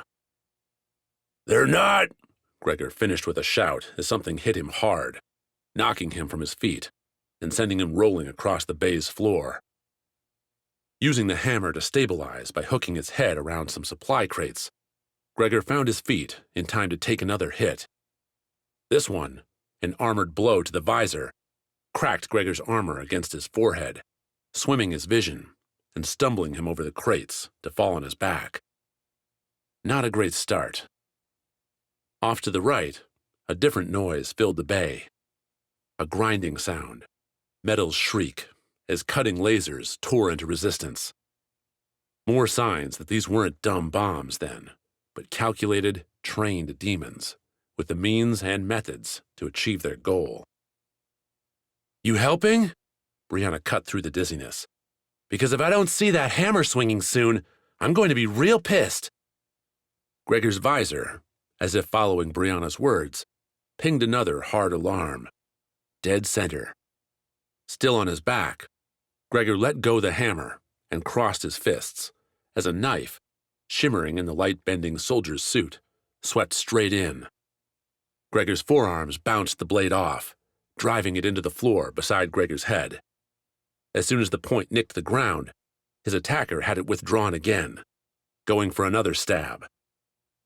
Raising his knee hard, Gregor felt it hit a blur he couldn't see, saw the man's second stab overshoot as the thing lost its balance. Gregor reached up, caught the knife arm, and pulled down, using the momentum to roll himself onto his attacker as the suited soldier hit the floor. The knife, free from its sheath, couldn't hide so well as the suit. Gregor used the weapon as a clue, bashing its hilt against the ground and ignoring punches to his chest and legs until the man released his grip, sending the knife free to the floor. Delivering a stunning blow to the man's head, following the blurred lines along what otherwise looked like clean blue-black tile, Gregor snagged the knife and used it to put a permanent end to the fight. "Gregor!" Brianna didn't sound so cocky now. Grabbing his hammer and standing up, Gregor found Brianna fighting a retreating battle. One smoking suit lay on the bay floor, but it looked like at least two others had Brianna pushing back to the bay's side. Rather than shooting, the Twilight Ranger had a rifle held like a sword, using it to block knife strikes in a frantic defense. A defense that gave no endgame except death.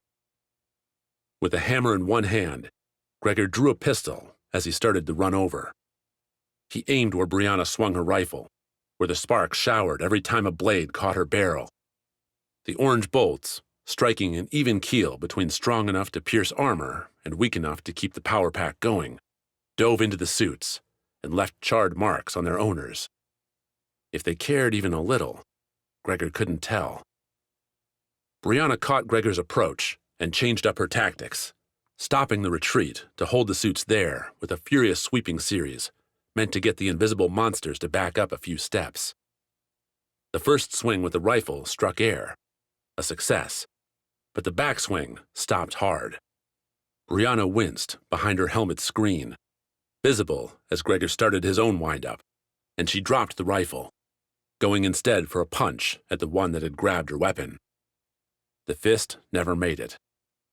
A knife slashed in and caught Brianna's chest, driving into the armor and pushing her back.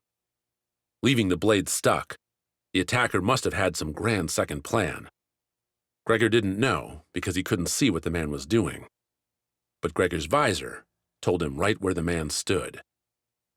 Gregor's hammer struck with a force he hadn't deployed in a long time. Anger flooded at Brianna's stabbing, at nearly getting gored himself. A rage at how these things broke the rules with their camouflage, at how the new sounds behind them made clear the other attackers had broken beyond the bay and were streaming into the frigate. In short, Gregor had a lot of reasons to be mad, and he took them out on the idiot who didn't make time to dodge. The hit broke the suit's reflective coating, sending a bent fracture flying across the bay and out the frigate's open magnetic shield. Flipping his grip, Gregor used the hit's momentum to send the hammer the other way, only to catch Brianna's rifle as its new owner used it to block the blow. Letting the crumpled rifle drop, the suit repeated its strategy, grabbing at Gregor's hammer and holding it fast. The blurred outline matched Gregor, tugging at the weapon, pulling them close together. Giving up grip to throw a punch might mean losing the hammer, and given these things could swing real quick, Gregor didn't want to chance it. Instead, he pulled. The suit pulled too, their grips winding around the hammer's haft like two gods stuck in some immortal clash. Stuck until Gregor noticed a red-black burn coursing through where the suit's head had been. The thing's grip slacked and fell away, revealing Brianna with her drawn pistol standing behind. "Much easier when they stand still," Brianna said. "You alive?" "Are you?" "Have myself a good cut beneath this armor," Brianna replied, wiggling the freed knife now in her left hand. "These things are sharp." "Yes." Gregor looked back towards the bay doors. "There are more." "Then what are we waiting for?" "The odds are not good," Gregor replied. "We could take the shuttle and leave." Brianna laughed. "You getting scared? Didn't think that was your deal." "You're wounded." "And the mission's not over," Brianna replied. "Let's go, big boy. I'm getting bored standing here." Having given the concerns their due, Gregor didn't waste any more time simpering over Brianna. Together, they went by the drop shuttle and through the sliced bay doors, which now had a still-smoking oval cut through their center from top to bottom. Beyond, the frigate's central concourse broke left and right. Any easy decision died as the two looked both ways down the long hallway. Standard Defense Corps posters, both of the educational and propaganda variety, clung to the walls in tatters, some actively burning as laser fire left its evidence. Bodies, too, littered the ground, where the frigate's security detail and random passers-by had met quick ends.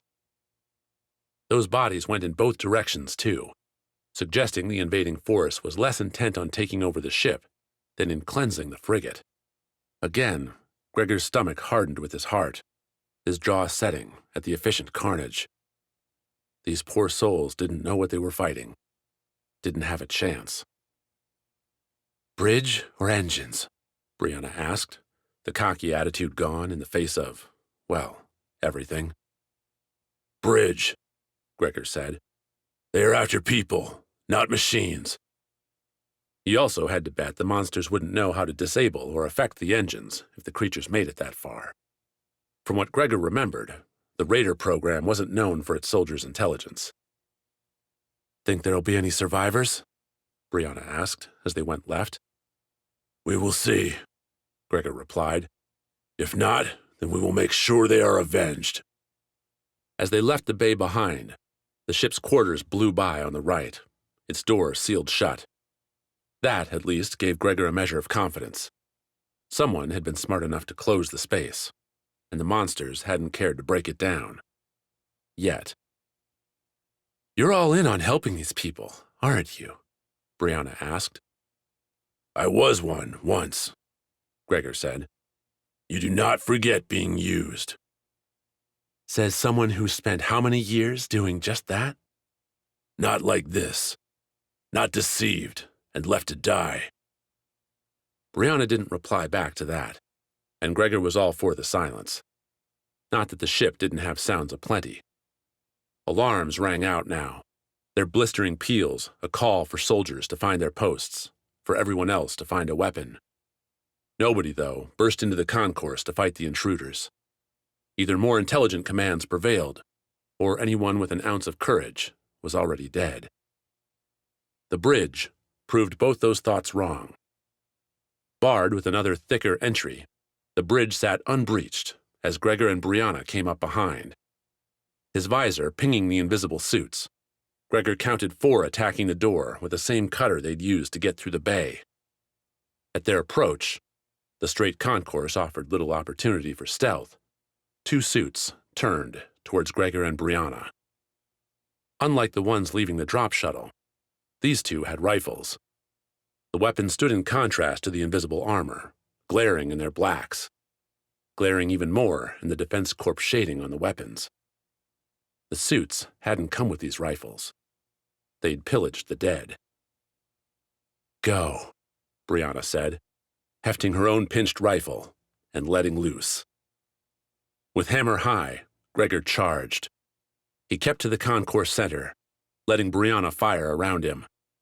The 2 suits focused their shots on Gregor, choosing the rushing madman as the easiest target. Gregor's power armor took the incoming fire with alarm, but the shots hit Gregor's chest, the strongest part, the only plate that might last long enough for him to get into hammer range. Brianna's cover fire made its difference after the first salvo, sending both rifle-packing troops diving away. Their self-preservation only sealed their doom, as Gregor broke hard right, tightening the haft and sending kinetic power through the hammer's head. The man tried to block with the rifle, intercepting the hammer high in its arc. The rifle broke in 2, its red gas popping as Gregor's hammer struck home. The kinetic energy bounced Gregor's weapon, even as it ruined the man, smiting him to the hallway floor. Gregor twisted with the hammer's rebound, using the momentum to break across the hallway towards the man's partner. A red flash hit Gregor's eyes, and the visor melted, taking the hit and leaving Gregor a syrupy view of the world, a view that still held a clear target, Brianna had studded the armor with blast marks, leaving the thing prepping another shot. Gregor felt the warmth in his stomach as the rifle fired, felt the splatter on his face as his hammer rendered that last shot the thing's finale. Turning to the pair slicing through the bridge door, Gregor caught two smoking corpses, each riddled with Brianna's rifle fire. "They kept cutting even while you charged," Brianna said as she caught up to Gregor. "They might be tough in a fight, but they're still single-minded." Gregor grunted agreement, setting the hammer aside to tear out the rest of his visor glass. That warm glow in his stomach hadn't gone away. In fact, now that he paid attention to it, the glow felt more like a hot bleed. He looked down, saw where his armor had been.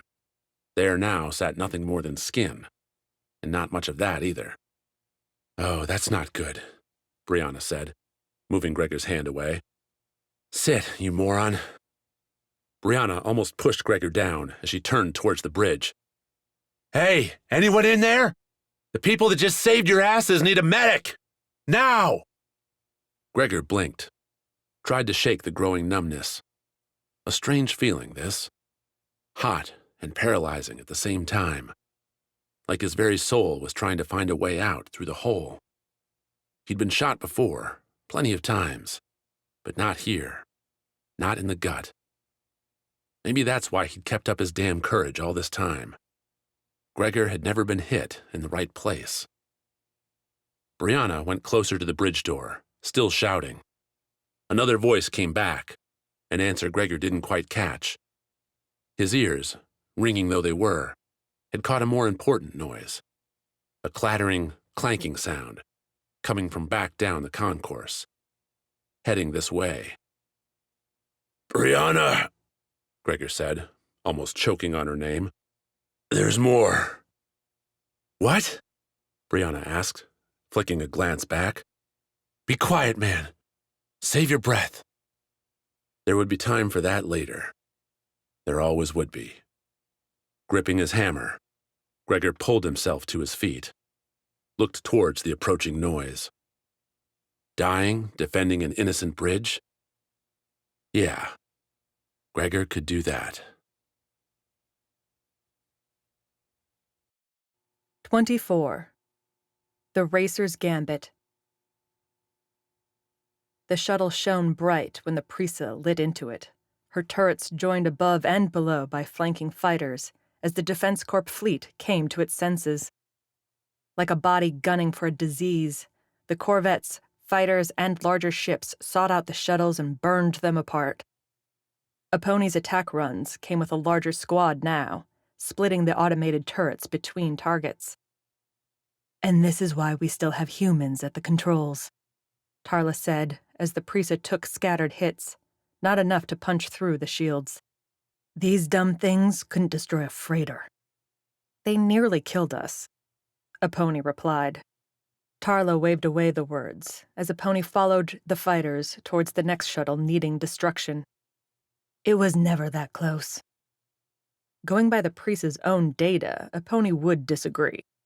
Her ship had some hard burns on its hull, and a few parts would need replacing next time they landed. Another Fido salvo might have punched through, sending the Prisa and her crew spinning into vacuum. Then again, close calls were a part of the game. "Sever, you free for assignment?" Deepak's voice patched through their open line. "We've lost contact with one of the cruisers. I need you to buzz their bridge and see if anyone's still in there." "A cruiser? You mean one of the big boys?" Aponi asked. "I believe you have experience getting close to a ship's bridge and scaring its officers," Deepak said. "I'm sending you the coordinates." On the big windshield, a new line appeared, tilting the Prisa back towards Orm 3. Deepak's target happened to be the cruiser closest to the planet itself. Not exactly a surprise. Shuttles would have hit that one first. "He wants us to do what now?" Tarla asked. "We're supposed to say an up-close hello," Aponi replied. "He's hoping their comm systems are down and that's it." "So fly near to a giant ship bristling with guns that may not be on our side? For no reward?" Same deals before, Tarla. When they change the terms, you can do the same. The Twilight Ranger captain sat back in her seat, shaking her head. You've got a lot to learn if you want to play this game. Aponi brushed off Tarla's words, focusing instead on the priest's approach vector. The cruiser wasn't quite the Nautilus's size, and its rounded bulk lacked the rocky integration with an asteroid. But the ship still had space to spare. It hung over Orm 3 like a rogue moon, its rear jets off, leaving the ship adrift.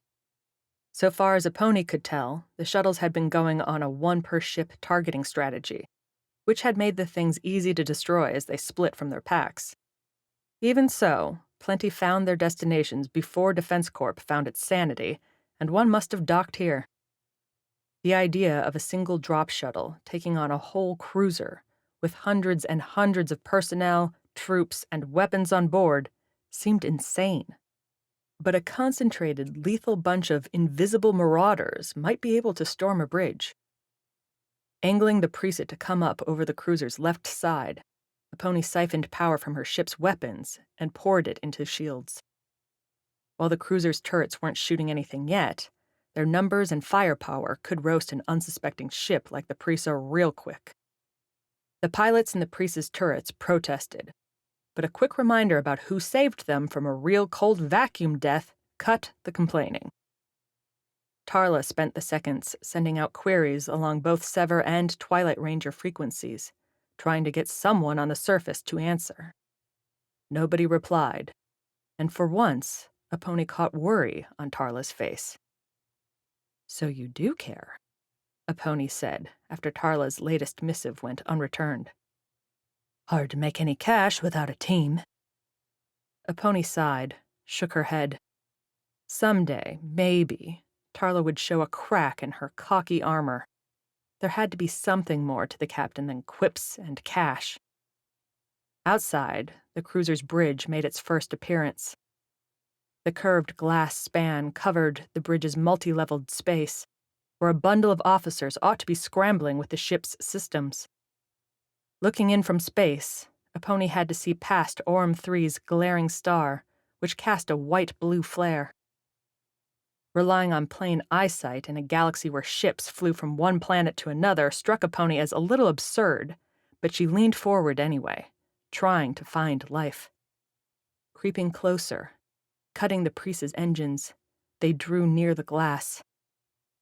Tarla swore as Aponi sucked in her breath. She wouldn't be surprised by anything these creatures could do, not after seeing them barrel towards the Prisa back in that bloody bay, and yet... Even as the grisly sight filtered in, the cruiser shifted. Its velocity picked up, and Aponi scrambled to kick in the Prisa's own engines, pushing the smaller ship away as the cruiser lifted itself into higher orbit. You didn't see a pilot there, did you? Aponi said as the cruiser passed beneath the Prisa. I didn't see anyone, Tarla said. I know I said we'd keep any escapees here, Aponi, but I'm thinking we can't take this cruiser down. It's not leaving, Aponi said, looking at her console as it plotted the cruiser's likely direction. If anything, it's looking to head right through the fleet's center. Why? Aponi glanced at Tarla, and the two hit the meeting at the same moment. Vanna really made them into monsters, Tarla muttered while Aponi reopened the channel back to Deepak. The man picked up quick, his grainy visage popping up on the console. Admiral, Aponi said, that cruiser's bridge is compromised, and I don't think you'll like where it's flying. The Admiral's face showed all the stress and none of the surprise at Aponi's words. Then I need you to destroy it. We've been able to raise survivors on the ship, and they still control the backup bridge. If you can cut the front, then we may yet save her. You want me to fight a cruiser alone? Deepak grimaced. I don't want you to, but there's no choice. I'll send out the call for help, but while your cruiser is our largest problem, it's not our only one. Other frigates are falling, and there are more shuttles to down. Aponi found herself repressing another sigh. She'd been doing that too often lately. Kart racers had to believe they were going to win, and that meant keeping down her emotions at bay. Instead, she tuned up the engines, started shunting power from the shields to the turrets. When this is all over, maybe you can tell whomever's left to pay attention when Sever gives the advice, okay? Aponi said. You have my word on that, Aponi, Deepak replied. Handle the cruiser. Good luck. The face vanished as the Prisa began crawling over the cruiser's hull, making progress back towards the bridge. On the first approach, Aponi didn't see any life in the cruiser's weapons. The turrets stayed still, soft and quiet, just the way she preferred her enemies. Now, those same spears sticking out into space began to turn. This close, Aponi saw the weapons shift. And worse, shift in unison. No way enterprising soldiers would move those turrets so smoothly. You're seeing this, right? Aponi asked Tarla. I'm just trying not to believe it, Tarla replied. Here I've been hoping these things don't have the smarts to make any big moves. They don't need to know much, Aponi said. Teach them how to set a target, turn on the autopilot. That's enough to ruin this fleet. This contract keeps getting worse and worse. You want it to get better? Tell those pilots to get ready, Aponi said. I bet this cruiser's not going to like it when we start shooting. That the cruiser hadn't opened up right away meant the invaders weren't all that smart after all. Set a destination and turn on autopilot, engage automatic defenses. Those were about the simplest options a cruiser like this had, so a big ship meant for 1,000 could limp along with just a couple people left. The Prisa, and every other ship next to the cruiser, would be blipping by as neutrals, maybe even friendlies. As soon as Aponi pumped some lasers into the bridge, though, that'd change. The kart racer could fly fancy, but the Prisa wasn't small enough to evade an entire cruiser's fire. Prisa? The hail broke into Aponi's cockpit. This is Bladewing? Deepak sent us your way, said you might need some help knocking this big boy out of commission. Aponi blinked, looked at the scanner. She saw 4 blips closing on her position. Nowhere near enough to challenge a cruiser. Tell me you're a lot bigger than you look, Bladewing, Aponi said. 2 fighters, 2 corvettes, the Bladewing lead replied, not discouraged in the least by their prospects. Defense Corps standard, at your service. Tarla put her face in her hands while, outside, the cruiser completed its turn. The big ship now had itself away from orbit and facing the fleet, the continuing laser battle sparking between captured ships, shuttles, and the good guys looking, if Aponi squinted real hard, like a finish line. Here's the situation, Aponi said. We've got to take out this cruiser's bridge, but its shields are up. As soon as it thinks we're the bad guys, it'll send everything it has our way. We're not equipped to handle that kind of firepower. Oh, you think? The wing leader said nothing, and Aponi almost felt bad about the crack. Almost. Instead, as the Prisa crested the bridge a second time and looked into its seemingly empty center, Aponi tried to find another option. Tell me what you've got, Aponi said to Bladewing. Missiles and lasers, Sever. That's what we're packing. Missiles and lasers, Aponi muttered, mulling the options. She needed a Gambit here. Something that'd give the 5 scrappy ships a chance against one giant monster. Well, a monster that, right now, didn't know these 5 ships were the enemy. Hold on, can you get past me? Form up a few kilos past my engines? Can do. Matching the cruiser's velocity, Aponi pushed the Prisa over the bridge and down in front of the vast glass. Flipping the ship, Aponi put her windshield looking right at the objective. You're going to ram it? Tarla asked. Because I did not give you the okay to kill me or destroy my ship. I don't work for you, Aponi replied. Tarla pulled a pistol faster than Aponi thought possible. The Twilight Ranger captain aimed it right at Aponi's head. Pull us out of here, Tarla said. I'm deciding these Defense Corps ships aren't worth it. Don't care what you think, Aponi said, opening the channel back to Bladewing. Lock your missiles on me. All of them from everyone. We'll only get one chance at this. On you? Blade Wing's commander asked, in that concerned tone a pony heard often enough from Aurora. It's an order, a pony said. When I say, you fire. Tarla frowned now, still holding her pistol. A pony, I don't like this game. A pony didn't reply. She had to get the Prisa close. Using the ship's maneuvering jets, she shaved bits off the velocity, pulling the Prisa closer to the bridge 1 centimeter at a time. Alarms started dinging as Bladewing fulfilled its promise, forming up and locking their missiles onto the Prisa. The lock number and the expected missiles kept rising, far past the number that'd reduce a pony and everyone on the ship to ash. Answer me, a pony, Tarla said, or I'll shoot. You pull that trigger and we're both dead, a pony shot back. This is life with me, Tarla. You take it, you leave it, but for now, please shut up. And for once, Tarla did. Once the locks settled, once the cruiser's bridge came so close, a pony felt she could reach out and touch the glass. She gave the order. Fire, you beautiful bastards, a pony said. Fire 'em all. Missiles launched by the dozen, streaking towards the Prisa as a pony punched up the engine power. Time to win the race, or die trying. 25. Into the dark. What lay beneath the landing zone became clear well before Rovo hit the bottom. Black spots, puddles still shaking with living material, told Rovo all he needed to know. Nightmares brought on by Felix and his diseased creations haunted Rovo's sleep. And here they were again. Go back up, Rovo told Javelin, who trailed the rookie by a few steps. Go back? Why? Because I'm not getting a signal down here, and we'll need help, Rovo said. If I'm guessing right, what's down here is real bad. So are we, bro. Bro? Rovo threw a look over his shoulder at the mercenary. And no, not like this. We need reinforcements. More firepower. So you're gonna go right ahead anyway? If Sai's down here, then he's in trouble.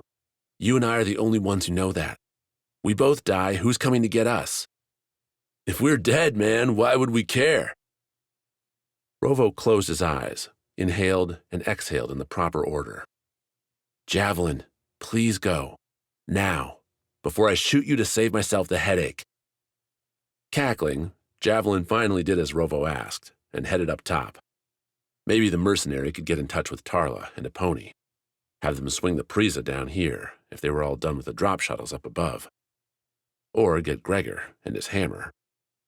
As the rookie stepped off the final metal stair onto a rough floor, though, the sudden solitude lit a different fire in his bones. The last time Rovo had followed Felix into the darker, diseased corners alone, Rovo had been captured and nearly devoured. This time, the rookie had a second chance to prove he could hack it, that he wasn't an easy casualty. Thinking that and proving it required crossing a growing chasm as Rovo went further into the underground maze. His wristlet caught sparse signage declaring all new subjects had one way, while caretakers had another. Forced to choose between the two, Rovo went with the subjects. Back on Jilin 4, amid the oceans, Vanna had taken Kaya's blood in a bid to turn her agents into some invincible fighting force. Rovo had thought, at the time, a stealthy band that could drop in any environment and come away without a scratch would be as bad as things could get. Now, Vanna had taken it a step further, choosing to scrap her experienced agents for random, unlucky civilians. Hundreds had been put on those shuttles, but if the Prisa Bay assault revealed what happened to the people Sever had left behind on Dynas, then thousands more could be here. Civilians, families even, trapped in these warrens and awaiting the virus that would turn them into mindless monsters. Rovo hadn't seen those people going along with the agents in the evacuation, Where they might be, what might have happened to them, the rookie tried not to speculate, especially as the walls around him faded darker and darker with viral patches. The air grew thick and humid, unlike Aurum 3's dry state above. Through the visor, a fetid stench crawled up and into Rovo's suit, prompting coughs until the rookie had the power armor start filtering it away. New sounds arose as Rovo went deeper, one halting step at a time. A constant wet drip and slithering, as if swamp-soaked snakes roamed the depths with Rovo. Behind them, growing louder, came the occasional clacks as two hard objects came together. What could have been a machine held Rovo's attention as the bangs hit at random intervals, as if someone swung an object, like a sword. Rovo had heard Sai's katana while he descended the steps, but the blade had fallen silent. Now this, a similar noise? Maybe Sai still fought deep in these catacombs. Cursing his own wandering thoughts, speculating on the fates of Dynas's citizens while searching for a friend, Rovo broke into a run, taking choices at random and loping through larger rooms filled with overturned desks, destroyed lab equipment, and blank, cracked screens on his way towards the noise. Every choice followed the sound, and Rovo picked up the pace, using the armor's kinetic boosters for long lunges as those clangs came slower and slower. Bouncing off the walls, spraying black around him as he ran, Rovo burst into the largest room so far, one packed with toppled podiums and soaked in churning, dark grime. With his armor's lights shining from his shoulders, Rovo spun to the right towards the sound. Sai stood, back against the wall and favoring his left arm. Rovo couldn't see any more of the man, as dark shapes charged and broke again and again on Sai's sword. A sword which wasn't, somehow, the man's katana. Not that the weapon mattered now. Raising the rifle, Rovo squeezed shots off to Sai's left, burning down a pair closing in on the swordsman's blind side. Pivoting, Rovo ran lasers down the line, skipping over any beats that might hit Sai directly. "Stop!" Sai shouted, the first words he spoke to Rovo. "Perro's on my right!" On his right? Rovo looked and saw nothing but more swarming forms. Shadows, though, did find space through their grasping arms and bending limbs, space Rovo saw Sai keep clear with wide swings. So Rovo had to be precise. He could do that. Targeting his shots, Rovo picked off the creatures as they came at Sai, and now towards him too. Every blue-white blast left an orange flame on the target, a fire that spread as the creatures fell on one another. The sight stunned Rovo until he remembered exactly how Gregor had dispatched the things on Dynas, breaking a pipe and torching the creatures to ash.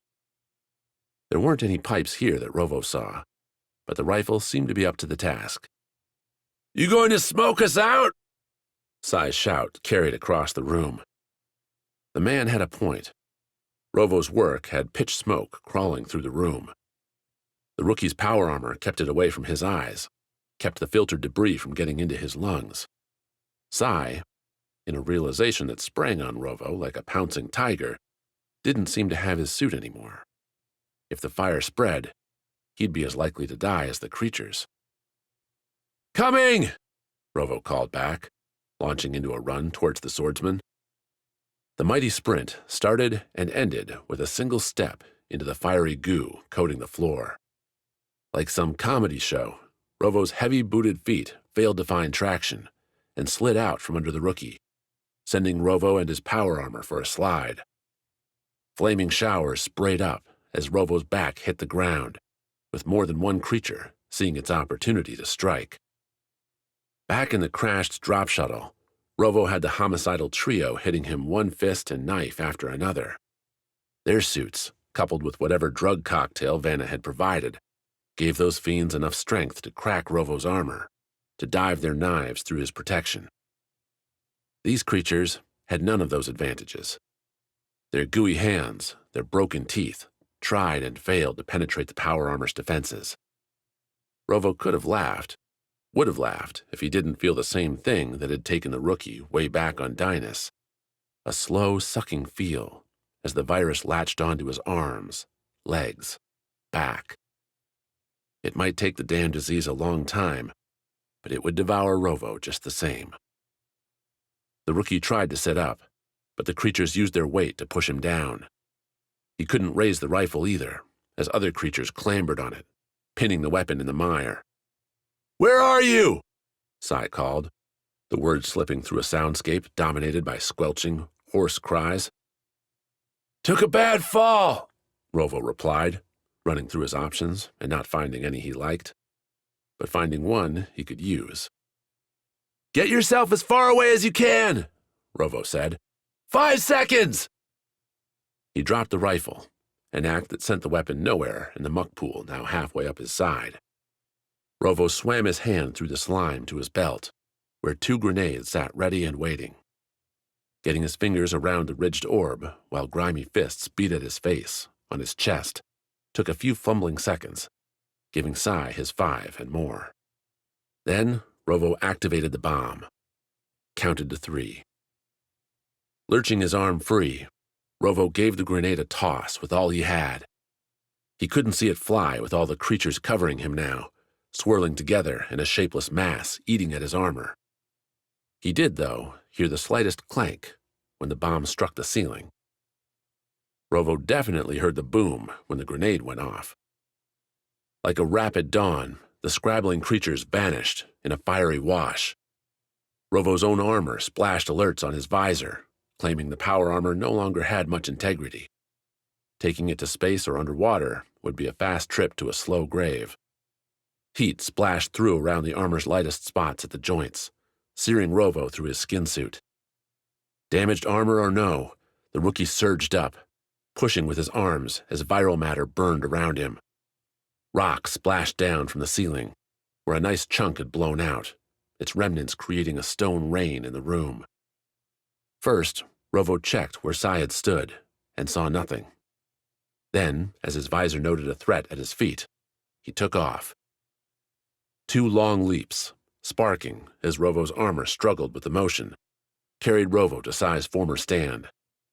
He caught himself on the stone wall, one battered with scratches where Sai's wide swings had nicked the barrier, and Rovo spied Sai's best exit off to the right, a parallel corridor to the one Rovo had taken over here. Spied it, then lost all sight as the burning debris reached Rovo's vulnerable rifle. The gas in the weapon's power pack ignited in a blistering flash, running through the colors and sending a second hot series flushing through Rovo's joints. He'd need a long salve bath after this one. The thought, as Rovo's eyes found their focus again, brought up a smile. Here he was, in a ruined room, surrounded by a deadly disease and the mindless monsters it created, thinking about a nice bath. Aurora always said Sever had to keep its confidence. Why stop now? "Sai!" Rovo called down the pathway. "You down here?" "You still alive, rookie?" Sai answered. "This is nothing," Rovo said, heading off towards the swordsman. "A little fire never hurt anybody." Sai, waiting down the corridor with Pero hanging on his shoulder, shook his head as Rovo approached. The rookie's power armor still had one working light, and Sai had a hand up to shield his own eyes as Rovo came close. "I never want to see another fire as long as I live," Sai said. "How'd you find us? Followed the carnage?" Outside the burning room, the walls were coated again with black slime. Bits of it sucked at Rovo's boots from the floor, killing any urge to have a nice catch-up with Sai. There was a time and place to swap stories, and it would be over a beer on a world very, very far from this one. "Mind if we keep moving?" Rovo asked when Sai made no motion to head on down the corridor. Instead, the swordsman looked past Rovo towards the fire, one already starting to put itself out. "Or is there something I'm missing?" "My sword," Sai replied. "I'm not leaving here without it." "And your sword is?" "Somewhere under all that." Sai nodded, back towards the room. "And if I go get it, Can we leave? Something in Sai's look, in the way the man had a set stance, even with his wounds, even with what looked like half a skin suit shredded on him, said this wasn't just about the katana. A feeling confirmed when Sai shook his head. She's still here, Sai said. I won't leave till we find her. Aurora? Rovo offered. Anaskia, Sai replied. Our mission here's not over till she's gone, until the last of this is destroyed. We'd let her walk after Dynas. Not this time. Rovo glanced at his armor. Beat up and burnt, the rookie's only 2 weapons were the 2 pistols on his belt. 2 pistols and 2 fists. It would be enough. 1 katana, Rovo said. Coming up. 26. Walk and talk. Vanna ejected her damaged armor, facing Aurora. Both stood in their skin suits, Aurora holding the pistol towards Vanna, not believing what the agent told her. One line after another. As the words came out, Aurora took a step back, then another, buying enough space to keep Vanna from any surprise grabs. The Sever captain had to make the move, because what Vanna said made too much and too little sense. The agent spoke about a long-forming plan, helped along by Renard's blind ambition and too much greed from those who should have known better. By her telling, Vanna had prevented a terror from being unleashed, had been the one sabotaging the future Aurora and Sever were striving to stop. In short, Vanna had been Sever's greatest ally all along. Bullshit, Aurora said for the 3rd time as Vanna closed up yet another chapter, explaining how she'd kept stringing Sever along to keep Renard under control, knowing she might have to rely on the squad if things went too far, too fast. You directed everything on Jill and 4. You brought all this together. Those are your shuttles heading up to Defense Corp ships. Those are Defense Corp shuttles heading up to Defense Corp ships, Vanna said, sticking to her infuriating calm. They are bringing the product Renard wanted, the product all those people you slaughtered desired more than anything else. They will see their mistake up close and learn. They won't learn a damn thing because they're already dead, Aurora countered. Everyone on those ships is just trying to earn cash like you and I. They don't know what's coming. Trying to earn cash exploiting a terrible galaxy. Vanna's voice chilled. You know what Defense Corp does to the worlds it serves. You know who loses when your admirals sign their contracts and who wins. Aurora wanted to roll her eyes, but stopped herself. Anything Vanna said could be a distraction, a play to get her focus away. Even so, Aurora had heard variations on this moral argument time and time again. Yes, there were losers. Yes, Defense Corp wasn't some savior always helping the less fortunate. Reality wasn't kind. But getting trite motivation wouldn't help Aurora and Deepak stop what Vanna put in those shuttles. She needed real answers, with real solutions. Your response to that is to shoot these things out into the galaxy, where they'll kill untold innocents? Aurora asked. What happens when they take a ship away from Aurum 3 and land on a real world? They'll never make it, Vanna replied, curling into a self-satisfied sneer. Every one of those poor souls will fall apart within a few days. The very virus keeping them alive will destroy them and leave the ships they take as contaminated graveyards. Everlasting examples of what a mistake Defense Corp made. How? Aurora wasn't a genetics engineer, but Vanna wasn't either. Any bomb put into those things couldn't have been Vanna's doing. One of Renard's scientists? Oh no, they had no idea. Vanna shook her head. Like the ones from Dynas, they worked and worked until they received their shot and found their own fate. Too attached to their ends to see the change slipped in by someone even more obsessed than themselves. Vanna held up a palm as Aurora started in for another question. We're wasting time, Aurora. That drive has everything you want to know inside, everything that can show the galaxy what went wrong here and why Defense Corp should be torn apart. Vanna backed up a step, glanced towards the chamber's exit. Now, I have one more mess to clean up before you kill me if you can hold your murder in check for just a little while longer. Things never went well when you let the hostage run the show, but Aurora found herself nodding for Vanna to move along anyway. Aurora needed a minute to rerun Vanna's words, parse out what they actually meant. At first, it sounded like Vanna's whole scheme hadn't been about galactic domination at all, but the opposite, via a bloody, terrible demonstration. As Aurora followed Vanna from the chamber, up those same emergency diodes and back into the stairwell, the Sever captain replaced Vanna's puzzle pieces where they fit best.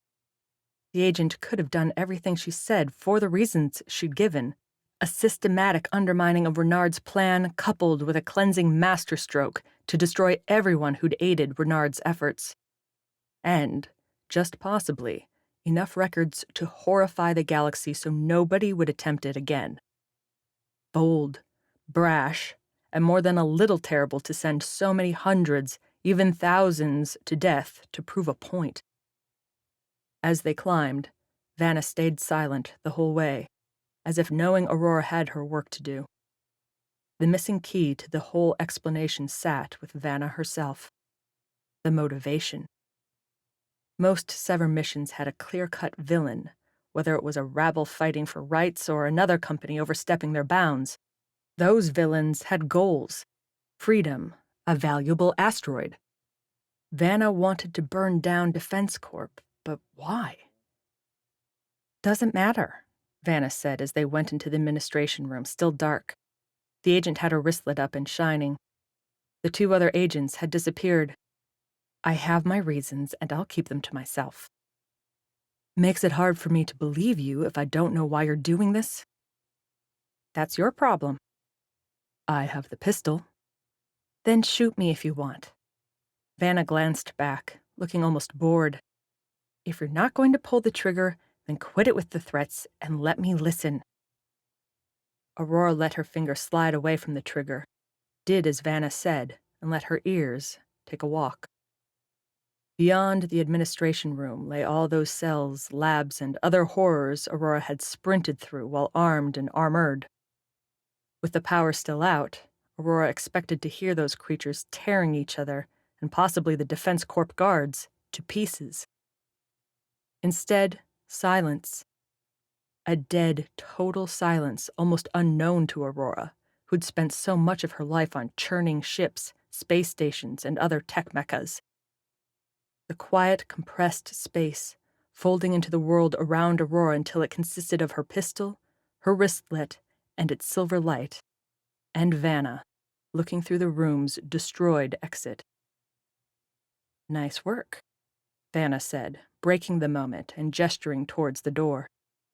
I always like seeing these get broken. They're all the same, you ever notice? All these bases, all the ships, all the doors look alike. Right. Are you satisfied? Where is this thing you're looking for? I'm worried we may have done a better job than I wanted, Vanna said as they started off. It's hard to keep brilliant scientists from making progress. These cells were the next stage.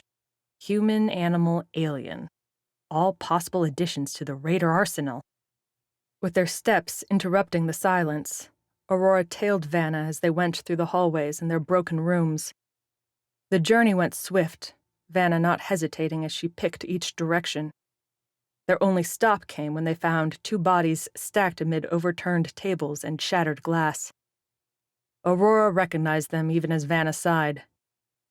They were supposed to wait for me, Vanna said, kneeling to check their pulse. You should have stayed on the ship, then the three of us were going to finish it together. Finish what? You'll see. Vanna glared back at Aurora. Now you have the responsibility. I have nothing, Aurora replied. This is on you. Vanna matched Aurora's steel with her own.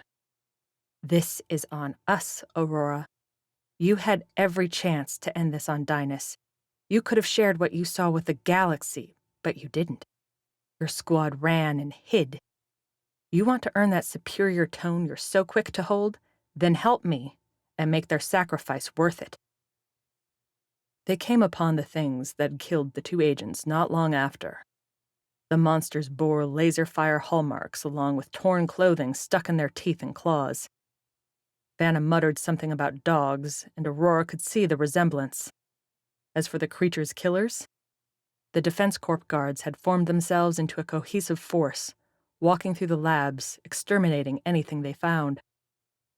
Vanna and Aurora would have been shot themselves, except their arguing about who was more terrible than who drew curiosity instead of weapons fire. A curiosity that went from intense to extreme when they realized who Vanna was. "Stop," Vanna said, heading off a snowballing question series from the trio leading the 10 or so fighters running around the area. "You're asking me what happened here? She has a drive with all your answers. Take it and leave." Rifle lights flipped over to Aurora. "You know what she's talking about?" asked one gruff man with a face Aurora couldn't see. "And keep that pistol down, please. We're chippy right now. Hasn't been a fun few hours." That Aurora could agree with. She fished into one of the skin suit's thin pockets, made for ID cards and other tiny essentials. Snaking out the drive, she offered it up. "How many did you lose?" Aurora asked. "Some wounded," the man said. "The people breaking into this place did some damage before they ran. The beasts in here didn't get us, but we found a few who didn't make it." "Good," Aurora replied. "You should do what she said and leave." "Don't think you can give us orders," the man replied. "In fact, but I can." Vanna cut him off. "You've done well, all of you, and now you need to head home." "The people that killed our commanders are still out there," the man protested. "They're not here anymore," Vanna replied. "You want to find them? You get back up to your ships and start there. That's an order, Captain. One you should follow, for your own people's sakes." That last line, given everything around them, seemed to make an impact. The leader drew in a big breath, sighed it out, and issued the order to withdraw. As the shuffling steps started back towards the bay, the man offered them an escort. "That," Vanna said, "we could use." Aurora spent the walk back to the bay wondering how damn lucky she was that the guards didn't recognize her. Without her power armor, Aurora looked little like the battle-ready warrior bashing her way through the base. Even so, Aurora's face and name would have been plastered all over Defense Corp's desertion logs. Then again, who would be thinking about deserters in a time and place like this? Back at the bay, the guards loaded up their ships, and experience sped up as soon as pilots returned to their cockpits, opened up their comms, and heard about the assaults happening up above. All these units here represented the best each Defense Corp group had to offer, specialized bodyguards now unable to defend their ships. "Another part of your plan?" Aurora asked Vanna as the shuttles departed, all surprised that the two refused passage. "Keep the best defenders away from home?" "You might not believe me, but no," Vanna said. "It's not the amount of death that matters, just the visual. That's all we need to convince the galaxy that Defense Corp can't be trusted. I'm sure that'll make a compelling argument during your hearing." Vanna laughed. "My hearing? There's only 2 ways I'm leaving this planet, Aurora. Neither will be in stun cuffs." Before Aurora could reply, Vanna walked towards the bay's wide opening, one that looked down over the broad landing pad the shuttles had used. What had been a crowded, flat expanse rippled now, as if a localized quake was occurring beneath the surface. Pits appeared, one after another, sinking down. "She's moving faster than I thought," Vanna said. "Anaskia?" Vanna nodded. She wanted to see her creations come to life. I told her they wouldn't survive, but maybe Anaskia found a way. "Then, Agent, you're going to help me stop her," Aurora said, holding that pistol ever tighter. "Why, Aurora, I thought you'd never ask." 27. Diseased Dreams. Even through the visor, Sai could feel Rovo's frustration. The swordsman ignored it as he, using a scrap torn off from his ruined skin suit, wiped the katana clean. Rovo could use a cleaning himself. The black grime coated his armor after the search to find the blade. "He needs help, and he won't get it down here," Sai repeated. "You said javelin's topside?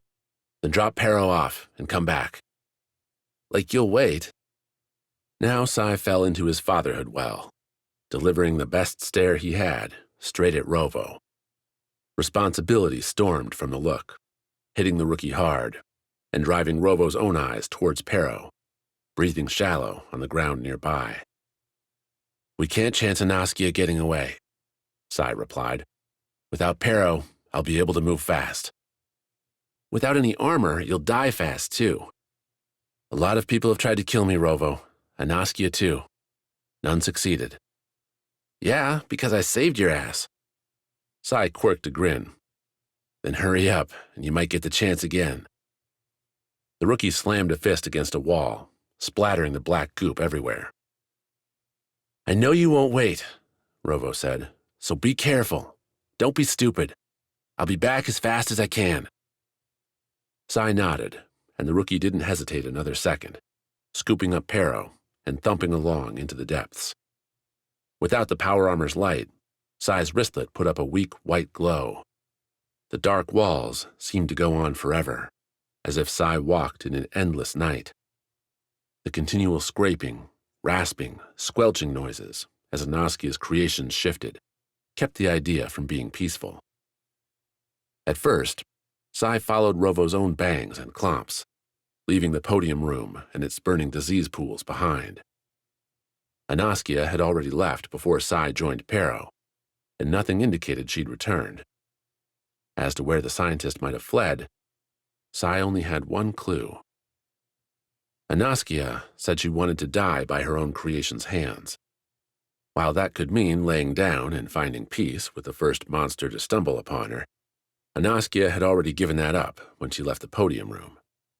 There had to be another destination in mind for her, and in this labyrinth, aside from the cages and the injection rooms, was the place Anaskia actually did the spinning, turned hypothesis into product. If Sai had to bet on a place Anaskia would go, it'd be where she brought her nightmares to actual life. The damn maze, though, didn't give Sai much guidance on where such a place would be.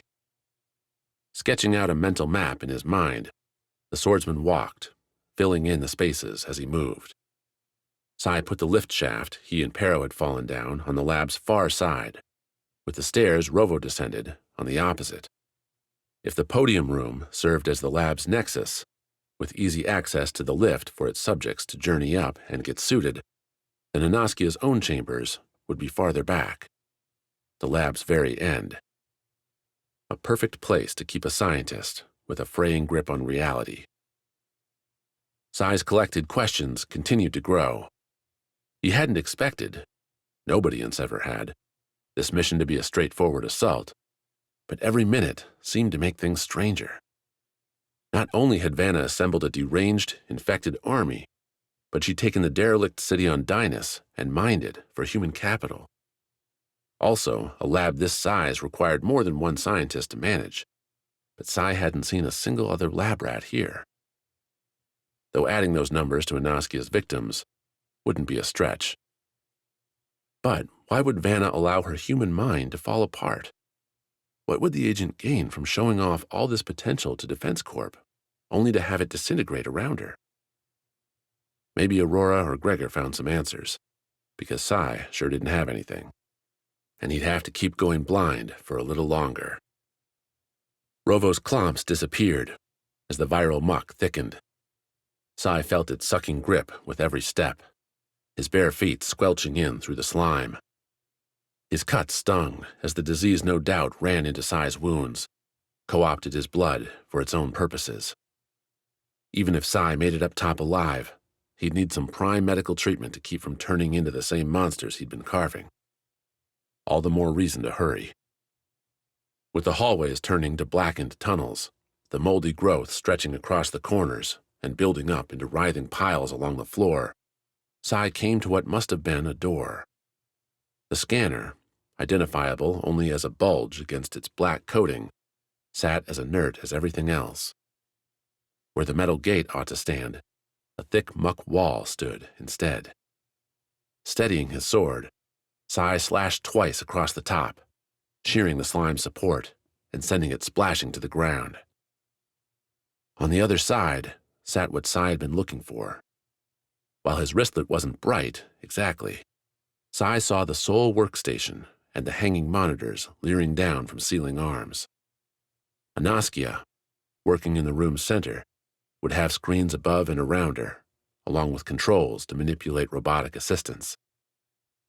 Those machine partners stood around the space, their limbs coated with the same gunk as everything else. They should have had their own batteries, should have been able to work, but they sat as dead as the rest of the base. Unlike the rest of the base, though, the room did have another light source, a sunlit yellow glow coming from the right. Sai stepped through the door, expecting an ambush, and receiving none. Turning towards the light, Sai saw a familiar back, with shoulder-length hair ratted as slime stretched through its strands. Aaseng stood over the lab's only clean place, a long table running from corner to corner. Sai's wristlet coupled with the yellow light to show off cellular food stacked in cases, along with vial and syringe racks. Aaseng, though, blocked any view of the light and its object. "Found you," Sai said. Moving through the muck would make too much noise for a sneak attack anyway. Might as well see if Aaseng had some surprise in store. "Nice place you have here." "Still you joke, after all you've seen?" Aaseng asked without turning around. "How?" "Sever's taught me not to lose myself until I give up," Sai said, taking a first sloshing step towards the scientist. The muck thickened here, rippled at Sai's touch. It sucked at his skin, like strong tape peeling off with every motion. "And I haven't given up yet." "That's very nice for you," Aaseng replied, and now her arm moved, picking something up from the case.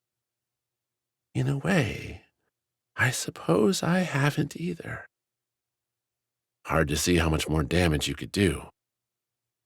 3 long strides would put Sai in striking distance, but he kept his motion short.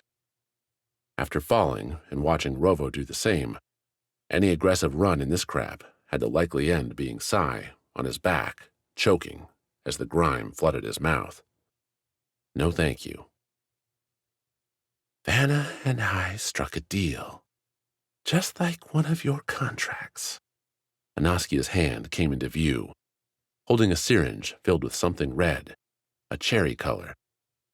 "She would get her show and all the death that came with it, and I would get my lab and a chance to build my children." "Good to know I have one more reason to dislike that agent," Sai replied. 2 strides now. "What's in that?" "The little girl's blood held a vector that Vanna had me use. A clean option to provide her sacrifices with strength, and, at the same time, a swift end." Aaseng sighed as she finished. "She saw the child's treasure as a means to one end, and I saw it as another." "Is that a nasty surprise you're holding, Aaseng?" Sai asked, trying to keep the scientist talking. 1 stride. "What's it do?" "Watch." Not expecting the one-word answer, Sai missed the chance to charge as Aaseng injected herself, stabbing the syringe into her shoulder. The fluid ran in as Sai stepped into a swing, putting a clean end to the scientist. She slumped over into the muck, her hand still holding the syringe, as both vanished beneath the dark. On the table, beneath a lamp hooked to a battery, sat a pot-sized vat. More cherry liquid sat inside, inert. Sai watched it for a minute, looking for an answer, an explanation, and found none. Anaskia had botched 1,000 versions before Sai ran into her on Dynas. Maybe she'd botched this one as well. Ending a life on a failed experiment. It would be sad if it hadn't been Anaskia's own choice. Sai eyed the vat. It didn't hold any answers, and the Sever swordsman didn't know what to do with it. Leaving the concoction seemed like a bad idea, because whomever next found it might hit upon the awful formula Anaskia designed. Dumping into the living muck also seemed suspect. Sai had seen the movies. He knew what tended to happen when you mix two terrible things. But blending electricity and liquid tended to fry life altogether. Sai had spent a long time figuring out the best ways to short computers and the circuits they ran on, and sacrificing water to the effort tended to work better than many more convoluted methods. Convenient, then, that Anaskia had left her lamp right here with a working battery. With his left hand, Sai shoved the hot lamp down into the vat. He pushed hard enough to shatter the lamp's bulb inside the cherry liquid, prompting a spark, some smoke, and a rapid darkening inside the vat as the lamp's current did its work. Whatever lived inside should have received a nasty jolt. "And stay dead," Sai muttered, turning back towards the exit. Once again, his wristlet served as Sai's lonely guide. "See, Rovo? You had nothing to worry about." Sloshing slow, Sai made his way to the lab's exit. Taking one last look around, he shined the wristlet on Anaskia's half-devoured body, watching for a long breath, waiting for the woman to show some sign her last experiment hadn't failed. Nothing. Turning back to the hallway, Sai made it 5 seconds down before a noise stopped him. Like a machine frothing a drink, the steady churn had Sai closing his eyes for a short, resigned breath. Of course, it would be too good to let the fighter, already bloodied, beaten, and likely infected with something terrible, walk away. With his katana raised, but keeping his distance, Sai figured the hallway offered some protection compared to a blind rush back. The swordsman listened as the noise grew. Before, Anaskia's creatures had flopped and dropped their way around, sounding like lethal leaky faucets. This came across more like a roiling roar, like a hose on full blast. The muck rose at Sai's feet, up over his ankles. In the wristlet's light, the slime's color began to change, as if someone had dipped a red pen in the stuff. A crimson cloud bled from Anaskia's lab, frothing and expanding across the black as it came. Sai saw nothing to cut, saw no creature surging towards him to slice down. So Sai turned and ran, because he knew, as every story, every film had ever told him, to touch the red meant death. 28. Hammers and Knives. Defense Corps' power armor turned its soldiers into living weapons. For Gregor, living became the key part as the power armor registered his falling vitals and moved to act. The suit wrapped around his skin, his bones, and delivered a glorious combination to Gregor's blood as he waited behind the bridge doors. By rights, the laser char through his stomach ought to have brought Gregor low, but the very beam that killed him cauterized the wound, slowing its damage enough for the power armor to carry him to one last fight. And he wouldn't be going in alone. With Brianna's help, the fighter had made it inside the bridge, where a dozen officers and panicked crew hunkered down hoping for a miracle. Some had pistols, and a couple had picked up the rifles held by the now dead suits. None looked like they wanted a fight. Behind the crew, the bridge's wraparound windshield gave a lovely split view showing Orem 3's golden sands on the right and laser-filled space on the left. Dotted with workstations serving, now, as cover, the bridge otherwise seemed a pristine place. A shame to let the mongrels coming up the corridor ruin it. "How long?" the captain asked, the man having enough nerve to stand center. "They're being patient now," Gregor said. "The surprise did its work." Gregor had thrown an electromagnetic grenade far down the corridor, the blue-silver orb promising a quick end to any circuits caught in its midst. The charging, invisible quartet must have been smart enough to know the grenade, as they quit their noisy rush as soon as the bomb bounced out. The halt bought time for Gregor and Brianna to get inside, for the bridge crew to loot what they could. Much to the captain's annoyance, Gregor insisted they leave the laser cutter in the corridor. "I need my ship back," the captain complained.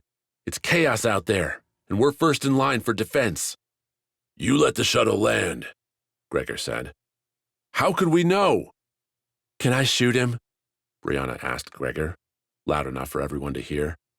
"You're dying, I'm hurt, and he's whining about his own mistakes.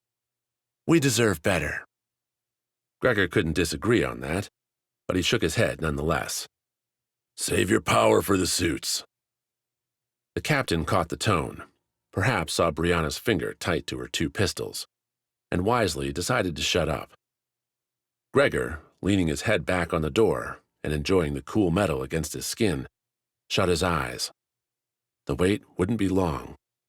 Until then, he could focus on the pain and how to fight it. "Going to make it, buddy?" Brianna said, quiet this time. "I will worry about that when the suits are dead." "Could be a problem if you die first." "Then, if you would, shoot them fast." Brianna chuckled, a laugh that died when a new sound picked up behind them, through the door.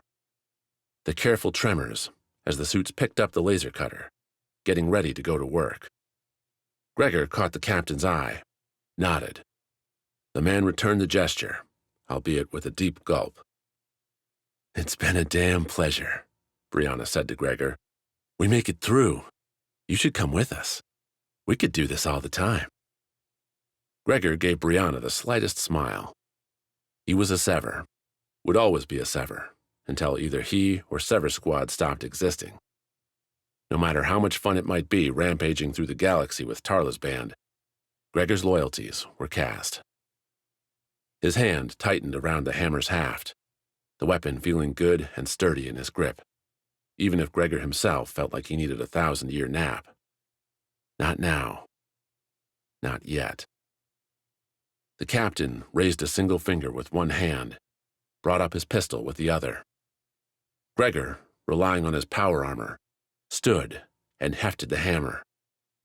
Just off the door's center, he brought the weapon up over his head, while Brianna stood opposite, replacing her pistols with the diamond knives stolen from the downed suits. Ready. The door blurred, the whir sounded, and Gregor swung before he saw his target. Two suits held the large cutter, its heavy beam springing to life as the doors swung away. The short, white-blue flame shot a meter between Gregor and Brianna, like some divine line separating the pair. With their hands holding the cutter, the suits had no defense except their blurred armor. Gregor didn't need to see his target to smash it. The hammer crunched into the suit's shoulder, driving the enemy to the ground with a combined cracking of bones and barrier. As soon as the suit released the cutter's trigger, its beam flashed out, replaced by brighter, colorful sparks as the captain and his officers opened up on the other two suits. While Gregor raised and slammed the hammer home a second time, his target's busted armor looking like fractured glass on the floor, lasers blitzed around him. The two shooting suits didn't stay put, using their light-bending armor to dip and dodge the incoming fire, while returning in kind with stolen rifles. Someone cried out on the bridge, followed by another, as the suits ignored Gregor and Brianna for easier targets. Speaking of, Gregor glanced right, saw Brianna kneeling over her own victim, working the knives like Gregor used to work a rock puncher. Straight thrusts in and out, grinding the target to dust. She seemed fine, more than fine. Gregor hefted his hammer, tried to find a spot to focus. Finding these things was a lot harder without a visor to mark them. Thankfully, this close, it was real hard to miss. The fire stopped coming from the bridge. Gregor didn't know whether the captain's force had all died or if the suits had them pinned. Either way, without the incoming fire, the suits dropped their rifles and swapped to those diamond knives. Harder to see, deadlier in the mix. "You take right?" Brianna said as they started forward. "Yes." Rovo or a pony might have come up with a clever quip for the occasion, but Gregor never had the mouth for those. Didn't feel much like it either, what with his stomach boiling from that laser blast. Gregor read the lines as he stepped over his first victim's wreckage. At a glance, the suits offered almost total invisibility, catching the light behind and mimicking it up front. Gregor hadn't read the technical readouts on how the damn things worked, but Sai had given Sever an overview during the doldrum days on the fringe station. In short, to see the suits, you had to find the edges. There, the reflection didn't come through perfect. The seam between the suit and everything else blurred, like the air above hot asphalt. Hard to see from far away, easier up close, and with near-death's concentration. The knife gave the suit away. A lunging strike, going for Gregor's throat in a bid to end the fight in one. A leading shimmer had Gregor twisting forward, taking the stab along the thick plate over his upper chest. The knife bit in, showering sparks and making an ear-piercing shriek, but the point didn't cut through. The charge cost Gregor a chance at a hammer blow, forcing the Sever fighter to lead in with his shoulder. As Gregor struck, he blew out the remaining energy in his kinetic boosters, launching himself into the suit with enough force to send the man flying. Gregor couldn't see the suit as it flew, but he heard the man land, saw the sparks where the knives struck the floor. Not letting up, Gregor took the momentum into a following leap, rising up with the hammer and smashing it where the blurs showed the man. The suit didn't wait for the hit. As Gregor's hammer crashed down, the suit curled away, the blurs moving just outside the hammer's hit. The concourse floor dented where Gregor struck, and he flipped his grip with the impact, rotating the hammer and sending it into a sweep fast enough to catch the suit's stab, deflecting it wide and buying distance between the two. A loud curse called Gregor's attention back towards the bridge, where Brianna sported a shiny crimson line across one arm, her spacesuit in ribbons as she exchanged knife blows with her target. Her invisible enemy was, now, very much visible with red slashes up and down their armor. Both weren't letting up, choosing instead to take hits than dodge. Gregor would bet on Brianna winning that battle with any sane enemy. Against these things? His own target took the waiver as an opportunity to close. Those knives didn't have the hammer's reach, so Gregor matched the suit's advance with a step back, sending the hammer on another cross-swing to keep the suit away. After Gregor's shoulder charge, the suit's pristine reflection sported cracks and spots, looking like broken glass. Easy to see, still hard to hit. The suit feinted a lunging stab, pushing Gregor into another counter-swat. Using the suit's own agility, the man darted up, taking a leap off the nearby wall to clear Gregor's cross-swing and take a stab at the Sever fighter's face. A bold, dangerous move. Once the suit committed to the jump, he lost any ability to adjust his course. Gregor let go the hammer, too slow to bring back, and instead caught the leaping attack. The knife nicked Gregor's cheek, a nothing blow compared to what Gregor had already suffered, to what the enemy experienced when Gregor swung the suit into the wall. The suit tried to pull back the knife, but Gregor slammed the man again and again, the third strike dislodging the suit's grip on the blade. The fourth hit, amplified by the power armor's strength, sent the suit limp. Gregor added a fifth to be sure, then threw the body away. Brianna's curses continued, and Gregor looked to see both fighters in worse condition than before. The captain and his bridge crew, behind them, had their pistols out, but didn't seem confident shooting into the close melee. They wouldn't have to.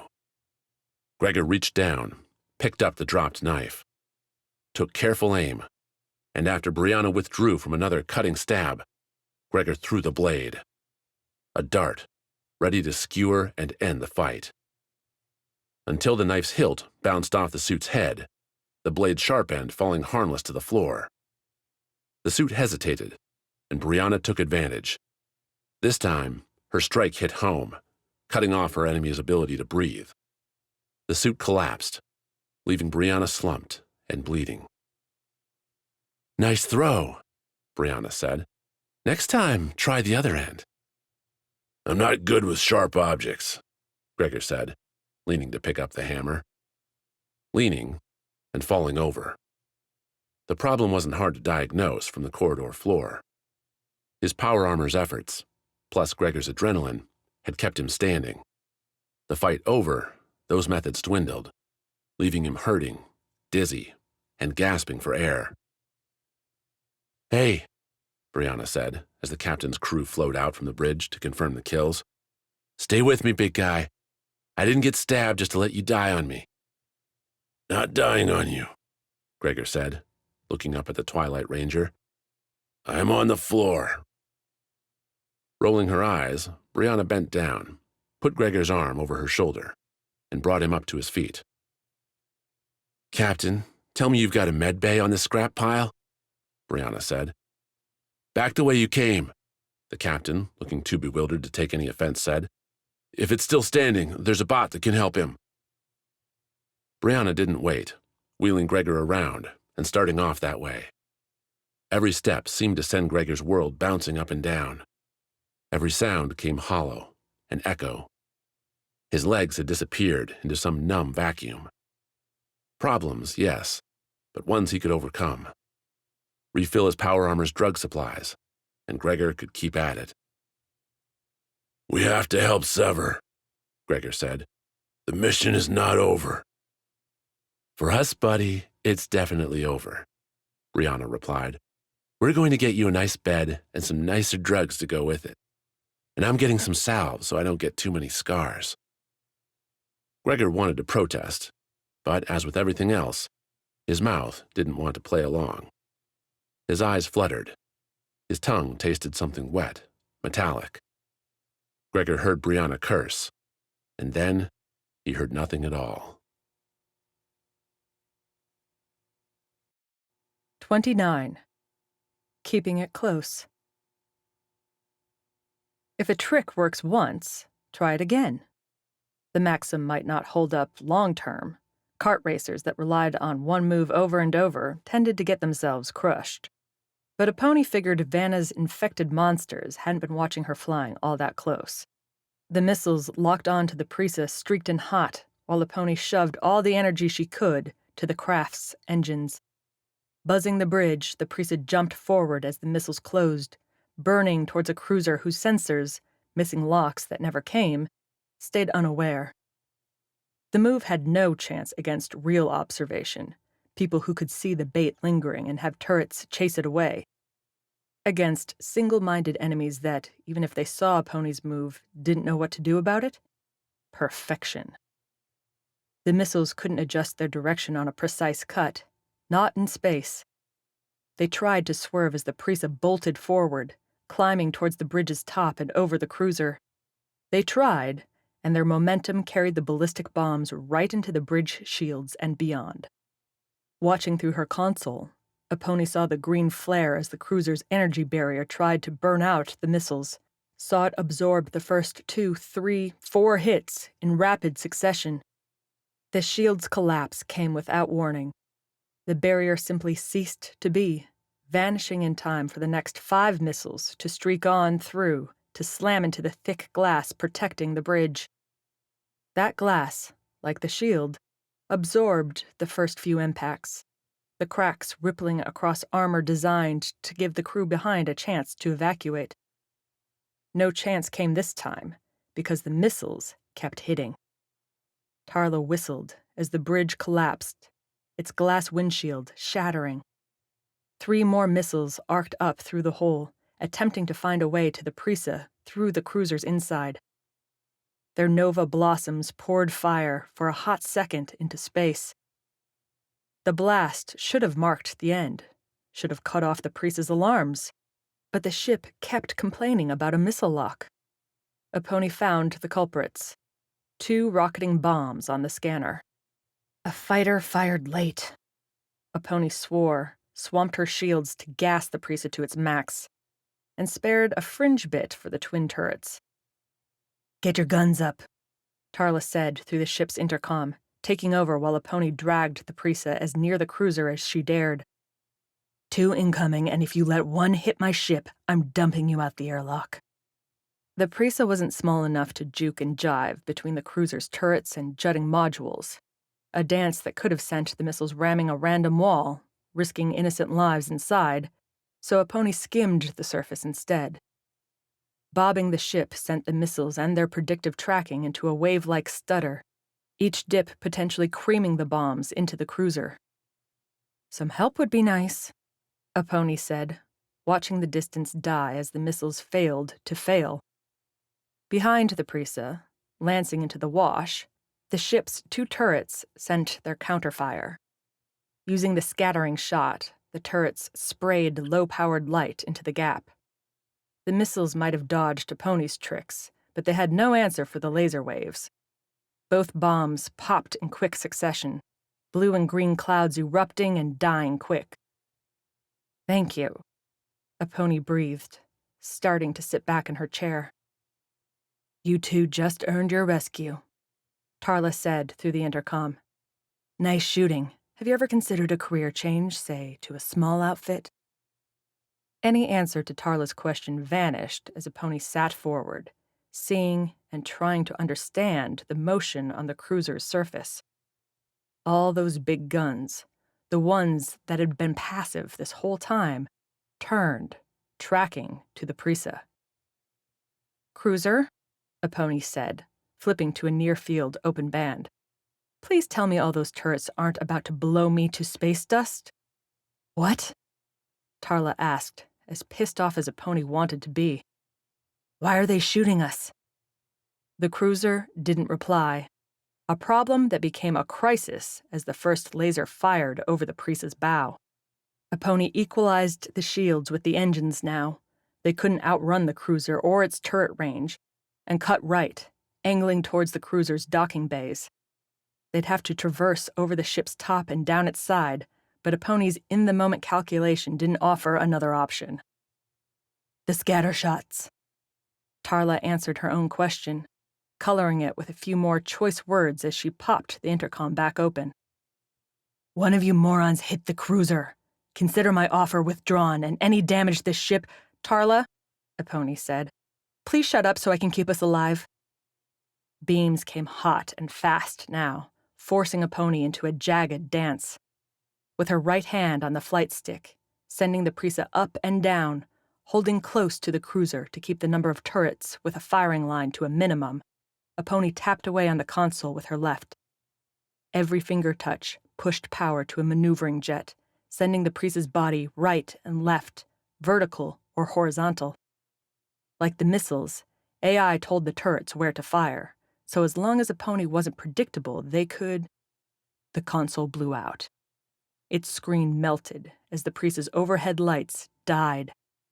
The ship itself rumbled as another laser struck, an alarm squawking and dying as the ship tried to reroute power to critical systems. Tarla kept cursing, and Aponi, unable to swap power or trigger the jets anymore, did the only thing she could. "Sorry," Aponi whispered as she nudged the flight stick forward. The Prisa bounced as it skidded along the cruiser's surface. The 2 hulls ground on each other as Aponi brought her ship up and down in time with the cruiser's irregular skin. Shrieking metal noises made the pilot wince, made Tarla ask her what the hell she was doing. "Keeping us alive," Aponi said, barely skimming over the lip before diving down the cruiser's far side. Those bays wouldn't be far away now. "We stay close, those turrets can't hit us." "Won't matter if we crash." "We won't." Her hands sweating, Aponi held the flight stick tight. She fought back as the Prisa juddered with every spark-shooting scrape, the space above flashing whenever a turret thought it had a chance for a final shot. Left to dodge another gun sticking out, right to fall back between two blocky outcroppings. The pony's eyes stung, but to blink meant death. Beneath it all, her heart surged. This was the thrill. This was the rush she'd been missing since leaving the carts. Sure, a bubble would be nice, a cheering crowd, but the tight quarters, a game of centimeters at high speed. High speed! Your console still working? A pony said. Say yes. It is? Tarla replied. Cut our speed. 20%, now. Ahead, soft blue light interrupted space's normal void, coasting above the cruiser's gray metal exterior. A docking bay's telltale sign, and one the preset would be too fast to catch without some severe shifts. Done. Why?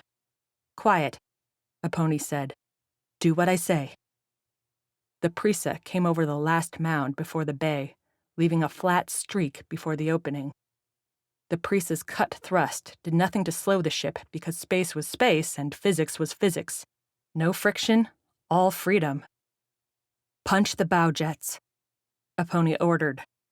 Tarla did, proving she knew the cardinal rule of leading a team. Let your experts work. The Priest swung end over end, its cockpit suddenly facing back the way they came, but with the ship's momentum still sending it towards the docking bay. The slow thrust, now pushing against the Priest's old trajectory, cut into the speed, slowing but not stopping the ship. To stop meant to die. The turrets, using the cleared space around the docking bay, tried to get beads on the Prisa. Their bold orange bolts came in too high as a pony kept her ship kissing metal, the hull now sitting over a pony's head, with space and Orem 3 below. We can't get away from the hull, or we get shot, a pony said. When I say, hit the bow jets again. 50% this time. With a swipe, Tarla made the adjustment. The docking bay's blue light grew brighter. The Priest's velocity fell. A pony had lost her kart racing career making crazy moves like these. All those had been showboating tricks played for crowds and prize money. Not this time. Now! A pony shouted as the docking bay's opening slid into view. Tarla punched the console, and the Priest swung again, replacing the cruiser's hull with the bright-lit docking bay interior. The Priest's 20% thrust caught up with the ship's velocity as the flip started to push the Priest away from the cruiser and right into the turret's target zone. For a long second, a pony could see their salvation as it went away from them. Port jet, all of it, a pony called. 10% main thrust. The Twilight Ranger captain came through again, punching the left jet to flip the Prisa right side up. With the thrust finishing off their remaining momentum, the Prisa slipped inside the docking bay, orange turret fire lighting up their engine wash and nothing more. Zero us out, Tarla, a pony said, the moment's heat breaking into a cold sweat. Pop those landing struts. With absolute pleasure, Tarla said, then laughed, a single relieved chuckle. One hell of a pilot. Sitting back and staying that way, a pony stared ahead as the Prisa settled into its docking position. The backup bridge would have their excuses, and the Blade Wing fighter that shot its missiles late would apologize. Tarla would make sure to stick Defense Corp with the repair bill, plus the fee for keeping its pilots alive.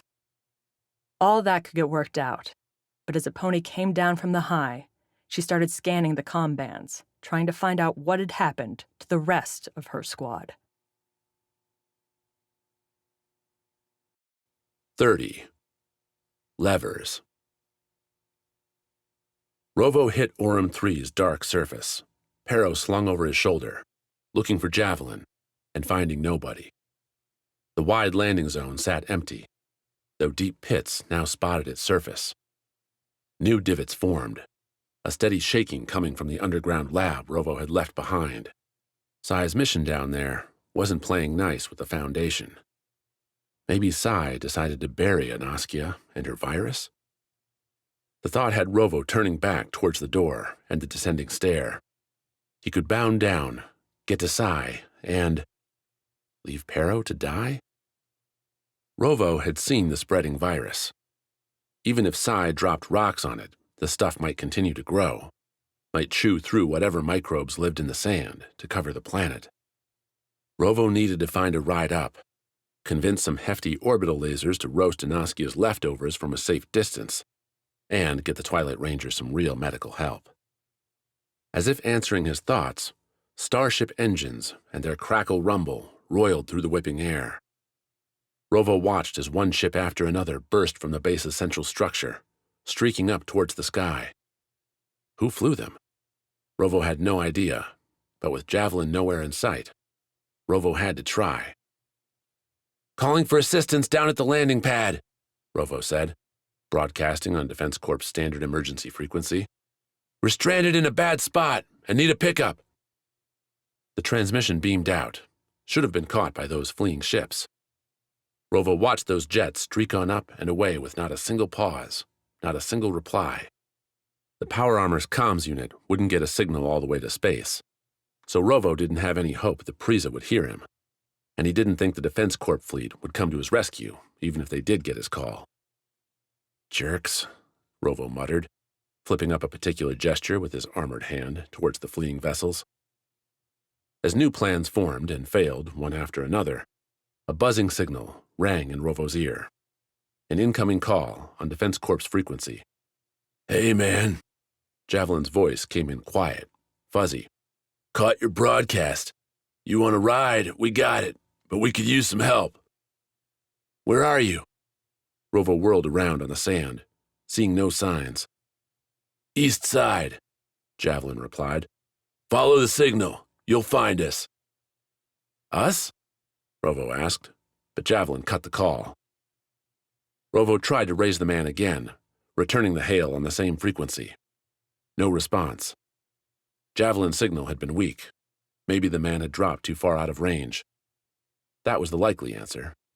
Not, any of the other deadly things running around this hellhole. Summoning up his mediocre directional sense, Rovo put the base's central structure in line. On its west side sat the Prisa's bloody bay, which made the sandy expanse to the east, where Javelin said to go. With zero landmarks and little light save what the stars provided, Rovo pushed his power armor into motion, careful to keep Pero settled on his shoulder. For all the time he'd spent venturing around the galaxy, Rovo had seen very little of it. Most starships, both to protect against cosmic radiation and to keep their hulls thick, presented little opportunity to look outside during journeys. Space stations did likewise, keeping viewing decks limited, making the act to visit one a competition with Rovo's other needs, like getting a drink or watching another bad action movie. In short, the cosmos remained at a distance, a thing captured on screen or in his imagination. Until now, until his armored boots pounded through the sand amid a dark and dead base. Up above, starlight shone through without interference, silver lances showering the dunes around Rovo. A purple-blue swath cut through the sky above, too, diffuse but beautiful nonetheless. The galaxy Rovo had been traversing, laid out in its full splendor. Dashing between dots, tiny flashes in orange and blue made clear all wasn't peaceful up there. Lasers continued delivering destruction, their import and the lives, including a pony and Gregor's, at risk, robbing some magic from the moment. But only some. For all Rovo's want of adventure, that bold fire rushing him from his bunk to his power armor on the morning Sever Squad set out for Dynas, these last months had forged that desire into something sharper, more focused. As the sand puffed up with every footstep, Rovo realized he didn't feel the urge to go diving back into Anaskia's disease pit. Didn't want to mix it up with one more monster, just for the sake of a fight. Not unless it helped a person Rovo cared about. Cliché, Rovo huffed to himself as he crested another dune, looking down on a squat offshoot. Of course the hero wants to help people. Like the Prisa's Bay, but without the rocky home, the structure embraced a rectangle's hard base and a dome's smooth, arcing sides. Built to shrug off a sandstorm, Rovo guessed the building, if this was Javelin's target, would open much like a flower. The sides would swing wide on massive hinges, offering protection to ships coming in and out. Without any power, though, the bay wouldn't be opening for anyone. "Guess the hero might have to help them out," Rovo muttered, grinning to himself. Barreling down the dune, Rovo's size compared to the structure became more and more apparent. The bay towered over the Sever fighter, large enough to hold whole troop carriers or massive freighters. Apparently, Defense Corp expected this place to produce whole divisions, ready to swamp the galaxy with their murderous rage. A lovely image, that. Any concerns about an entrance disappeared when Rovo found the main doors already blown open. Someone with a rifle or a heavier weapon had torched the portals, leaving them charred and off to the side. Beyond, the entry hall sat dark, caught by an orange light towards the back, when the hall met the bay proper. The whole scene looked rough enough that Rovo took Pero, set him down outside the doors, with his back to the wall. "Try and stay alive, okay, buddy?" Rovo said, snapping off the med kit from the power armor's back and spreading some salve, injecting Pero with an anti-infection cocktail. Whether any of it would make a difference, Rovo couldn't know, but looking at the bloodied, unconscious man, Rovo figured it wouldn't hurt either. "I'll, be right back." Unhooking his scythe from his belt, Rovo snapped the thing together into its large, sweeping setup. The hall and bay beyond had the space to swing it, and certain sounds hinted Javelin's call for Rovo's assistance wasn't made lightly. When the Prisa docked, with Gregor and Sai embarking on their slaughter quest, Rovo had been in a turret. He'd heard the snarls, the roars, the choked-off cries made by the infected as they'd made their hopeless charge. Those same sounds came back down, filtering out through the destroyed doors before getting lost in Aurum 3's nighttime whirlwinds. Mingled in among them came the hissing whine as power packs burned, the sucking pop as a grenade burst. The main difference between the bays? Here, the snarls, scuffles, and cries were much louder. They filled the hall as Rovo stepped inside, the noises bouncing from inside the bay and back out. So many that the sounds blended together into a constant roar. "Javelin?" Rovo said, beaming out the man's name. "Please tell me you're playing some bad music?" "Worse, mate. We started the wrong party. Get yourself to the middle, and don't be slow about it." Something flickered across the orange light beyond. A growing shadow, now followed with heavy steps on the floor. "Stop!" Rovo shouted. A test the oncoming form failed when it decidedly did not stop, did not slow. Rovo's old occupation, his original role on Sever, was all about communications. Getting the squad closer to their objectives without conflict, or finding ways to reach enemies and allies. Sometimes that meant words. Sometimes getting the point across meant using a point. Squaring up, Rovo swung the scythe in time with the charging shadow. Rovo punched up his power armor's lights at the same time, flaring their bright white at the creature. The sudden flash stunned the thing, a shambling half-human, half-moldering disease, long enough for Rovo's swing to catch and slice the monster like a particularly ugly wheat stalk. Hero 1. Monsters 0. Rovo didn't have much chance to bask in his victory. As soon as his victim's pieces hit the ground, the light beaming from Rovo's armor went all the way along the hall and into the bay beyond. What Rovo had thought were stacked crates, maybe mounds of rusted-out metal like the statues in the Prisa's original bay, turned out to be oh so much worse. Like a concert audience packed into every centimeter, the jammed creatures turned at the new show. Their arms, legs, bodies peeled and parted from each other as the crowd lurched towards Rovo. New growls, hisses, and calls went up as the things started after their prey. The rookie had wondered where Dynas's other people had gone, what Vanna and Anaskia had done with the wrecks not good enough for soldier duty. Guess Rovo answered one question today. One question the rookie had no desire to answer, though, was how long he'd last under a 1,000-body press. Shifting the scythe to his right hand, Rovo snapped his pistol from his left waist holster, aimed it up above, and fired into the entrance hall ceiling. The shot soared and seared into soft panels, breaking them apart. Above them sat the sparse offices for cargo loaders and traffic control, standard for bays like these, and, given this base's crappy history, probably never used.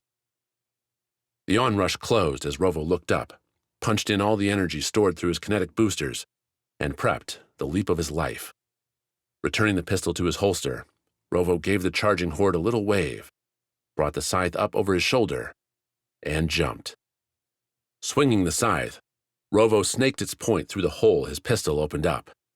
The strike tore off more ceiling, weakening it enough so when Rovo's helmeted head smashed into the panels, his hand sliding up the scythe's haft, Rovo didn't bounce right back down into the waiting clutches of his closest, hungriest friends. With the scythe digging in, Rovo punched his left hand through the floor and pulled himself up, the weakened tiles falling away beneath him. Scrambling away from the hole, Rovo found himself exactly where he thought, an empty, open office floor with broad windows looking into the bay. There, amid a teeming horde that seemed at times made of individuals, and in the next second, a singular diseased mass, sat a bulbous ship Rovo recognized. The Twilight Rangers flew in something that could best be described as a gourd with weapons. Orange running lights streamed around the thing, showing a ship besieged. With the bay closed, it's not like the ship could leave, and Javelin wasn't a pilot anyway, so... "Hey," Rovo said, squinting at the ship. "You can't fly. I'm not really a pilot. So what's the plan here?" "Sanjay's inside," Javelin quipped back quick. "He's ready to go, but we can't leave with the bay shut. Hoping you had an idea for that one." "Blow the doors open?" "Tried it," Javelin replied. "Too strong. Or these turrets need more punch. Use that Sever brain of yours, man, and find us a way out." His Sever brain? Rovo glanced around the space, looking for a solution. Bare floor mingled with a few half-built desks, as if the people tasked with fulfilling this space had been called away mid-shift. No workstations presented themselves. No large buttons signaling an emergency power source. The docking bay doors did have a manual control, a lever resting dark against the windows. Rovo went to it, tried to pull, but the lever didn't move. So much for that idea. Back in the bay, the creatures innovated, climbing over themselves, their limbs here and there fusing together into a kind of mold-covered webbing. The former Dyna citizens crawled onto the Twilight Rangers' ship. Banging their fists on the hull, the clambering things likely didn't pose much danger to the craft. But they could bury the ship. Rovo remembered the sting as the slime slipped between the slits in his armor, how hard it had been to lift his arm free from the swamp in the underground lab. It would take a lot of bodies to bind a craft, but there were a lot of bodies down there. They'd get into the ship eventually, or bury Javelin and Sanjay so deep the two would never get out. Rovo looked closer at the lever. It had to connect to gears, some switch that would retract the bay doors. Without power, it might not make that link. Everything came back to the damn electricity. Unless... The lever sat against the wall, on a stand where anyone could get a good grip and pull. Rovo split the scythe and crouched, using the frayed hook to carve a line into the gray block beneath the lever. One stroke, two, and three, followed by a punch, and Rovo had himself a look inside.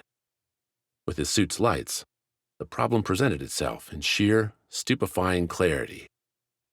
This ancillary docking bay hadn't ever been cleared by Defense Corp. Its control center hadn't been outfitted. Vanna could have opened it with an electric push from her wristlet. So why bother with all the little things needed for full-time operation? The manual lever sat ready to go, except nobody had bothered readying it for use.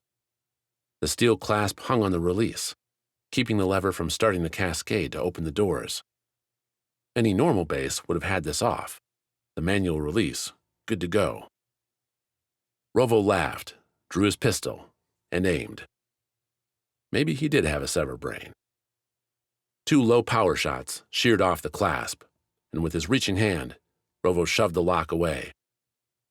"Get your engines rolling," Rovo said, standing. "That door is going to open up quick." Javelin started to reply, but Rovo killed the call. Killed it because he saw something reflected in the windows, a shade in the orange light cast from the Twilight Ranger ship. The creatures down below had learned to stack themselves to get on the vessel. They'd done the same to get in Rovo's office. Snatching up the scythe from the floor, Rovo swung and caught the first creature across the chest, flinging it to the side. Two more followed, shrieking as they came at him. With his left hand, Rovo popped the scythe's bottom half, forming a circular shield. Thrusting it out like a punch, Rovo bought himself a second's time to holster the scythe and grab at the lever. This time, it slid with a heavy thunk. This time, grinding gears followed the pull. This time, the bay doors began creaking apart. And this time, Rovo felt grasping hands rip his scythe shield away. Throwing the weapon behind them, Rovo heard the clang as the scythe disappeared through the hole to the floor below. Not that losing the weapon mattered. He had no room to swing it anyway. With his back against the windows, Rovo couldn't see anything except more creatures charging at him, climbing over their fellows to get closer, like a building wave. They pulled at his arms, tugged between his plates, bit at Rovo's visor as the crush pushed him back against the glass. Rovo tried to move, to get his sputtering suit to punch or push, but he'd burned his kinetic energy getting up here.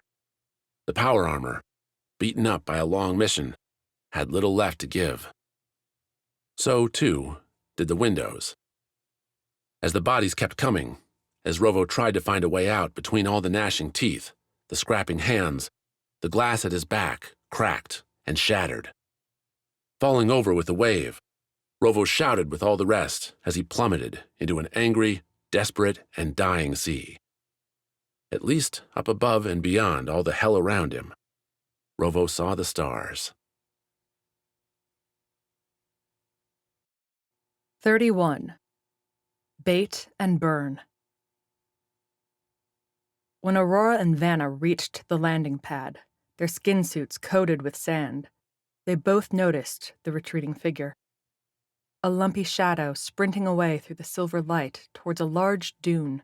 Both the agent and the soldier tried to parse the form. "It's heading for the other docking bay," Vanna said. "The one where your mercenary friends are staying." "What mercenary friends?" "Their leader's a fiery one, the Twilight somethings," Vanna mused. "They said they knew you, could counter anything you came up with. I needed a distraction in case you arrived, and they came cheap. I guess you made an enemy?"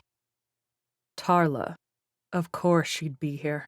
That might be why Aurora hadn't heard or seen the rest of her team since this mission started." Her hand tight on the pistol grip, Aurora considered, yet again, frying Vanna where she stood. But the agent might still be useful. "I thought you wanted us to survive?" Aurora asked. "Hiring another group to kill us doesn't seem like it fits." "Not kill. Delay, distract, mislead. My soldiers had to get away, and so they did." Vanna pointed to the distant flashes. "That fleet? They're going to accept their destruction with open arms.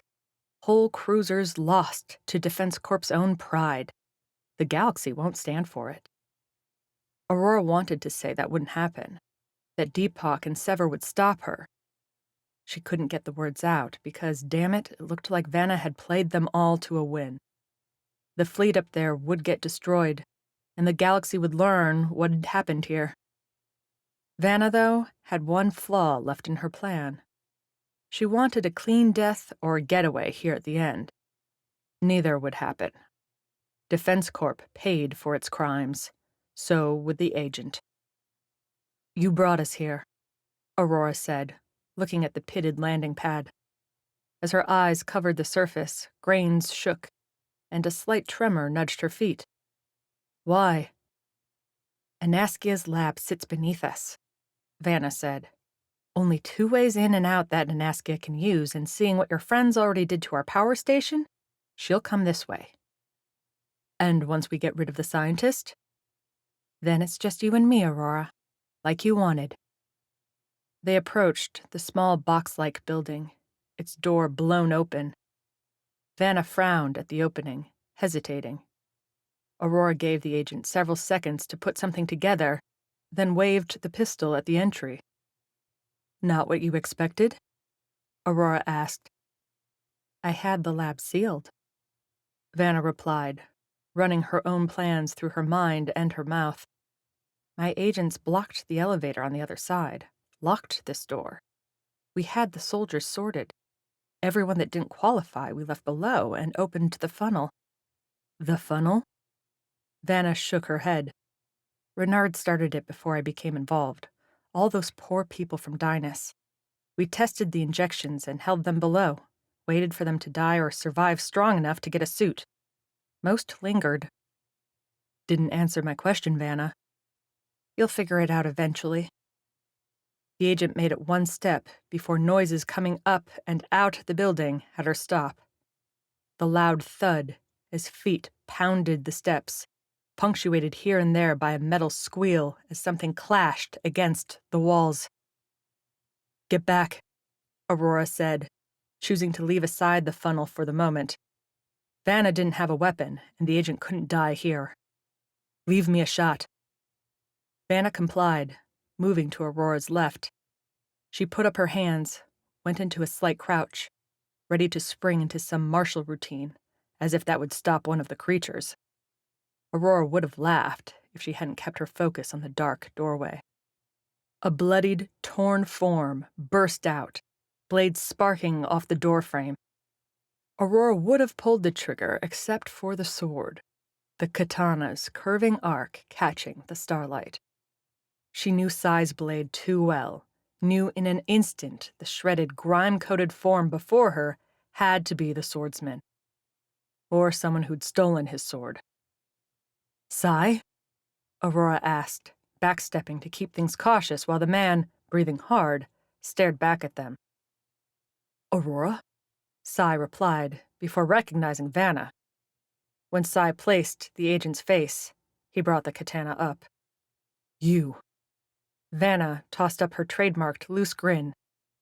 "I see you've met our scientist." Sai didn't joke, didn't reply. He walked towards Vanna with a particular determination Aurora knew all too well. In a second, the agent's head would be lying in the sand. "Sai, stop," Aurora said, but the swordsman ignored her. Vanna's smile fell away, and the agent started a retreat. "She's not dangerous." "Like hell she's not." Sai growled, bringing the blade high for a two-handed swing. Aurora shot. The blue-white bolt seared between the agent and the swordsman, cutting the air with its heat and, at last, making Sai stop. The swordsman glared Aurora's way while Vanna's infuriating smile sprang back. "What are you doing?" Sai said. She's in our hands," Aurora interrupted. "We need what she knows, and I'm not having her executed here. It's too clean an ending." "Too clean an ending?" Sai replied, jutting the katana towards the agent. "Every second she's alive, she's working on something worse. She's the mission, Aurora, right here." "Sai, look at yourself." Aurora forced calm into every word. "Vanna said Anaskia is down there, that we had to stop her before the scientists did something worse than those soldiers. Did you see her?" Sai shook his head. "See her? Anaskia's done. Her damn virus isn't, though. It's eating through the whole place down there. I think the stairs slowed it because they're metal, but it's coming, Aurora." Again the katana went up, and again Vanna took another step back, though her grin didn't fall this time. "Because Vanna here gave Anaskia everything she wanted." "Not everything," Vanna countered. "Just enough for the galaxy to see how—" "Quiet," Aurora said. "Don't open your mouth unless I ask you to. Sai, put up the sword and talk to us. You're saying there's more of this down there?" Sai didn't hide the conflict, the katana trembling in his hands, but years following orders created habits that didn't die easy. With a sigh, he let the blade fall to the dirt, sat down after it, a surprising move until Aurora took a harder look at the swordsman. Beneath the grime, Sai had cuts and bruises running all along his shredded skin suit. Gashes crossed him up, looking like seeping scars in the starlight. "It's worse," Sai said. "Anaskia modified it somehow. It's more aggressive now, spreading faster. She called it her child." As Sai spoke, another tremor ran through the landing pad. Towards the center, pounded sand shifted, sinking into a growing pit. More followed, opening across the landing pad like some spreading disease. Aurora had to ditch those comparisons for a while. "She's done it then," Vanna said. "Anaskia kept talking about a better formula, one she'd use if we gave her more time. The girl's blood unlocked it. I told her no and tried to keep her too busy." "You failed," Sai spat. "I did," Vanna replied with a shrug. "But after it kills us, what then? It's not getting off the planet." "For now," Aurora said. "Wasn't the blood supposed to let the disease live anywhere? Survive any environment? Could it get into vacuum?" "Asking the wrong person," Vanna said. "That's why I wanted to kill it now." Sai muttered something about being too late. Aurora, though, looked across the landing pad, beyond those pits to what looked like a large, ruined building on the opposite side. "Vanna, is that the power station?" Aurora asked. "Was," Sai answered. "I blew it up." Aurora nodded. "And the power came from where?" "I don't see solar panels." "A pipe, drilled deep," Sai said. "A lot of heat from inside the planet. Cooked me." Missions never went as planned. Something went wrong, something went too right. You had to adjust, read the environment, your own resources, and figure out how to accomplish the objective. Right now, Aurora had seen enough of Anaskia's disease. Right now, she needed a weapon able to destroy it. "You said the virus chased you?" Aurora asked the swordsman, those pits growing ever wider. A reddish glow tinted the light as it sank down into those holes. "Blindly?" "It's a virus, not an animal," Sai replied. "Yeah, it chased me blindly." If Anaskia's molecular monster wanted food, then Aurora figured she could make the thing work for it. "I'll do it," Vanna said. "Lead the virus to the fire?" "Right idea, wrong person," Aurora replied. "Sai, you watch Vanna. If she makes a move, do what you want." "No reason to risk yourself, Aurora," Vanna said. "I'm dead anyway. Why?" "You're not dead, and you won't be." Aurora waved Vanna over past Sai, at the landing pad's edge and away from the growing pits. "Sit and wait like a good prisoner." Vanna gave a good glare. Aurora ignored it, watched the agent follow orders, then turned to the problem at hand. Anaskia's virus, the living creature, whatever it was, seemed to be eroding the landing pad's very foundations. The constant rumbles paired with a burbling hiss now, with puffs rising up from the pits as rock and sand vanished into an indiscriminate maw. "Careful," Sai said as Aurora walked closer to the pit's edge and looked down. With the starlight shining in, the pit sloped into a smaller center. There, churning as dirt continued to fall into its pool, was Anaskia's creation. A bright red, sticky, and in constant motion, the virus looked more like a whole bunch of creatures swarming together, limbs all bunched up and coated with the cherry film. In other words, pretty gross. Around the pool's edges, as the sand fell away and took the lab's ceiling with it, Aurora could see an open corridor below. The virus didn't seem to be spreading like gas or water, aimless and everywhere. Instead, its momentum pushed it back towards Aurora and Sai, beneath them and towards the stairway Sai had used to get back to the surface. "There's an opening," Aurora called. "I'm going for it." "Good luck." Sai replied. I'll keep her fresh for you. Counting on it. Running around the pits outside, Aurora went opposite Sai and Vanna. She looked back at the power station, glanced down inside the pit, and plotted a path. The hallway below might not get Aurora right to where she needed to go, but with a general direction in mind, the Sever captain had to believe she could get there. With one last look at Sai, catching the swordsman's salute with his blade, Aurora dropped in. Sliding on the sand, then falling the last few meters, Aurora splashed into the black grime, catching her landing on her hands and knees. Now at the same level, she looked directly at the virus. Saw the impression of swirling limbs wasn't incorrect. Just as Felix and his monsters became thralls to the disease, this one seemed to do the same. But for all its bone and brine, the thing hadn't noticed Aurora yet. That had to change. Raising her pistol, as coated in gunk now as the rest of her, Aurora took a deep breath, then pulled the trigger. The blue-white bolt flared out, struck home, and ignited a fire in the roiling red. The creature didn't make a noise, didn't issue some roar in pain. It just moved. A surging red wave came towards Aurora, folding over the fire her pistol started and squashing the flames with its own body. Guess that worked, Aurora muttered, spinning on her heel and breaking into a sprint. Raising her wristlet so its light could guide her, Aurora ran, scattering dark slime with every step. Pulling the pistol's trigger without aiming, the Sever captain tried to keep the creature's attention on her. The grinding, squelching noise following her footsteps seemed to prove Aurora had succeeded. Hurrah! The hallway didn't help much, ending fast and forcing Aurora to make a right turn. A short jaunt brought her to a huge room, one swimming in virus. The wristlet caught a red blade across the room, lingering near some rocks. A mystery for another time. The pathway she needed to follow sat to her left, and Aurora broke that way as the creature surged in behind her.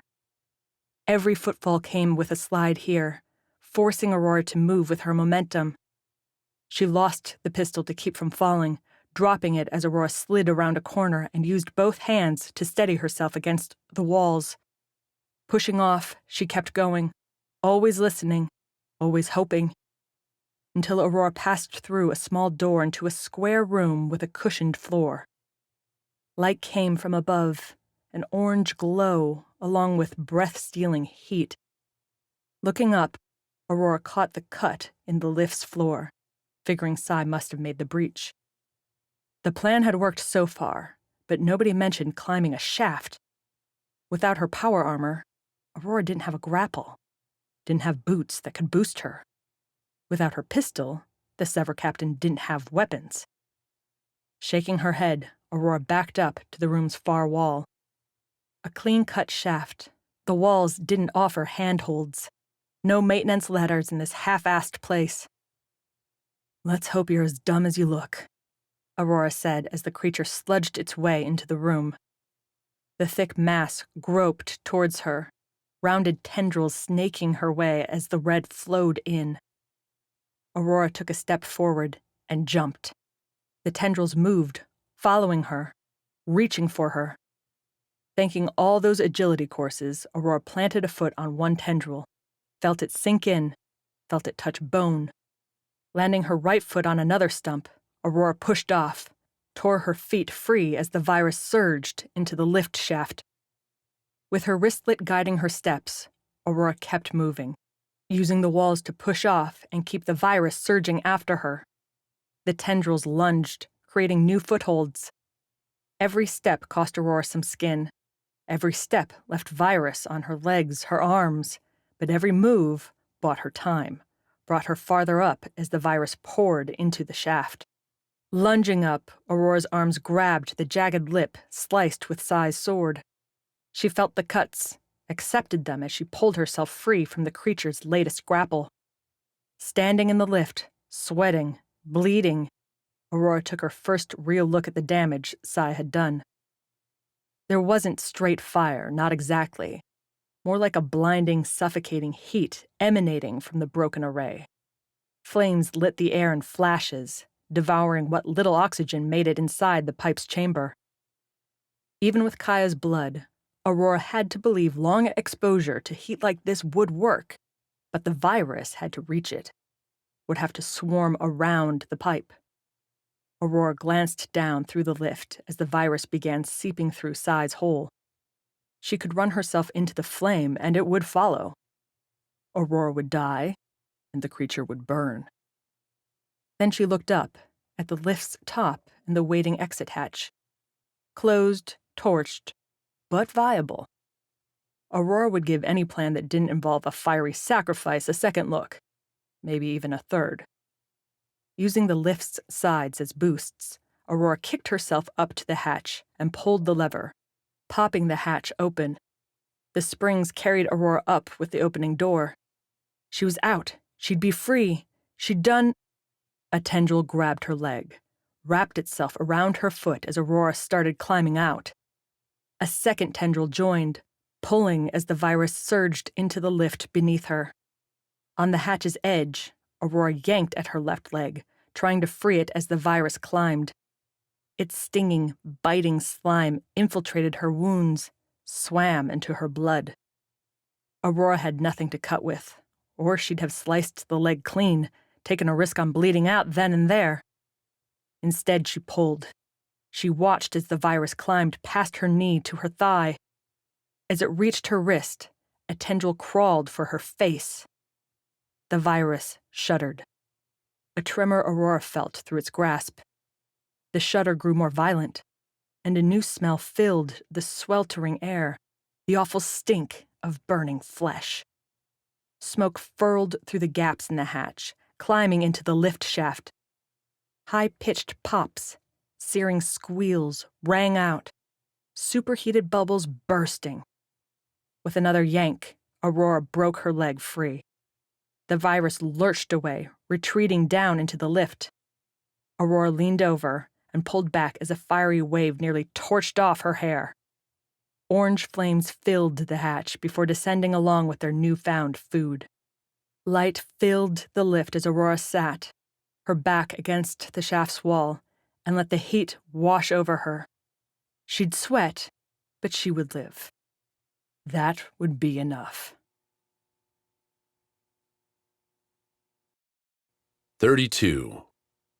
On an Edge. Sai watched Aurora drop into the pit, his squad leader going in while he waited, butt in the sand.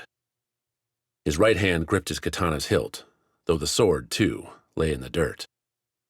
All along his body, grains and grime mingled with cuts and burns, wounds that salves and time had healed in the past, that Sai would need to heal again.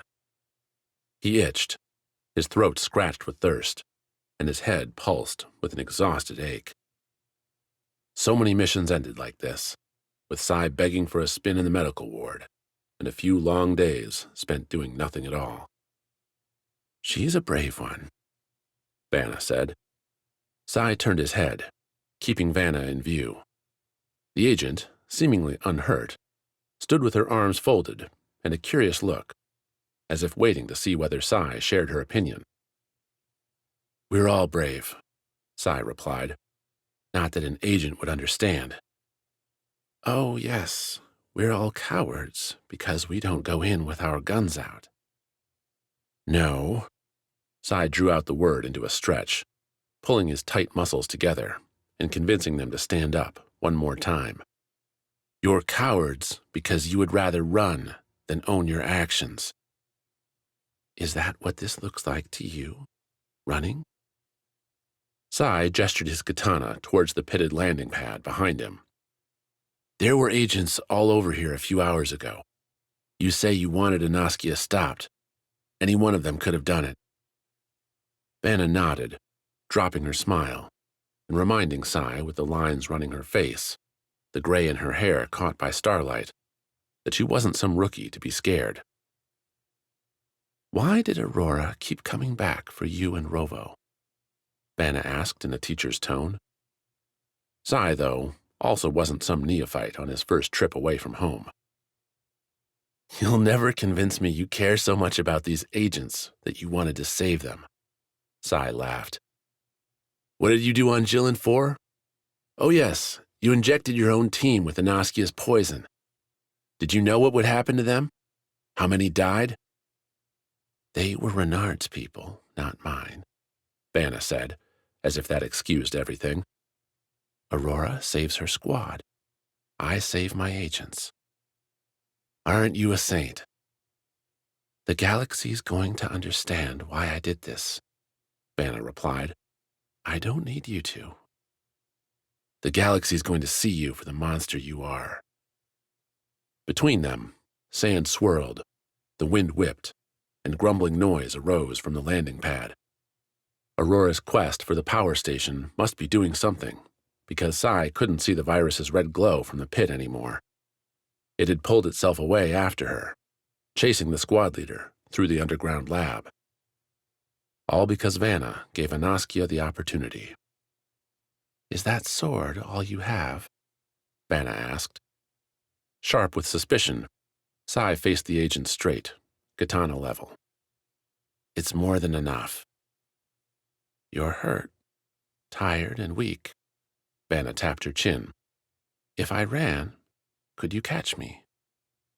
"Try it and see." The agent's eyes wandered, gauging the space to Sai's either side. Behind Vanna, a dune rose up to the base's central building. A hard dash to make. Where else could she go? There weren't any ships left on the landing pad to grab, and every other part of the base seemed too far away for a straight-up sprint. Then again, this was an agent. Vanna took a single step to her left. Sai didn't budge. She took another. Sai stayed still. "Giving me a lead?" Vanna said. "There's nothing over there." "That you know of?" "I'm too tired for games, Vanna. If you want to run and give me an excuse to cut your life short, then do it. Otherwise, sit down and wait for Aurora to get back." Behind Sai, the power station and its suit-making facility rumbled. Sai glanced back that way, seeing shadowy smoke rising into the sky, and no sign of Aurora. "She might need help," Vanna said. "Better go check it out." "Then you're coming with me." Vanna didn't protest. With Sai letting the agent take the lead, all was safer behind the enemy than in front. The two padded across the landing pad. Vanna jogged with an effortless ease, while Sai wheezed his way through the crossing, giving the agent a chance to flash a laugh back his way.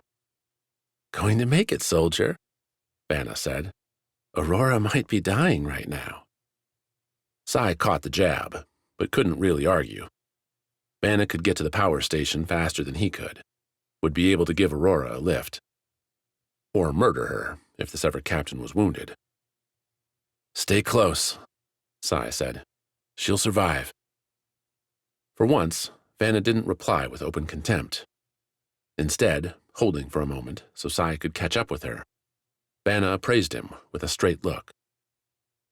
"Now you're making the right choices," Vanna said, matching pace with Sai, who tried and failed to get the agent to take the lead a second time. "You can't let me get away, no matter what the cost." "You talk a lot for an agent, know that?"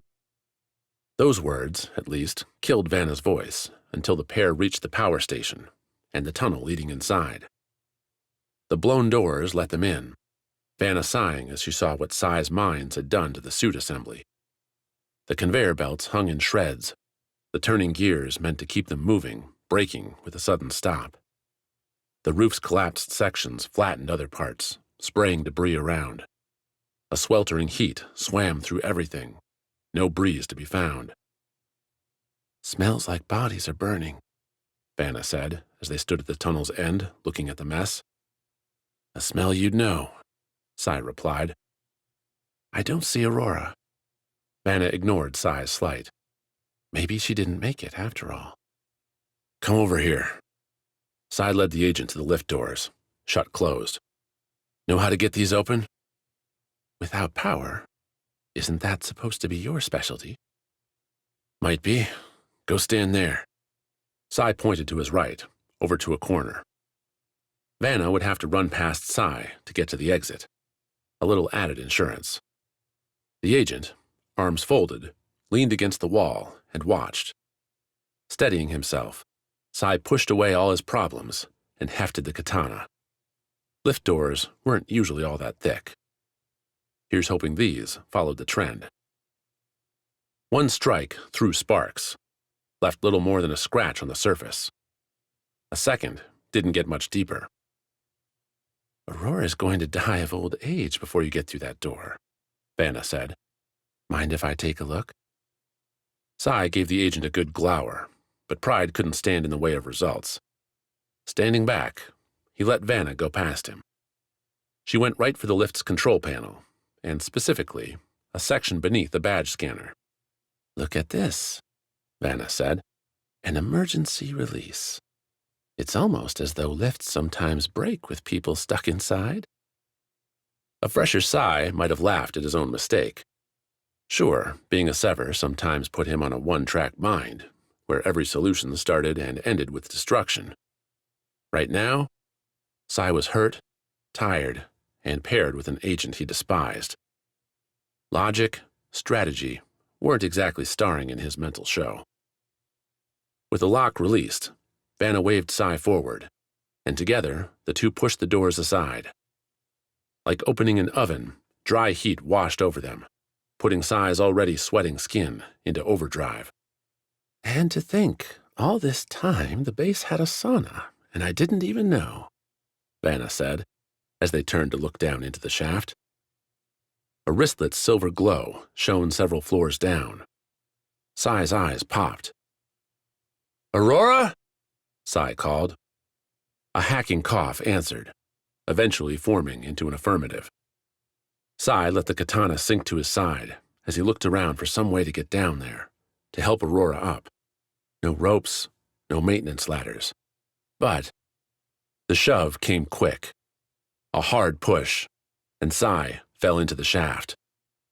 Reflex had him thrust his hands out, looking for something to grab.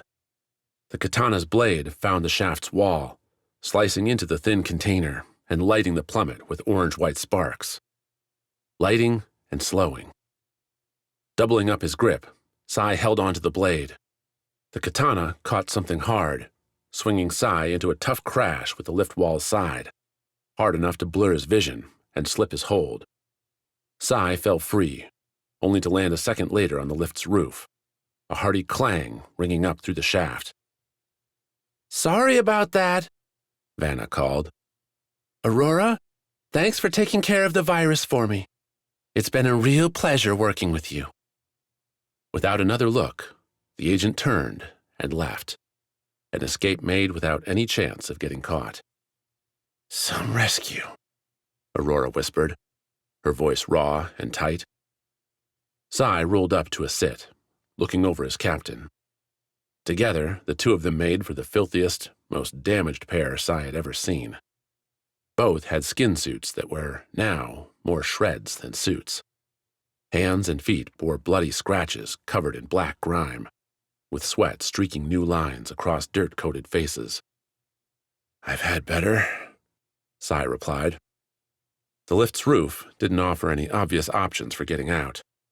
Smooth walls abounded, and Sai's katana sat up and away from his reach. Any ideas? The swordsman asked Aurora. Or are we going to melt in here? Aurora cracked a weak grin, her teeth a pearl counterpoint to the rest of their bodies. I was working up the courage to try something before you came crashing in. Not my best work, I admit. Without arguing Sai's assertion, Aurora motioned to the lift roof's opening. Comm signals don't seem to work in here, so... Back in? Down there? Isn't that where the virus is? Was, unless I'm way off in my guess, Aurora said. I think the thing had a close encounter with your blown conduit. Sai didn't have a better idea, as much as he hated this one. With one last look at the katana, the swordsman followed Aurora through the lift roof. If the heat had been intense up above, It stole their breath inside the lift. Sai's feet picked up new blisters touching the lift's inside as he and Aurora made their quick traversal. He didn't look at the searing orange glow. Every other part of him had been torched. His eyes didn't need the treatment. The drop to the bottom floor didn't bring them to cushions this time. Instead, a smoldering ash pile caught their fall, both Severs reacting with their training to roll away as they hit the ground. Together, with Aurora offering Sai a helping hand, the two made it from the lift shaft's pit, swatting burning bits off themselves. Sai's wristlet had shorted in the fall, its screen a molten, melted thing. Aurora's still worked, buzzing its way through spastic flashes. "Worst part's over," Aurora said. "It's all the worst," Sai replied. "Ben has escaped. I should have finished her up above." "We'll find her, Sai. That's the mission." Aurora started down the hallway. "She can't get away every time." "You sure about that?" "You're not?" Sai laughed, trudged off in Aurora's wake. The captain had a point. So long as Sever survived, the mission would continue. And the squad hadn't failed yet.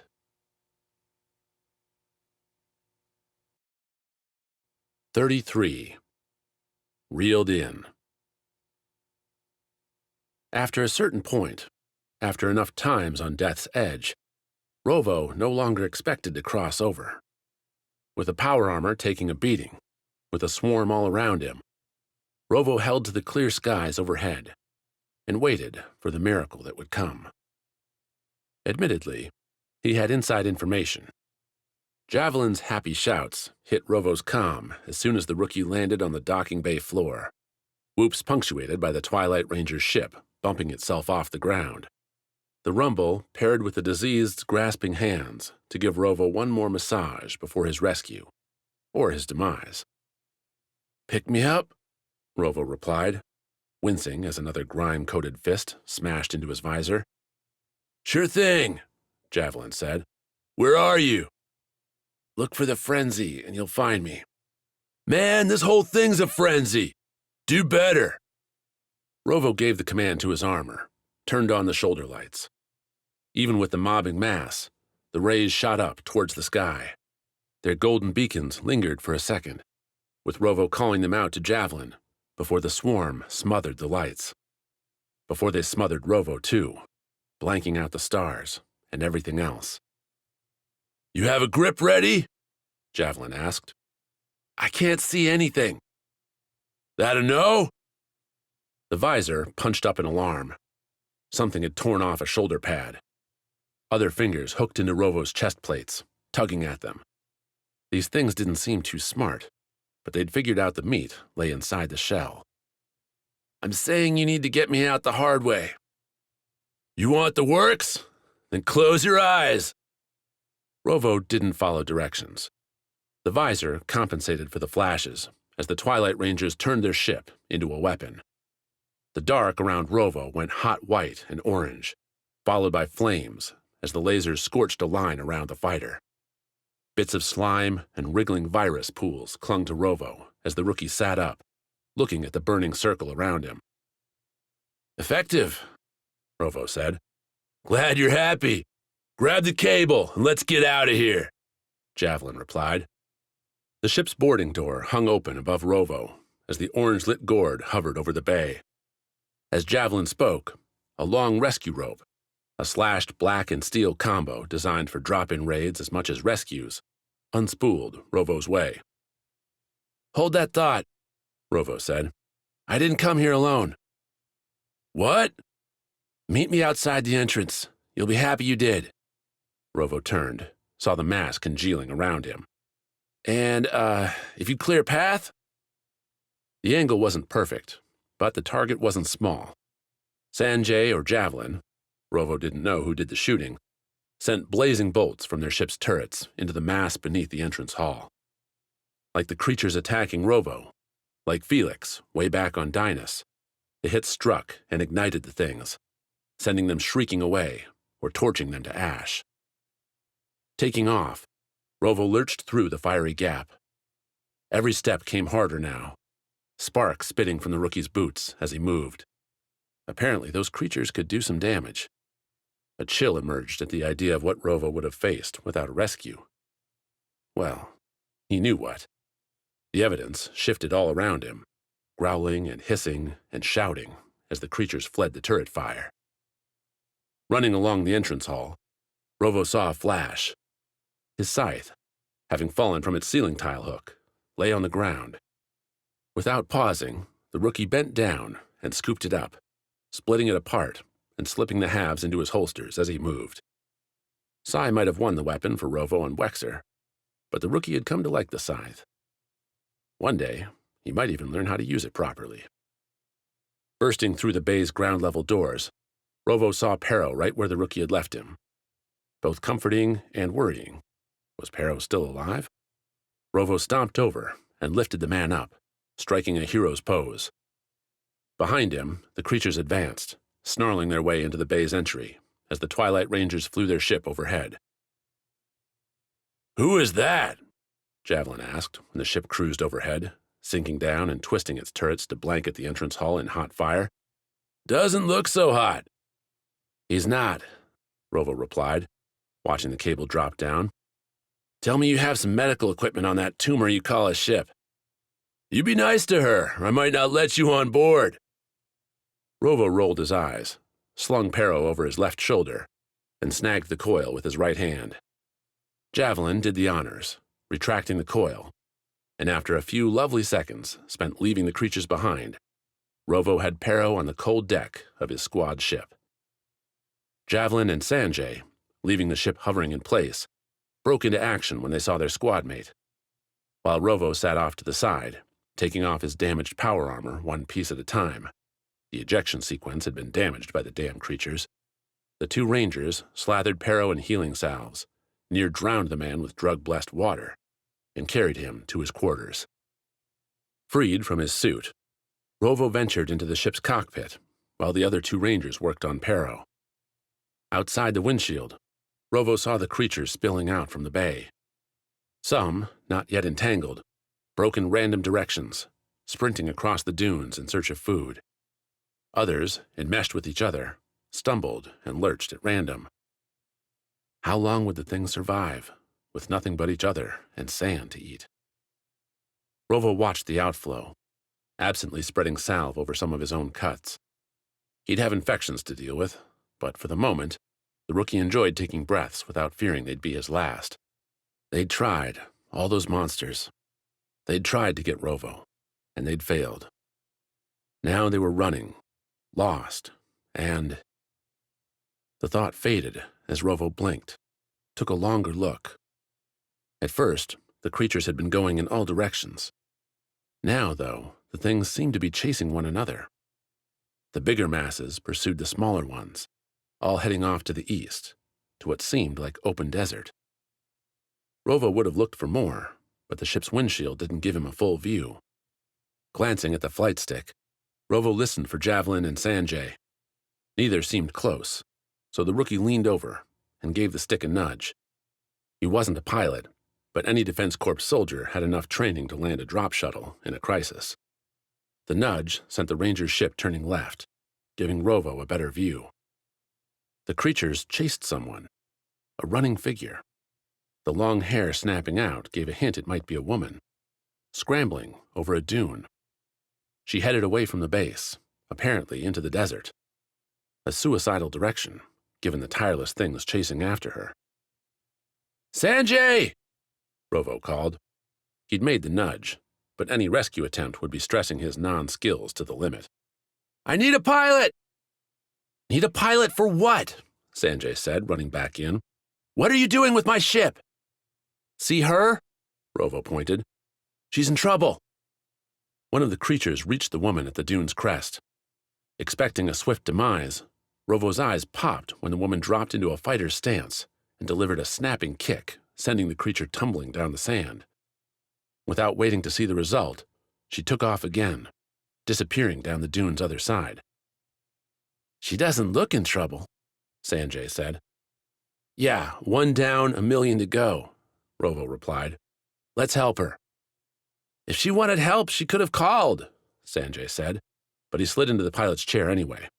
It's not good business to rescue strangers, particularly today. Treat it as a favor then, for Pero. Sanjay didn't argue that transaction. He goosed the flying gourd forward, over the creature parade and the dune's crest. On the other side, where Rovo expected to see an endless sand array, sat a squat hangar nestled into several other dunes, big enough for a fighter, or a small transport the Prisa's size. The woman ran towards it, more creatures tumbling down the dunes after her. This place has too many secrets, Sanjay muttered as they coasted towards the hangar. What's this doing here? If you were doing terrible things to people who might want revenge, Rovo said, might not be a bad idea to have a secret getaway. What are you saying? I think I know who that might be. Rovo didn't want to wonder about what seeing Vanna way out here might mean for Aurora. The Sever captain would never let the agent go, so either Aurora died or something had forced her off course. Either way, Sever had a mission, and its objective pounded sand right beneath them. Is that Vanna? Sanjay said, leaning into the windshield. She's still alive? Blow up the hangar, Rovo said. I don't know what's waiting in there, but she can't get to it. Tarla said to help you all. She didn't say anything about shooting our former employer. Let me put it this way, Rovo said, as Vanna finally took real notice of the ship above her, shooting a confused look their way. Defense Corp's going to be pissed after today. They'll want someone to pin all this on, and Vanna's that person. Guess who they'll pay for delivering their excuse into their hands? I get you, buddy, Sanjay nodded. I get you. The Ranger punched away on his console, and the gourd lanced out with its twin turrets, grinding lasers into the hangar. The shots bit into and through the thin structure, hitting whatever lay behind and obliterating it in a lovely fireball. At the sight, Rovo went back to the gourd's center and opened the boarding door. Sanjay brought the ship down low enough for Rovo to unspool the coil, but instead he looked out and down at the woman who'd held him hostage for far too long. Vanna stood on the sand, wind whipping her dark hair across her face. The creatures and their hissing roars piled closer, hunting their stuck prey. The agent had seconds to make a choice, one Rovo didn't even have to articulate. I'm not going with you, Vanna shouted up. They'll kill me anyway. Defense Corp deserves to die for what they've done. Leaving Vanna to get devoured by creatures of her own making did sound pretty damn appealing. But the agent might know where Aurora had ended up. Might know something that could stop these creatures, or prevent future attacks. All Vanna's agents had scattered. Some might have the virus with them, waiting to spring it on an unsuspecting planet. The rookie owed it to the galaxy to reel Vanna in alive, much as he might hate the idea. You think being dead's going to stop them? Rovo called back. Defense Corp's just going to use you, and if you're dead, you won't be able to talk back. They'll suppress what happened here, and you'll be nothing. I planned for that. Vanna slipped a look towards the oncoming creatures, frowned, then forced back her determination. I have drives. I sent out recordings. The galaxy will know the truth. Because you're going to tell it. Instead, Vanna only smiled, then closed her eyes. Rovo knew a death pose when he saw one. Thanks again, movies. And cursed. Sanjay, cover me! Rovo shouted towards the cockpit. Holding the coil in his hands, Rovo jumped from the boarding door.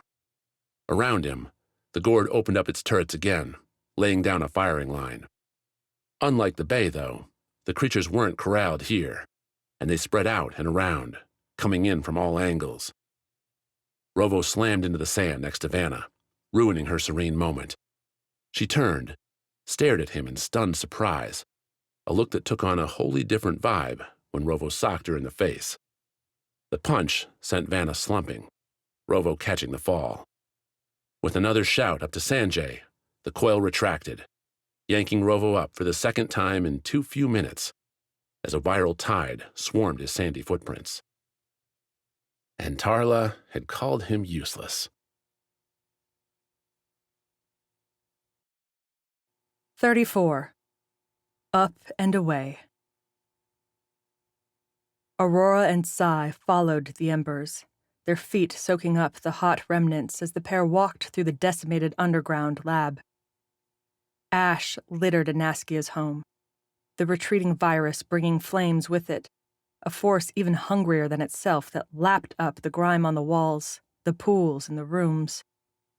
The pair took hard turns several times, finding the direct route back to the stairs impassable thanks to still raging infernos. Kaya's blood wasn't as strong as we thought, Sai mused as they crossed another spark-strewn intersection, his voice withered and dry. It worked with people, Aurora replied, wincing at the scratches her own words made as they came out. They both needed an express trip to, and a long stay at, a medbay. Whatever Anaskia created might not have the same composition. Or maybe Orem 3's just too damn hot. That, too. When the flames dwindled, Sai used his wristlet to guide them onward. After all the beatings, the burns, Aurora felt like the silver-lit wander through torched passageways could have been their own walk to some dismal afterlife. Her body creaked and groaned, while what was left of her mind struggled to keep its composure, a feeling that often came after a mission's end, one Aurora preferred to tackle with a drink in hand and a long sleep in her future. We can't leave my sword, Sai said. It's not going anywhere, Aurora replied. There's nobody left to take it. I'm realizing now how lucky it is I've kept that blade this long. How many times did we lose our power armor? Our rifles? Gregor always seems to wind up with his hammer. Sai didn't have a ready reply, which made Aurora wonder if the man wanted to engage in some dialogue about the katana. Frankly, Aurora was amazed. She was amazed Sever had made it through all this crap with any of them alive, much less with any gear intact. If speaking didn't make Aurora feel like she had knives stuffed inside her neck, like her lungs hadn't been charbroiled, she might have given Sai the words he wanted. For now, though, Sever's captain just wanted to walk. They emerged into the deep night after climbing those metal stairs, steps that were blessedly cool on their burned feet. Above, the star-smattered sky seemed devoid of lasers, a sign the fleet had either all been taken over by Vanna's invaders, or her Defense Corp friends had survived. She didn't have the energy to invest in either outcome. Instead, she followed Sai as he started back towards the power station. Together they padded across the pitted landing pad, avoiding the holes caused by the marauding virus. Think Vanna escaped? Sai asked. She tried to rocket me up to space on her old ship, Aurora replied. What? Aurora ran through the chase, the fight, and the drive still in her pocket. She felt for the little stick, its cold plastic and the metal inside hopefully workable after the fiery encounter. What a ridiculous plan, Sai said as they neared the power station's entry. How many steps had to go right? She pulled it off, though, and got away. We'll find her, like you said, Sai replied. Next time, she won't have a bunch of infected civilians screening her either. That she won't. Orange lights interrupted their entry into the power station, a bulbous ship rising over the nearby dune and coasting their way. Its boarding door stood open, a familiar face waving in it. Is that Rovo? Aurora asked. I did send him for help, Sai said, shaking his head. Apparently he found some. You'll never believe who I've gotten here, Rovo called as the ship settled into a hover near the power station. Also, there's a whole bunch of awful things coming this way, so you should get on board. I'm too tired to fight anymore. Sai refused to leave without the katana, but with Rovo's help and the coil on the Twilight Ranger ship, the trio retrieved the blade and made it back on board before the infected masses found them. While Sai went for the medical kit, Aurora followed Rovo to the crew cabin he'd turned into a cell for Vanna. The woman had glares aplenty, but after confirming the stun cuffs were on right, that the door sealed tight and no other device beyond the agent's own wristlet waited in the room, Aurora left Vanna to her own protests.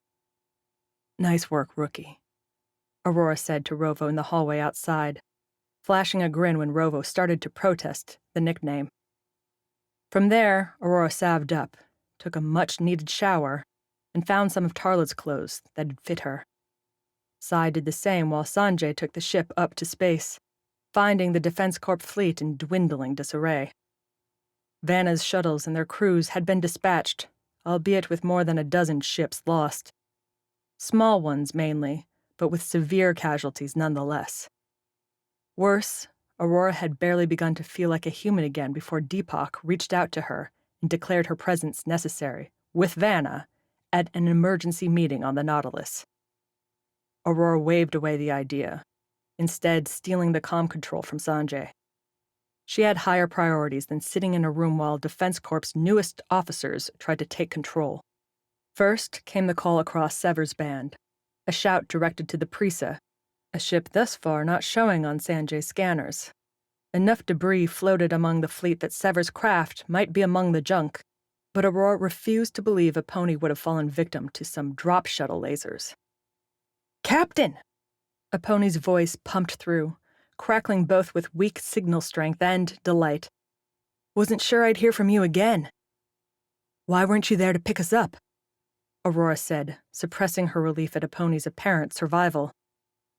"The Prisa isn't exactly good for atmospheric flight right now," a pony said, and Aurora wondered why zero embarrassment came across with the admission. "We've been through a lot up here, and it's going to need some work."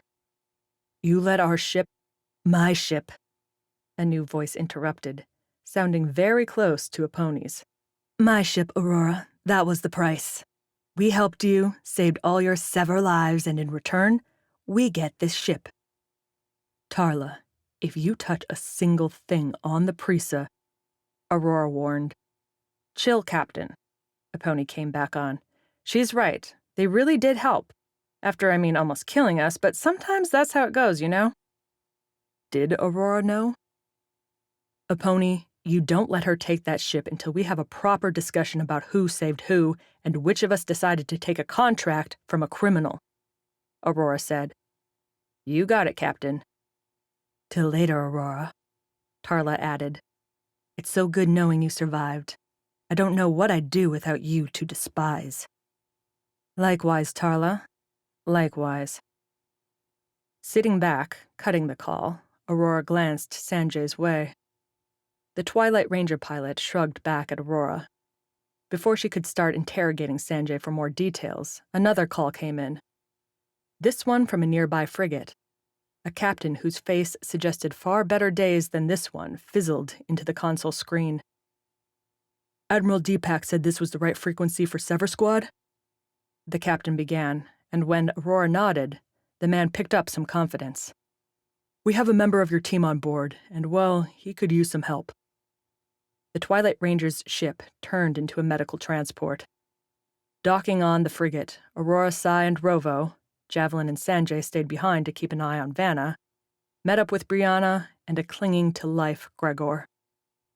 The big man looked so alien in the bed, skin gray and plastered with sweat, his eyes closed and barrel chest barely rising and falling. Together with Rovo carrying Gregor's hammer, they loaded Sever's biggest member onto the gourd ship and set course for the Nautilus. There they all joined him in the med bay. Each one stayed their own length, with new information from Jill and Four serving to help the treatment for the viral infections. Rovo and a pony, with the Prisa fixed up enough to fly over to the Nautilus, were the first freed to wander the ship. Aurora filled her recovery days with Deepak's requests to join the continued meetings between Defense Corp talking heads, everyone jockeying to keep their new commands and the contracts they entailed. Deepak tried to suppress Vanna's tale, a move that failed when she found some willing surrogate to leak her story. The drive she'd given Aurora disappeared from the Sever captain's belongings, too. Aurora suspected Javelin, maybe Tarla herself as the thief, and its contents blasted out across the galaxy. The resulting media firestorm did more damage to Defense Corp than any of Vanna's suited killers. Aurora stayed on the periphery there, not wanting and not caring how Defense Corp's factions dealt with the sudden suspicion of every civilized planet. Instead, Aurora pulled Sever Squad together a week after the events on Orm 3. Everyone had new scars, and Gregor had a special patch over his abdomen designed to keep his guts in place while they healed. Still, the whole crew looked mostly like themselves as they all sat on the Nautilus's viewing deck, watching the sandy planet and its white star shine. Defense Corp cleanup crews scoured the base down there, making sure no infected remained. Aurora wasn't one for tears, but she felt a couple rim up the edge of her eyes as the 5 of them gathered around a table. Rovo ordered the drinks for everyone, catching all their favorites and dishing them to the bar bot without missing a beat. The banter started, then slowly died as Sever's eyes turned Aurora's way. "You have a speech for us, Aurora?" Sai asked, the father wearing an easy smile. "Something about how Sever's going to continue turning the galaxy into its personal piggy bank?" "Actually," Aurora said, letting her own quiet grin fade, "I don't think that's what we're going to do, and I think all of you know it." The sheer lack of surprise on all those faces, with a pony even nodding, confirmed Aurora's own conversations with them all over the last few days. Sever started as an elite squad for an organization that, Aurora looked around them, doesn't look like it's going to survive much longer. At least, not in the way we knew it. Not too long ago, the 5 of us voted to leave Defense Corp and strike out on our own. We know how well that went. "Not our fault," Rovo interjected, and Gregor added a nod of his own. "Even so," Aurora continued, "we put our cash accounts at risk and earned, instead, a lot of danger for little reward. The mercenary game isn't as easy as we thought it would be." She went for her drink, thinking to take a long sip, but stopped. Aurora didn't need a squatty interrupting here. "Deepak's asked me to come back. With everything that's happening, he wants someone he can trust in charge of his soldiers." This time, at least, surprise kissed a few faces. Only Sai kept his knowing look unfazed. "I'm accepting, and not just because Deepak's going to pay me damn well." Aurora put up the grin again, fierce this time. "I learned a lot from all of you.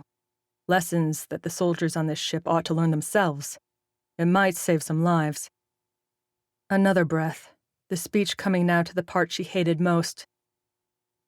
"Deepak asked me to extend offers to each of you as well. If you're interested, we'll find you a spot." Aurora continued, "But I have a feeling that's not going to be a problem." Sever looked at each other.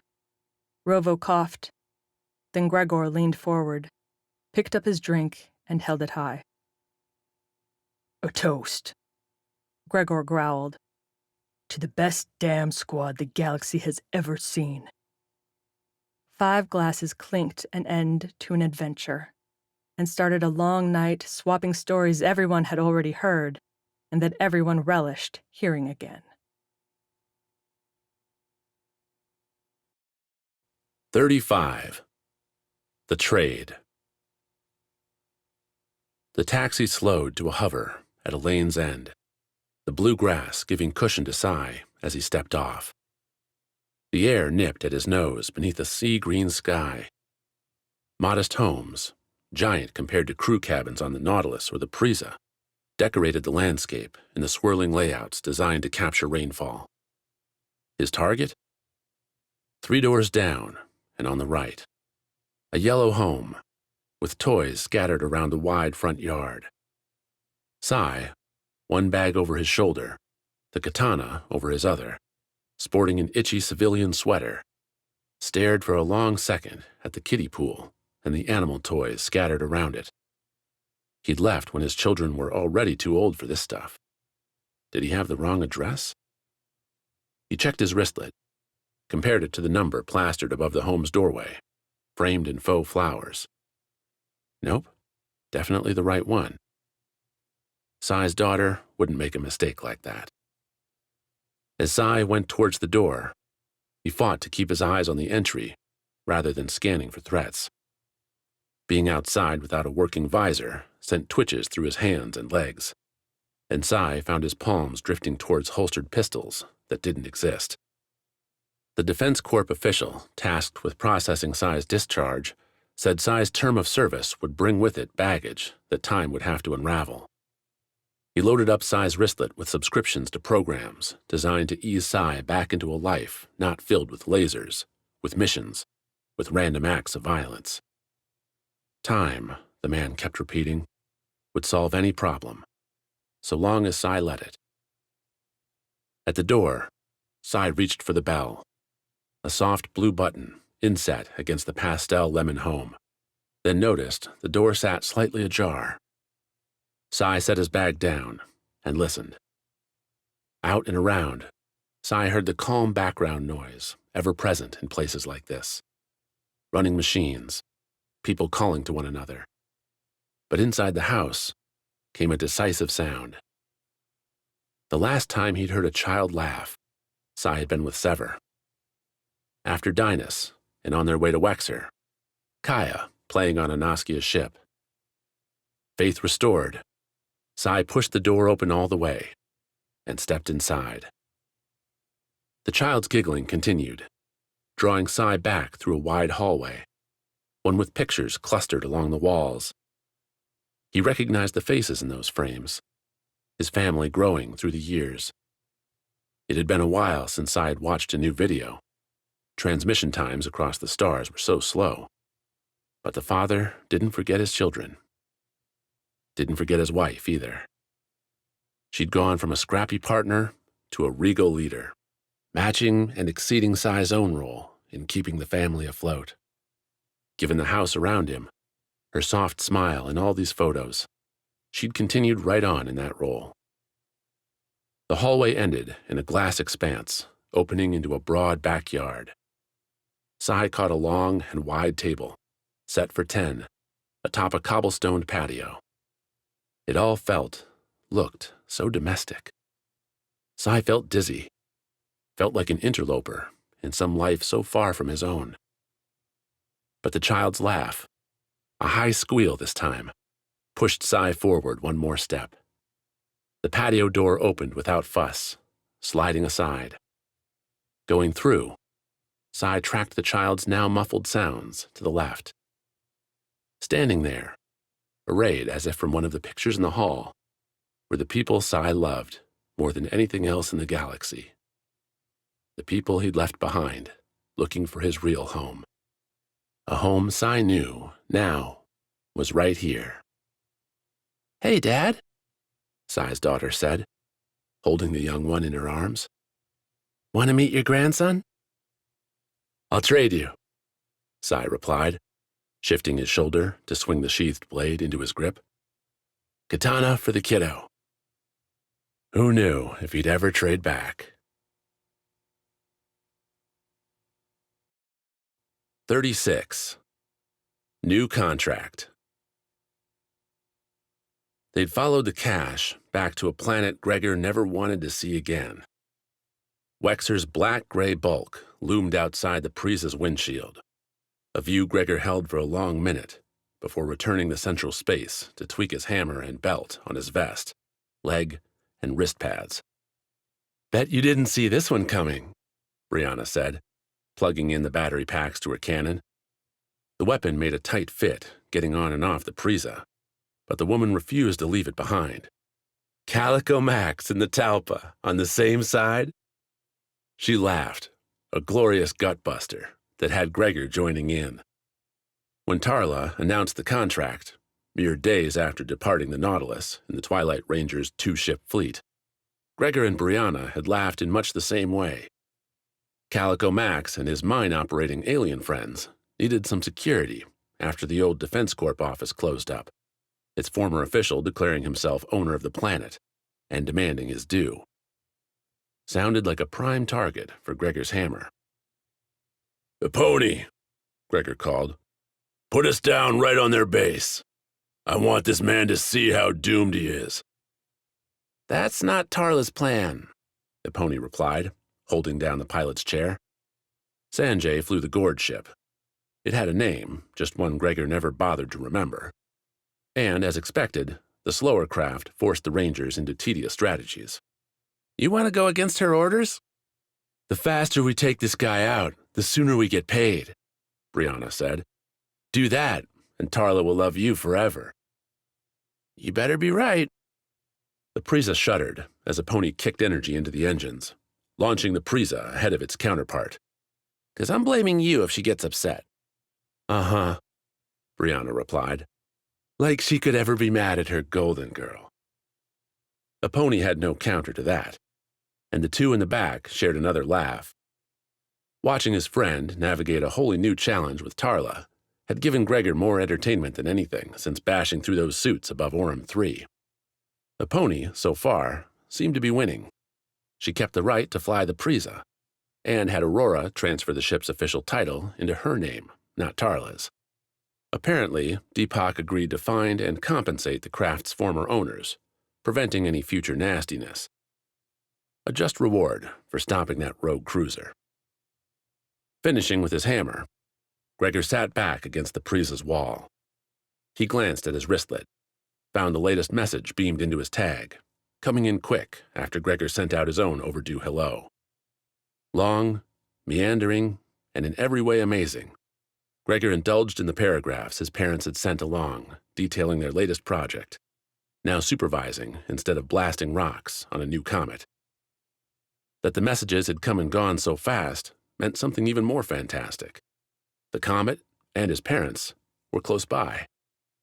Near enough that after they reduced this annoyance to nothing, Gregor might get Tarla to do a pass-by on the rock. Brianna whistled as she patted her laser cannon, a casual prep that had Gregor marveling at the moment. Without Aurora's meticulous briefings, the power armor, or the unspoken ranks throughout, the Twilight Rangers represented something new, something different. "Told you this would be fun," Brianna said, throwing Gregor a wink. Gregor could only agree. 37. Career Change. The knock drew Rovo's eyes away from the window and the ever-flowing sea beyond and below it. Another beautiful blue sky graced Jilin 4, the daylight pouring into Rovo's office and highlighting its blank walls, a sparse desk. "Getting comfortable?" Raquel asked, opening the door and beaming in with a radiant smile. "You could say that," Rovo replied, gesturing at the desk and the workstation, dark, on it. "It's a bit like going back in time." "I thought we kept up with technology," Raquel said.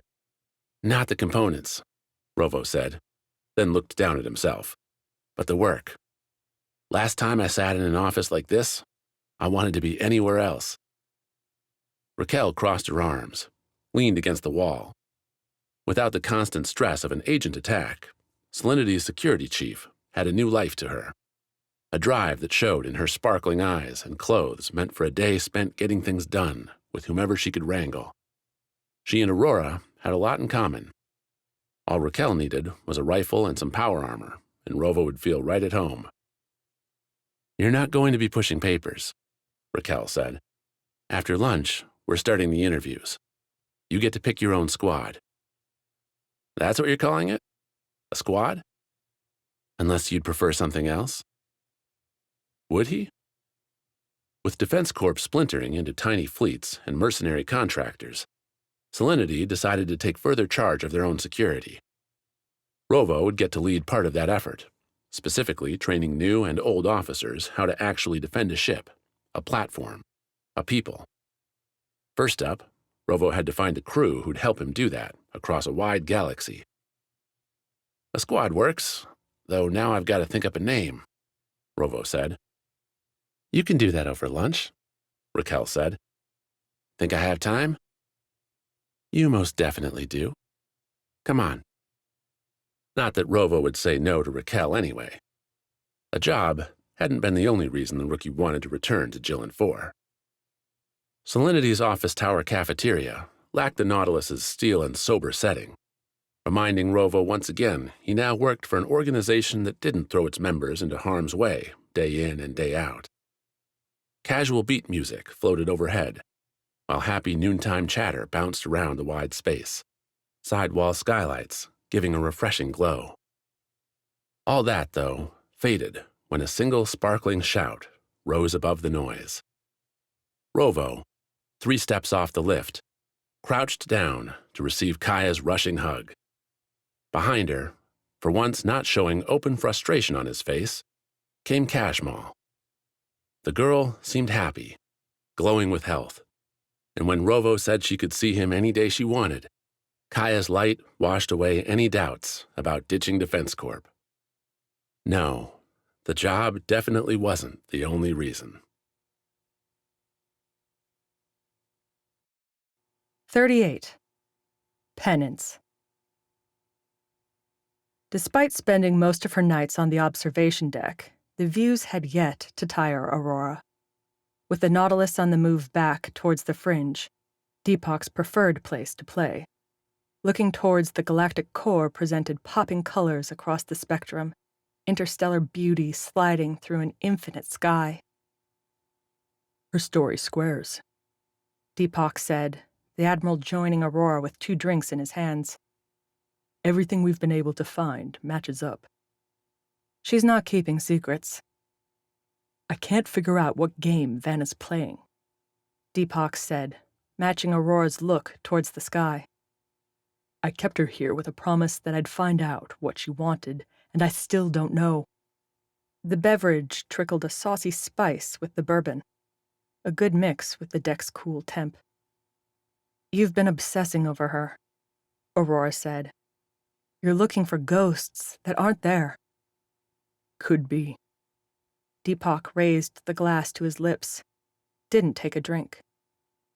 You think I'm chasing nothing? Aurora had listened to Vanna's straightforward story along with everyone else. The agent, tired and victorious, delivered every answer without hesitation, without calculation.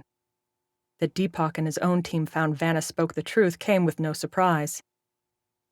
She lost her home because the wrong side bought our services, Aurora said. There's millions like her out there. Vanna just had the guts to do something about it. Tear us apart from the inside out of spite. And scare the galaxy away from creating mindless monsters. Aurora didn't play games with her drink, enjoying the burn. I'd call it noble if she hadn't killed so many to do it. Silence filled the gap, while a purple-white nebula took center stage overhead. Streaks burst across, silver lines showcasing passing comets, debris, even other ships. You think she was right? Deepak asked. No, Aurora said. But she thinks she is, and that's all it takes. The families who lost people to Dynus and Anaski's experiments want blood, Deepak said. They want her dead, and dead the old-fashioned way. No airlock for Vanna? I can't. She still has agents out there in the wild, ones that may have the virus. Until we find them, I can't gamble more lives on her. Guess it's hard being in command. Deepak sighed, glanced Aurora's way. When you left for Orm 3's surface, did you intend to kill her? We thought she was going to unleash an invincible, invisible army. The goal was stopping her. Aurora matched Deepak's look. If ending Vanna's life brought that about, I would have pulled the trigger. No hesitation. When it became clear putting her in the dirt wouldn't stop what had happened, we changed the mission. And left me with a big headache. Poor you. Aurora waved her glass around. Such a hard life you lead. Deepak laughed. No easier with you in it. No easier. Your ranks were a mess. Stop. Deepak held up his hands in mock surrender. You'll tell me all about it in the morning, I'm sure. And Vanna will still be there too. Let me have one peaceful moment. That one moment went by. The stars outside indulged. I have one idea for Vanna, Aurora said, slow, feeling out the intuition as it came. Do tell. Defense Corps breaking up is going to be the Nautilus and friends fighting with so many other factions for contracts, Aurora said. You're going to need goodwill after what's happened, some way to get planets on your side. I already said we won't do a public execution. No, different. Aurora set her glass down, gave Deepak, the squad leader, stare. Vanna makes memorials, tells the stories of everyone that died on Dynus, on Orm 3. We give them polish, send them out. Vanna's agents can help her get the information she needs to put them together, and we get some much-needed love whenever a planet, a city, a family gets to say goodbye. Deepak's wheels turned. Unlike Rovo, or even Sai, the Admiral never bowed straight to Aurora's words. Frustrating at times. Vanna would do this because... Deepak asked. Because it's what she wants, Aurora replied. This lets her tell her story again and again, which means the galaxy's never going to forget what happened here. The factions can't wait a few years for people to move on and reform Defense Corp. It's Vanna's legacy as much as anything. They chewed on that for a drink and a half. The purple nebula shone brighter with every sip. Aurora kept replaying her words, kept finding little holes that might need addressing, but nothing that'd collapse the whole idea. Deepak brought the musing into the open, and they traded thoughts, building a plan like colleagues, like friends, like lovers did. Is that what you want? Deepak said finally, when they'd gone back and forth enough that the lines blurred as much as their vision. Vanna to stick around, make all these things. The moment or the mission. We kick her into a star, we get a satisfying second, Aurora said. We honor all those lost lives, we achieve what we sent out to do in the beginning. Rescue the people on Dynus. That mission was for one person, and if I recall your debrief, he was a drunk looking to make some quick cash. Aurora grinned. Don't let perfect be the enemy of good, Admiral. You need cash to pay your people. Vanna needs penance, and I need something to inspire my soldiers. This hits all three. Deepak settled into the words, shook his head, and raised his glass to clink against Aurora's. Know what this means? Deepak asked. What? I'm never sending you on a mission again. You're too valuable. Aurora laughed. You know, I think I could use a break. Besides, it'd be weeks before the Nautilus reached its destination, a swamp-covered world in need of a cleanup. Looking out at the stars, the nebula, even Deepak's bourbon-flushed face, Aurora figured she'd enjoy the ride. We hope you have enjoyed this unabridged production of Fury Storm by A.R. Knight, read for you by J. Aaseng and Mikhaila Aaseng, presented by Black Key Books. This program was produced by Simplify Productions. Text copyright 2020 by A.R. Knight. Production copyright 2023 by A.R. Knight. All rights reserved.